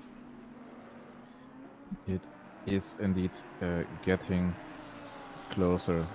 But yeah, as you say, they still have to pass them as well. They would want to gain any advantage. Yeah. That's for sure. And also, just to recap, besides our many Porsche and Ferrari drivers, still one brave McLaren who is holding the position at P23. Only 7 seconds, but also 3 laps behind P22. Seen quite a bit of him. Unfortunately, it's not the new McLaren. Would have loved to see this new car in this race already, but of course it's a new car and it's probably hard to adjust in this short amount of time to that new car. And besides that, also we got our 2 remaining Aston Martins, one of them being the known Drift King. Currently not driving though. It's currently Obringer Thomas driving. We've seen quite a lot of them as well in the past few hours. As we now head into the last 30 minutes of the race and seeing the gap from P1 and P2 is decreasing even further. Niklas Huben now only 19 seconds behind Joey in that DC-SimRacing BMW. So it could still get very close. But yeah, let me also just voice my respect to you, Daniel. You did this pretty much without a break, so well, good job. Very nicely done. Yeah, thank you. It's a lot of fun. I've said before I've never done this, but especially not for 9 hours straight. But it's a lot of fun, and I'm really enjoying this so far. And I mean, the race isn't over for sure. It's still 30 minutes to go, but I mean, at this point, we pretty much reached the end of our race. So yeah, really enjoyed the storylines and the race we've witnessed so far. Yeah, it's really it's about yeah, just keeping track of where everyone is, and I felt the same during the Barcelona event that we did in February, I think, which, as I said, I pretty much did by myself with some help of Jean-Paul Samain. But yeah, you really want to keep up with the storylines, and you really become invested in those storylines. And yeah, it's just been such an interesting race with different weather conditions, and yeah, just these guys made it really interesting by starting in the back. And as I already said, it's not something that I'm particularly a fan of, but they executed it well, and especially with the rain conditions, it was a very nice combination. Just made things a lot more interesting. Yeah, and at this point of time, we are pretty certain that we are not going to have any rain for the rest and the remainder of this race.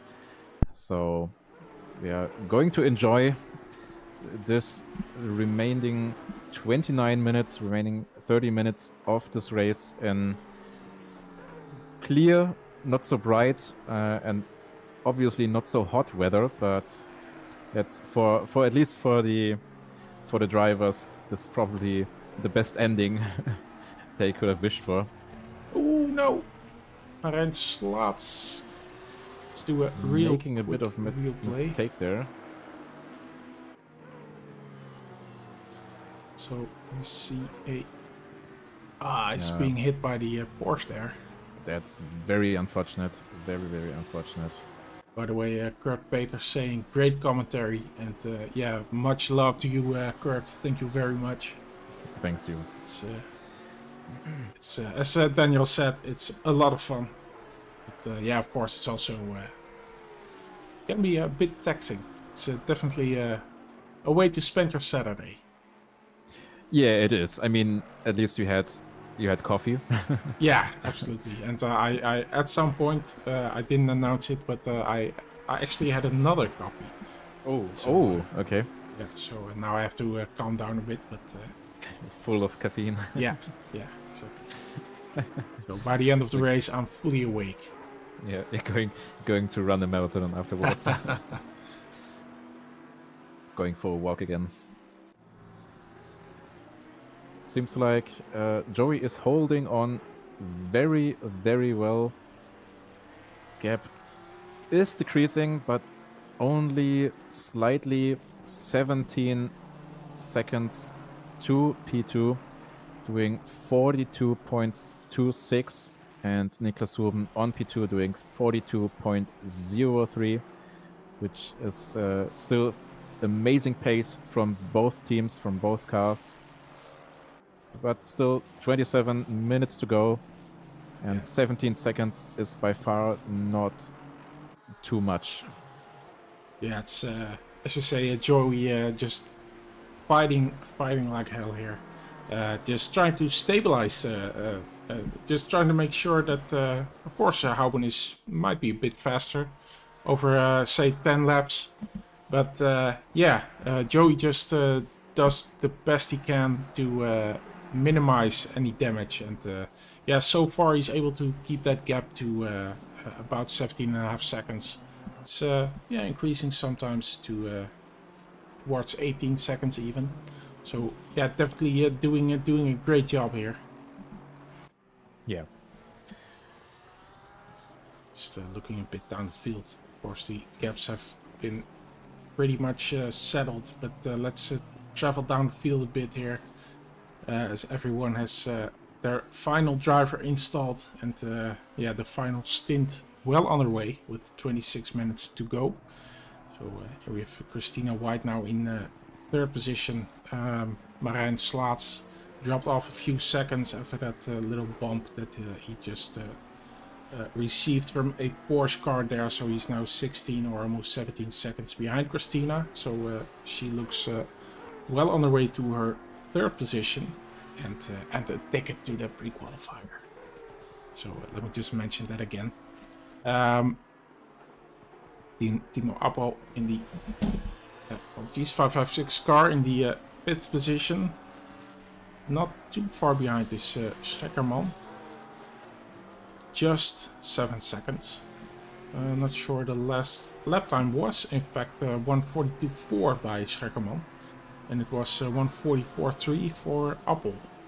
So, let's also keep track of this one. For P5. It's still possible. We have Olja Athor in P7. 10 seconds behind that is Martinez.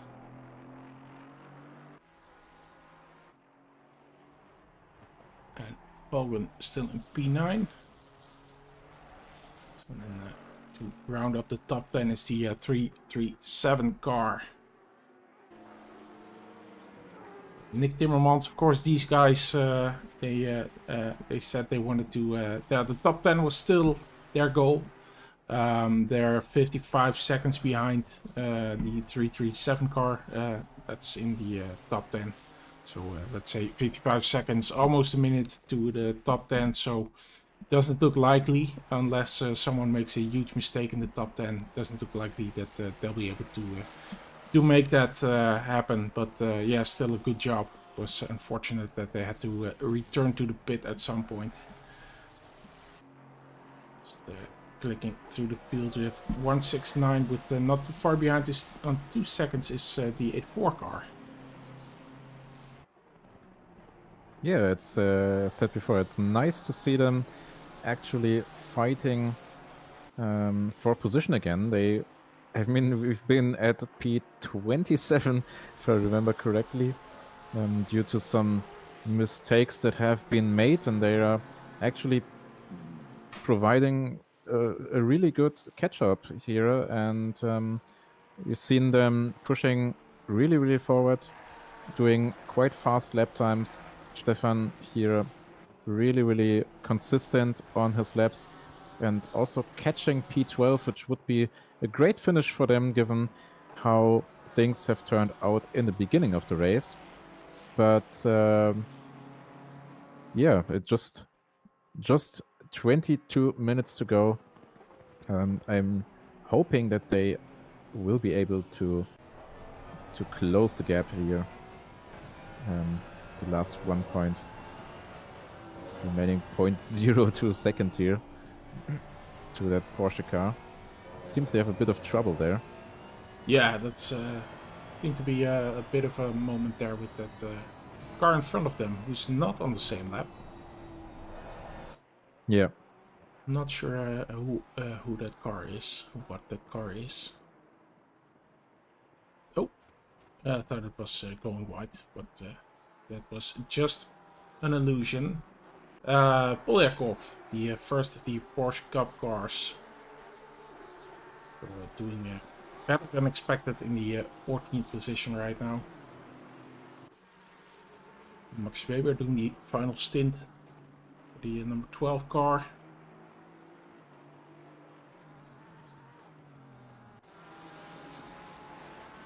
For 4.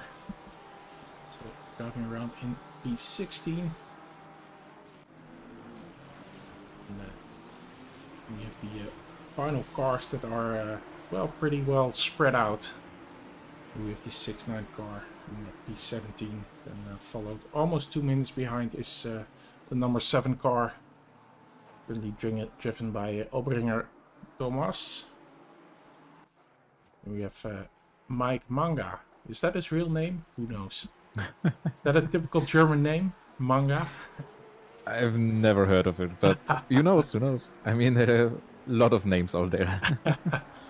So, yeah, and 45 seconds behind that, a little more than 45 seconds, is Stadlhuber. By the second of the Porsche Cup cars in the 21st position. And I see that the 23rd, not sure who's exited, but the McLaren was just now in the 23rd position, now they're 22nd. Someone locked out. Hey, let's look at the 8-4 car. Because, oh! Really had to dive into the brakes there, but 20 minutes to go, and there we're still seeing a nice battle here. Yeah, and also for the car number 91, we're having a look at the stint timers and the remaining time.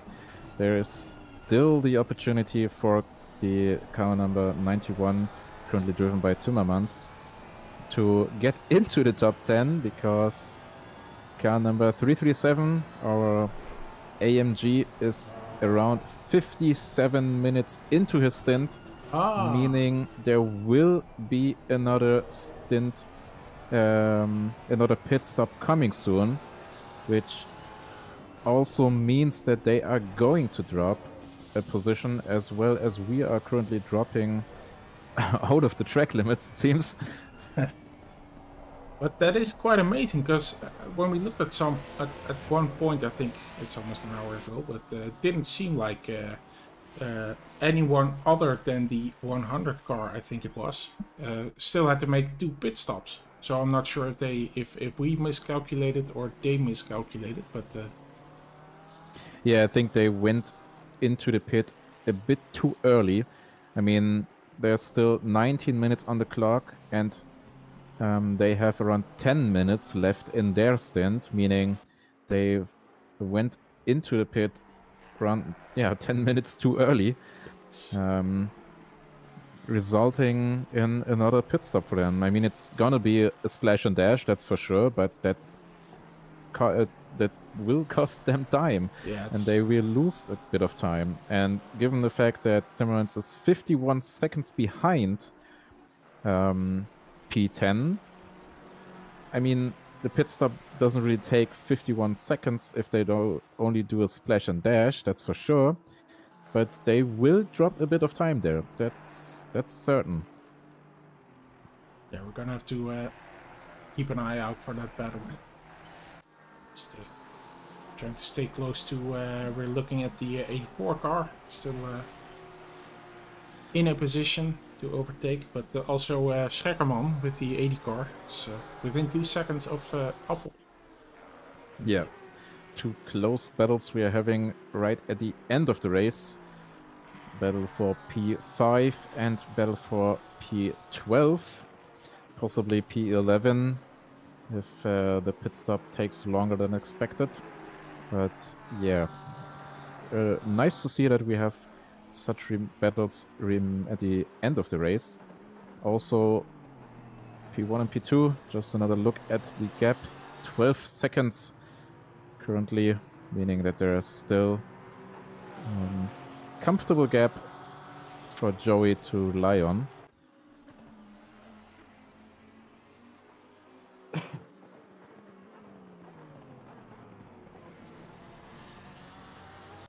Shikaman trying to get past the traffic. Oh, it looked like I think the Aston Martin was looked like yeah. he lost That's control, the Drift King. Yeah, looks like he was drifting again, but.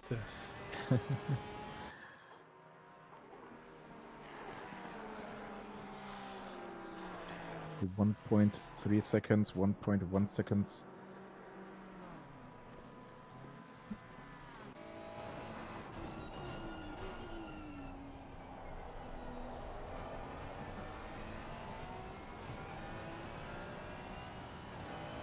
So Scheckerman actually within a second now. So let's see if he can catch that draft and pull closer. Yeah, since they are both in a Porsche car, there's not too much of a difference when it comes to top speed, but that also means that the one who's having the draft will benefit the most from this, and as they are heading to the final two corners of this lap, they are probably going to have a battle when it comes to the straight of this track. Only 0.6 of a second, 0.5 of a second now heading onto the straight over the finish line, 0.4 of a second. Now he's definitely in the draft. 0.3 is closing in. Let me get closer and closer. He's probably not in the position to make a move just yet. And kind of screws up the exit a bit, losing a bit of time there. But still only 0.5 of a second behind. And now so I'm going to switch to the 8. Yes, exactly. Into the car number 84. Also just barely any difference between those. 0.4 of a second.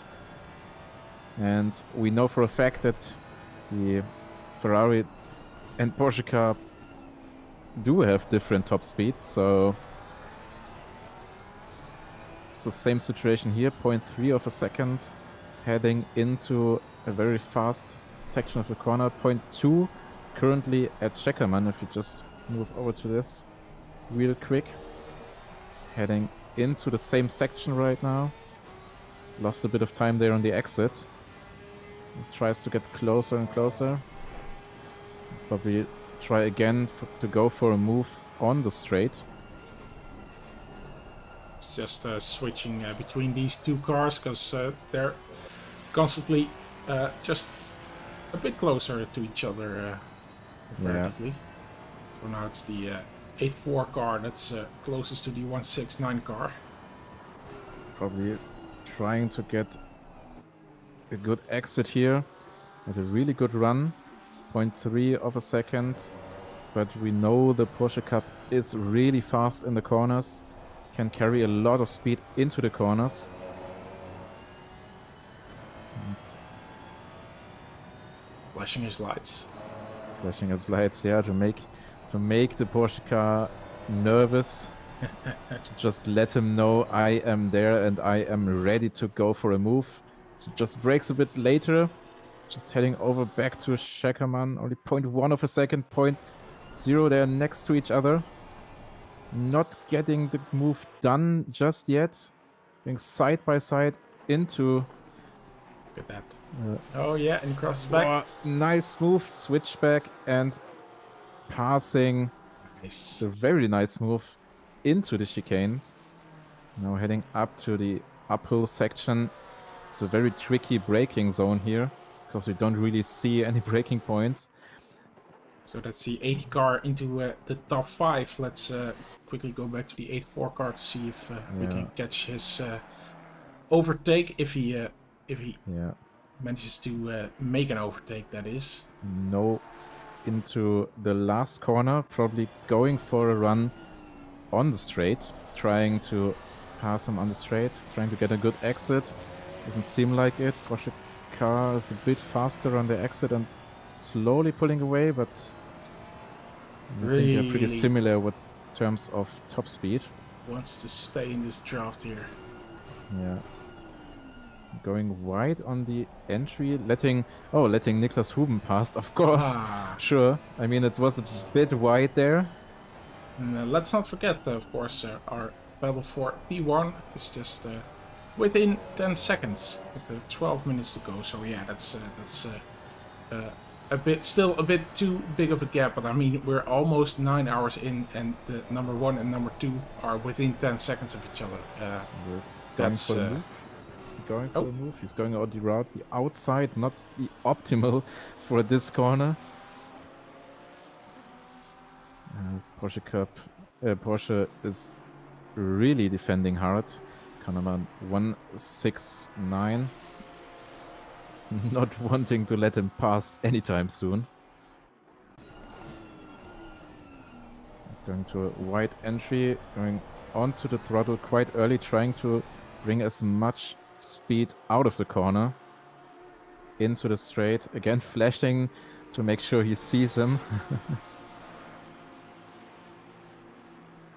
Going into the inside, not being able to make a move just yet. And again, trying it again probably on the straight. Trying to carry a lot of speed out of the straight. And I think there was contact there. Just pushing the Porsche.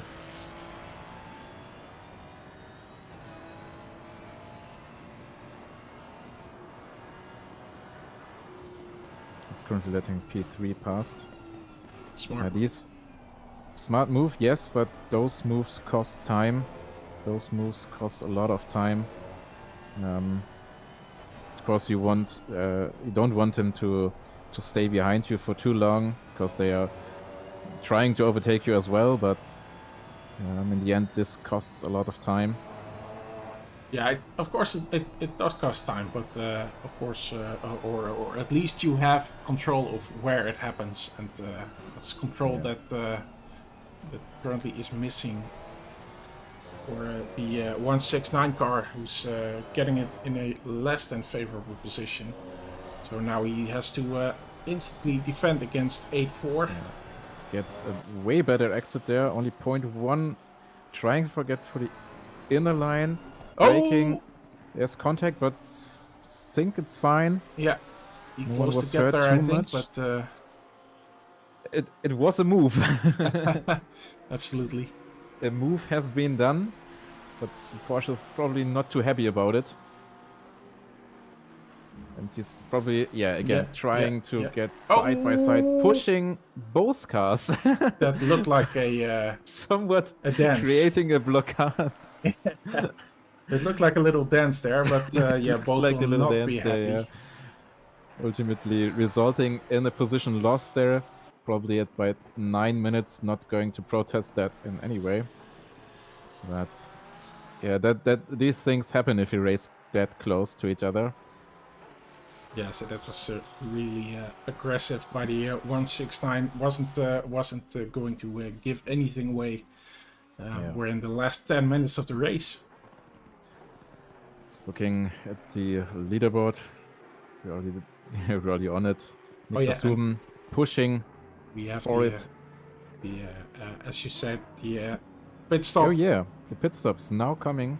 So here we go for Timmermans. But after this, we're going to watch the top 2 positions, because they've been working way too hard for us to not have a good look at them, a good final look. True. So 22 seconds gap from Timmermans to Apple, who's currently exiting the pits. Yeah, he's already leaving. Leaving and just did a splash and dash. 14 seconds now heading onto the straight. Yeah, that's going to be a big gap.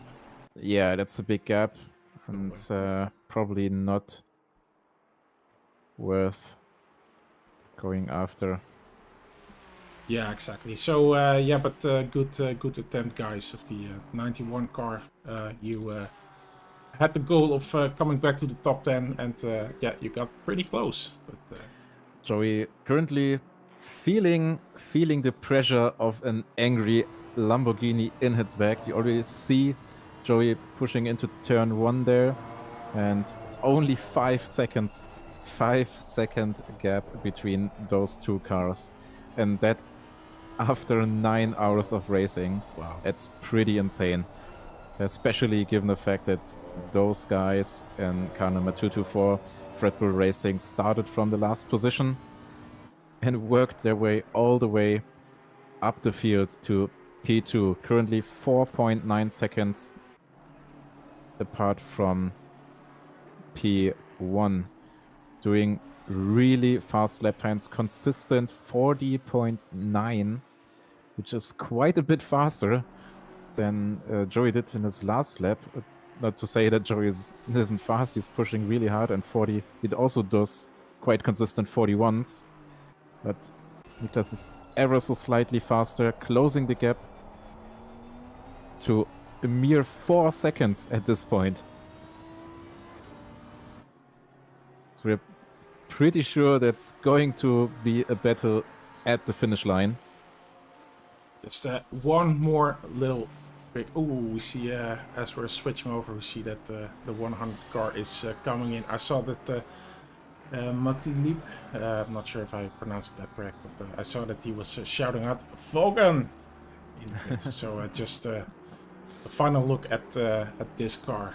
So now we're really finishing the race with these two guys. Still, of course, 5 minutes to go. So if anything happens on track, we'll switch over immediately. Yeah, I mean the best case scenario for Joey in this case is traffic, but looking ahead, it doesn't really seem like there is too much traffic going on. It's only the car number 21, which is ahead of him, but it's around, I think, 4-5 seconds ahead of him.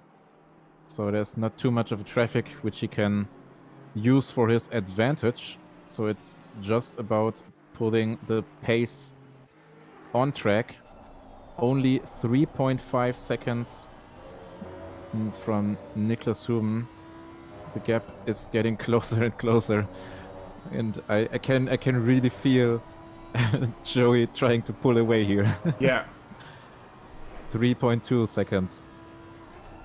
So it's all come down to the last 5 minutes in this 9-hour race. Yeah, that's amazing. It's amazing to see they really put on a show here. I mean, starting from the last position, working their way all the way forward. Of course, they are the faster drivers, it seems, but having it this close at the end of the race is amazing. It's really great. Speaking of close, these guys have found each other again. Yeah. And, will there be a contact? Probably. It's the same position as well, right? Yeah, it's the same position, but this time it looks like there's gonna be a clean overtake. Maybe the Porsche even let those guys pass. Yeah, could be. That could be the case. I mean, it would have been fair. Yeah, I think so. Yeah. The Porsche was maybe a bit aggressive last time around, but yeah, these guys had a fun race, a good race to watch.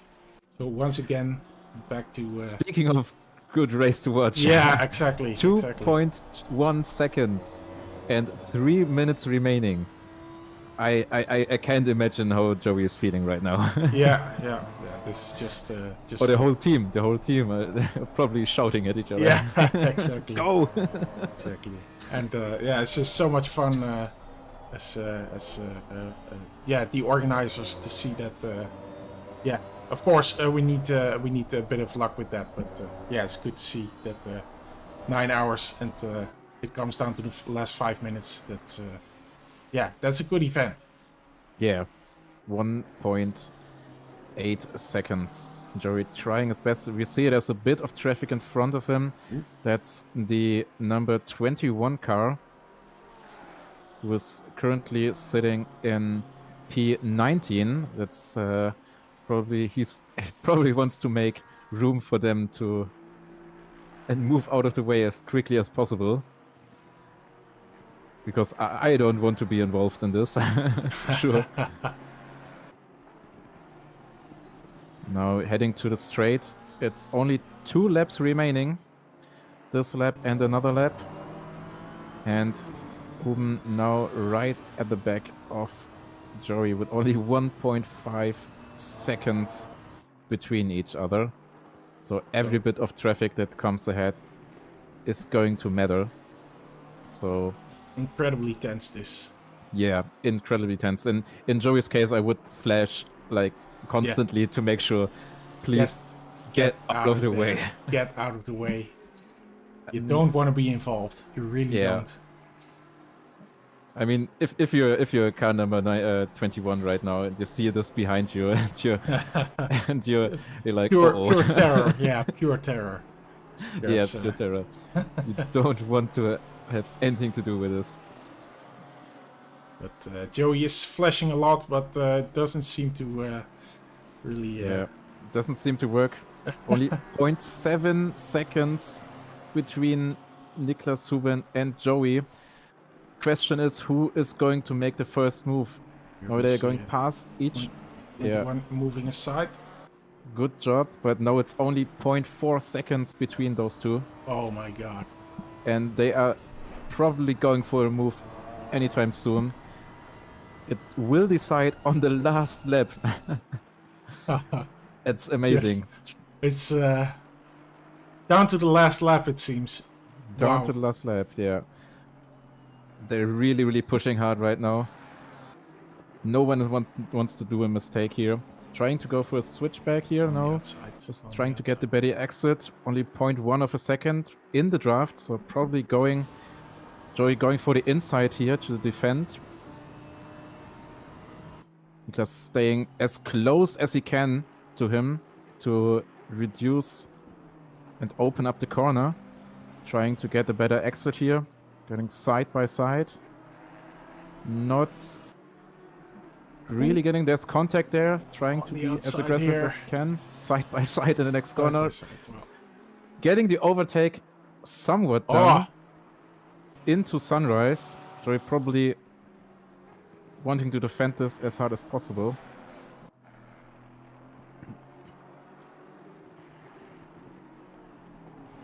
No, it's up to Joey. Yeah. To put as much pressure on Niklas as he can. Going a bit wide there on the exit, which of course is something that Niklas Huben is probably happy to see. Yeah, already Joey, pulling away. Joey had just that little moment there going over the curbstone and just being lifted in the air and 0.8 of a second, and now getting a worse exit. You can really see how the Lamborghini is pulling away. Already 1 second gap. Coming in a couple last corners of this race. Yeah, it has gone down to the last lap because we seem to be in the final lap now. It is the final lap. It is the final corners of this race. One last time next to the sausage cup and over and back onto the finish straight. Joey knowing he's not going to make it. And with a 1.4 second gap, Niklas Huben won the race for Red Bull Racing with an insane run through the field. Incredible job, and as well, of course, by the 112 car. But 224, yeah, what a job. It all came down to the last lap. Christina White coming into the 3rd position. We see Vaughan coming into P9. Also a good job in the top 10 there. Heckerman, who finished in the top 5. Just saw him overtake the 556 car just a few laps ago. Only 2.2 seconds behind P10. They can still make it. Yeah. Can still make it. Come on, guys. 2.7. A few corners left. Only the back straight. 2.3. They can still fulfill their task. They just need to hope for an incident and not a mistake from the AMG in front, but I don't think that this will happen. Kurt Peters says, "Oh my god, what an ending." And HD says, "And that took 9 hours, only a 2-second gap." Yeah, wow. What a race. Yeah, amazing race. Great show from our winners at Red Bull Racing. Insanely Insane race, just great performance, and of course as well from Joey and DC-SimRacing. They pulled ahead quite early in the race and didn't quite had the pace at the end to keep it for P1. Yeah, so yeah, Mano says, thanks for the broadcast, guys. The race lasted 1 lap too long. Yeah, that's just unfortunate for you guys. But yeah, well, as you know, of course, I'm sure you were always going to...